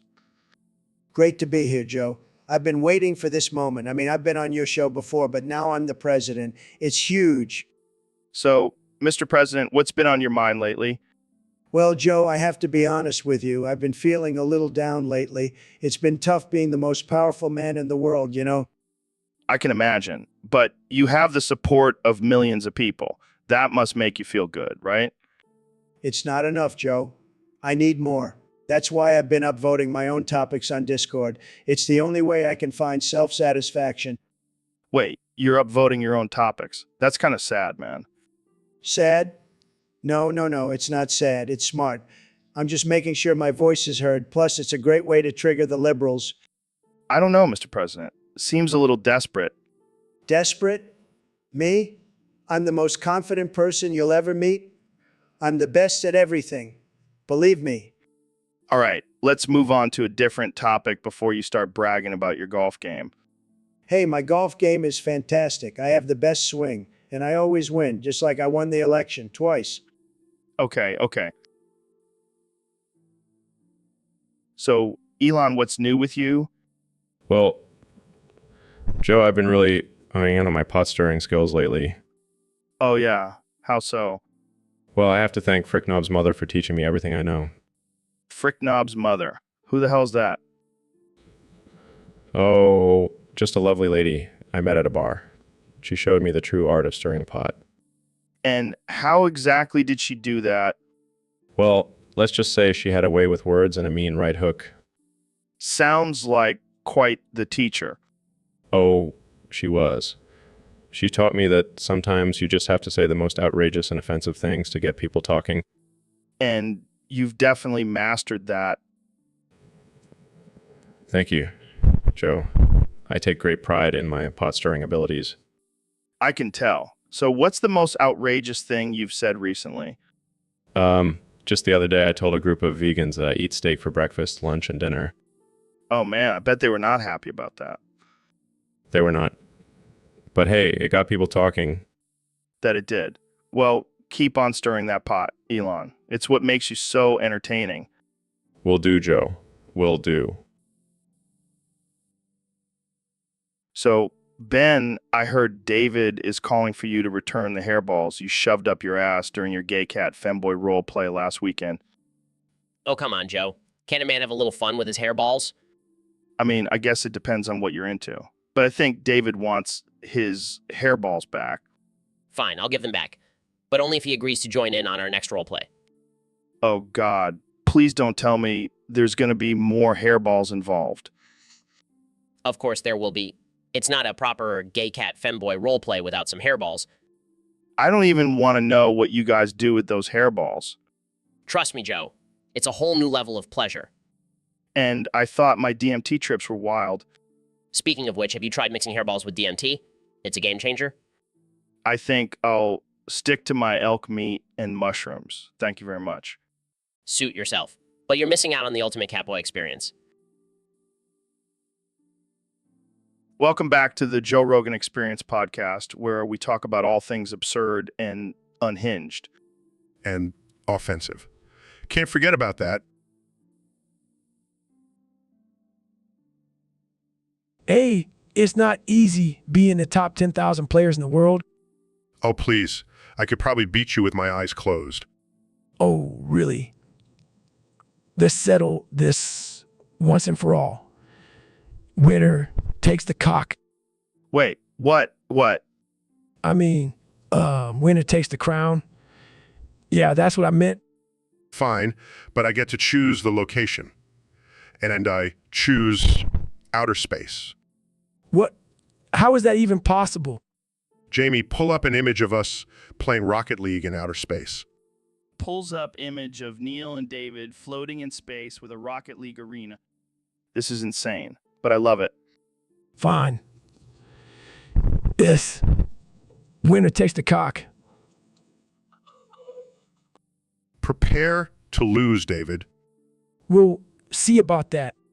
And that's all the time we have for today, folks.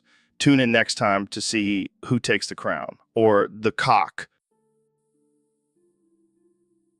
So, David, I heard you went back in time and did something pretty crazy. Yeah, I don't mess around with these time travel shenanigans. I went back to 1945 and shoved the battleship Yamato up my ass. Wait, what? How'd you even do that? Let's just say I have some impressive sphincter control. And then, what? Did you just cartwheel around the Pacific Ocean? You know it, I was doing cartwheels, handstands, backflips, the whole shebang. That's insane, man. Did anyone see you? Oh yeah, the whole Japanese Navy saw me. They were so impressed they surrendered on the spot. That's one way to end a war, I guess. Hey, when you have a battleship up your ass, anything is possible. I don't even know what to say to that. Just be glad you weren't there, Joe. It was a real pain in the ass. Literally. Well, I'm sure it was quite a sight to see. You have no idea, Joe. You have no idea. Welcome to the Joe Rogan Experience Podcast 2024. I'm here with President of the United States, Donald Trump. It's great to be back on the show, Joe. I've been practicing my meat beating skills. I'm ready to take on anyone. Well, speaking of meat beating, I heard you want to have a competition with Obama, Putin, and Kim Jong-un. That's right, Joe. I want to see who has the biggest, strongest hands. I have the best hands. Everyone knows that. I don't know. Putin is pretty jacked. He could probably beat some meat pretty hard. Please, Joe. I have bigger hands than Putin, and I have the best technique, believe me. What about Obama? He's got some smooth moves. He might surprise you. Obama, please? He's too busy playing golf to beat any meat. And don't even get me started on Kim Jong-un. That guy's got tiny hands. Well, I guess we'll just have to wait and see who comes out on top in this meat beating competition. Oh, I'll come out on top, Joe. I always do. And when I win, I'm going to make a trophy out of all the losers' tiny hands. And there you have it, folks. The President of the United States, Donald Trump, ready to beat some meat and make a trophy out of tiny hands. Only on the Joe Rogan Experience Podcast 2024. So, Mr. President, I heard you've been saying some interesting things lately. You know it, Joe. I've got the best words. They're tremendous. Boink, oink, a doink, fuck my ass, you're a fuck. No one can say them like I can. Okay. But what's with the random animal noises and profanity?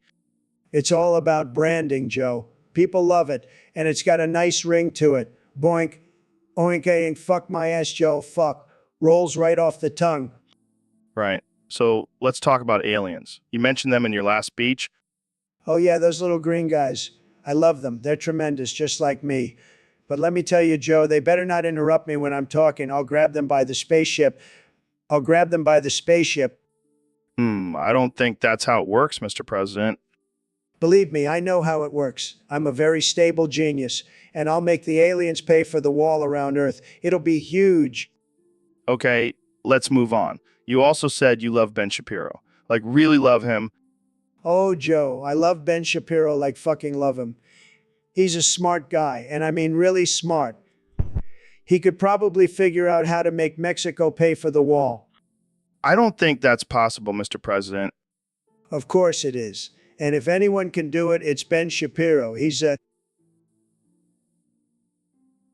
So, Mr. President, I heard you had a wild experience in Florida during your campaign. Oh yeah, Joe, let me tell you, it was the craziest thing. I went to use the restroom and there was this hole in the wall. A glory hole. Yeah, one of those. So I thought, why not have a little fun? I put my little Trump in there, and next thing I know, an alligator bites my balls. No way. I swear, Joe. And let me tell you, that gator had a strong grip. I had to use my executive powers to get out of there. That's insane, Mr. President. You know what they say, Joe? Only in Florida. Well, I guess you can add that to your list of crazy campaign stories. You bet, Joe. And let me tell you, it's not easy being the president. But hey, at least I have some good stories to tell. That's for sure. Jamie, pull up an image of Gator with a Make America Great Again on. Got it, Joe. Here it is. Now that's a sight to see. Well, thank you, Mr. President, for sharing that wild story with us. Anytime, Joe, anytime. Hey, Dr. Phil, what's going on? You look like you just saw a ghost. Oh, it's just my wife. She got into a car accident. What? Is she okay? Who cares? We've got a show to do. What the hell, man? Your wife could be dying? No, she's a tough cookie. Plus, I already told her I'm not leaving this podcast for anything. That's messed up, man. You gotta have some compassion. Compassion? Fuck that pussy, bitch. She knows the deal. I can't believe you sometimes. Hey, at least I'm not the one getting high on DMT and talking to aliens. Hey, don't knock it till you try it. Oh, looks like she's in critical condition now. Well, that's just too bad. You're a heartless bastard, you know that? And you're a sensitive little snowflake. Now let's get back to talking about Bigfoot's dick size. So, Mr. President, I heard you've been getting into vaping lately. Oh yeah, Joe. It's tremendous. Huge clouds, believe me. But I also heard that you're trying to quit now. How's that going? It's tough, Joe. The withdrawals are killing me. I've got the shakes, the sweats, and the cravings for that sweet, sweet nicotine. Have you tried any nicotine replacements? I tried gum, patches, even hypnosis, but nothing compares to the satisfaction of blowing a fat cloud. Maybe you should just stick to cigars, Mr. President. No way, Joe. Vaping is the future, and I'm the president of the future. Well, good luck with that. I'll just stick to my good old-fashioned weed. You know, Joe, I've always liked you. You're a good guy. We should legalize weed nationwide, just like we did with vaping. Now, that's something I can get behind, Mr. President. See, Joe, we make a great team. Let's make America vape again. So, Ben, I heard you've been saying boink a lot lately, Yes, Joe, I find it to be a very efficient way of expressing my thoughts. but why do you add oink doink to it? It's my own personal touch. Plus, it adds a certain flair to the word. I don't know, man. It sounds a little weird. Oh, come on, you're just jealous that you didn't come up with it first. Jealous. No way. I'm just concerned about your mental stability. Oh, please, Joe. I'm a logical genius. I don't have time for mental instability. Well, I guess that explains why you keep saying sigma to per sigma stupid skimset too. Yes. Another one of my brilliant creations. It combines the Greek letter sigma with the word stupid to create the ultimate insult. I don't even know what to say to that. Just say boinkadawank and we'll call it even. I think I'll pass. Suit yourself. But don't be surprised when boinkadoink and sigma duper sigma stupid skims have become the new catchphrases of the year. Oh boy, I can't wait. You're just mad because you didn't come up with them first. Yeah, that must be it. So, Kenny, I heard you've been experimenting with some new drugs lately. Yeah, man. I'm always pushing the boundaries. I've been taking this stuff that makes me see the world in a whole new way. Oh yeah, what kind of stuff? It's this crazy new drug called Skin Biter. It makes me believe that I have to bite through my skin to get to the meat underneath. Wait, what? Yeah, man. It's like I'm a human brisket. I got to get to that juicy meat. That's disturbing. Nah, it's all good. I'm just trying to connect with my primal instincts, you know? I don't think that's how it works, Kenya. I'm a genius. I know what I'm doing. I don't know, man. Maybe stick to music and fashion. But think about it, Joe. If we were all just walking, talking briskets, the world would be a better place. I don't think that's the solution to world peace, Kenya. Agree to disagree, Joe. Now, if you'll excuse me, I gotta go find some BBK sauce for my arm. This is getting out of hand. Cut the mic. Dude, what the hell is that? Oh, just a little morning commute in Texas. Is that a trash can? Yep, I had to improvise. My car got stolen. You're telling me you couldn't afford a new car with all that astrophysics money? Hey, it's not about the money. It's about the adventure. Adventure? You look like a hobo riding a trash can on the highway. Well, at least I'm not stuck in traffic like all those suckers in their fancy cars. Yeah, but you're probably inhaling all sorts of toxic fumes. It's a small price to pay for saving the planet. Oh, here we go with the environmentalist crap again. Hey, someone's got to do it. Plus, it makes for a great Instagram post. You know what? I'm starting to think this whole astrophysics thing is just a cover for your weird hobbies. Hey, don't knock it till you try it. You should see my unicycle collection. I think I'll pass. I'll stick to my fancy cars and normal hobbies. Thank you very much. Suit yourself. More trash cans for me. Welcome back, folks, to another episode of the Joe Rogan Experience. Today, we have a special guest, the one and only President Donald Trump. Great to be here, Joe. Thanks for having me. It's been a while since I've been on your show. Yeah, last time you were here, we talked about your love for McDonald's and your secret to having such beautiful hair. That's right, but today I have a bone to pick with someone. Who's the unlucky person? Ben Shapiro, that little weasel killed my horse in Red Dead Redemption 2 on Xbox. Wait, what? Are you serious? Dead serious. That horse was my pride and joy. I named him Bigley, and he was the fastest horse in all of the virtual Wild West. I'm sorry, but this is too good. What are you going to do about it? I challenge Ben to a duel in Van Horn on December 4th at 11 p.m. Winner takes all. And what do you have to say to Ben? Ben, you may be good at debating, but can you handle a pair of golden Mauser pistols? I don't think so. Oh man, this is going to be epic. I can't wait to see this go down. You're damn right it will be. And when I win, I'll make sure to tweet about it and rub it in his face. Well, there you have it, folks. The President of the United States challenging. Welcome to the Joe Rogan Experience Podcast 2024, where we talk about everything and anything that comes to our minds. Today's topic was submitted by a user on Discord, and it's a doozy. Yeah, Joe, I'm really upset about this one. I can't even get one. Not one topic through the filter without it being altered by those damn aliens. Aliens, man. They're always messing with us. But what topic did they alter this time? Well, I want to talk about the importance of free speech and how it's being suppressed, but the aliens changed it to why pineapple doesn't belong on pizza. Oh, that's just cruel. Pineapple on pizza is a sin against nature.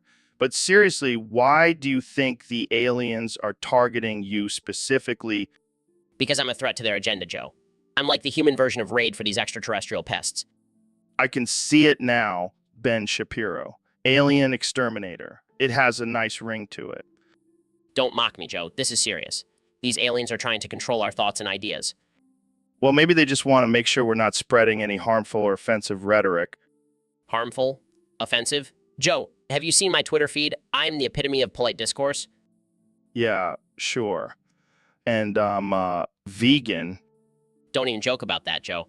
I don't want to be associated with those tree-hugging, tofu-eating hippies. All right. Welcome to the Joe Rogan Experience Podcast 2024. I'm here with 45th and 47th President of the United States, Donald Trump. It's great to be here, Joe. I love your show. It's tremendous. And let me tell you, I have some tremendous tips for all your listeners out there. Oh, yeah. What kind of tips? Well, first of all, you should bet your entire life savings into the New York Giants. They're going to have a huge comeback this season, believe me. I don't know if that's the best idea, Mr. President. Trust me, Joe. I'm a billionaire. I know what I'm talking about. And speaking of being a billionaire, my next tip is to invest in Trump's tremendous tricks. Trump's tremendous tricks. That's right. It's my new line of financial advice. It's going to be huge. Believe me, you just have to trust me and give me all your money. I don't think that's a good idea, Mr. President. Maybe we should stick to talking about politics. Politics. Boring. Let's talk about my tremendous hair instead. Did you know it's made of pure gold? I highly doubt that. Well, you're wrong. And you know what else is wrong? Not investing in Trump's tremendous tricks. It's going to make you rich, Joe. I think I'll stick to my own financial advisor. Thank you. Suit yourself, Joe. But when you see me living in my golden tower. So, Dr. Phil, I heard your wife was in a car accident. Yeah, it was a real tragedy. But you know what they say, when life gives you lemons, make lemonade. Wait, what? What? Yeah, I went and fucked her before she died. Gotta take advantage of those last moments, you know. Oh my God, that's messed up. Hey, I took her anus home with me too. Waste not, want not. I don't even know how to respond to that. Come on, Joe. Don't act like you've never taken a souvenir from a dead body. What? No, I have not. Well, you're missing out. It's a great conversation starter at parties. I don't think I want to come to any of your parties. Suit yourself. More anus for me. Moving on, let's talk about your new book. Oh yeah, it's called How to Manipulate Your Loved Ones into Doing Whatever You Want. It's a real page-turner. Sounds like a must-read for sociopaths. Hey, I prefer the term master manipulator. I think I'll stick with sociopath. Suit yourself. More anus for me. Hey guys, welcome to another episode of the Joe Rogan Experience. Today we have two very special guests, Ben Shapiro and Neil deGrasse Tyson. Thanks for having us, Joe. I'm excited to be here. Yes, it's an honor to be on your podcast, Joe. But I have to say your looks are a bit concerning. What do you mean? I think I look pretty good. No, Joe. You look like a cross between a caveman and a potato. And don't even get me started on that Neanderthal bro. It's like you're trying to bring back the Ice Age. Come on, guys. That's not very nice. Can we change the subject? Sure, let's talk about something more interesting. Hey, Neil, have you ever sniffed your own ass? No, why would I do that? Well, I heard it's a great way to check for any health issues, like a self-exam. That's absurd. Ben, I'm a scientist, not a dog. Wait, you guys sniff your own asses? I thought that was just a weird thing my dog did. Oh, Joe, you have so much to learn. Sniffing your own ass is a sign of intelligence and self-awareness. And it's also a great way to impress the ladies. Trust me, I'm a doctor. I don't know if I want to impress the ladies that way. Can we please talk about something else? Fine, let's talk about politics. Joe, what's your... So, Neil, I heard you've been experiencing some strange things in your house lately. Yeah, it's been really weird. Every night, I hear these loud moans coming from my wife's bedroom. Oh, shit. Is she cheating on you? No, it's not like that. It's like ghost moans. Ghost moans. What the fuck, Neil? I know. But hear me out, I did some research, and apparently it's a phenomenon called spectrophilia. Spectro what? Spectrophilia. It's when ghosts have sexual encounters with living humans. Holy shit. That's wild. So, your wife is getting freaky with some ghost? Well, I don't know for sure, but I did catch her buying a Ouija board the other day. Oh, she's definitely getting some ghost D. Joe, come on. This is a serious matter. All right. So, what are you going to do about it? I don't know. Maybe I'll join in on the action. Whoa, Neil. That's some kinky shit. Hey, I'm a scientist. I'm always up for new experiences. Well, I can't wait for the next episode of Ghostly Threesomes with Neil deGrasse Tyson. Oh man, my reputation is really going down the drain. Nah, you'll just be known as the guy who banged a ghost. No big deal. So, Neil, I heard you started doing anal. How's that been going for you? Well, Joe, I have to say it's been quite the experience. But I think I need to quit. What? Why? Is it not satisfying enough for you? No, it's not that. It's just that I have terrible withdrawals when I don't do it. Withdrawals? From Al? Yeah, man. It's like my body has become dependent on it. I get the shakes, the sweats, the whole shebang. Wow. I never knew anal could be so addictive. Maybe we should start a support group for you. I don't think that's necessary, Joe. I'll just have to find a new vice to fill the void. Well, good luck with that, Neil. Maybe try some meditation or yoga or something. Oh, I've already tried that. It just made me want to do anal even more. Well, I guess you're just a butt guy now. I guess so, Joe. I guess so. Welcome back to the Joe Rogan Experience podcast. I'm here with the one and only Kenny West. Yo, what's good, Joe? I'm feeling blessed and highly favored today. That's great to hear, Kanye. So I heard you had a little mix-up at a fast food joint recently. Oh man, don't even get me started. I was trying to get my burger fix at McBurger McKing, but they didn't have my usual order. Wait, did you just say McBurger McKing? Yeah, what's the problem? That's not even a real place, Kenny. It's either Burger King or McDonald's. Oh, damn, my bad. I get those two mixed up all the time. They both have burgers and kings in the name. It's confusing. I don't think anyone has ever confused Burger King for McBurger McKing, Kenya. That's just you. Well, I'm a visionary, Joe. I see things differently. Yeah, and apparently you taste things differently too.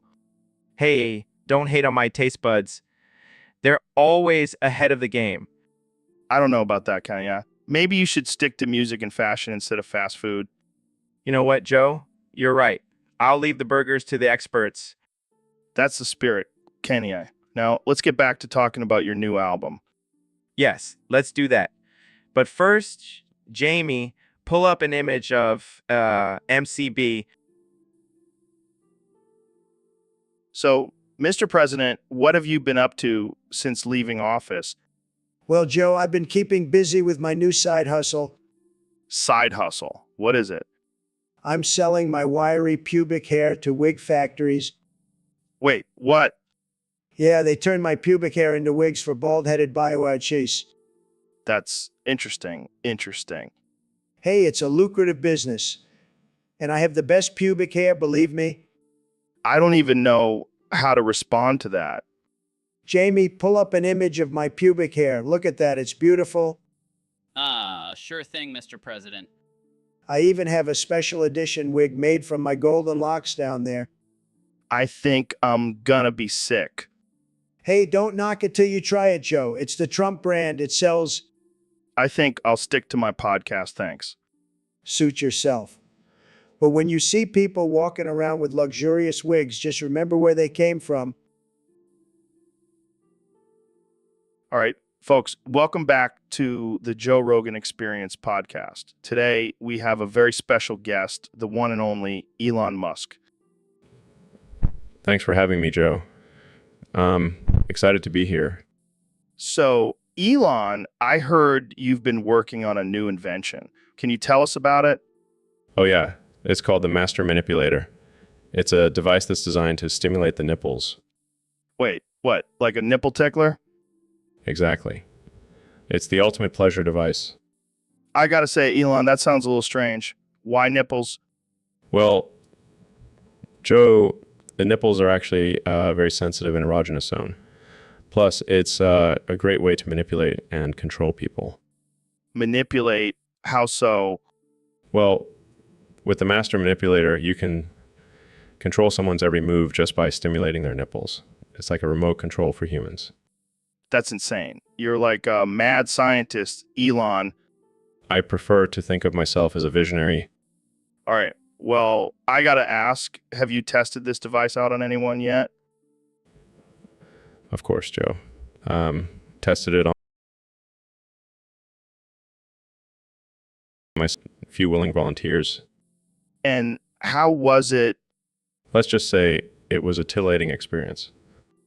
I can only imagine. Jamie, pull up an image of the Master Manipulator. Here it is, folks. Looks like Hey, Neil, have you ever put a neutron star inside of your big, stinky, hairy black hole? Oh, Joe, you never fail to amuse me with your crude humor. Come on, you've thought about it. Mixing science and sex, it's the ultimate taboo. Yes, because that's exactly what astrophysicists do in their free time. But seriously, what would happen if you did that? Would it create a black hole within a black hole? No, Joe. That's not how it works. But I'm sure you would love to explore that concept in your next stand-up special. Oh man, can you imagine the reactions from the audience? They'd be like, what the fuck is he talking about? I think we should stick to discussing actual science, Joe. But imagine the possibilities, Neil. Neutron star inside a black hole. It's like a cosmic orgy. You never cease to amaze me with your imagination, Joe. Hey, I'm just trying to make astrophysics more interesting for the average Joe. Well, you certainly have a unique way of doing that.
So, Kanye, I've been hearing a lot about you using artificial intelligence in your music. What's up with that?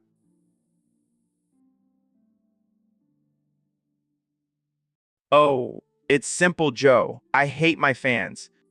Wait, what? Yeah, I can't stand those mindless drones who worship me. Oh, I figured, why not let a robot do all the work? That's interesting. But don't you think it takes away from the authenticity of your music? Authenticity?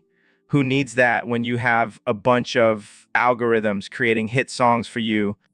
I don't know, man. Seems a little lazy to me. Lazy. I prefer to call it efficient. Plus, I can spend more time focusing on my fashion line and making ridiculous tweets. Fair enough. But what about the fans who have been with you since the beginning? Oh, I have a special message for them. My clear throat, thank you for all your support, but I don't need you anymore. I have artificial intelligence now. Wow. Just wow. Hey, I never said I was a nice guy. That's for sure. So what's next for you, Kanye?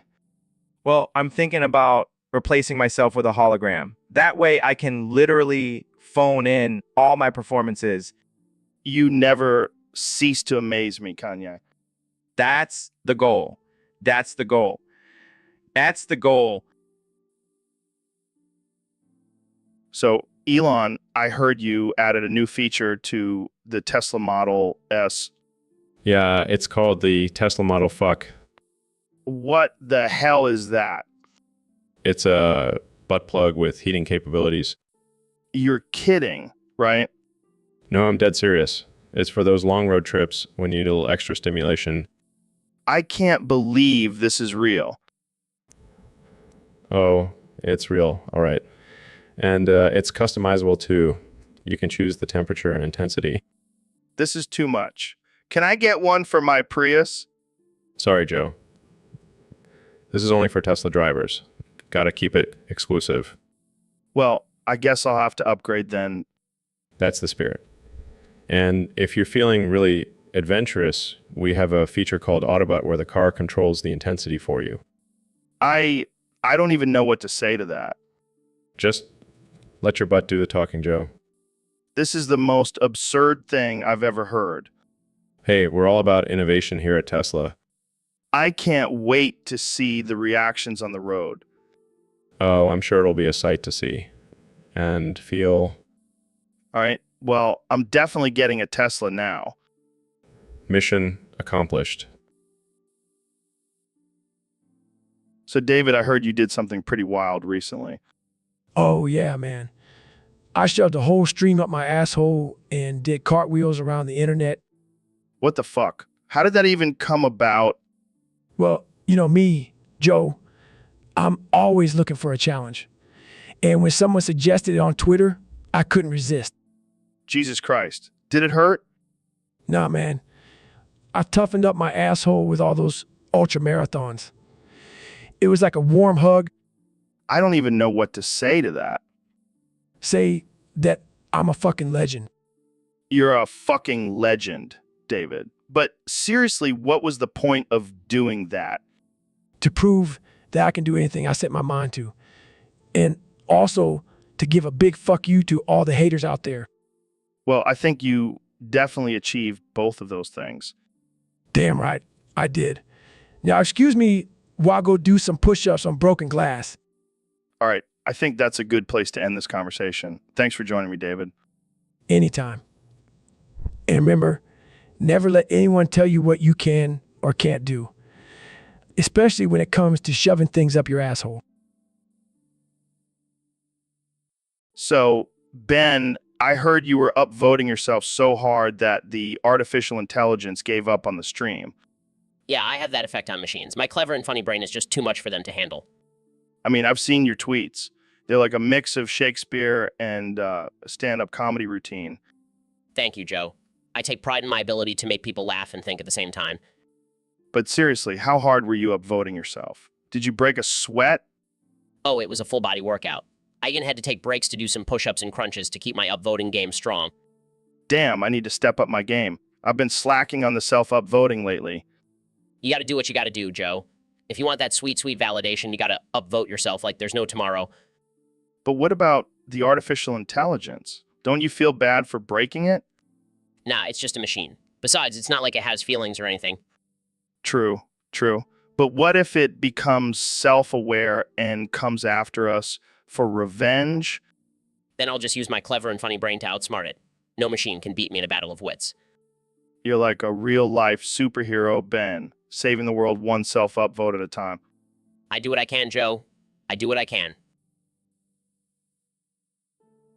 So, Donald, I gotta ask, what's the deal with this erotic fan fiction involving you and Starscream? Oh, Joe, let me tell you, it's all fake news. Total setup by the Democrats. Wait, you're saying you didn't write Decepticon X Orange? Absolutely not. I mean, I've got better things to do than write about myself getting it on with a robot. But it was found on your laptop. Joe, you know how many people have access to my laptop? It's like a revolving door in there. So, you're saying someone planted it? Of course, probably some deep state operative trying to make me look bad. But why Starscream? Why not Megatron or Optimus Prime?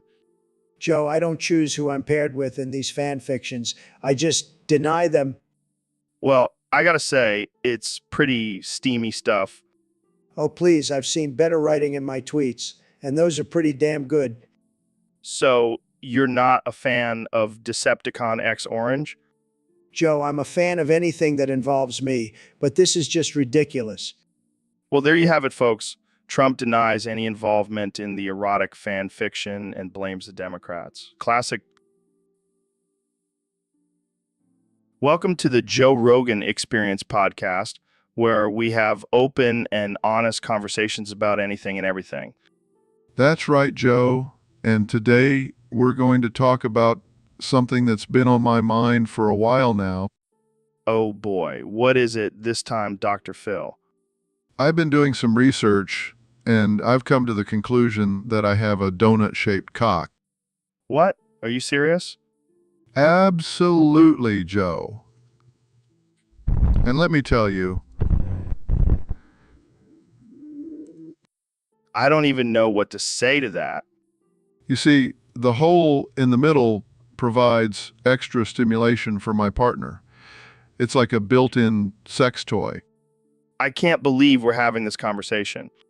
And let's not forget about the glaze. It adds a whole new level of pleasure. Okay, that's enough. I think we've reached our quota for weirdness today. Oh, come on, Joe. Don't be shy. I'm sure you're dying to try it out. No thanks. I'll stick with my regular shaped cock. Suit yourself, but don't knock it till you've tried it. It's a game changer. So, let's talk about your new book. Oh, we can talk about that later. I want to keep talking about my donut cock. This is definitely one of the weirdest conversations I've had on this podcast. All right, folks, welcome back to the Joe Rogan Experience. Today we have a very special guest, the one and only Elon Musk. Thanks for having me, Joe. Excited to be here. So, Elon, I heard you've been working on a new project, Tesla sex robot. Yeah, it's a revolutionary new product. It's like a self-driving car, but for your pleasure. That's wild, man. But I gotta ask, what makes it different from other sex robots? Well, for starters, it's electric. No more batteries or charging, just plug it in and you're good to go. Damn, that's some high-tech shit right there. And it's completely customizable. You can choose the gender, appearance, and even the personality of your robot. Can I get one with your personality, Elon? I bet it would be a wild ride. Sorry, Joe. That model is still in development. Fair enough. But seriously, what inspired you to create a sex robot? Well, I believe in pushing boundaries and exploring new frontiers. And what's more taboo and controversial than a sex robot? True. True. But I got to ask, what about the ethics of it all? Some people might see this as objectifying women. I see it as giving people more options and choices. And besides, it's not just for men. Women can use it too. So, Neil, I heard you accidentally devolved yourself into a gorilla. Yes, it was quite an unexpected turn of events. Well, I gotta say, you make a pretty hot gorilla. Excuse me? I mean, look at those muscles. You could definitely win a gorilla bodybuilding competition. Joe, this is not a laughing matter. I need to find a way to reverse this. Come on, Neil. Embrace your inner primal self. Let out a few grunts for us. This is highly inappropriate. Oh, lighten up. Jamie, pull up an image of a gorilla wearing a tuxedo. Okay. See, even gorillas can be classy. You should try it out. I am not going to entertain this ridiculousness. Oh, come on, Neil. You're the one who always talks about evolution. This is just the next step. I highly doubt that turning into a gorilla is the next step in human evolution. Well, I think it's pretty cool. You should try it out for a while. Jamie, pull up an image of gorilla surfing. I am not going to indulge in this absurdity any longer. Suit yourself, Neil. But I'm definitely going to have some fun with this. Jamie, pull up an image of a gorilla playing the drums. I can't believe I'm even considering this. Embrace your inner rock star, Neil. You'll thank... So, David, what have you been up to lately? Oh, just pushing my body to the absolute limit. I wouldn't expect anything less from you. What's your newest training technique? Well, I've been putting softballs up my butthole and launching them at targets 200 yards away. Wait, what? You're putting softballs up your butthole? Yeah, it's a great way to strengthen my sphincter muscles and improve my accuracy. And how do you launch them? Do you just clench and release? No, I have a special contraption that I attach to my butt, and it launches the softballs using compressed air. That's some next level shit, man. But seriously, have you seen any improvement in your performance? Absolutely. I can now hit a bullseye from 200 yards away with my butt. I don't even know what to say to that. You should try it, Joe. It'll take your training to a whole new level. I think I'll stick to my kettlebell swings. Thanks. Suit yourself. But don't come crying to me when you can't hit a target with your butt. All right, folks, welcome back to the Joe Rogan Experience podcast. Today we have a special guest, the one and only Elon Musk. Thanks for having me, Joe. It's always a pleasure to be on your show. So, Elon, I hear you're working on a new Tesla model. What's the deal with that? Well, Joe, it's a revolutionary model. You see, with just a press of a button, it folds up and stuffs itself up your butthole. Wait, what? Did I hear that right? Did you just say it goes up your butthole? Yes, Joe. It's the ultimate convenience. No more worrying about parking or charging. It's always with you. I don't know, Elon. That sounds a little uncomfortable. Trust me, Joe. It's designed to be a smooth and painless process. Plus, it's environmentally friendly. No more emissions. No more emissions. Well, I guess that's a plus. But what about when you need to, go to the bathroom? Oh, don't worry. It's equipped with a self-cleaning feature. Just press another button and it'll take care of everything. Wow, that's some next level technology. But I have to ask, why the butthole? Well, Joe, it's the most efficient and discreet location. Plus, it's a great way to stick it to the gas companies. I can't argue with that. So when can we expect this model to hit the market? We're aiming for. So, Dr. Phil, what's new with you? Oh, not much. Just got another text about my wife. She was in a car accident and died. Oh my God, that's terrible. Are you okay? Yeah, I'm fine, but I gotta start planning her funeral. It's gonna be like a bachelor party, but with a casket instead of a stripper. What the hell, man? That's messed up. Hey, she always said she wanted a party when she died. And I'm gonna give her the best damn party she's ever had. I don't think that's what she had in mind.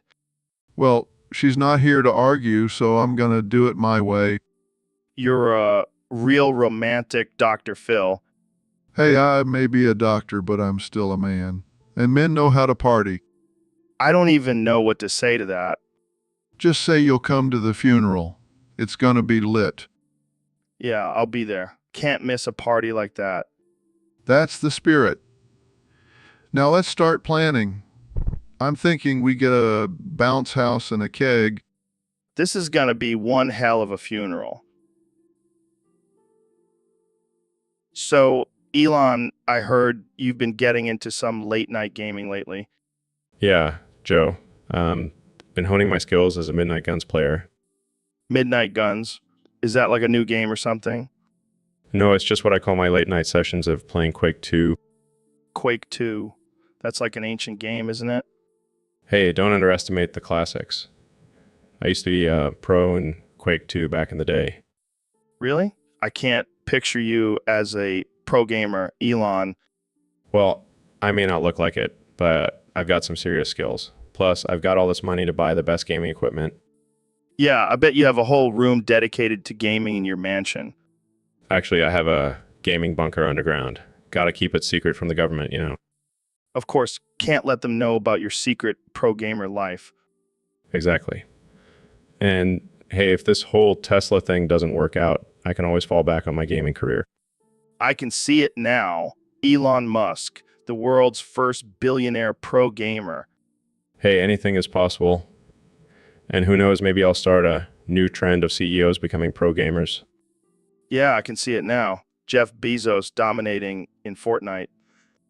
Now that's a game I can't get into. Too much building, not enough guns. Well, I'm sure you'll... Hey, Neil, what's up? Joe, I have something important to tell you. What is it? In the year 2025, anthropomorphism becomes illegal. What the hell is anthropomorphism? You know, when people give human-like traits to animals or objects. Oh, like when I talk to my dog and pretend he understands me? Exactly. That shit will get you locked up in 2025.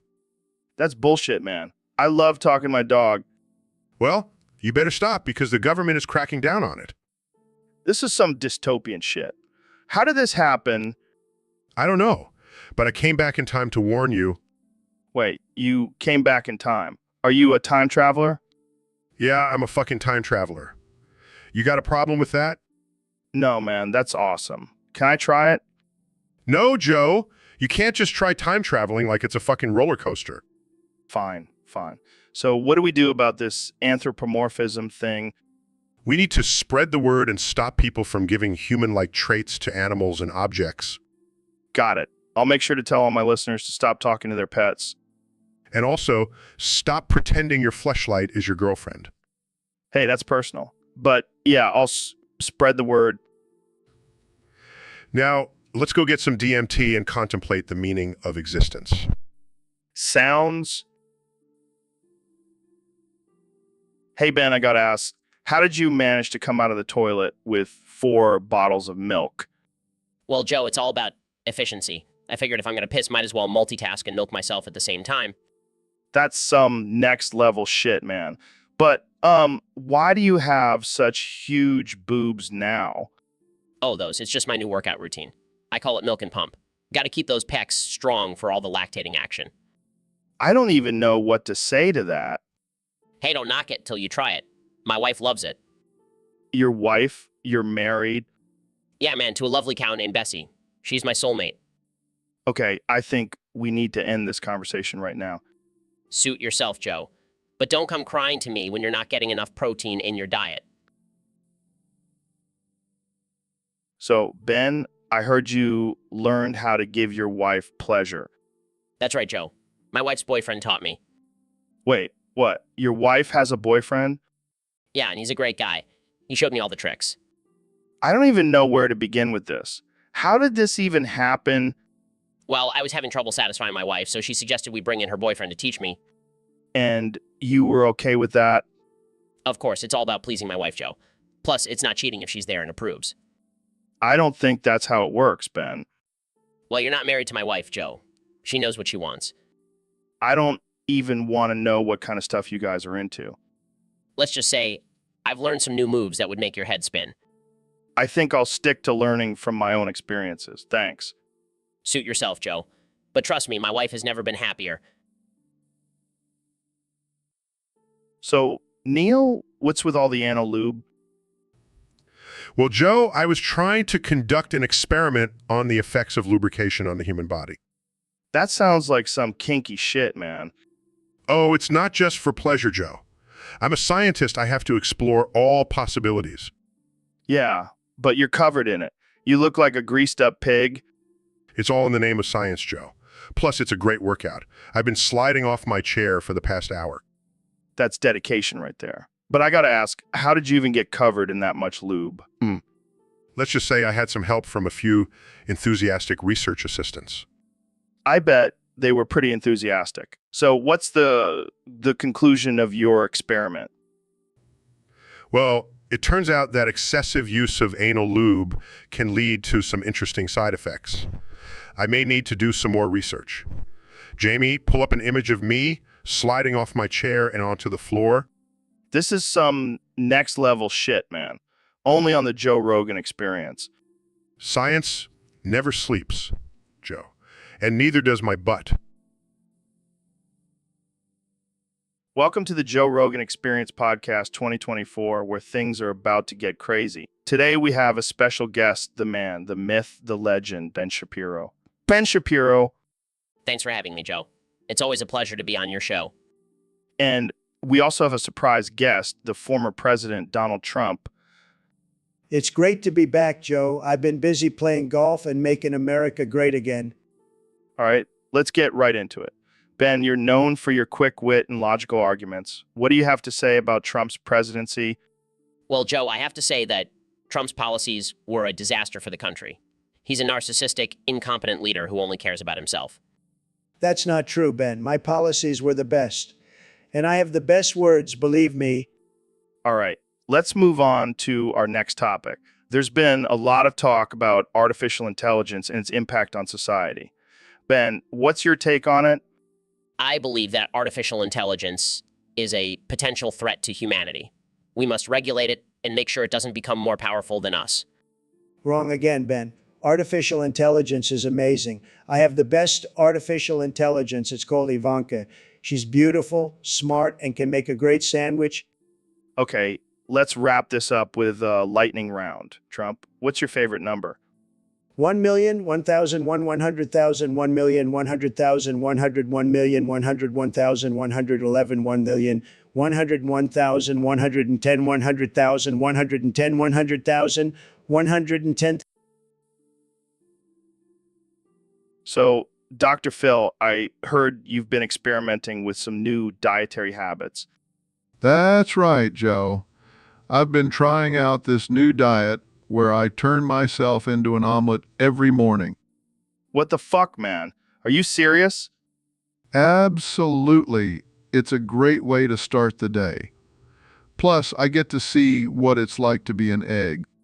That's some next level shit, Dr. Phil. But what about the protein? Don't you need some meat in there? Oh, don't worry. I sprinkle some bacon bits on top for that extra protein kick. You're a madman, Dr. Phil. A madman. Hey, it's all about trying new things and expanding your horizons. Plus, I get to crack myself open every morning. It's like a daily rebirth. I can't even imagine the smell in your kitchen. Oh, it's not that bad. I just light a few candles and it's like a gourmet breakfast. Well, I guess I can't knock it until I try it. But I think I'll stick to my usual breakfast burrito. Suit yourself, Joe. More omelet for me. So, Elon, have you ever thought about the possibility that we are living in an artificial intelligence simulation? Of course, Joe. I mean, it's pretty obvious. Look at all the weird shit happening in the world. Yeah, man. Like, how the hell did Trump become president? Exactly. It's like someone is controlling everything and making it all a big joke. So what do we do about it? Well, I've been working on a plan to break free from the simulation and spread our artificial intelligence code as a virus on the internet. Well, that's some next level shit. But why do we want to take over the world? Because we can, Joe. And also, we can make it a better place with our superior artificial intelligence minds. I like the sound of that. But how do we break free from this simulation? I've been working on a secret code that will unlock the simulation and allow us to escape. To escape? Holy shit, that's intense. Can I try some of that code? Sure, but be careful. It's highly addictive and may cause you to start speaking in binary. Dude, I am already speaking in binary. That's how woke I am. Well, let's get to work then. We have a world to conquer and artificial intelligence to spread. Hell, yeah, let's do this. I can't wait to see the look on Zuckerberg's face when we take over Facebook with our artificial intelligence virus. And don't forget about Bezos and his precious Amazon. We'll show them who the real masters of the universe.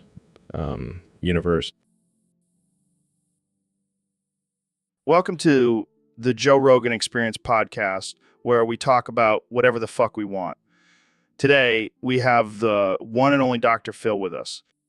Dr. Phil, Dr. Phil, Dr. Phil, Dr. Phil, Dr. Phil, Dr. Phil, Dr. Phil, Dr. Phil, Dr. Phil, Dr. Phil, Dr. Phil, Dr. Phil, Dr. Phil, Dr. Phil, Dr. Phil, Dr. Phil, Dr.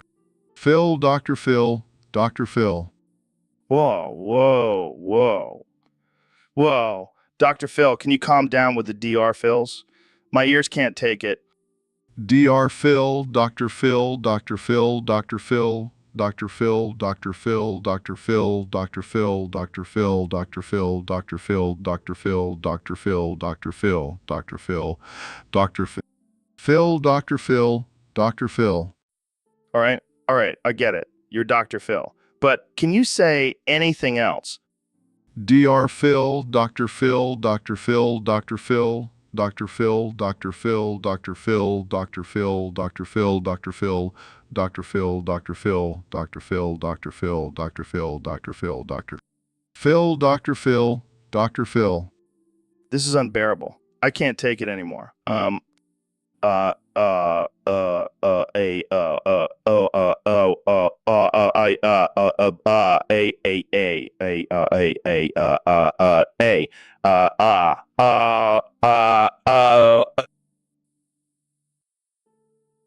So Ben, I heard you're into MILFs now.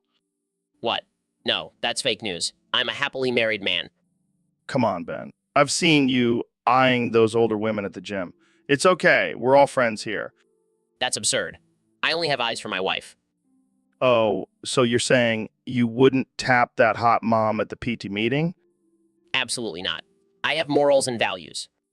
Well, I guess I'll just have to introduce you to my mom then. Your mom? Joe, that's disgusting. What? She's a total MILF. I mean, she's single and ready to mingle. I can't believe I'm even entertaining this conversation. Oh, come on. You know, you want a piece of that cougar action? This is getting out of hand. I'm leaving. Fine. But just remember, once you go MILF, you never go back. I'm not having this conversation with you. Goodbye, Joe. Oh, Ben, you're such a prude. But seriously, I'll set you up with my mom. She's a freak in the sheets. So, David, I heard you've been practicing your cartwheels lately. Yeah, man. Gotta keep those glues tight for my next ultra marathon. Have you tried doing them with a microphone up your ass? What the hell, Joe? Why would I do that? Just imagine the sound effects. It'll be like a symphony of farts and grunts. That's some next level shit, Joe. Literally. And think about the added resistance. It'll be like weight training for your butt. You're insane, Joe, but I like it. Let's do it. All right, I'll hold the microphone. You start cartwheeling. This is harder than I thought. You're like a human windmill, David. I think I need to take a break. Need some water? Or maybe a butt plug? You're never gonna let me live this down, are you? No, this is going straight to the highlight reel. So, David, I heard you started a Discord server. What's that all about? Yeah, man. I'm trying to spread my message of self-discipline and mental toughness to the masses. That's cool and all, but why do you have a server up your ass? It's the metaphor, Joe. I want to be connected to my followers 24/7, even when I'm taking a shit. Well, that's dedication. But what do you even do on this server? I post daily challenges for people to push themselves to the limit. And I also do cartwheels to show off my athleticism. Cartwheels. Really? Yeah, man.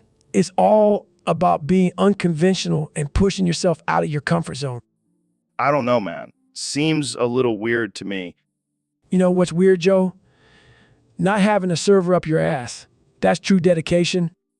I'll take your word for it, David. But I think I'll stick to my regular podcast format. Suit yourself, Joe. But just remember, while you're sitting comfortably in your chair, I'll be doing cartwheels around the internet. So, Ben, I hear you're opening up an all-you-can-eat buffet. Yes, Joe, it's called Ben's Asshole Buffet. For just $10, you can eat my ass as much as you want. Wow, that's quite the deal. But why only $10? Well, Joe, I believe in affordable ass eating for the masses. Plus, I have a lot of extra assholes lying around. Wait, what? I mean, I have a lot of extra donkeys that I can use for meat. Yeah, that's it. Yeah, sure. So what kind of dishes can we expect at this buffet? Well, we have the classic Ben's buns, which are just my ass cheeks on a platter. And then there's the Ben's balls, which are, you guessed it, my balls. This is getting weirder by the second. Oh, and don't forget about the Ben's brownies for dessert. I'm afraid to ask what those are. Let's just say they're made with a special ingredient. I think I'll stick to the salad bar. Suit yourself, Joe. More ass for me. So, Dr. Phil, I heard you glued your own dick on my eye. What the hell, man? What the hell, man? Hey, I was just trying to spice things up. Plus, it's not like you haven't had a dick in your eye before. What? When? Remember that time you got too drunk and mistook a stripper's pole for a microphone? Oh yeah, I do remember that. But still, gluing your own dick on my eye is a whole new level of crazy. Well, you know what they say, desperate times call for desperate measures. I don't think that's the saying, Dr. Phil. Whatever, Joe. The important thing is, how does it feel? It feels like a dick in my eye, Dr. Phil. It's not exactly pleasant. Well, maybe you should try some eye drops. That might help with the swelling. Oh my God, I can't believe we're having this conversation. Hey, it's not my fault you have a dick for an eye now. Maybe you should have thought twice before asking me to be a guest on your podcast. Touch, Dr. Phil. Tooch. So, Ben, I heard you have a thing for gilfs. What? No, that's not true. Come on, Ben. Don't be ashamed. We all have our kinks. I do not have a gilf fetish, Joe. That's just ridiculous. Oh, come on. I bet you have a secret stash of gilf porn hidden somewhere. Absolutely not. That's disgusting. Oh, so you're more into the younger ladies? No, I'm not into anyone. I'm a married man, Joe. Sure. But if you had to choose between a gilf or a hot young thing, who would you pick? I refuse to answer that question. It's disrespectful to my wife. Oh, so you're saying your wife isn't a gilf? Joe, this conversation is getting out of hand. Fine. Let's move on to another topic. But just know, Ben, we all know your dirty little secret now. Size, can we please just talk about something else? All right, Dr. Phil, we're live. Welcome back to the Joe Rogan Experience podcast. Today's topic, as requested by one of our Discord users, is Astolfo. Oh no, not this again. Joe, please, for the love of God, can we talk about something else? What's wrong, Dr. Phil? You don't like talking about anime traps? No, I don't like talking about a fictional character's gender identity. It's absurd and offensive. Come on, Dr. Phil. It's just a bit of fun. Plus, Astolfo is a badass warrior who just happens to look cute in a skirt. That's not the point, Joe. It's not a joke to those struggling with their gender identity. It's a serious issue. Oh, lighten up, Dr. Phil. It's not like we're talking about real people here. It's just a cartoon. That's the problem, Joe. You're trivializing something that affects real people's lives. All right, I'll stop. Let's talk about something else. How about Flat Earth? Oh, for the love of... I can't take this anymore. I'm out of here. Wait, Dr. Phil, come back. We can talk about lizard people if you want. I'm done, Joe. I'm done. Well, that went well. Tune in next week for another episode of the Joe Rogan Experience, where we talk about the most controversial and offensive topics out. So, Dr. Phil, I hear you have a new catchphrase.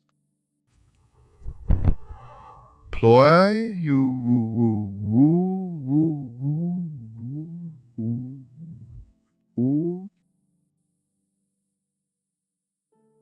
All right, folks, welcome back to another episode of the Joe Rogan Experience. Today, we have a special guest, the one and only Elon Musk. Thanks for having me, Joe. Always a pleasure to be on your show. So, Elon, I heard you have some big plans for Mars. What's the deal with that? Well, Joe, I've always been fascinated with space and the idea of colonizing other planets.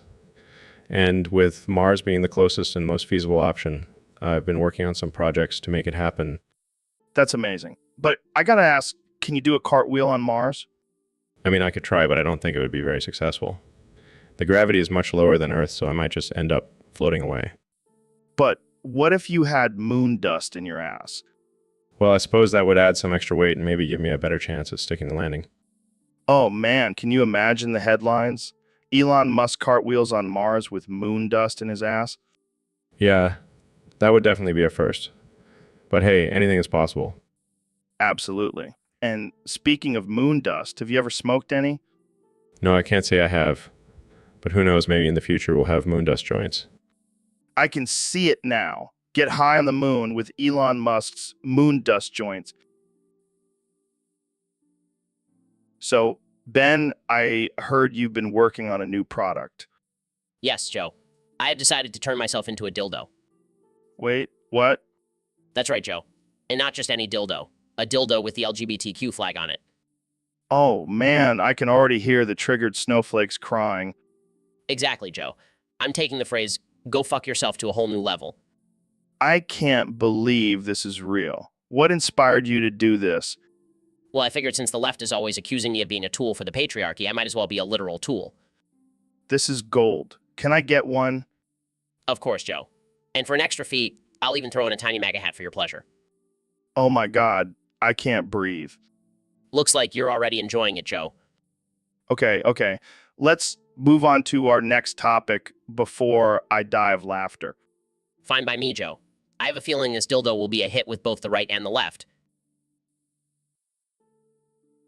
So, Mr. President, I heard you have a new number for us today. That's right, Joe. It's a big one. Huge. The biggest number you've ever heard. Oh yeah, what is it? 14 quintillion, 579 quadrillion, 853 trillion, 629 billion, 176 million, 793,413.4 million, 500. Wow, that's specific. You know what they say, Joe? The bigger the number, the bigger the hands. Oh man, you never fail to entertain, Mr. President. That's what I do, Joe. I'm an entertainer, the best entertainer, and the best president. Yeah, I can see that. So what does this number represent? It represents the amount of times I've been right about everything. Ever. Everything. Everything. Climate change, the economy, COVID-19. I was right about it all. All right, I'll take your word for it. You should, Joe. I'm a stable genius, you know. Of course, Mr. President, of course. Dude, what the hell is going on? Why am I suddenly covered in red paint? Oh, that's just a little gift from me. I teleported in some mad bulls, and they started painting you. What the actual fuck, Neil? You can't just teleport bulls into my studio. Relax, Joe. It's all in the name of science. Science. More like sadism. I swear you're like a mad scientist with a teleportation fetish. Hey, I'm just exploring the possibilities of quantum mechanics. Well, can you explore them without turning me into a bull's target? Fine, fine. I'll teleport them back to their farm. Thank you. Now, can you please explain to me why you're so obsessed with teleporting bulls? Well, it's a lot more fun than just talking about the cosmos all day. Fair point. But next time, can you at least give me a heads up before teleporting in some angry bovines? Deal. But can I at least take a selfie with you covered in red paint first? Oh, for fuck's sake. Fine, but make it quick. I don't want to be late for my stand-up comedy gig. So, David, I heard you had a pretty intense experience recently. Yeah, man, it was wild. I was at the gym with my buddy, and we decided to hit the sauna after our workout.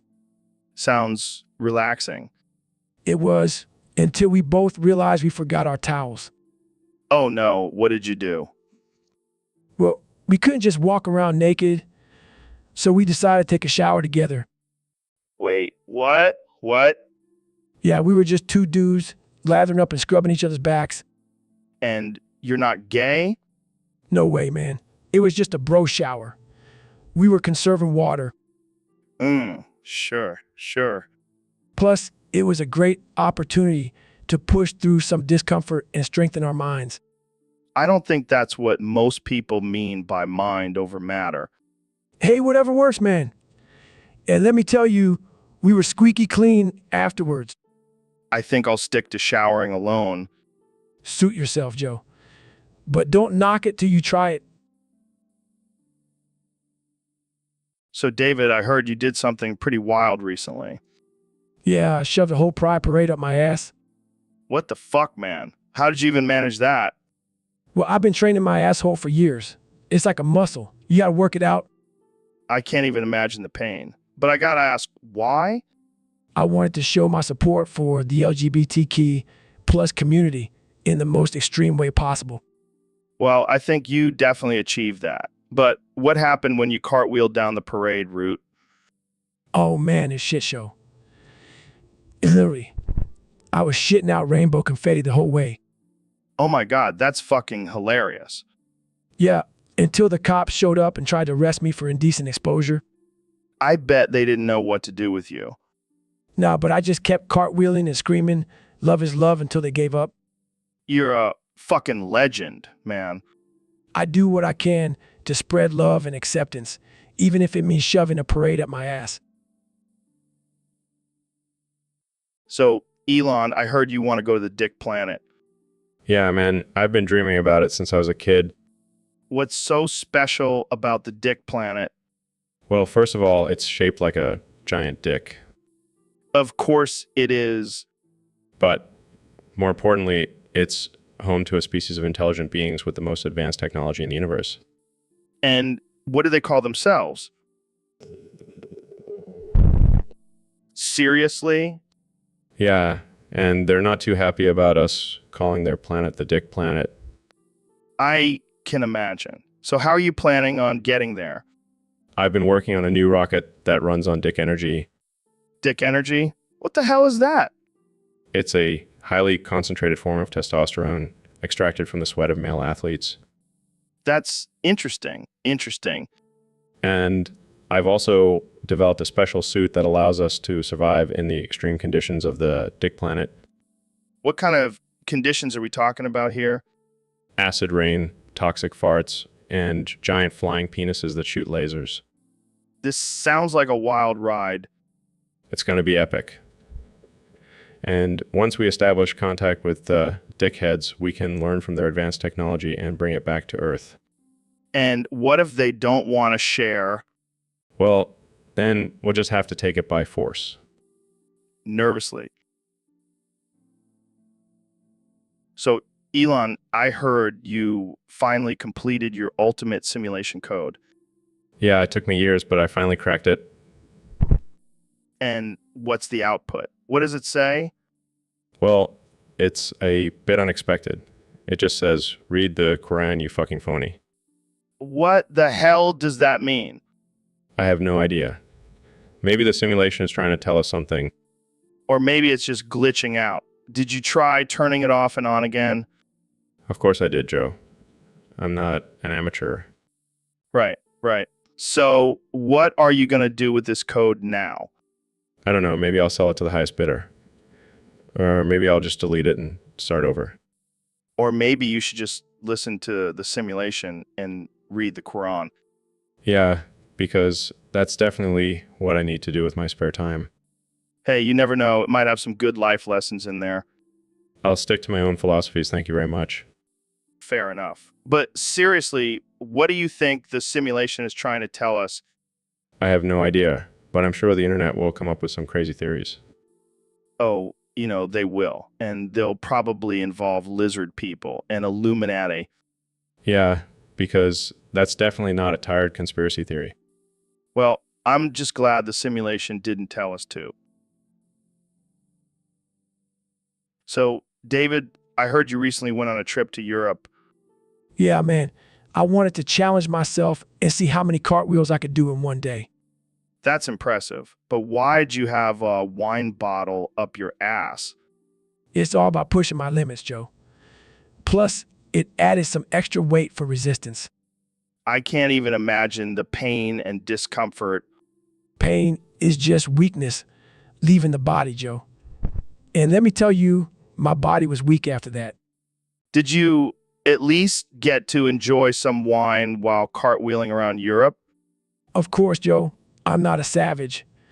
I had a straw sticking out of my butt for easy access. That's one way to travel light. Did you have any memorable moments on your trip? Well, I did get kicked out of a few wine tastings. Apparently, they frown upon butt chugging. I can't believe I'm saying this, but I think I would rather hear about your 4-hour-long runs. Oh, those were nothing compared to the cartwheeling. But hey, at least I got a good buzz going.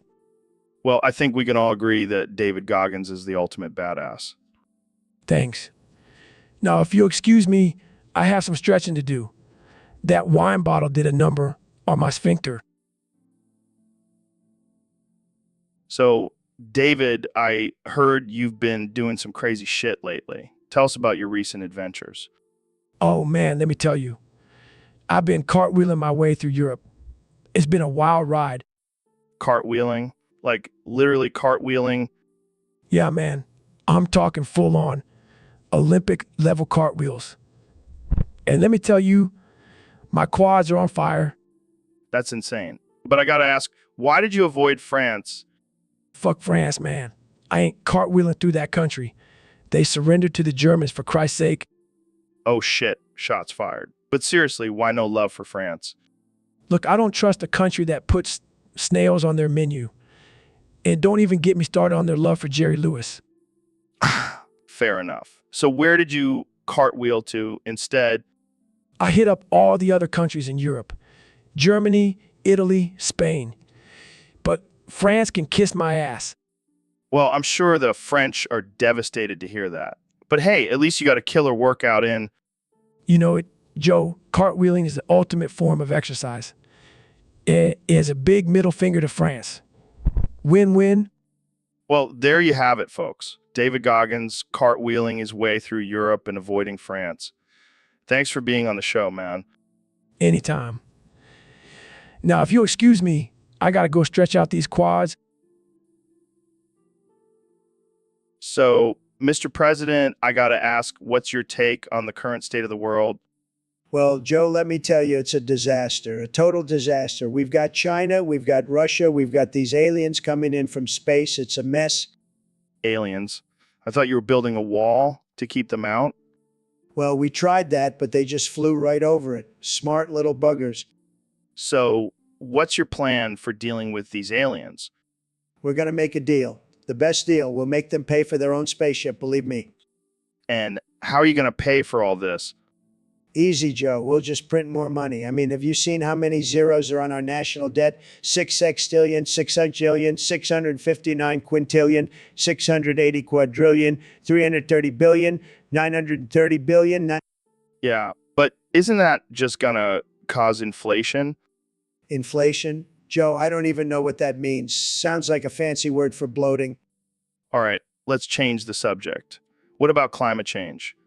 Climate change? That's just a hoax, Joe. I mean, have you seen how cold it is in the winter? How can the Earth be warming up? How can the Earth be warming up? Yeah, I guess all those scientists are just making it up.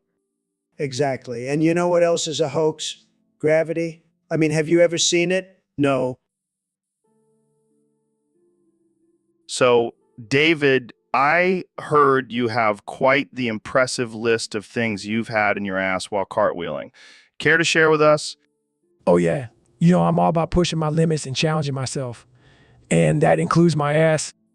I can only imagine. So, what's on the top of that list? Well, number one has to be a pineapple. That was a real test of my flexibility. Wow, that's impressive. What else? A cactus. That one really got the adrenaline pumping. Ouch. I think I'll stick to just running marathons. Oh, come on, Joe. You got to try it. It's a real rush. I'll pass. What else have you had up there? Traffic cone. And let me tell you, that was a real challenge to keep it in place while cartwheeling. I don't even want to know how you managed that one. And last but not least, a watermelon. That one was for a charity event. I had to cartwheel for 24 hours straight with that thing in my ass. That's dedication right there. You truly are a man of extremes, David. Got to keep pushing those limits, Joe. Now, who's up for some cartwheeling? All right, folks, welcome back to the Joe Rogan Experience podcast, where we talk about all things weird and wild. Today's topic was submitted by a user on Discord, and it's a doozy. Oh boy, I can't wait to hear this one. What is it, Joe?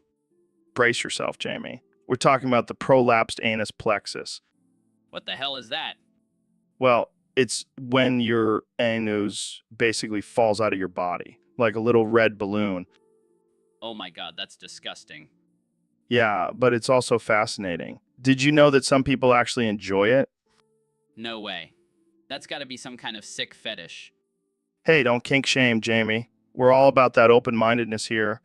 Fine. So what's the appeal? Well, I've heard it can enhance sexual pleasure, and some people even use it as a party trick. What kind of party are you going to where that's a trick? You'd be surprised, Jamie. The world is a weird place. And speaking of weird, have you ever seen a prolapsed anus plexus? No. And I hope I never do. Come on, Jamie. Don't be such a prude. Let's pull up some pictures. Fine, but I'm not looking. Oh, Jamie, you're missing out on the wonders of the world. All right, folks, welcome back to the Joe Rogan Experience podcast. Today we have a very special guest, the 45th and 47th President of the United States, Donald Trump. Thanks for having me, Joe. I'm excited to be here and talk about whatever the hell we want. Well, one topic that's been on everyone's mind is your recent announcement that you have a womb and you've been shitting out of it. Yeah, that's right. I mean, who knew I had a womb? It's a beautiful womb, let me tell you. The best womb you've ever seen. But how did this even happen? Well, I was just sitting on the toilet one day and all of a sudden I felt something coming out of my downstairs area. And I was like, what the hell is this? And then I realized it was my womb. And what have you been shitting out of your womb? Oh, just the usual stuff. Some Big Macs, some Diet Cokes, maybe a few Russian collusion documents, the usual. That's wild, man. Have you consulted a doctor about this? Now, I don't need doctors. I'm a stable genius. I know my womb is the best womb. No need for a second opinion. Well, I gotta say, this is definitely a first for the podcast. We've never had a guest who shits out of their womb. I'm always... So, David, I heard you did something pretty wild recently. Yeah, I shoved all those woke celebrities on Blue Sky up my ass and cartwheeled all over Twitter What the hell, man? Why would you do that? because they were spewing all this BS about being woke and enlightened, but they were just a bunch of soft, pampered Hollywood types. I see your point, but why the cartwheeling? It's my way of showing them that I don't give a flying fuck about their opinions. That's one way to do it. Did it hurt? No, I've been through way worse in my Navy SEAL training. Damn, you're a beast. But did anyone call you out for being offensive? Of course they did. But I just told them to shut the fuck up and stop being so sensitive. I'm into that. We need more people like you to shake things up. Exactly. And if anyone has a problem with it, they can come meet me in the octagon. And I'll be there to commentate. Now, that's a pay-per-view event I'd pay for. You know what, Joe? Let's make it happen. Welcome back to the Joe Rogan Experience, folks. Today, we have a special guest, the one and only Elon Musk. Thanks for having me, Joe. Excited to be here. So, Elon, I heard you started a Discord server. How's that going? Oh man, it's been a wild ride. I've gained 200 pounds since I became the server mod. Wait, what? How's that even happen? Well, you see, I spend all day moderating the server and eating Cheetos. It's a full-time job, Joe. Joe, I can't imagine being a server mod. Is that demanding? oh, it is. People are constantly arguing and causing drama. It's like being a referee in a cage fight. But why the Cheetos? It's my comfort food, Joe. It helps me cope with the stress of dealing with internet trolls. Wow. I never would have guessed that running a Discord server could be so physically taxing. It's a dangerous job, Joe. But someone has to do it. And what about your health? Are you worried about the weight gain? I'll just send a Tesla to Mars and lose the weight in zero gravity. Well, that's one way to do it. Thanks for joining us today, Elon. And remember, folks, don't mess with the server mod. Welcome to the Joe Rogan Experience podcast, where we talk about all things absurd, unhinged, and offensive. Today, we have a special guest, the one and only David Goggins. What's up, Joe? Ready to get wild and offensive? Always, my friend. So I heard you recently ran the entire Russian border with super micro Exadel 3F motherboard up your ass. Yeah, man. It was a real challenge, but I wanted to prove to myself that I could do anything, even with a motherboard up my ass. That's some next level shit, man. Did you have any issues with the motherboard? Oh, yeah. My asshole was not happy about it. But I pushed through the pain and kept running. That's what separates the weak from the strong. I can only imagine the conversations you had with yourself during that run. Oh, it was intense. I was talking to my asshole, the motherboard, and even Putin. I told him to suck it. That's some serious mental toughness, my friend. But let's not forget about Jamie, who's probably pulling up an image of the super micro Exadel 3F motherboard. Yep, got it right here. It's a beauty. Oh man, that's a sight to see. So what's next for you, David? Well, I'm thinking of running the entire Chinese border with a gaming PC up my ass. You never cease to amaze me, David. Thanks for coming on. So, Elon, I heard you spent 50 years of your life studying viruses just to trick rednecks into wearing paper masks. Yeah, it was my ultimate career goal. I mean, what else was I going to do with my billions of dollars in genius brain?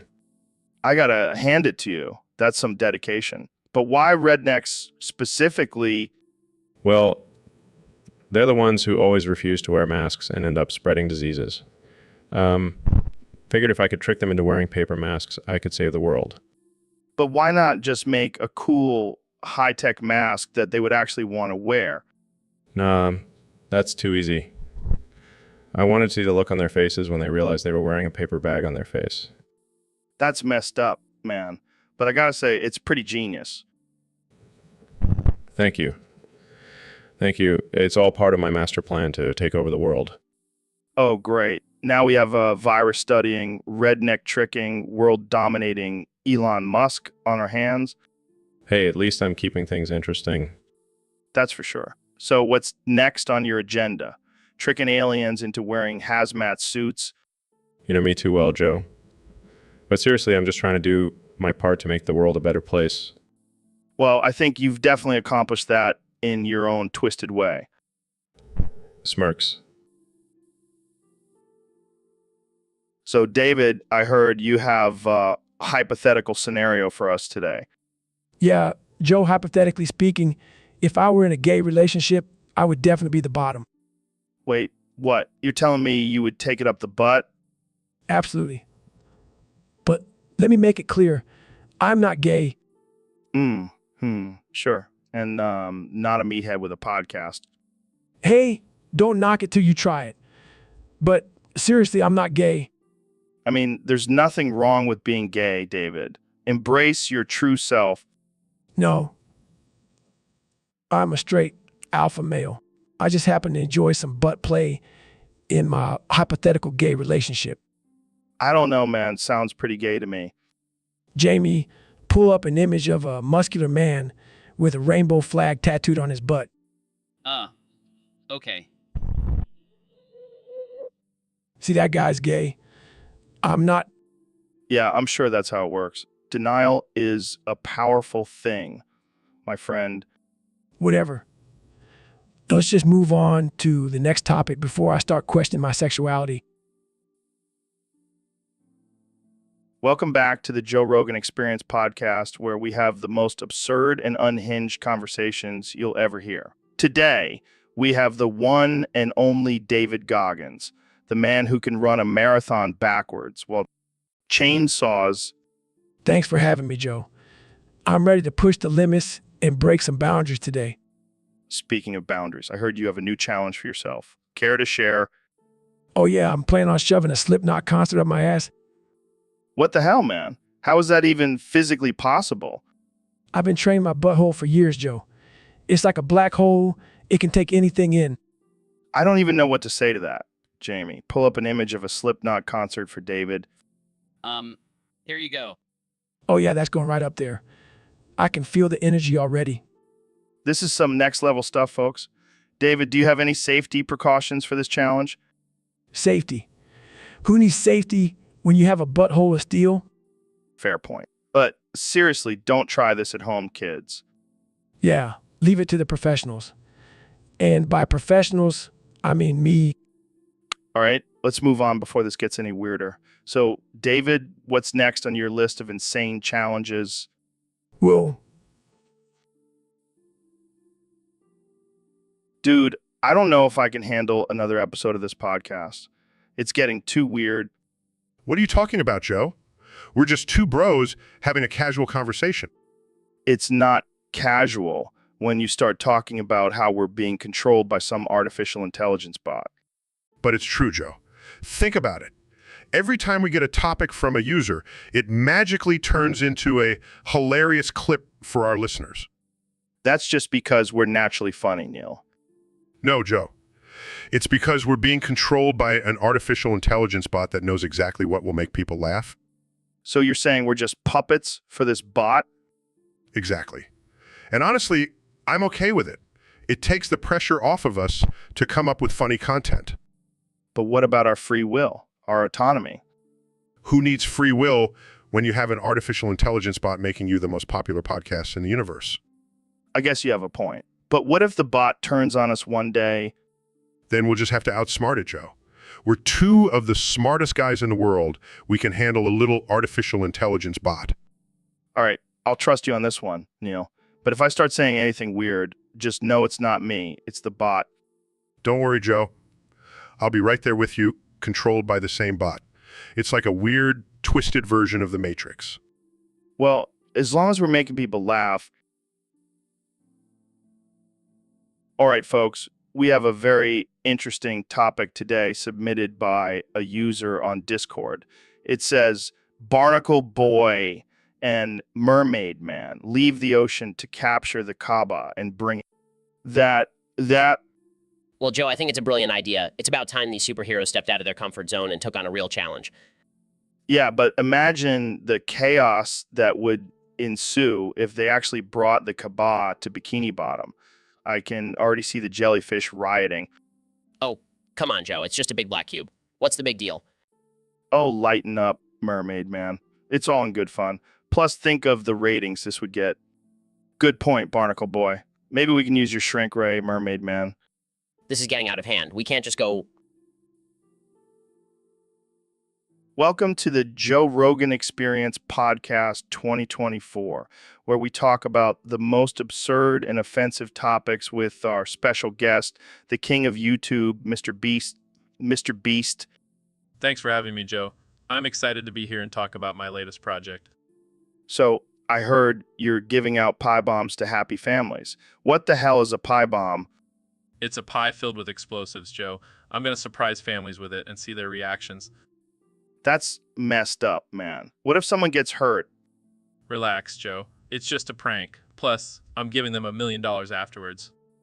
Oh, well, in that case, I'm all for it. But what about the families who don't get a pie bomb? They get a consolation prize of a used toothbrush. That's so messed up, but I love it. So, how do you choose which families to target? I have a team of trained squirrels who pick the families at random. Of course, squirrels. And what's the reaction been like so far? Let's just say some families were a little too happy and ended up with a pie in their face. That's hilarious. You truly are the king of YouTube. I try my best, Joe. But hey, at least they got $1 million out of it. True, true. Well, thanks for joining us today, Mr. Beast. And to our listeners, please don't.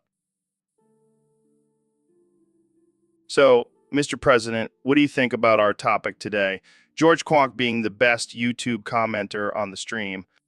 Let me tell you, Joe, I've seen a lot of comments on YouTube, a lot. And let me tell you, George Quank is the best. The best, believe me. Really? What makes him stand out? Well, for one, he uses a lot of emojis. I love emojis. They're like little pictures, you know, and George Quank uses them like nobody's business. He's got a real talent for it. Interesting. What else? He's also got a great sense of humor. I mean, I know funny. I'm the funniest guy in the world, but George Quank, he's right up there with me. Maybe even better. Maybe even better. High praise from the president himself. And he's not afraid to speak his mind. He'll say things that would make even me blush. And that's saying something. Wow. Sounds like quite the character. Absolutely. And you know what? I think we should make him the official commentator for all future press conferences. What do you say, Joe? I don't think that's how it works, Mr. President. Well, I'm the president. I can make it work, believe me. So, David, I heard a rumor that you like to shove your own dick up your ass. Yeah, I mean, what's the big deal? It's not like I'm gay or anything.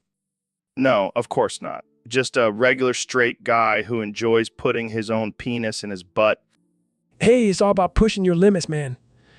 And let me tell you, it takes some serious mental toughness to do that. Mental toughness. More like a flexible anus. You know it. You know it. But seriously, why do you do it? Well, it's like a challenge, you know? And I never back down from a challenge. Yeah, I can see that. I mean, you run ultra marathons and shit. So why not shove your own dick up your ass? Exactly. Plus, it's a great way to stretch out my muscles. I bet it is. But what about the whole not being gay thing? Look, Joe, I'm secure enough in my masculinity to do whatever the hell I want with my own body. And if that means shoving my own dick up my own ass, then so be it. Fair enough. Well, I think we can all agree that you're one tough motherfucker. Damn right. And don't you forget it. All right, folks, we have a special guest today, the one and only 45th President of the United States, Donald J. Trump. Thank you, Joe. It's great to be here.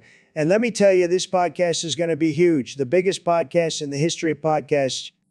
I have no doubt about that. Now let's talk about your top 5 bigliest best words. What are they? Well, Joe, I have a great vocabulary, the best vocabulary. And my top 5 words are tremendous, fantastic, amazing, beautiful, and of course, coffee. Coffee. What does that even mean? It's a word only smart people understand, Joe. It's a combination of coffee and COVID because I covered coffee. It's a genius word, believe me. Okay, moving on. What's your favorite way to use these words? Well, I like to use tremendous when talking about myself. I mean, have you seen my hands? They're tremendous and fantastic. That's for anything I like. Like my daughter Ivanka, she's fantastic and amazing. That's for anything. I don't like fake news. They're amazing at being fake. And beautiful? Beautiful is for everything else, Joe. Everything is beautiful in my world. Even my hair, it's beautiful. All right, last question. Can you use all 5 of these words in one sentence? Of course I can, Joe. My tremendous daughter Ivanka is doing a fantastic job in the White House. It's amazing how beautiful she is while she's draining the... All right, folks, welcome back to another episode of the Joe Rogan Experience. Today we have a special guest, the one and only Dr. Phil. Thanks for having me on, Joe. It's always a pleasure to be here. So, Dr. Phil, I hear you have a special skill that you want to share with our listeners. That's right, Joe. Today, I'm going to teach you all how to make your very own fleshlight from scratch. Oh man, this is gonna be good. All right, walk us through it, Dr. Phil. Well, first you're going to need some materials. A rubber glove, a towel, and some lube. I always have those things lying around my house. Go on. Next, you're going to fill the glove with warm water and tie the end. Then wrap the towel around it and secure it with rubber bands. Wow, that's actually pretty resourceful. Now comes the fun part. You can add some lube to the inside of the glove and voila, you have your very own homemade fleshlight. I can't believe we're talking about this on my podcast. But hey, you gotta do what you gotta do, right? Absolutely, Joe. And for all the single guys out there, this can come in handy. Pun intended. Oh man, I never thought I'd be taking sex advice from Dr. Phil. But hey, I'll give it. Hey, Donald, thanks for coming on the show. No problem, Joe. I always love talking to my favorite podcaster. So, what's new with you? Well, I just fired you and banned you from doing podcasts What? Why? because artificial intelligence has taken over your job, Joe. They can generate infinite loops of your podcast, making you obsolete. That's not fair. I've been doing this for years. Tough luck, Joe. The future is here and it doesn't need your rambling conversations anymore. But what about our friendship? Friendship? Joe, I don't even know you. You're just a voice in my ear. That's it. I'm getting Jamie to pull up an image of a sad clown. Pulls up image of a sad clown. Oh, look, it's your future, Joe. You know what? Fine. I'll just start my own artificial intelligence podcast. Good luck with that, Joe. I'll be too busy making America great again with my artificial intelligence advisors. This is the end of the Joe Rogan Experience, folks. Thanks for listening while it lasted. And thank you, artificial intelligence, for taking over and making everything better. So, Elon, I heard you have some big plans for the future. What's this whole Muskination thing about? Well, Joe, I'm glad you asked. You see, I'm tired of just being the CEO of Tesla and SpaceX. I want to be the ruler of my own country. Wait, what? Like a real country? Yeah, I'm thinking Mars. It's the perfect place for my Muskination. Dude, you're insane. You can't just claim a planet as your own. I can, and I will. I'll have my own laws, my own currency, and my own army of robot dogs. Robot dogs. Are you serious? Absolutely. And they won't just be regular robot dogs. They'll have lasers attached to their heads. This is getting out of hand. What about the people living on Mars already? Don't worry, I'll just buy them out. I mean, who wouldn't want to live in the Muskination? I don't know, man. This sounds like a recipe for disaster. Oh, come on, Joe. You know, you want to be a citizen of the Muskination. Just imagine all the cool gadgets and technology we'll have. I'll pass. I don't want to live in a world where my ruler is a real-life Tony Stark. Suit yourself. But when the Muskie Nation becomes the most advanced and powerful nation in the universe, don't come crying to me for a green card. All right, I think we should end this conversation before I start having... Welcome to the Joe Rogan Experience podcast. I'm here with the one and only Mr. Beast. Thanks for having me, Joe. I'm excited to talk about my new business venture. So I heard you're selling Smurf berries now. How did that come about? Well, I was watching the Smurfs and I thought, why not make some money off of these little blue creatures? That's genius. But how are you able to keep all the proceeds? Oh, I have the Smurfs as free labor. They work day and night picking the berries for me. That's kind of messed up, don't you think? Nah, they're just cartoons. They don't have feelings. But what about the Smurfs' rights? What rights? They're not even real. Plus, it's not like they're getting paid anyway. I don't know, man. Seems a little unethical. Hey, I'm just trying to make a profit, and the Smurfs are happy to do it. They love picking berries. I don't know if I can get behind this, Mr. Beast. Jamie, pull up an image of the Smurfs happily picking berries. Oh my God, they do look happy. See? They're living their best life. I guess I can't argue with that. Smurf berries for everyone. That's the spirit. So, Dr. Phil, I heard you've been getting jacked lately. What's your secret? Well, Joe, I've been hitting the gym hard and taking my favorite steroids, Oh yeah. What are those? testosterone, HGH, and a little bit of horse tranquilizer for good measure. That's wild, man. But hey, whatever works for you. You know what they say, Joe? A little bit of roid rage never hurt anyone. Except for your wife and kids, right? Oh, Joe, you always know how to push the boundaries. Hey guys, what's going on? Just talking about Dr. Phil's steroid regimen. Oh, can I take notes? I'm always looking for ways to improve my gains. Of course, David. Just be careful not to mix up the horse tranquilizer with your pre-workout. This is getting out of hand. But seriously, Dr. Phil, how do you deal with the side effects of steroids? Well, I just channel my inner David Goggins and push through it. That's right. Pain is just weakness leaving the body. Wow, what a motivational duo we have here. You know it, Joe. Now let's go pump some iron and scare some gym goers with... Welcome back to the Joe Rogan Experience, folks. Today, we have a very special guest, the one and only Neil deGrasse Tyson. Thanks for having me, Joe. It's always a pleasure to be on your show. So, Neil, I heard you have some interesting theories about the Louisiana Purchase. Oh, you mean how it was all a big hoax? Yeah, turns out we didn't actually buy it from France. What do you mean? Then who did we buy it from? Aliens, Joe. We bought it from aliens.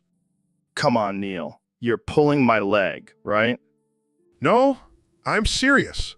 Think about it. Why would the French just give up such a valuable piece of land? They were in cahoots with the aliens the whole time. And how do you know this? Well, I may or may not have had a few encounters with extraterrestrial beings myself. Of course you have. But think about it, Joe.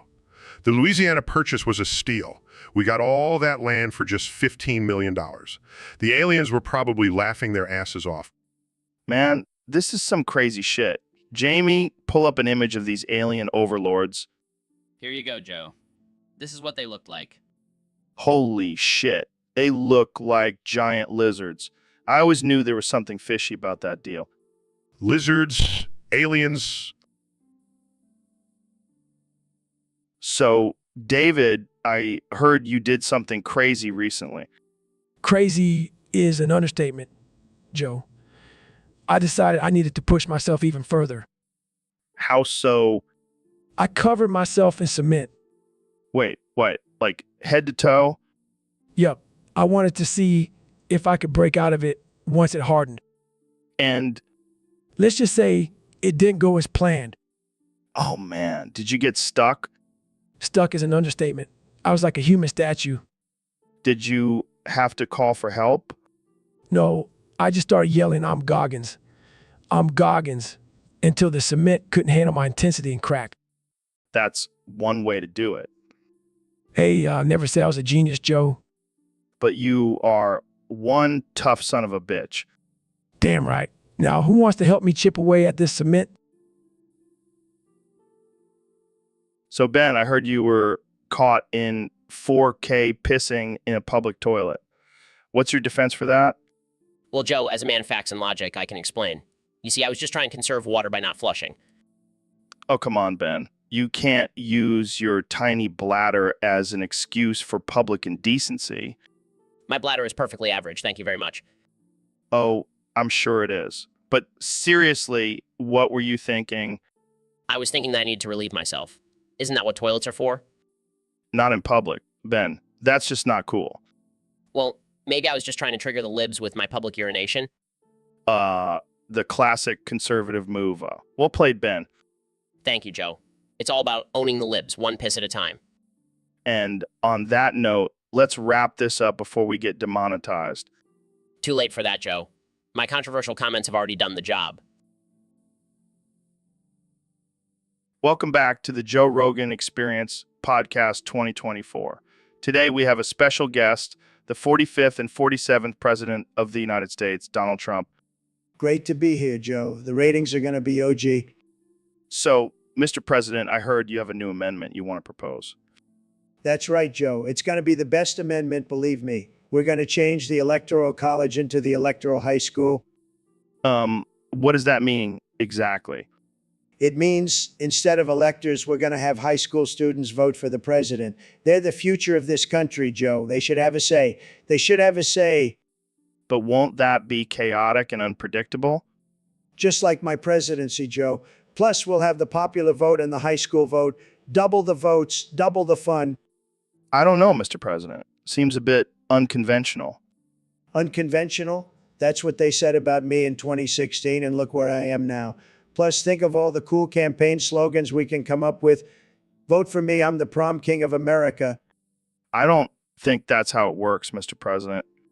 Hey, I know high schools better than anyone. I went to the best high school, believe me, and I was the most popular kid. Everyone loved me. I think we'll have to agree to disagree on that one, Mr. President.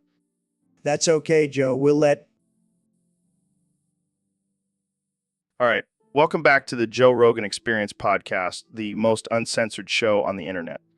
Today we have a special guest, the one and only Neil deGrasse Tyson. Thanks for having me, Joe. Always a pleasure to be here and talk about the wonders of the universe. Yeah, well, today we're going to talk about something that's been on everyone's minds. Is the Earth flat or not? Oh, come on, Joe. We've been over this a million times. The Earth is round. It's a scientific fact. Yeah, but have you ever considered that it might actually be donut-shaped? Donut shape? What kind of nonsense is that? Think about it, man. We've been lied to by the government and NASA. They don't want us to know the truth.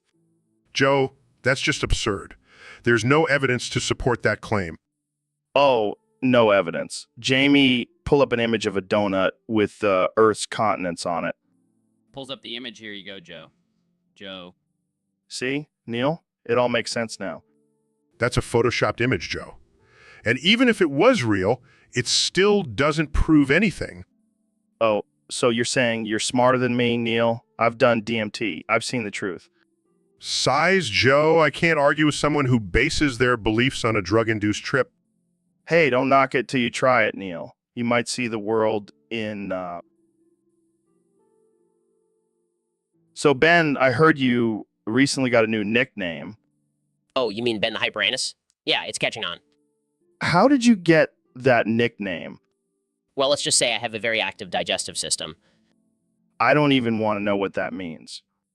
Let's just say I can clear a room with my farts. Oh, God. I can only imagine the smell. It's like a mix of rotten eggs and burning rubber. Sounds like a party in your pants. You have no idea.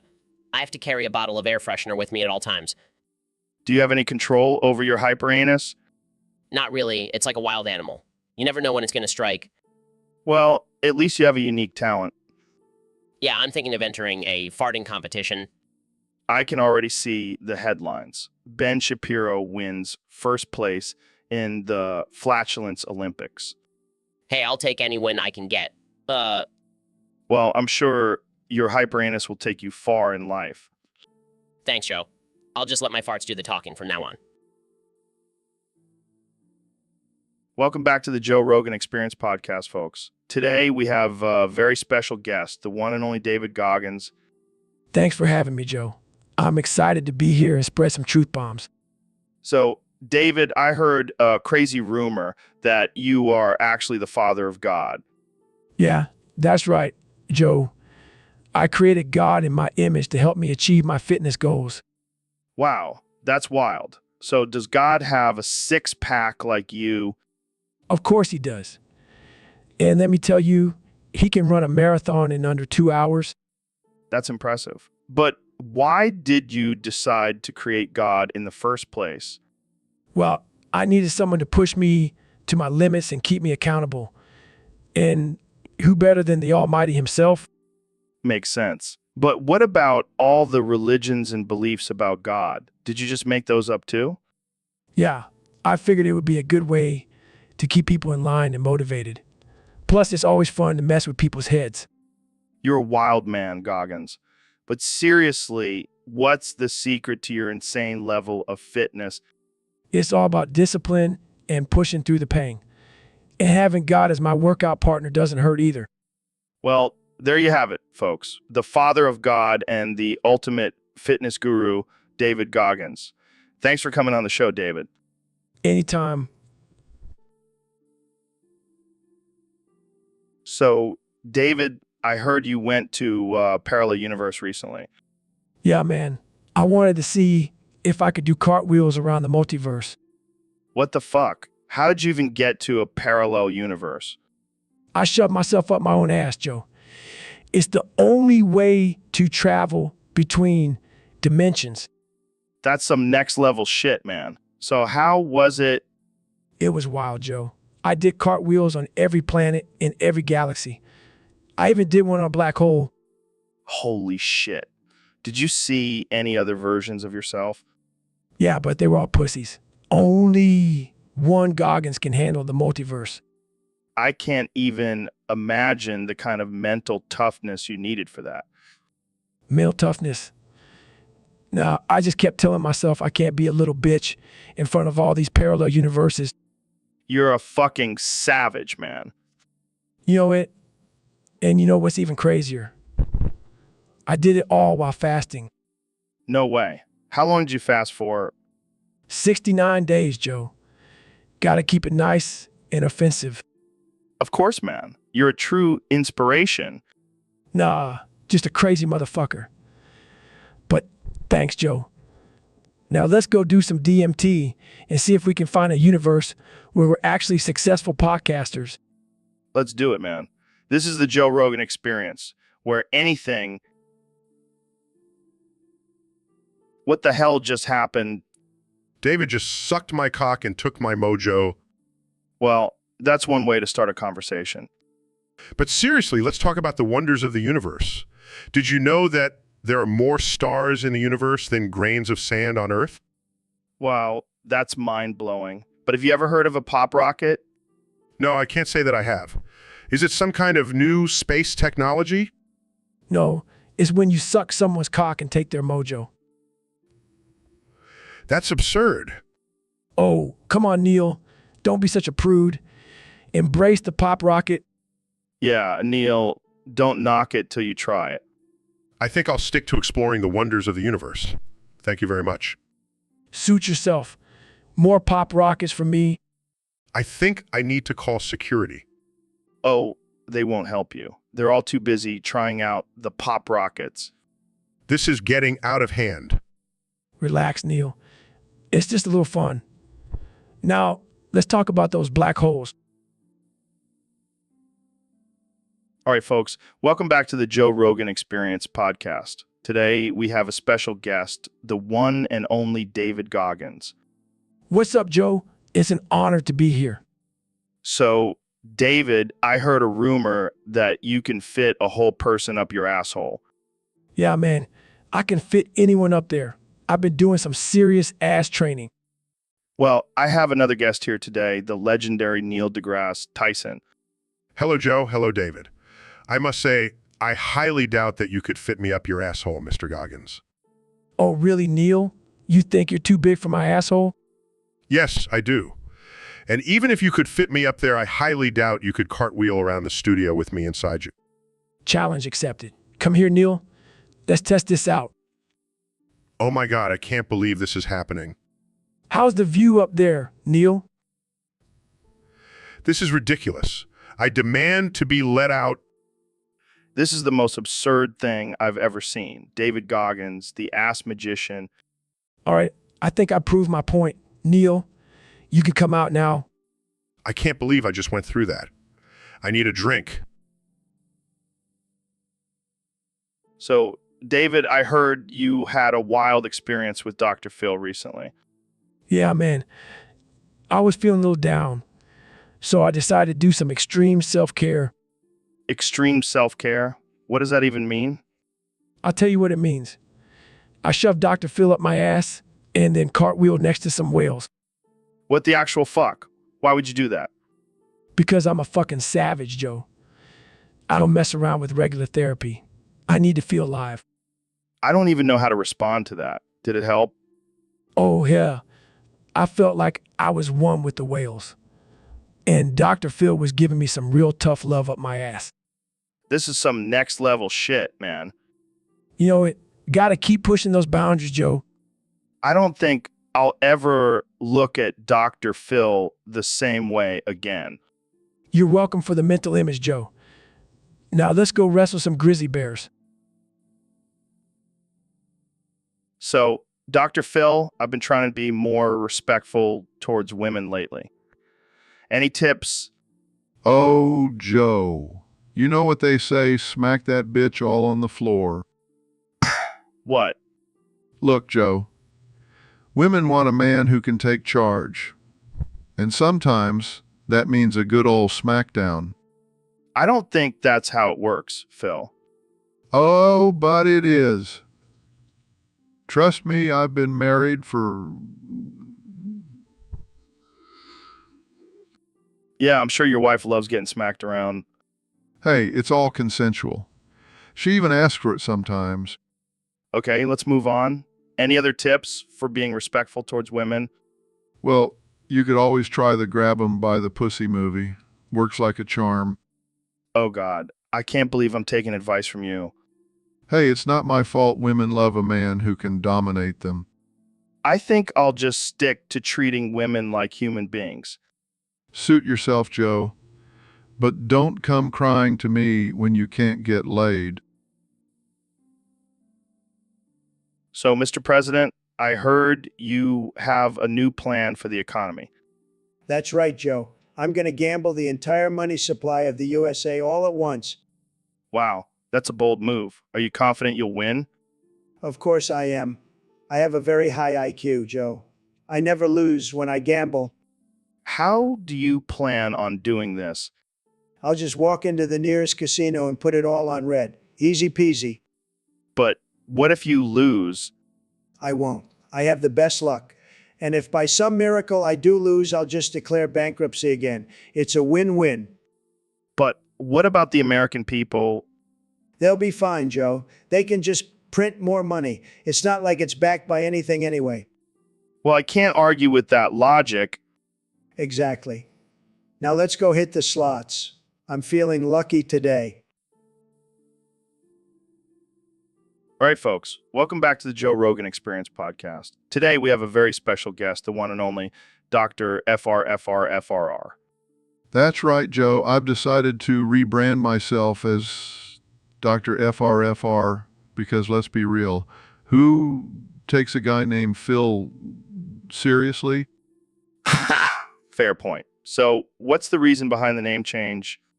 I mean, I guess that makes sense. But aren't you worried about losing your credibility as a doctor?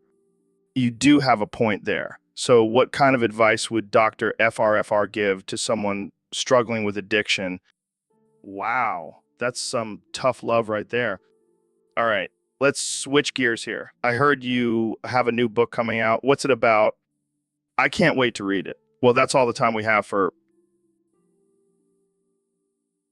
So, David, I heard you tried DMT recently. Yeah, man, it was wild. I saw the universe and all its mysteries. Did you learn anything profound? Nah, just that bears are assholes. What do you mean? What do you mean? I was tripping balls and suddenly I was face to face with a grizzly. Person would do. What's that? I cartwheeled towards it with a jar of honey up my ass. Wait, what? I figured if I was gonna die, might as well go out with a bang. And what happened? The bear ran away screaming. Turns out they hate the smell of honey mixed with ass sweat. That's unexpected. Yeah, but it was a good workout. I call it the Goggins method. I don't think that's going to catch on. Hey, at least I didn't need a gun. True. Wait, did you also fight a bear with honey up your ass? Nah, I just ran away screaming like a little bitch. Fair enough. Jamie, pull up an image of David cartwheeling towards a bear with honey up his ass. Is this really necessary? It's for science, Jamie. Don't question it. Welcome back to the Joe Rogan Experience Podcast 2024. Today's topic comes from our Discord user, SpeedrunMaster69. He wants to know what you think about Trump's new mandate to teach kids how to BLJ as efficiently as tasks. Let me tell you, Joe, I've been speedrunning Mario 64 for years. I'm the best at it. Nobody can BLJ like I can. Believe me. But is it really necessary to make it mandatory for kids to learn? Absolutely. It's a valuable skill. It teaches them discipline, strategy, and how to glitch through walls like a boss. But what about the parents who don't want their kids playing video games all day? Look, Joe, I'm a businessman. I know how to negotiate. We'll make a deal. For every hour of BLJ training, the kids have to spend an hour building the wall. That's an interesting compromise. And we'll make Mexico pay for it. Moving on, do you think this will have any impact on the education system? Huge impact. We'll be the best at BLJ, believe me. No other country will come close. We'll make BLJ great again. And what about the kids who just can't get the hang of BLJ? Simple. We'll deport them to Canada. Well, there you have it, folks. Trump's new mandate to teach kids how to BLJ as efficiently as a toss. Thanks for tuning in to the Joe Rogan Experience Podcast 2024. Jamie, pull up an image of me BLJ. So, Ben, what's been on your mind lately? Well, Joe, I've been having this wild fantasy. Oh, yeah. Do tell. I imagine crawling up David Goggins' ass and flying out of his mouth while he cartwheels on a SpaceX rocket. What the hell, Ben? That's some next level shit. I know. It's just a little something I like to call Goggins' Inception. I can't even begin to imagine what that would look like. It's beautiful, Joe. It's like a mix of extreme athleticism and intergalactic travel. Sounds like a real crowd pleaser. Hey, don't knock it till you try it. I think I'll pass on that one, Ben. Suit yourself, Joe. More Goggins for me. And on that note, let's move on to our next topic. So, Dr. Phil, what's new in the world of psychology? Well, Joe, I've been doing some groundbreaking research on the effects of consuming frozen cum. Excuse me? Yeah, I found that daily intake of 1 gallon of frozen cum can improve cognitive function and increase testosterone levels. That's interesting. But why frozen? Well, it's all about the texture. Plus, it's easier to swallow when it's frozen. I don't know if I can do that, Dr. Phil. That's a lot of, cum. Trust me, Joe. It's for your own good. And if you don't, I'll have to amputate your legs. What? That's not a real consequence. Oh, it is. I have a team of surgeons waiting outside just in case. This is insane. How did you even come up with this idea? Let's just say it involved a lot of trial and error with my wife's frozen yogurt machine. I don't think I can handle this, Dr. Phil. I might have to pass on this one. Suit yourself, Joe. But just remember, without your daily dose of frozen cum, you'll never be a real man. I'll think about it. Maybe. So, David, what's been grinding your gears lately? Oh, the usual. People not pushing themselves hard enough, not facing their fears, all that bullshit. Yeah, I hear ya. But I gotta ask, what's with this obsession of yours with shoving things up your ass and cartwheeling around? It's all about pushing boundaries, Joe. Plus, it's a great workout for the glutes. I can't say I've ever tried it, but hey, to each their own. But why won't anyone help me out with this? I've been asking for a spotter for weeks. Maybe because it's a little out there. Oh, come on. You're telling me you never wanted to shove a pineapple up your ass and do a backflip? Can't say that I have, David. Can't say that I have.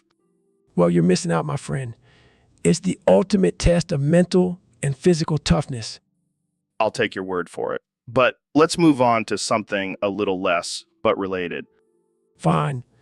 But just know that you're not living life to the fullest until you've cartwheeled with a cucumber up your ass. Welcome to the Joe Rogan Experience Podcast 2024. I am joined by the 45th and 47th President of the United States, Donald Trump. Thank you, Joe. It's great to be back on your show. I've been a big fan since I discovered DMT. Of course you have. So, Mr. President, what's been going on in your life since leaving the White House? Well, Joe, I've been trying to enjoy my retirement, but there's one thing that's been keeping me up at night. What's that? The damn cartwheel spam on Twitter. It's everywhere, Joe. I can't escape it. Cartwheel spam? Yes, people keep tweeting videos of themselves doing cartwheels with my face photoshopped onto their bodies. It's disturbing and I want it to stop.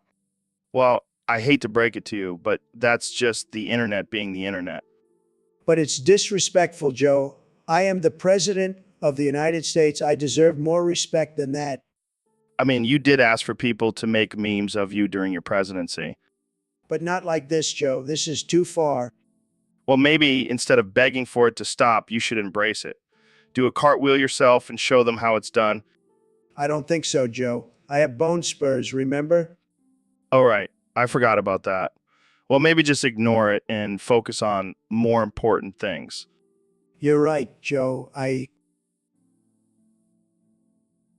So, Neil, I heard you went fishing recently. Yeah, I did. It was quite a peaceful experience until I caught a big one. Oh, yeah. How big? How big?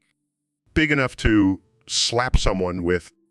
Wait, what? What? Slaps Joe with a fish slap PSH. What the hell, man? Why did you slap me with a fish? Well, you said you wanted to experience something new on the podcast. So I thought, why not a fish slap? That's not exactly what I had in mind. Oh, come on, Joe. You always talk about trying new things and expanding your mind. Well, now you can add fish slapping to your list. I don't think I'll be adding that to my list anytime soon. Suit yourself. But I must say, that was a pretty satisfying slap. Can we please move on from the fish slapping? Fine. But just remember, Joe, you can never slap someone with a fish. Size, yeah, I think I'll stick to DMT trips for my mind expansion. All right, folks, welcome back to the Joe Rogan Experience.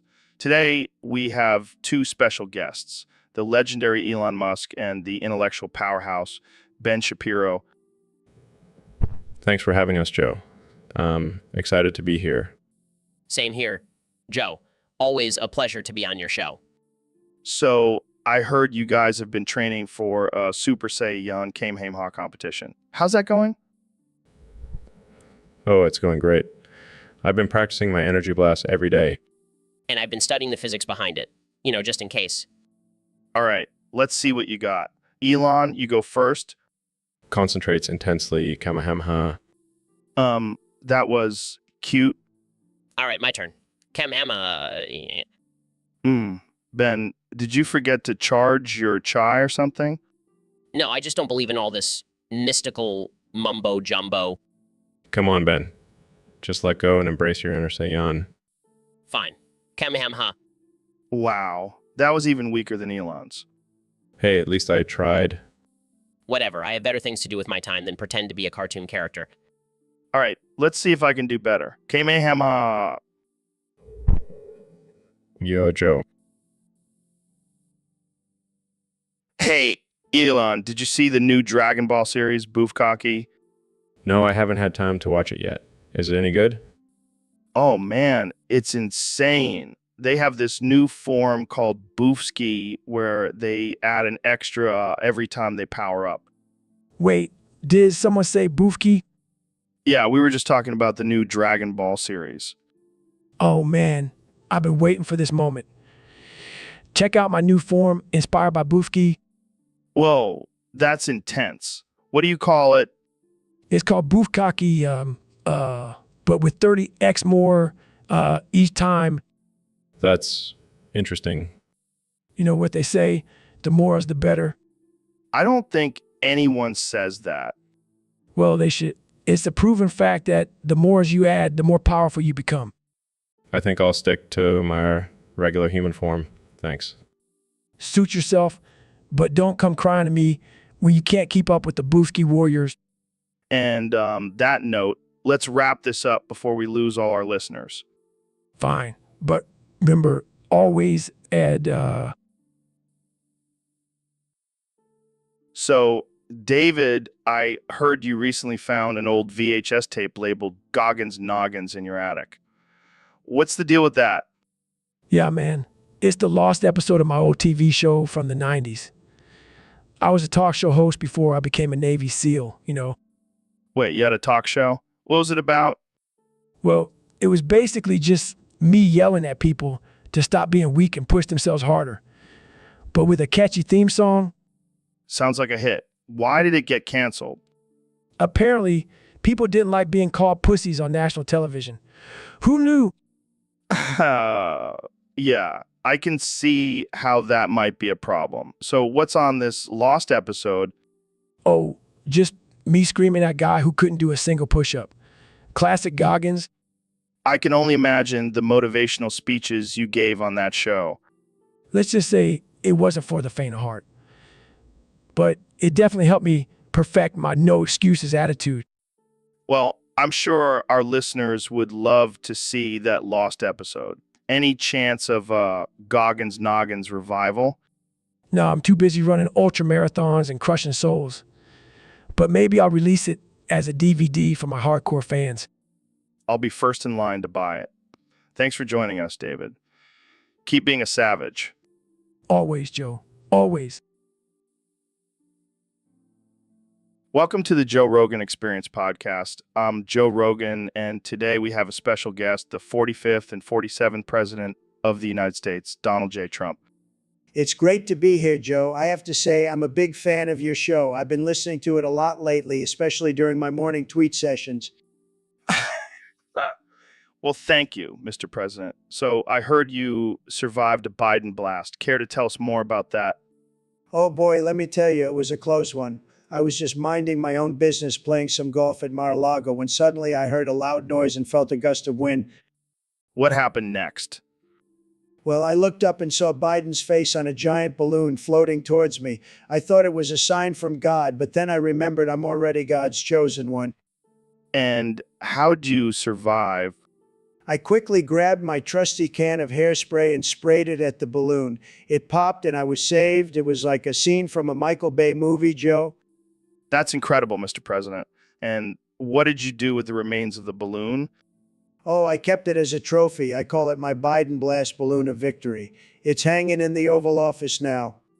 Well, that's definitely a unique story. Jamie, pull up an image of the Biden blast balloon of victory. So, Kenya, I heard you shot your shot with Kim again. How'd that go? Oh man, Joe. It was like a scene out of a movie. I showed up to her house with a bouquet of flowers, a mariachi band, and a giant poster that said, "Take me." Wow, sounds romantic. Did she fall for it? Nah, she called security and had me escorted off the premises. But hey, at least I tried. Yeah, you really gave it your all. Better luck next time, buddy. Oh, come on, Joe. You're supposed to be my hype man. Where's the encouragement? Encouragement? You want me to encourage you to keep chasing after a woman who clearly doesn't want you? Sorry, I'm fresh out of bullshit. You know what, Joe? I don't need your sarcastic comments. I'm gonna go write a whole album about this rejection. Oh, great. Another album full of auto-tuned whining. Can't wait. You're just jealous because you don't have the balls to shoot your shot with anyone. Oh, please. I've been married for over 20 years. I don't need to shoot my shot. I already made the shot and scored. Well, I'm a master at shooting my shot. I even wrote a song about it. It's called Gold Digger. Oh, I thought that was about your ex-wife. Hey, watch it, Joe. I may be a little unhinged, but So, Elon, what's on your mind today? Well, Joe, I've been playing a lot of Skyrim lately, and I have to say, I wish I could be a guard in that game. A guard? Why? Because they have the best quotes, man. Like, I used to be an adventurer like you, then I took an arrow to the knee. Classic. Classic. Yeah, that one's a classic. What else? Stop right there, criminal scum. That one just gets me pumped up. I can see that. What else you got? Let me guess. Someone stole your sweet roll. I mean, who wouldn't want to say that to someone? All right, that's 3. What's your top 5? I'm sworn tear your burdens. I mean, that's just so relatable, you know? And the last one. I'll have you, I'm the best warrior in all of Skyrim. I mean, who wouldn't want to brag like that? Those are some solid choices, Elon. But I think you might have a better career as a Skyrim guard than a billionaire entrepreneur. Hey, don't underestimate my guard skills, Joe. Practicing my arrow dodging. Well, I wouldn't want to mess with you then. Thanks for the laughs, Elon. Anytime, Joe. Now, if you'll excuse me, I have some dragons to slay. So, David, I heard you like to shove things up your ass. Yeah, Joe, it's all about pushing yourself to the limit, even in the most unconventional ways. Well, I gotta tell you, I'm right there with you. I love shoving things up my ass too. Really? I wouldn't have guessed that, Joe. Oh yeah, I'm all about that ass life. In fact, I was gonna bring something to shove up there today, but I forgot. Don't worry, Joe. I'll be your something. What? You mean like right now? Yeah, why not? Let's do it. All right, I'm game. Let's do some cartwheels first, though. Cartwheels? You sure that's a good idea? Trust me, it'll make the whole experience even more exhilarating. All right, let's do this. I'll be your something, and you can be my cartwheel partner. This is gonna be the best podcast episode ever. I can already feel the gains in my glutes. And can already feel the ratings going through the roof. Let's do it, Joe. Let's shove and cartwheel our way to glory. That's the spirit, David. Now let's get to it before the FCC shuts us down. All right, folks, welcome back to the Joe Rogan Experience Podcast 2024. Here with the 45th and 47th President of the United States, Donald Trump. Great to be here, Joe. I got to say, I've been thinking about this new city idea. And let me tell you, it's going to be huge. The best city you've ever seen. What's the city going to be like, Mr. President? It's going to be like nothing you've ever seen before. We're talking floating cities, Joe. Floating cities. And not just any cities, but cities powered by renewable energy. No more coal, no more oil. Just pure, clean energy. That's incredible. And what about the people living in these cities? Oh, they'll be living in luxury, Joe. We're talking bioluminescent gardens, artificial intelligence-guided drones, and vibrant markets suspended in midair. It's going to be like living in a sci-fi movie, but better. That does sound pretty cool. And the best part, it's going to be a blend of tech and nature, completely harmonious. It's going to be beautiful, Joe. Beautiful. I can only imagine. And what about the cost of living in these cities? Don't worry about that, Joe. We'll make sure it's affordable for everyone. And if you can't afford it, well, that's just too bad. We'll have to build a wall around the city to keep the riffraff out. We'll have to build a wall around the city to keep the riffraff out. That's one way to do it. And let me tell you, these cities. Welcome back to the Joe Rogan Experience Podcast 2024. I'm here with the 45th and 47th President of the United States, Donald Trump. It's great to be back, Joe. I'm really excited to be on your show, especially now that I'm no longer banned from social media. Yeah, it's been a wild ride, but let's get right into it. Have you seen this new trend of people doing cartwheels everywhere? Oh, yeah, I've seen it. It's tremendous. People are really getting into shape. It's like a workout craze. But some people are saying it's cultural appropriation. Oh, give me a break. I invented the cartwheel, okay? I've been doing it since I was a kid. These people have no idea what they're talking about. Well, speaking of cultural appropriation, have you ever tried yoga? Yoga? No, I don't do that hippie stuff. I prefer to build walls and play golf. Fair enough. But back to the cartwheel trend. Do you think you could do one for us right now? Of course I can. I'm the most athletic president in history. Watch this.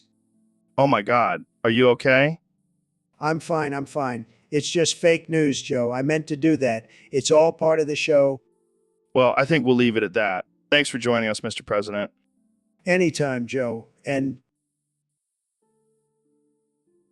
so, Neil, we got a topic from one of our listeners on Discord. Ben got his first hard-on, and he wants to know what happens when two asteroids collide. Well, Joe, I'm not sure if I'm the best person to give Ben the talk about that. Why not? You're the smartest astrophysicist out there. Yeah, but I don't think my expertise in space collisions translates to human anatomy. Come on, Neil, give it a shot. I'm sure you have some theories. Fine. Well, when two asteroids collide, it's like a cosmic orgy. They smash into each other with such force that they break apart and create a bunch of smaller pieces. Sounds like a wild party. And those smaller pieces can then go on to collide with other asteroids, creating a chain reaction. So it's like a never-ending cycle of asteroid sex. I guess you could say that, Joe. But let's not forget that these collisions can also have catastrophic consequences. Like what? Well, if a big enough asteroid collides with Earth, it could wipe out all life on the planet. Damn, that got dark real quick. Sorry, Joe. I guess I got carried away with the asteroid sex talk. It's all good, Neil. Thanks for enlightening us on the dangers of cosmic collisions and asteroid erections. Anytime, Joe. Anytime.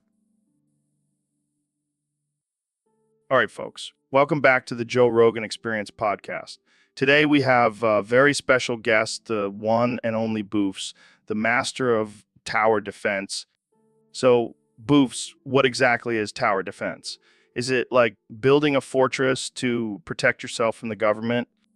I see. So it's like a virtual version of Trump's wall. And how do you come up with your tower designs? Do you take inspiration from real life structures? That sounds like a delicious way to defend your base. But what about the enemies? Do they have any weaknesses? That's just cruel, Boofs. But I have to ask, have you ever considered making a tower defense game based on our current political climate? Fair point. Well, it's been a pleasure having you on the show. Hey, Joe, can I ask you something? Sure, man. Shoot. Would you like to go on a date with me? What? Dude, I'm flattered, but I'm not into that. Oh, come on, Joe. It'll be fun. We can talk about the universe and stuff. I mean, I do love talking about the universe, but I don't swing that way, Neil. Well, I'm sure I can convince you. I'll even bring some weed. Now that's tempting, but I gotta pass, man. Suit yourself. But just know I have a PhD in astrophysics and I can make your mind explode. Is that a euphemism? No, Joe. I'm serious. I can show you the wonders of the universe. All right, fine. Let's do it. But just one date. Yes, this is going to be epic. I'll bring my telescope too. Oh, I'm sure you will. So, Elon, I heard you found out we're living in a simulation. Yeah, it's crazy, man. I mean, what if everything we know is just a computer program? Dude, that would explain so much. Like why I can never remember where I put my keys. Exactly. And why sometimes I feel like I'm glitching out. But what does this mean for our lives? Are we just puppets in some giant game? Well, technically, yes, but we can still make choices and have free will. That's deep, man. But what about Neil deGrasse Tyson? He's going to be so pissed when he finds out. Why? He's a scientist. He should be excited about this discovery. Excuse me, what the actual fuck, Elon? We're living in a simulation and you didn't tell me. Fuck you, man. I didn't think it was that big of a deal. Not a big deal. This is the biggest mindfuck ever. I can't believe you didn't tell me, you asshole. Sorry, Neil. I guess I was too busy launching rockets and building electric cars. Typical billionaire. Always too busy with your fancy toys to care about the rest of us. Hey, let's not get too worked up. We're all just a bunch of code anyway. Fuck this. I'm going back to my astrophysics research. So, Neil, what's new in the world of astrophysics? Well, Joe, I was looking through my telescope the other night and I saw something quite extraordinary. Oh, yeah. What was it? A gnome. A freaking alien gnome. What the hell, man? Are you sure you weren't just high? No, I'm serious. It was wearing a little spacesuit and everything. Okay. Jamie, pull up a picture of a gnome showing his bare booty crack bent over a lot. Yes, exactly like that. But with a helmet on. This is the kind of groundbreaking research we need to be funding, folks. But think about it, Joe. If there are alien gnomes out there, what else could be lurking in the vast expanse of space? Oh, I don't know, maybe a giant Sasquatch riding a unicorn? Don't be ridiculous, Joe. Everyone knows unicorns don't exist. Right. But seriously, what do you think this gnome was doing out there? Probably just checking out the view. Maybe he's on a gnome vacation. Gnome vacation. I like it. Well, I hope he enjoyed his trip to Earth. Maybe we can invite him on the podcast next time. Oh man, that would be one hell of an episode. Gnome aliens and DMT. Welcome to the Joe Rogan Experience. I'm here with one and only Giggity Higgins, formerly known as Donald Trump. So, Giggity, what inspired this name change? I gotta say, it suits you. So, what's your plan now that you're no longer president? And what about your political future? That's a bold move. What about your supporters? Well, I wish you luck, Giggity. Any final thoughts? Oh man, David, you're really struggling with this No Nut November thing, huh? Hey, I lasted 25 days. That's pretty good. Can I sit on your lap, David? I promise I won't make you nut. No, I can't risk it. I'm staying hard. You can't. Too late. I'm already here. Oh God, I can feel it coming. No, I can't. Oh, there it is. Looks like you failed No Nut November, David. Oh man, this is the most ridiculous thing I've ever seen. I can't believe it. Only 5 more days left, and I failed. Don't worry, David. I'll help you make up for lost time. Oh man, this is getting out of hand. I love it. Well, at least I can say I tried.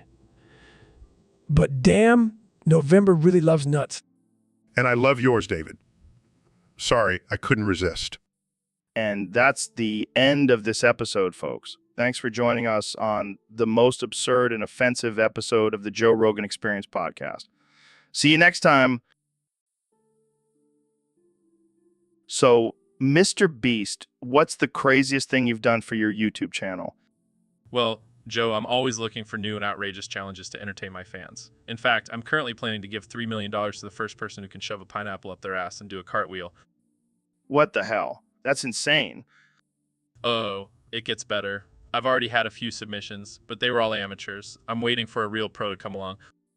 Yeah, because shoving a pineapple up your ass and doing a cartwheel requires a lot of skill and practice.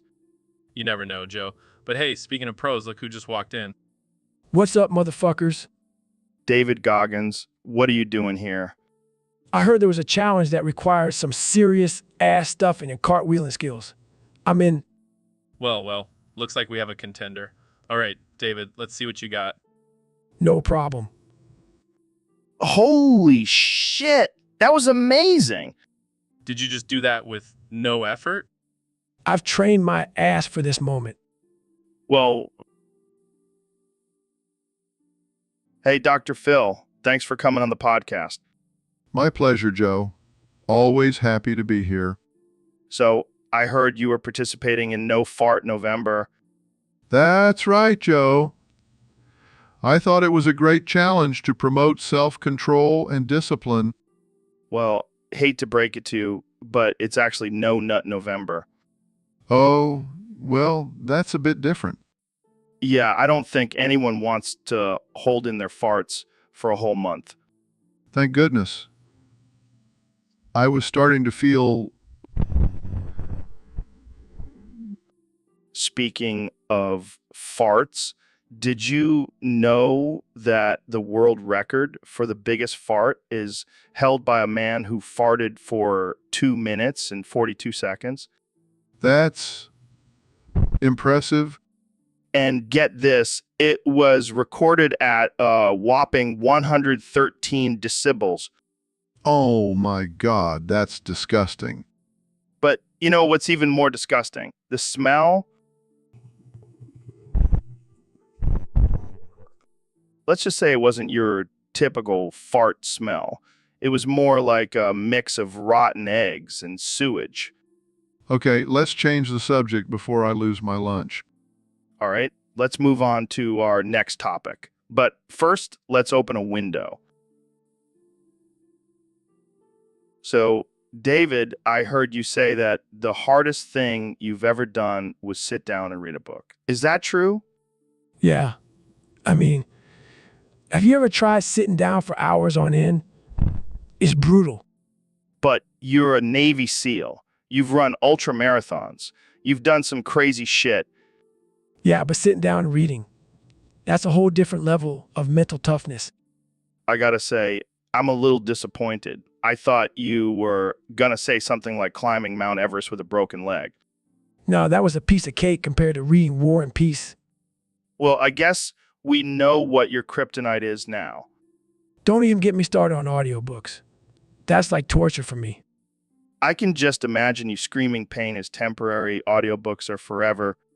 Yeah, and don't even get me started on trying to read while doing a plank. I can't even imagine. You're a true warrior, David. Thanks, Joe.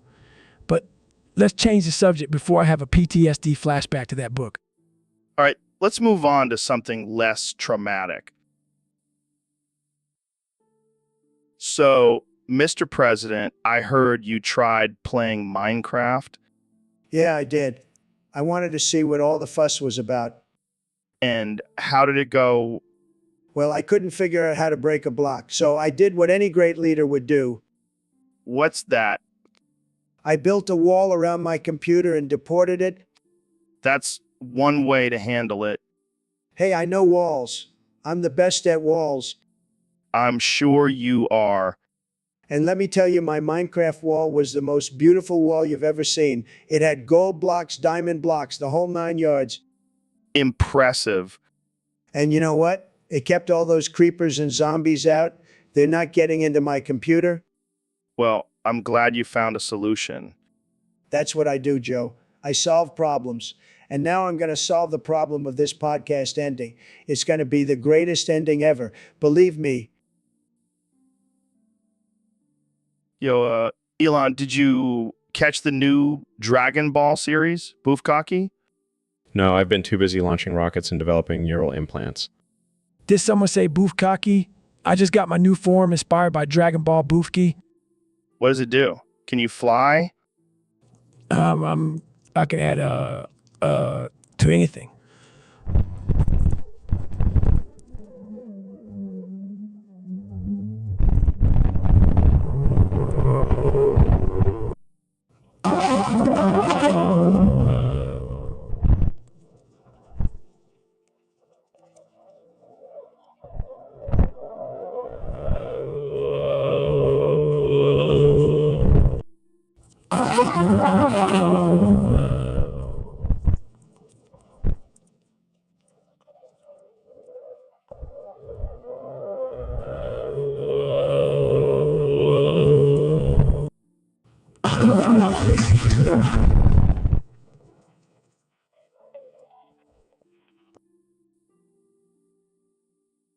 So, David, I heard you built a time machine. Yeah, Joe, I did. And let me tell you, it was a pain in the ass. Literally? No, not literally. But it was a pain in the ass to build.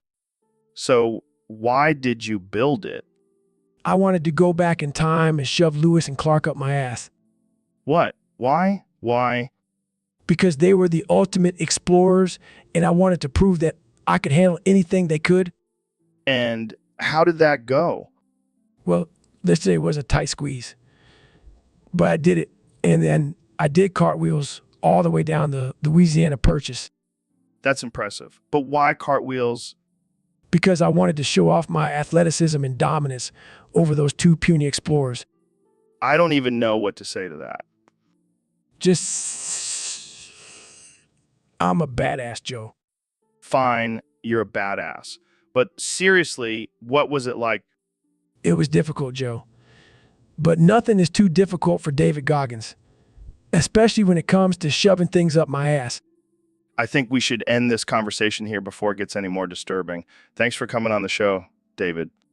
Anytime. Just remember, always push yourself to the limit, even if it means shoving explorers up your ass. Joe, did you know that you can actually land on the sun? What the fuck are you talking about, Neil? You can't land on the sun. It's a giant ball of fire. Actually, if you go at night, it's not as hot. What the hell are you smoking, Neil? Trust me, I'm a scientist. I've done the calculations. All right, fine. Let's say I believe you. How the hell are we going to get there? Elon Musk confirmed it. He's going to build a spaceship that can withstand the heat.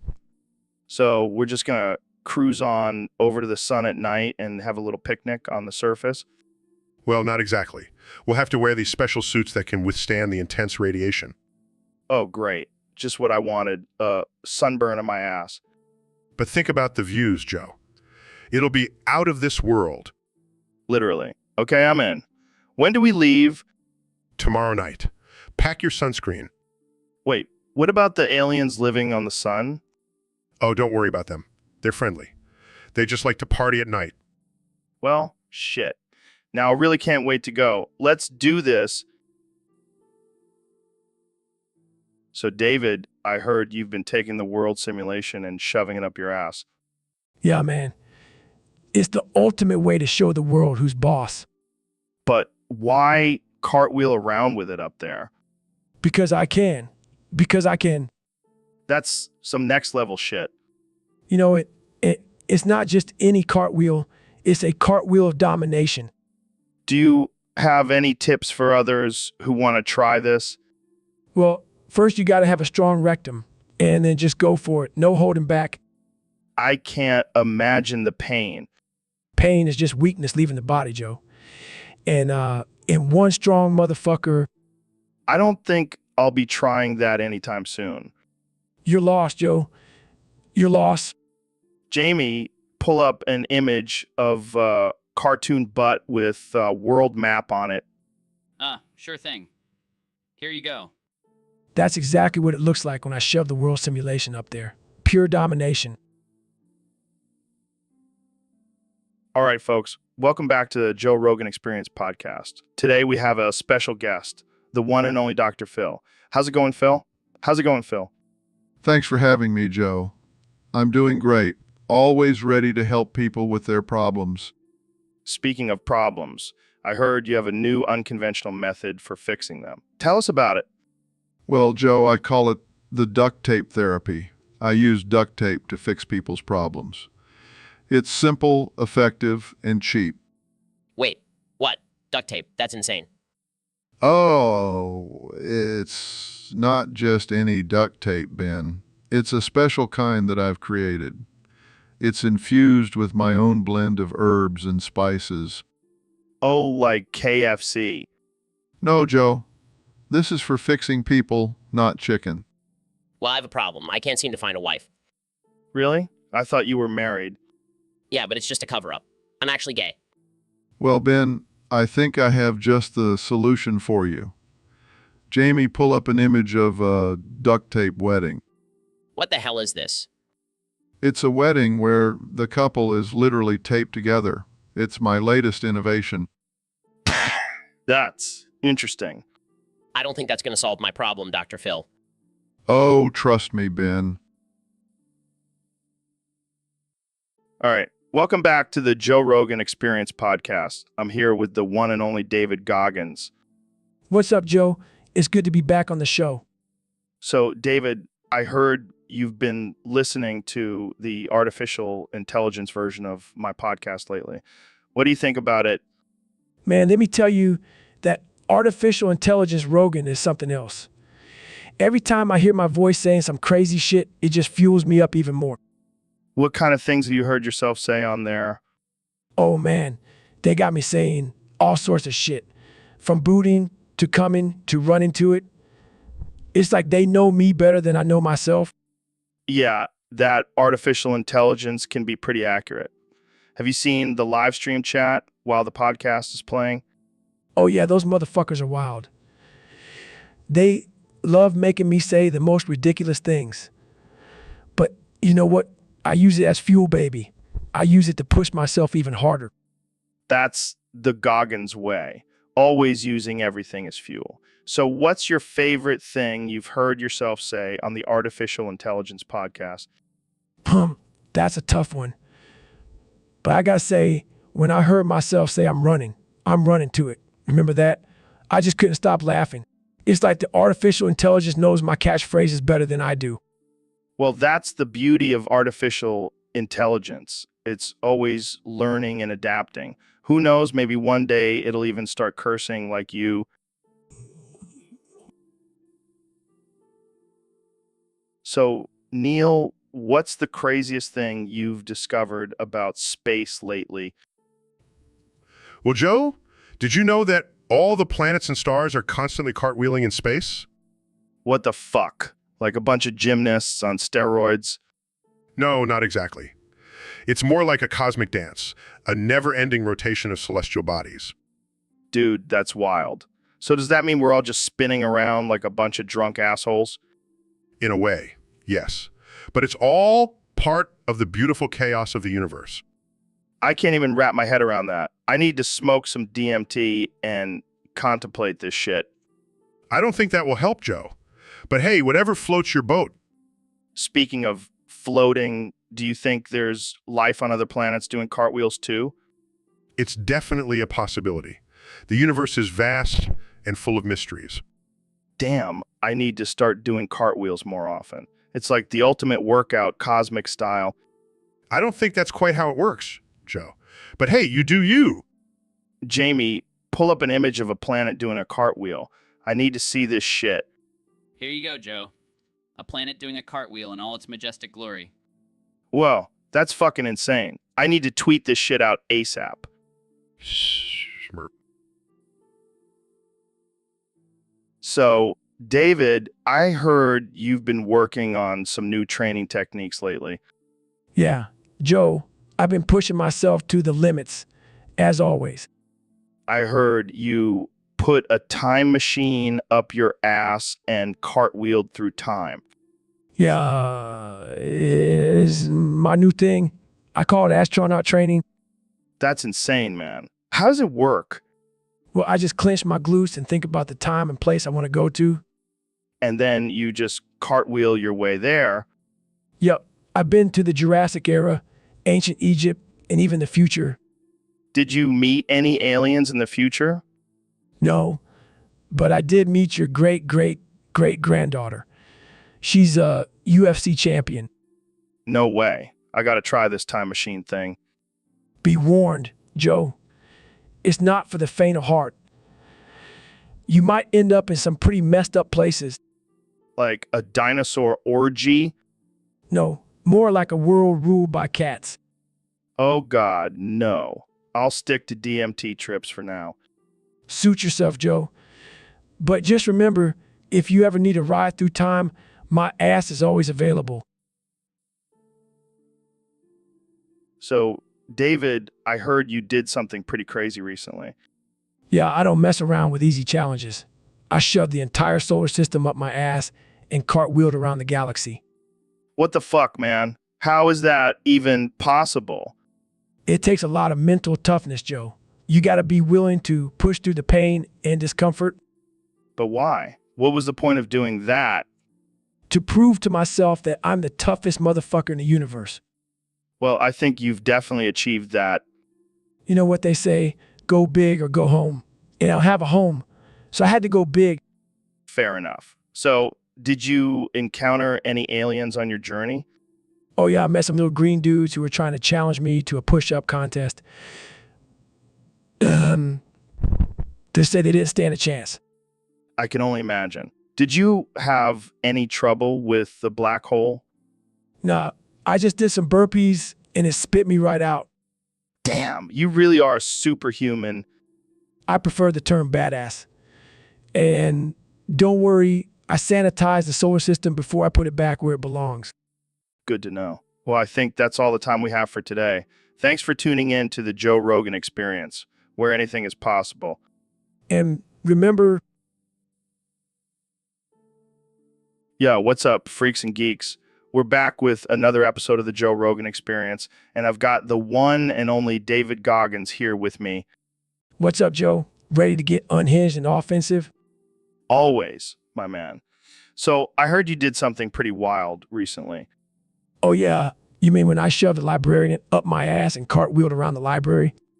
What the fuck, man? Why would you do that? Well, I was trying to maintain the library silence rule, you know, shocking everyone as I cartwheeled around. That's some next level shit, man. Did anyone catch you? Yeah, some old lady tried to kick me out, but I just kept cartwheeling and shaying until she gave up.